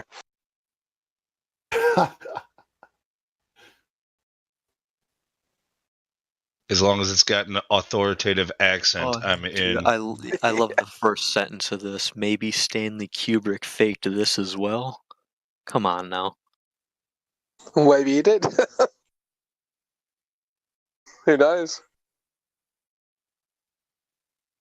EMA. Here's the first line of the Wikipedia article. Earth Moon Earth communication, EME, also known as moon bounce, is a radio communications technique that relies on the propagation of radio waves from an Earth-based transmitter directed via reflection from the surface of the moon back to an Earth-based receiver. So, how good is a radio wave bounce off a rock? See a rock, a 250,000 miles away. So we're Well, it goes through the history of it. It says echo delay and time spread. It goes through all of it. Well, that it's not just not hard to it's not find, a you know, smooth but- rock either. It's basically like bouncing it off kitty litter.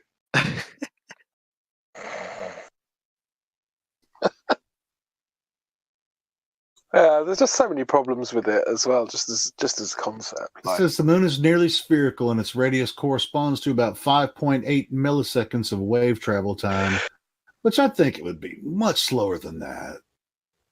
You know, if with a radio wave. Let's see, over that distance. Trailing parts of an echo reflected from an irregular surface features. Yeah, I mean, this is their claim.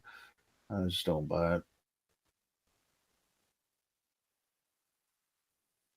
Perfected. Well, also when you take into consideration, maybe you guys already talked about it, but all of the movements that are going on, the time it would take for a radio wave to get there and then come bounce and come back, you would be,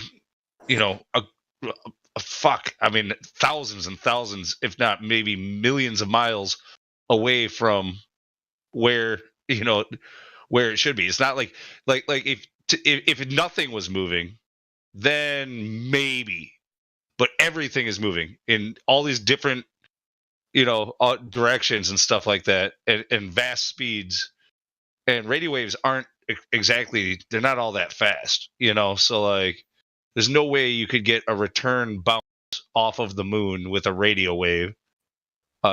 Even with a laser, you couldn't do it.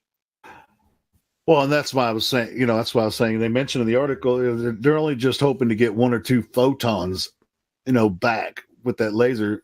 Yeah, but everything would have to be still.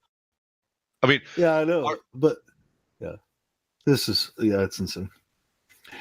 But if you had any radio signal back from the moon,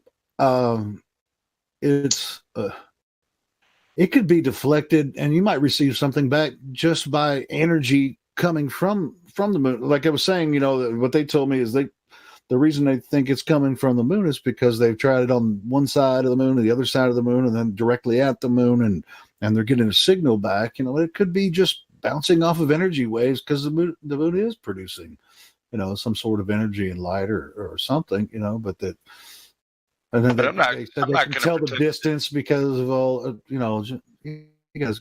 And when it comes to a laser, if they're collecting like a photon back and calling that a success, how do they know that's their photon? How do they know? It's in the article. You just have to read it. They have a reason. So there's no diversion. Well, they do say that there's like a signature pattern that you can apparently imprint. You would have to have enough photons to make a pattern, and they literally only admit to like being able to collect like a couple, 1 or 2. Yeah, 1 or 2 photons they're hoping to get back, but they can tell that it came from the same laser signal because of a signature, just like Crypto was just saying. But yeah, what kind of pattern does 1 or 2 photons make? You can't even really do that anyway. Right? What are they collecting it with? Did they dye their photons with like green dye to know it was their photon?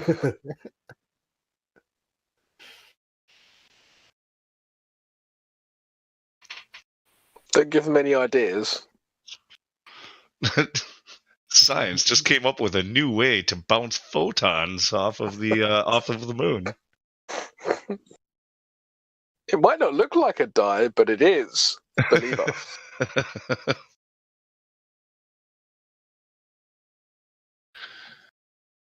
All right, I got to go back to these guys who still believe in space. I just wanted to share that reaction to the space skunk.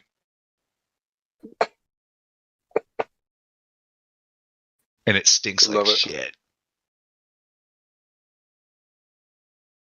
The skunk or the lie? Both.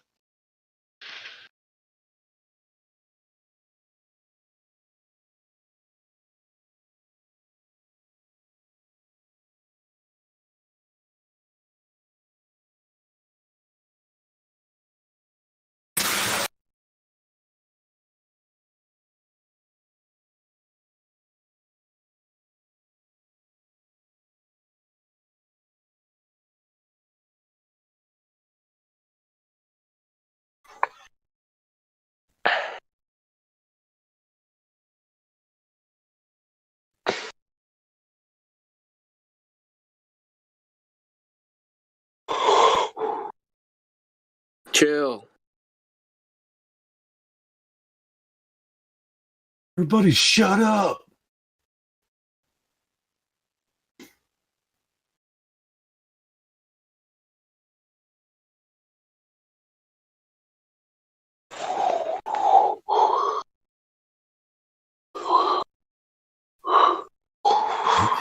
AI, you've been on here all day, man.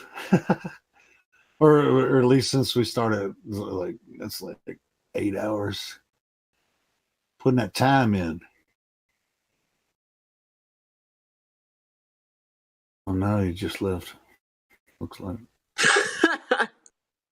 That's crazy. That's right. Or check.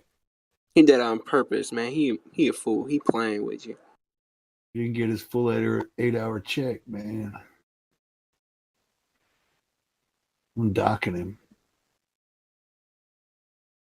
Clocking out. See you tomorrow. I'd be back. See ya.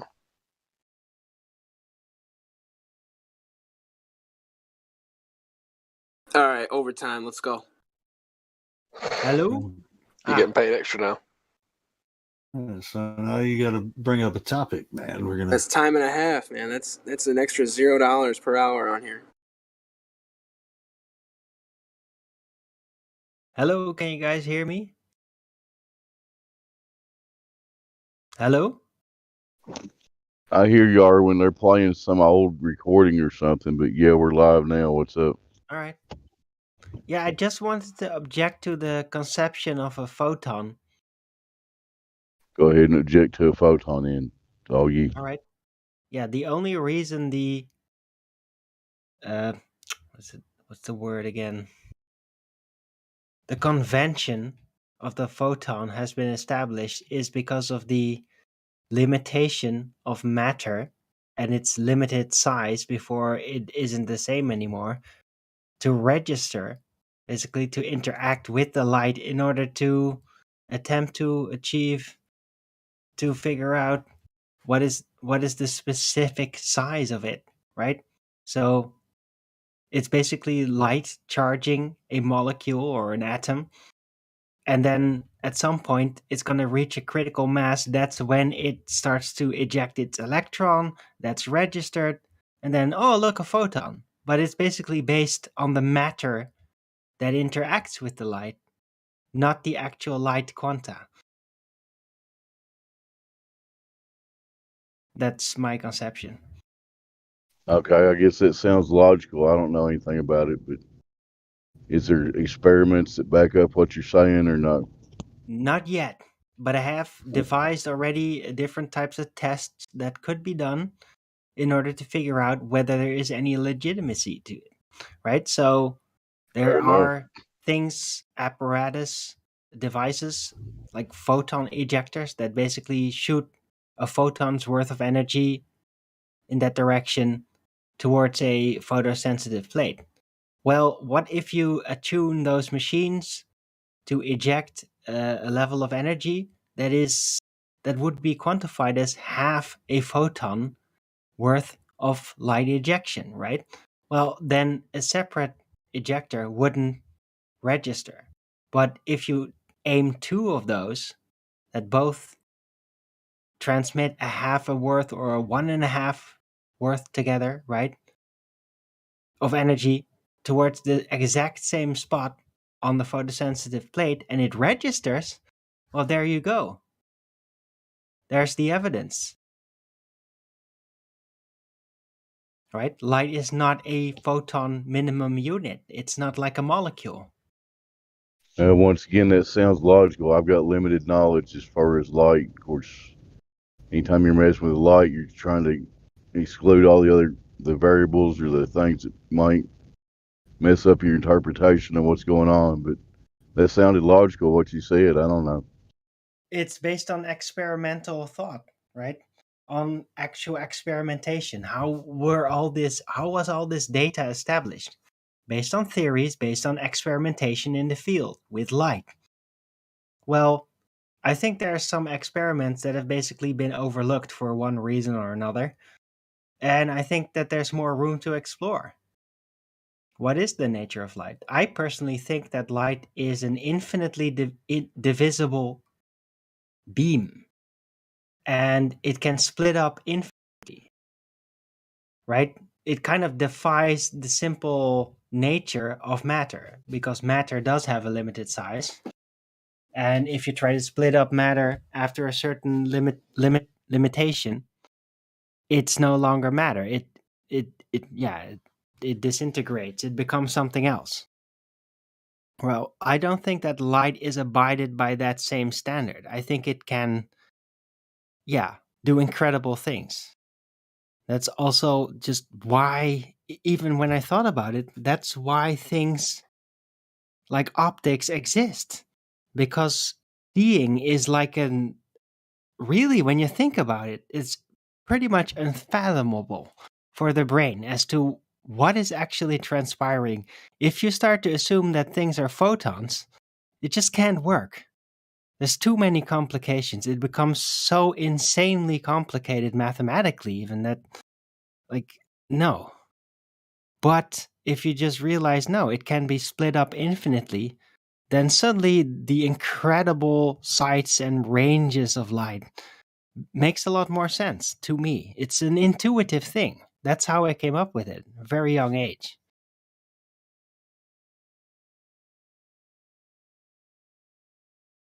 Light is just something else. It's not matter. I might be cutting out, but it's good postulations. If you get anything to back it up and prove it to people, that would be great. But nice postulations. Well, I've thought of a test, and I'm sure that I can think of more, right? I've thought up many types of tests for all kinds of things. And if somehow it gets a move on, there's like an investment, there's somebody actually building these things. Well, yeah, then I'll think up further explorations of the concept.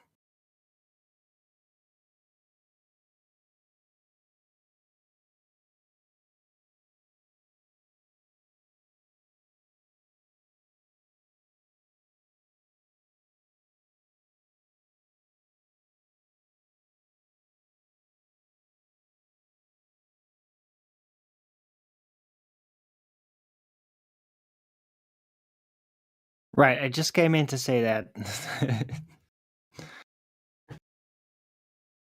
It's a long-term project of mine. I'm hit and miss on to be able to use this mic, but see if there's even new people in here to talk to before you leave, are we? Any new people in here?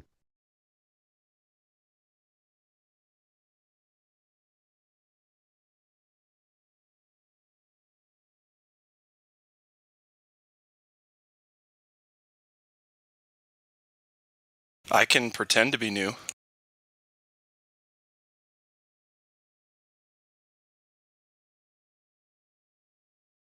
All right, go ahead.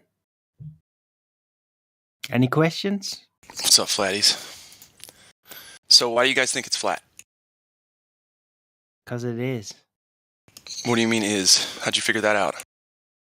Well, black swan. What's a black swan? Is not the horizon's geometry presupposed base, right? That it doesn't exist anymore. It's defiled. I'm a glober. I don't know what the word presupposed means. It means that you assume that it is, in this case, a globe before you approach the evidence or the data. Yeah, dude, but everybody's known about the globe for hundreds of years. Well, there you go. There's a first example. See? You just assume it was a globe, it's always been a globe, and that's how you approach your data. Damn it, I don't know what to say to that. You're too good, Arwen. I know. Been doing it for 7 years. Yeah. Well, let's see. Yeah, I don't know what a glober would say that, honestly. I'm too good at being a flat earther. I can't do it. Ah, good in you. You got me convinced for a moment. No, there's no way. I've done better when I'm more focused. Robert would respond there, glad with. I need to have breakfast. Go ahead, Dave. a Glober would respond, you can't really prove anything. Science doesn't prove things. So Right, I yeah, don't know what he's right. talking about. It's like this. They'll say 8.8 million scientists all agree on the globe, and then they'll be like, well, but science doesn't prove anything. It's like, okay, did you know what you just said?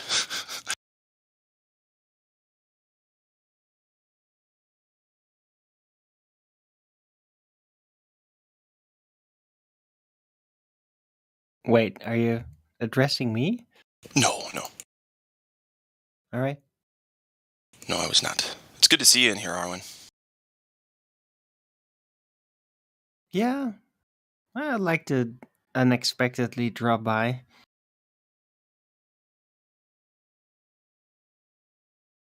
It's always good to see some of the old guard, if you know what I mean. Right. Well, people move all around the place, right? People have lives. Oh yeah. But I'm glad that the shows here are still going. Although the room isn't as full as it used to be, though. Well, that's the thing. Earth's not a globe, so I mean, eventually they're going to give up, right? I guess so. Yeah. I mean, what else do they have? The globe enthusiasts are not very enthusiastic about their globe, it seems, at least as far as coming here. So I don't know. Well, maybe that's a good thing in a way. Yeah, I mean, overall it's a good thing. It's just not very entertaining. Right. I'll keep it going. I'll insert some mind-blowing ideas. I've been trying to inject for like 5 years, but nobody was ready for it, all preoccupied with other things, right? It's always good to be reminded about where we can still go all together with the exploring of reality and what is it, how does it work. So I'll keep reminding everybody. Oh, by the way, I have a show. For those that don't know, I have a show on my channel, Arwin, ARWIGN, Flat Earth Early Bird Show, every single day. Right? Can you give us a link in the voice text, please? Voice text?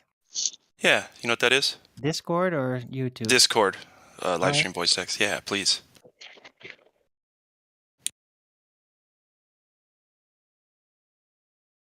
You got a no rolls guy in here, Johannes Midgard. Somebody wants to try. He's muted, server muted. I figured there's a reason for that. Live stream Never voice mind text? Yep, it's the voice text right above the live stream on the left side there. It just says live stream voice text. Yeah, cool. Thanks, dude. Everybody click Arwen's link. Everybody go listen to his show. Flat Earth Early Bird, which means it should be the first show of the day for you, if you're in America. Indeed, very much so. And it's also because I'm kind of a canary in the coal mine thing. I basically I tap into streams that basically happen before it happens to the rest of the world ahead of time. Sometimes Nice. a week, sometimes a month. But this is just what I do. It's part of oracling. Being kind of shamanic about it. Oracling? Yeah, oracling. That's cool. How do you do that? You just do it. Okay, all right. Yeah, you have to kind of like rearrange your entire being on a very high level, and don't exactly recommend it because it comes with many sacrifices. Yeah, it does not sound easy. It's a nightmare, but it's still very interesting. Would you take it back? Would you go and not do it again, or was it worth it? I don't know. I lost the imagination to basically step down and imagine how it would be in a lesser state. Got it. I can't do it anymore. Well, if it doesn't feel right, right? It's like being in a war, except the war is spiritual. Yep. It's all about the consciousness and knowing the alchemy of everything. And learning also a very important skill to basically see things ahead of time on a level that is just so mind-blowing that you can't even explain it to people at the time of realization. Mm-hmm. Right? That's the input. That's God giving you a big message at the time where you were actually ready to receive it all. Yeah, yep, exactly. Because it's always too much. Whatever he gives you, right? You can always take out of it what you can get. But sometimes if you're especially attuned to do that every time, to always be that receiver, then you can learn to really read it much better, and you get better at it as Yep. you're getting older. But at the same time, the punishment's pretty high. Punishment. So Oh, you mean it like will the wear you out. sacrifices? Yeah, well, it will wear you out. It's supposed to, though, right? I mean, that's the name of the game. I feel old because of all the shit. Just makes me feel old. How about we say wise? Well, I like to think so. Yep. You know? You're aging yourself, Arwen. You got to stay young as long as you can. Well, my physique can take it, I think. I hope. Okay. But my mind is just like, even my dreams, like everything is just colonized. Everything. Colonized? No space yeah, yeah, I know, right? It's like what? Like the spiritual realm, it's being colonized. They're moving in. They're trying to create manipulating factors on every level, even on the higher ones. And this is just unstoppable. Yep. But we got to let it run its course. We do, indeed. But it is very draining. Ugh. Yeah. Preparing oneself for the real things in this world is never easy. And that's why Globers don't want to give up the ghosts, because they don't have to work for anything in life if they just believe everybody. Nothing spiritual about that. Right. Well, it's just the dream that's been presented as a easy escape. Right? Mm-hmm. It's a big adventure. Really well. It works really well. So it's a good management tool for yourself. But yeah, in the long run, you're still gonna go down the drain. Right? It's better to have a full oversight over things and then make more durable decisions because of that, in my opinion. My professional opinion. Right. Because if you don't have the full oversight, if you've excluded certain realities to your mind, then yeah, you can have all the passion and all the intensity you want, but you don't understand how it's going to go down because you've excluded things from your consciousness. So you're not going to get the full picture.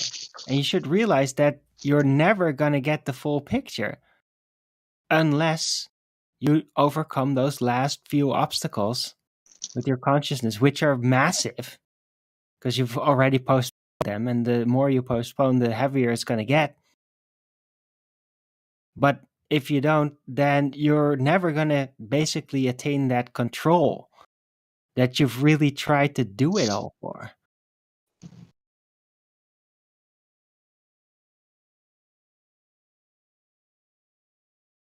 So awakening is really the only answer. But manage it carefully. Don't just think you can all get it all at once.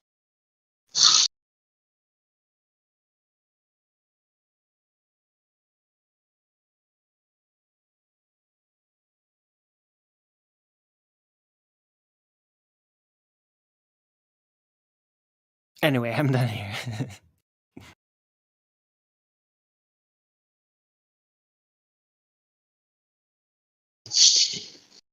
Not to change the subject too much, but earlier you guys were talking about scientists, and I think we don't ever actually challenge a Glober to tell us what a scientist is. A Smurf. Scientists are Smurfs. Right? The modern scientists, the media scientists, those are Smurfs. They just call everything science. Right. Who was saying that the other day? Was that Adam or Brian? No, that was me. Oh, it was you? Yeah. Okay. That's like the title of my show today. The Smurf Method.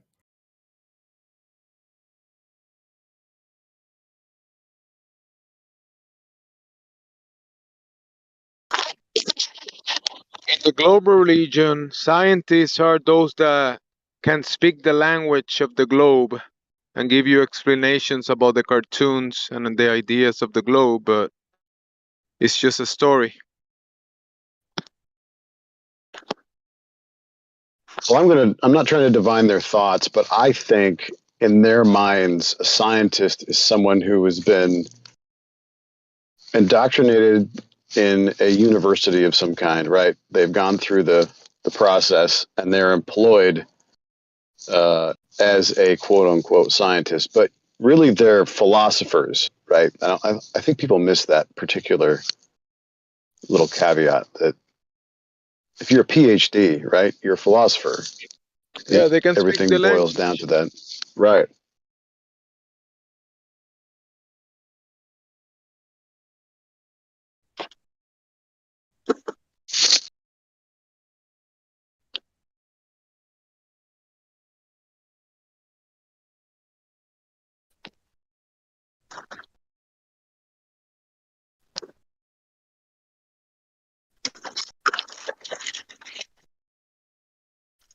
Doing a communication check with a friend of mine just to see if they can hear.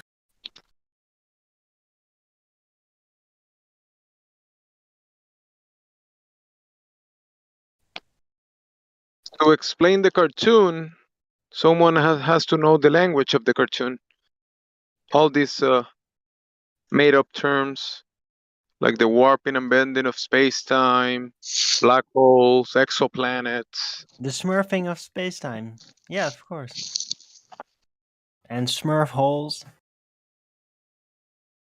It's all You gotta smurf. know the language.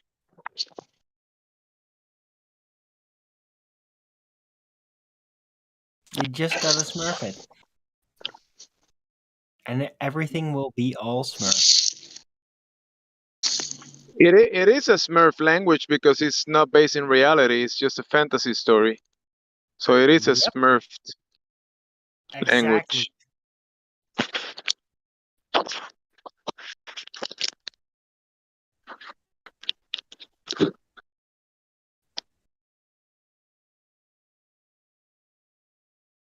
Yeah, you know, when you go smurf, everything just smurfs out, you know?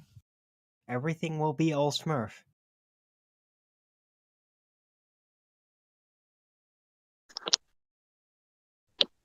I mean, in these billions and billions and billions of exoplanets that exist, maybe there's some Smurfs living on them. No doubt. It's only a matter of smurf before smurfs are discovered on a smurf out there.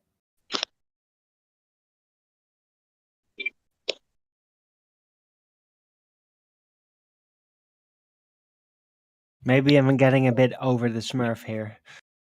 And all Smurfs most be boys, but we might have a girl, just like in the movie. Wasn't there only one girl Smurf? Yeah. But no, I think it's in total 2. 2? But, okay. Yeah, but it doesn't really matter because I think that sexuality and all that procreation among Smurfs might not exactly work as we might be expectant to. They just right? have I blank think that blank Smurf blue that- areas down there. No, we've never seen any genitals, thank God. Let's keep it PG here, right? But I think that actually the sexes are reversed with Smurfs. I think Do they have belly buttons? they all worship Smurfette because she is actually the male and they are all females. Oh, so it's not like a Luciferian, like Lucy, I Love Lucy kind of deal? No. But do you see my point, right? You only need one Yes. male and a lot of females, right? It's kind of a bee system. They're kind of like a bee hierarchy in a way. But yeah, I think that it just appearances are deceiving. I think that Smurfette is actually the male impregnate her. She's not gonna spawn a lot of babies. That's what the other. Well, no, she's the queen, right? Just like the bees, she's the queen bee. Right, but queen bees are actually like they have to like really pump it out. You know, it's pretty tough being. Yeah, a queen bee. it's hard on their So, bodies. that's why I'm saying I think it's reversed. I think they're actually all females. What did I just step into? Arwen and I are talking about bees and Smurfs. Yep. Do they have belly buttons? I don't know.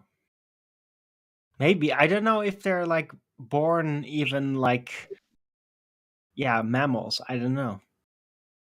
If they're mammals, they got belly buttons for sure. Have you seen these people? I've seen one video. I'm not gonna exaggerate, but I've seen one video of someone that doesn't have a belly button. Yeah, clones are mammals without belly buttons. Whoa. Apparently, it's a thing. There's people without belly buttons. Belly button means you got a mom, baby. Well, the explanation is that in the mommy's how do you say? I'm lost of words because I'm driving too. Uterus.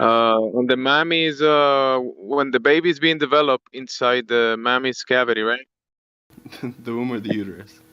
The womb. Yeah. Did the you womb. say cavity? He did. Yeah. That Holy place. shit. You need to work on your bedside manner, Gemsy. No, I don't need to work on that. Oh, yeah, you do. No. Hey, No, thank you. Cavity looking good. We're going spelunking here. So the organs of the baby are like a bunch of the organs are actually outside of the body of the baby. Ugh. And with some procedure they're put inside, and then when everything is settled, there's no belly button. That's the excuse, but I don't know if it's true. There's graphics that explain it and everything. That's ridiculous. That sounds like cultural mutilation. Why would you deprive your kid of having a belly button? Are they necessary? Doesn't matter. It's natural. And there is cultural reflections upon, like, not even culture, it's like psychological reflections upon the belly button.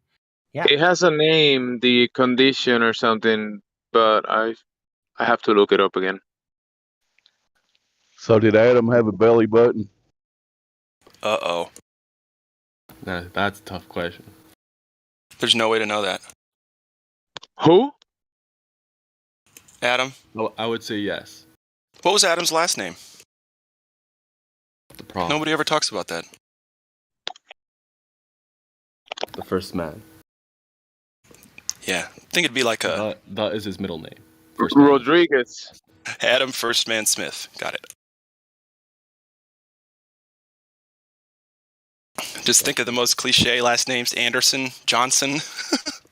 Adam Johnson. Rodriguez. Valencia. That is not a common name. Does anybody know what Agent You've made no Smith's complaints first about name Adam. was? It is in Mexico.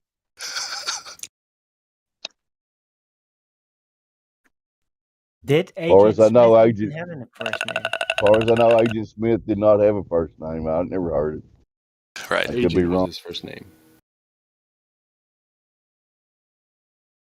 That's Agent Smith to you. Mr. Anderson. Not bad. Whoa. Alright. Someone do Nice. some research. Percentage, do some research about people without belly buttons. Come on, bro. I'm driving. It reminds me of a TV show. There was All right, a hang TV on. show about an alien, and the way they knew the alien from the non-alien was that the aliens had no belly buttons. They basically were made to look. They're like trying to humans, tell us but something. without belly buttons. Somebody check to see if Hillary Clinton has a belly button. I was surprised if she even Nobody has wants a to heart. do that. Nobody's going to That's true. check Hillary Clinton's belly button. Thanks. Aside from the people cloning her. Then they're like, how do we put a belly button in this person? I don't know, man. Let's just not. What? They're going to know. Yeah, let's just leave it out. They won't know They shit. just Photoshop it in afterwards. Right. That's nasty. I don't want to be thinking about Hillary Clinton's fat abdomen. I just thought about Hillary Clinton in bikini for some reason. You're talking about. Don't do that. It's Me nightmare. too, Jimsy. That was Don't do that that. was disturbing. Ew. Yes, exactly. That's the last thing I want to see is Hillary in a bikini. I hope there's no pictures of her. Maybe when she was in college. No. No, thank you. No, She was pretty. still She was really ew. pretty in No, college. No, she was Yes. still. No, she was still the disgusting hag. I mean, inside, She's yeah, but always been physically. that. No, she's a hag. Disgusting. She Her daughter wants was to be. bad. She wants to be recognized. Damn it! Recognize her for what she wants to be. A hag. I mean, if we're gonna do any transvestigation, I think she should be on the list. Yeah. I'm pretty sure she was born a woman. I actually but do think it's a woman, too. It's beyond Clone that. investigation. She's just disgusting. Prove it. She wants to be. I can't. She was on a radio show with a bunch of girls once, and started telling them that she doesn't sweat, and how she's a clone made in Palo Alto, California, in a garage. She said, and like all the girls were laughing. They're just thinking she's joking, but she's like, "No, I'm dead serious. I'm a robot." Investigalian. And the girls didn't even know. That? Can you post a video? Yeah, hang on. It's hectic. We must investigalian with a Hegelian dialectic. That's like maximum grabalization.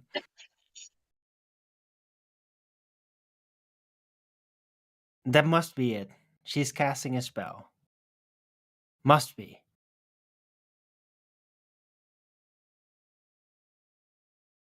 It's like my bar. Investigalian, it's hectic with the Hegelian dialectic. Oh, fire.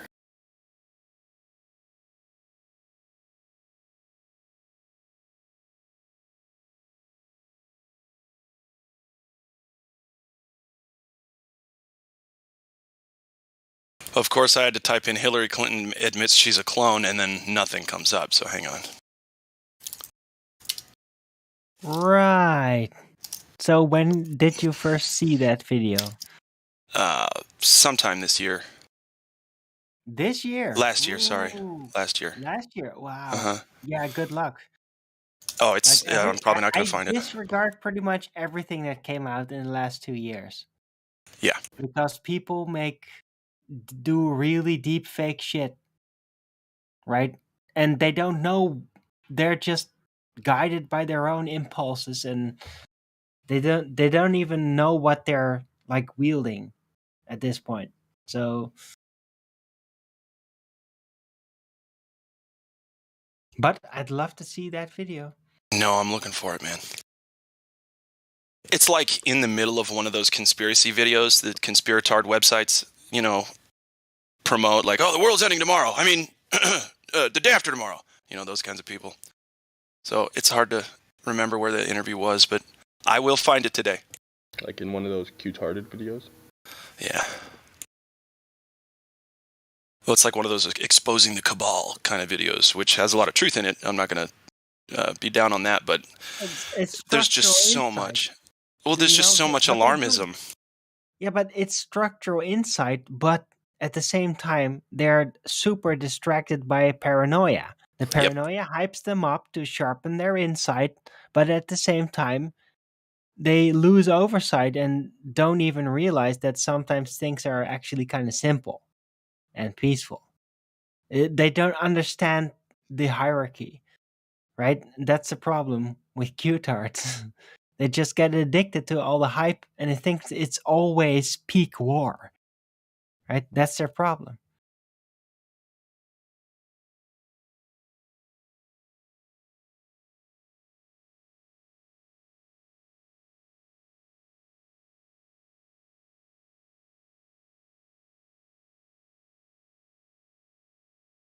also known as the Secret King Complex,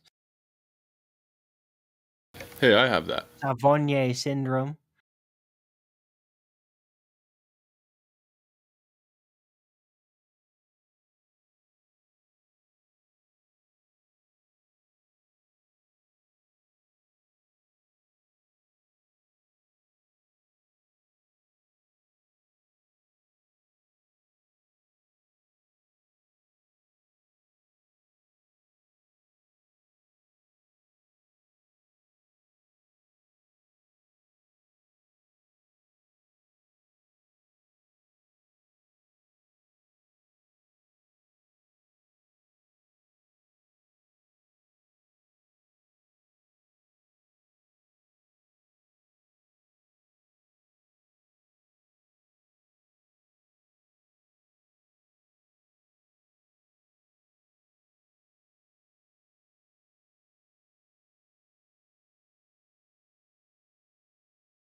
Arwen, I'm going to DM you this when I find it, okay?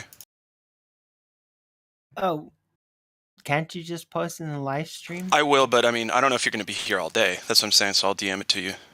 Oh, okay. Well, wait. Is that okay? Glad Yeah, flow. Okay, that's me. I'll try to remember. Yeah, sure. Okay, I just said hello, so there you go.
All right, I'm on my way to finding it. Here's an article in Vanity Fair about it.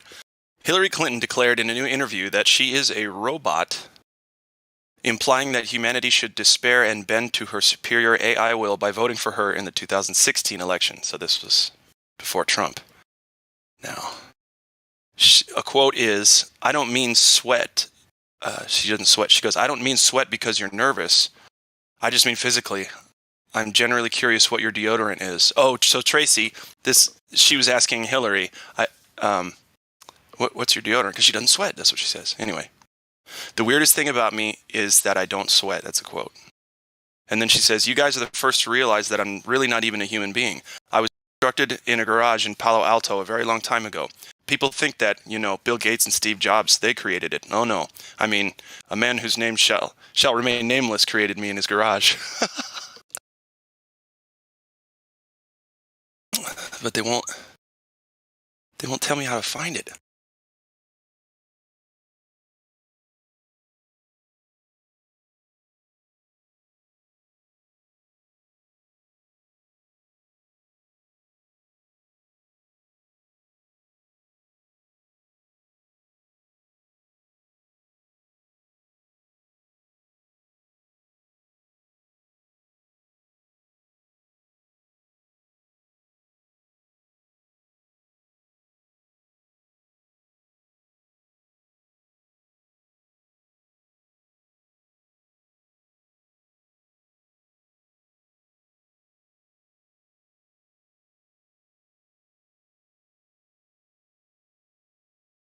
Guys, I think I found it.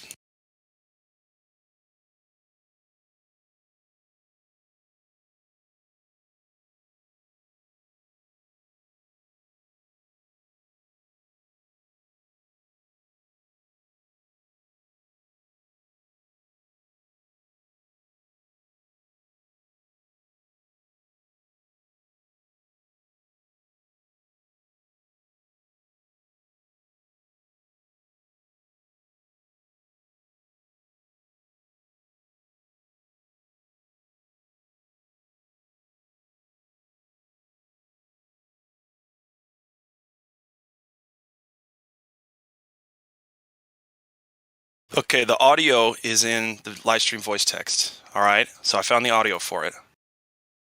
And it's not the whole thing, though, but at least you get to hear her say, you guys are the first to realize I'm actually not even human.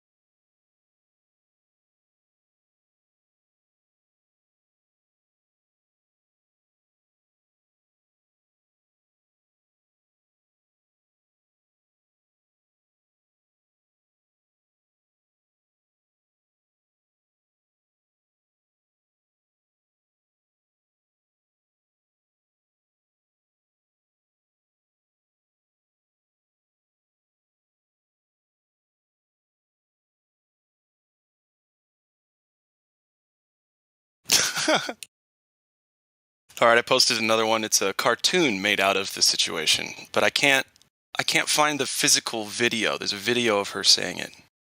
Anyway, check the Livestream voice text for Hillary Clinton admitting she's a robot.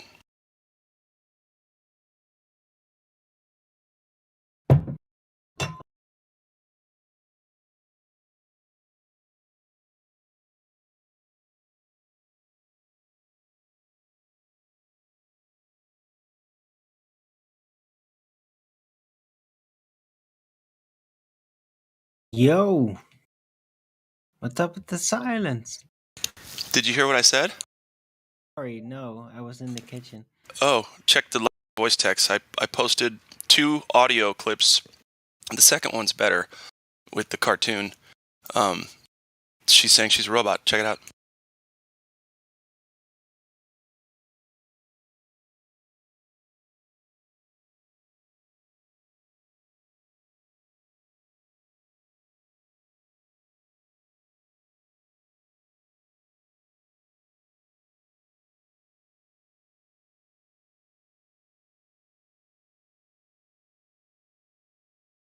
And then she keeps going in a Vanity Fair article. Well, there's quotes from it. She said, I thought he threw away the plans. At least that's what he told me when he programmed me, that there would be no more. I've seen more people that kind of don't sweat and other things. What? This is obviously a joke. No, it's not. Yeah, it is. Well, she was saying it jokingly, but you see what I'm saying? Truth in plain sight kind of deal. So it was actually a joke. She was saying it as a joke. Yeah, and it was. Nope. Yeah, it was. How do you know that? Because that's what they're doing.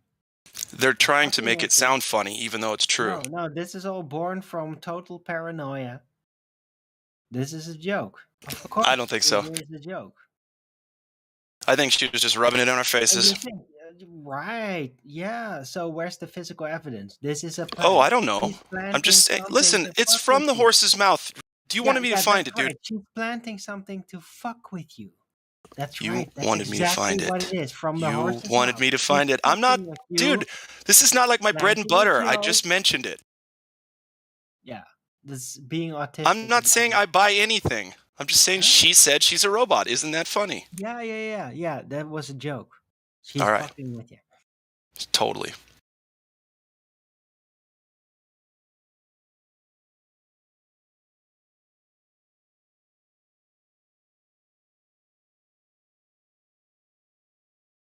She's a mega troll. Are you trying to question Arwen's wisdom? No. No, I would never be caught dead doing something like that. I just checking.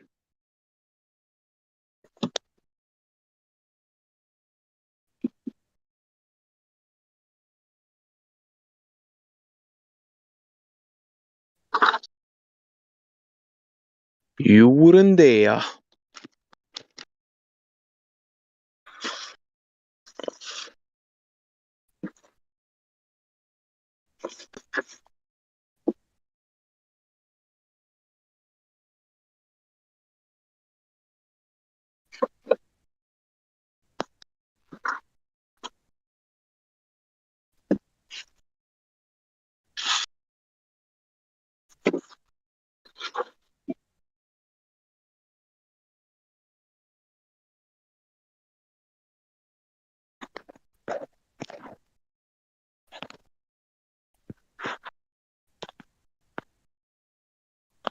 You gotta realize that, like, these players that like to sit on the dark side on purpose, they spread rumors about themselves. They want people to get all paranoid about them, right? Because It's in a reality, distraction. they don't have anything. They don't have anything to hide. That's why they create nonsense so that people get obsessed with them. And they That's don't the really real focus issue. on what's going on, yeah.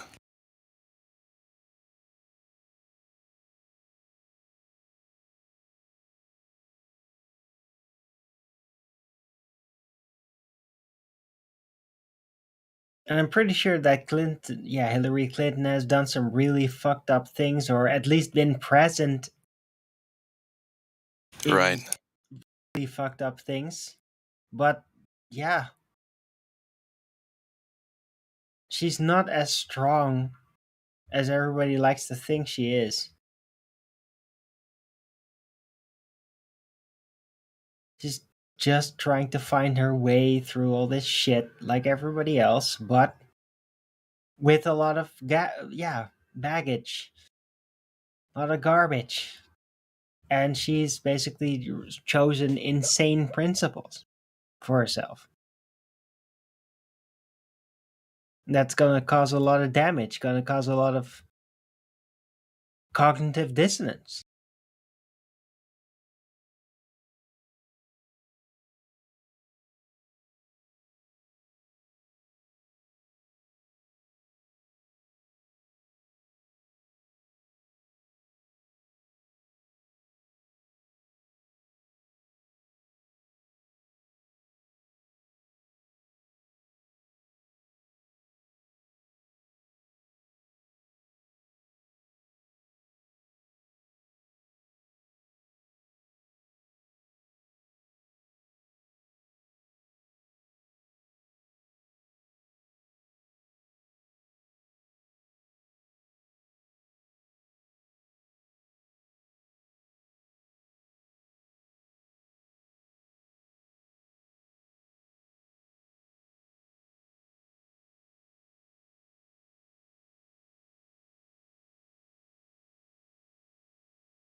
Hey,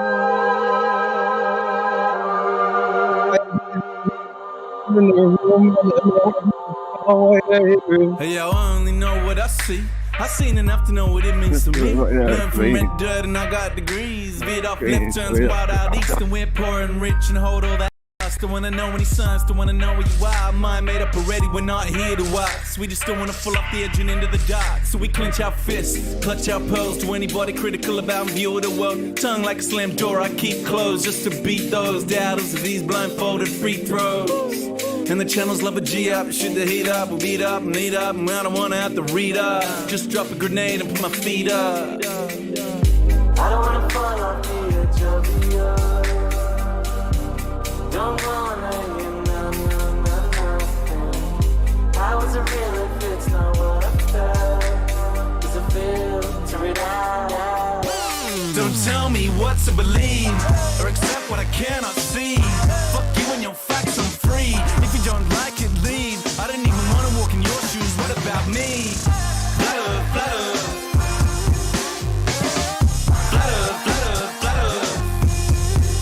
World gone mad and it's too PC, and they're trying to take away the freedom that I want to speak. Click, click, cut them off, run them out of town, shut them off. Shh, I don't want to hear another beat, but my gut got this, then my head take note, cause I know when this story's a slippery slope. So stay in your lane, son, stick to your songs. I don't care where you're coming from, just a simple answer to confirm a doubt, and then baseless opinions that come out of my mouth. In a nerd, tell me I don't know what I'm talking about. When a so-called experts ever sorted this out, when we're swamped by Muslims, swamped by Asians, different time, same old station, crowd ovation, whip up hatred, that old chestnut, that vocation, do anything to truth but face it.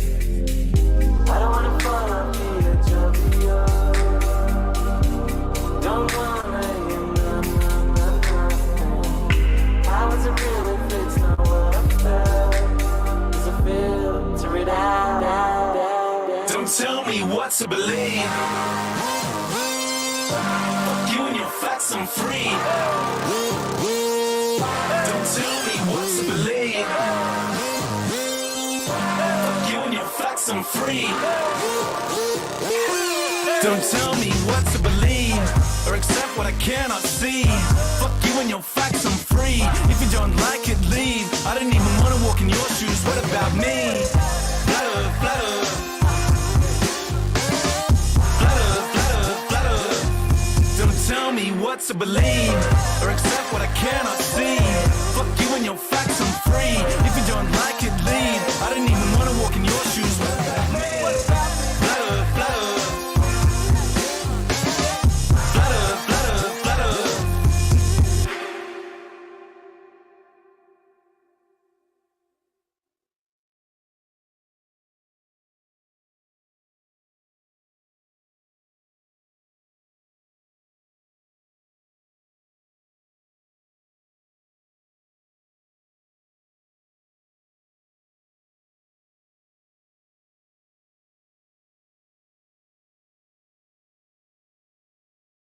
I know lots of things. Yeah.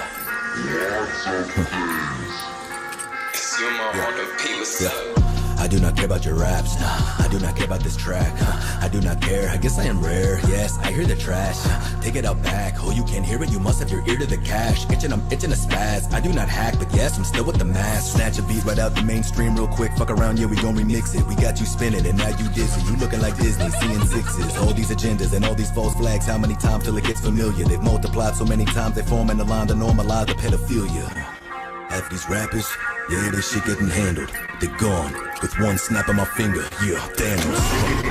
Yeah, I see your ice, your shit be shining. But how many of those innocent African children had to die for those diamonds? Huh? Tell me. They wonder why they were living all so divided. With all those rooms in that big ass mansion with the homeless family sitting right outside it. 1,000 bodies died for that outfit, and you ain't cleaning the blood off it. Your favorite celebrity's got blood on their hands, Marina Abramovic. Hillary Clinton, she's gonna send out a hit if you leaking those documents. If you a holistic doctor, they gon' pop your toss you secretly off a bridge.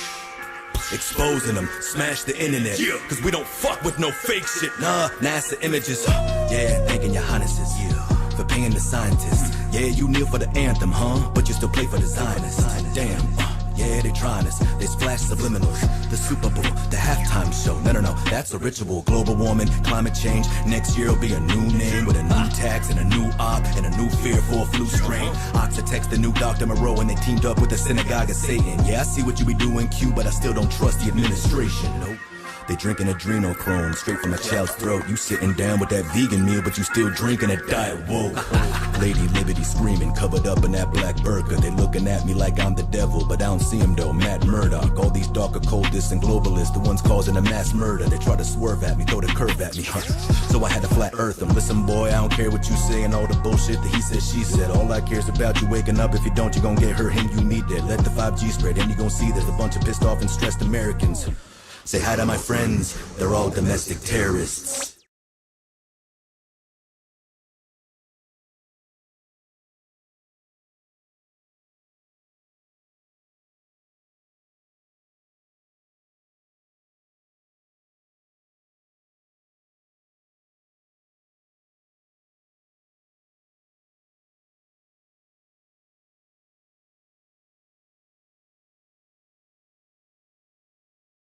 This is Mix Sessions Live. Oh, yeah. We making moves, man. Y'all waiting on spaceships. Scotty, come beam your boy all the way up. All the way up. All the way up. I run from my problems, they never gon' solve them. Till Scotty, come beam your boy all the way up. I got what you want, I got what you need. They told me spit a verse, I'ma plant a seed. Rappers got beef, I'm trying to say to cows. Spinach leaf salad, no Thousand Isle. Go ahead, do your thing with your grown self. Quit worrying about that other man, worry about your own self. You got a lot of questions, that ain't nothing to stress about. I got a YouTube channel, you should check it out. I got what you need, I got what you're craving. Girl around me, she gon' become a vegan. Yeah, doctors want you sick, man, how that sound? Fuck you, Monsanto, won't stop till bad health rates go all the way down. All the way down. All the way down. Fuck you, Monsanto, and no, I won't stop until these bad health rates go all the way down. This question made Neil Tyson have a heart attack. If the earth round, how the hell the water flat? Dropping microphones trying to get his nerve back. But what a curve at, nigga, what a curve at. Now when I hear space, I'm thinking terabytes. Passing cell towers, some call them satellites. Some call them astronauts, I call them parasites. Scientists are just actors who hide paradise. You know I gotta give it to you real. You know they've been lying to us for years, what they faking for. You'll never find the curve. Even if you get in a spaceship and go all the way up. All the way up. All the way up. I run from my problems, they never gon' solve them. Till Scotty, come beam your boy all the way up. Oh, all the way down. Oh, all the way down. Fuck you, Monsanto, and no, I won't stop until these bad health rates go all the way down. Oh, all the way down. Oh, all the way down. Fuck you, Monsanto, and no, I won't stop until these bad health rates go all the way down. Oh, all the way up. Oh, all the way up. I run from my problems, they never gon' solve them. Till Scotty, come beam your boy all the way up. Oh.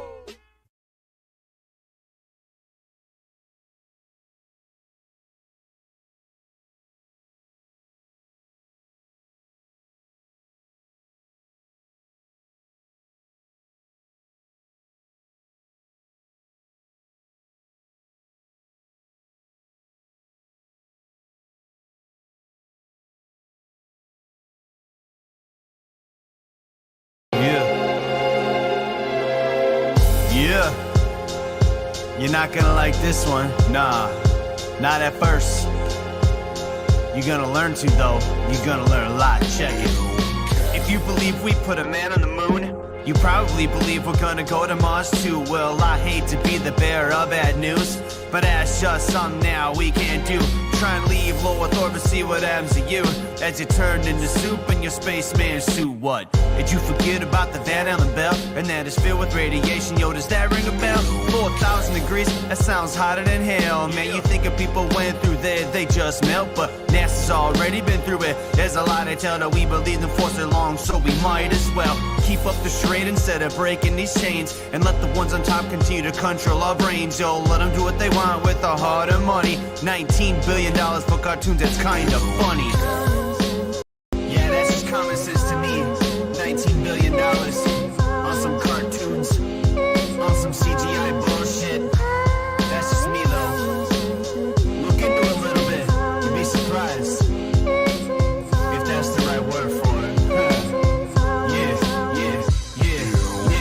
If you think the moon can be terraformed, you're wrong, and I'ma have to be the one informing you that the moon isn't exactly as it appears. Like when it's waxing or waning, doesn't it seem clear? In the daylight, supposed craters turn blue, and there are even times you see a star straight through. Like it isn't a solid ball just spinning around, like it isn't a rock that's magically pulled down into our orbit, where gravity is so strong doesn't absorb it. Moon affects the tides, but other bodies of water ignore it, and it's reflecting light coming from the sun. But moonlight's colder than moon shade, explain that one. Now feel free to stay locked up inside your bubble and keep believing those lies that don't love you, and they'll tell you that the earth's shaped like a pear. Look up Atlantic conspiracies if you dare. Yeah, I'm not gonna say anything that's gonna change your mind, right? I'm just gonna plant a seed. Yeah, you've been lied to, you've been deceived, just like me.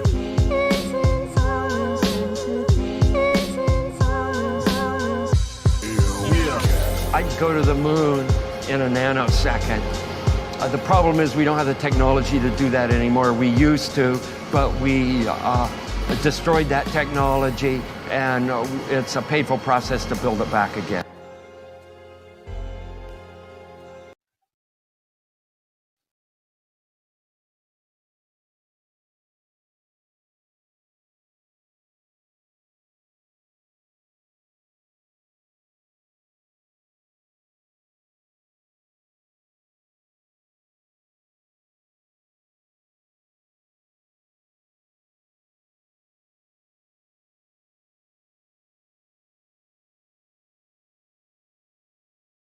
What is gravity? I have no idea. Okay, next question. Hey, yo.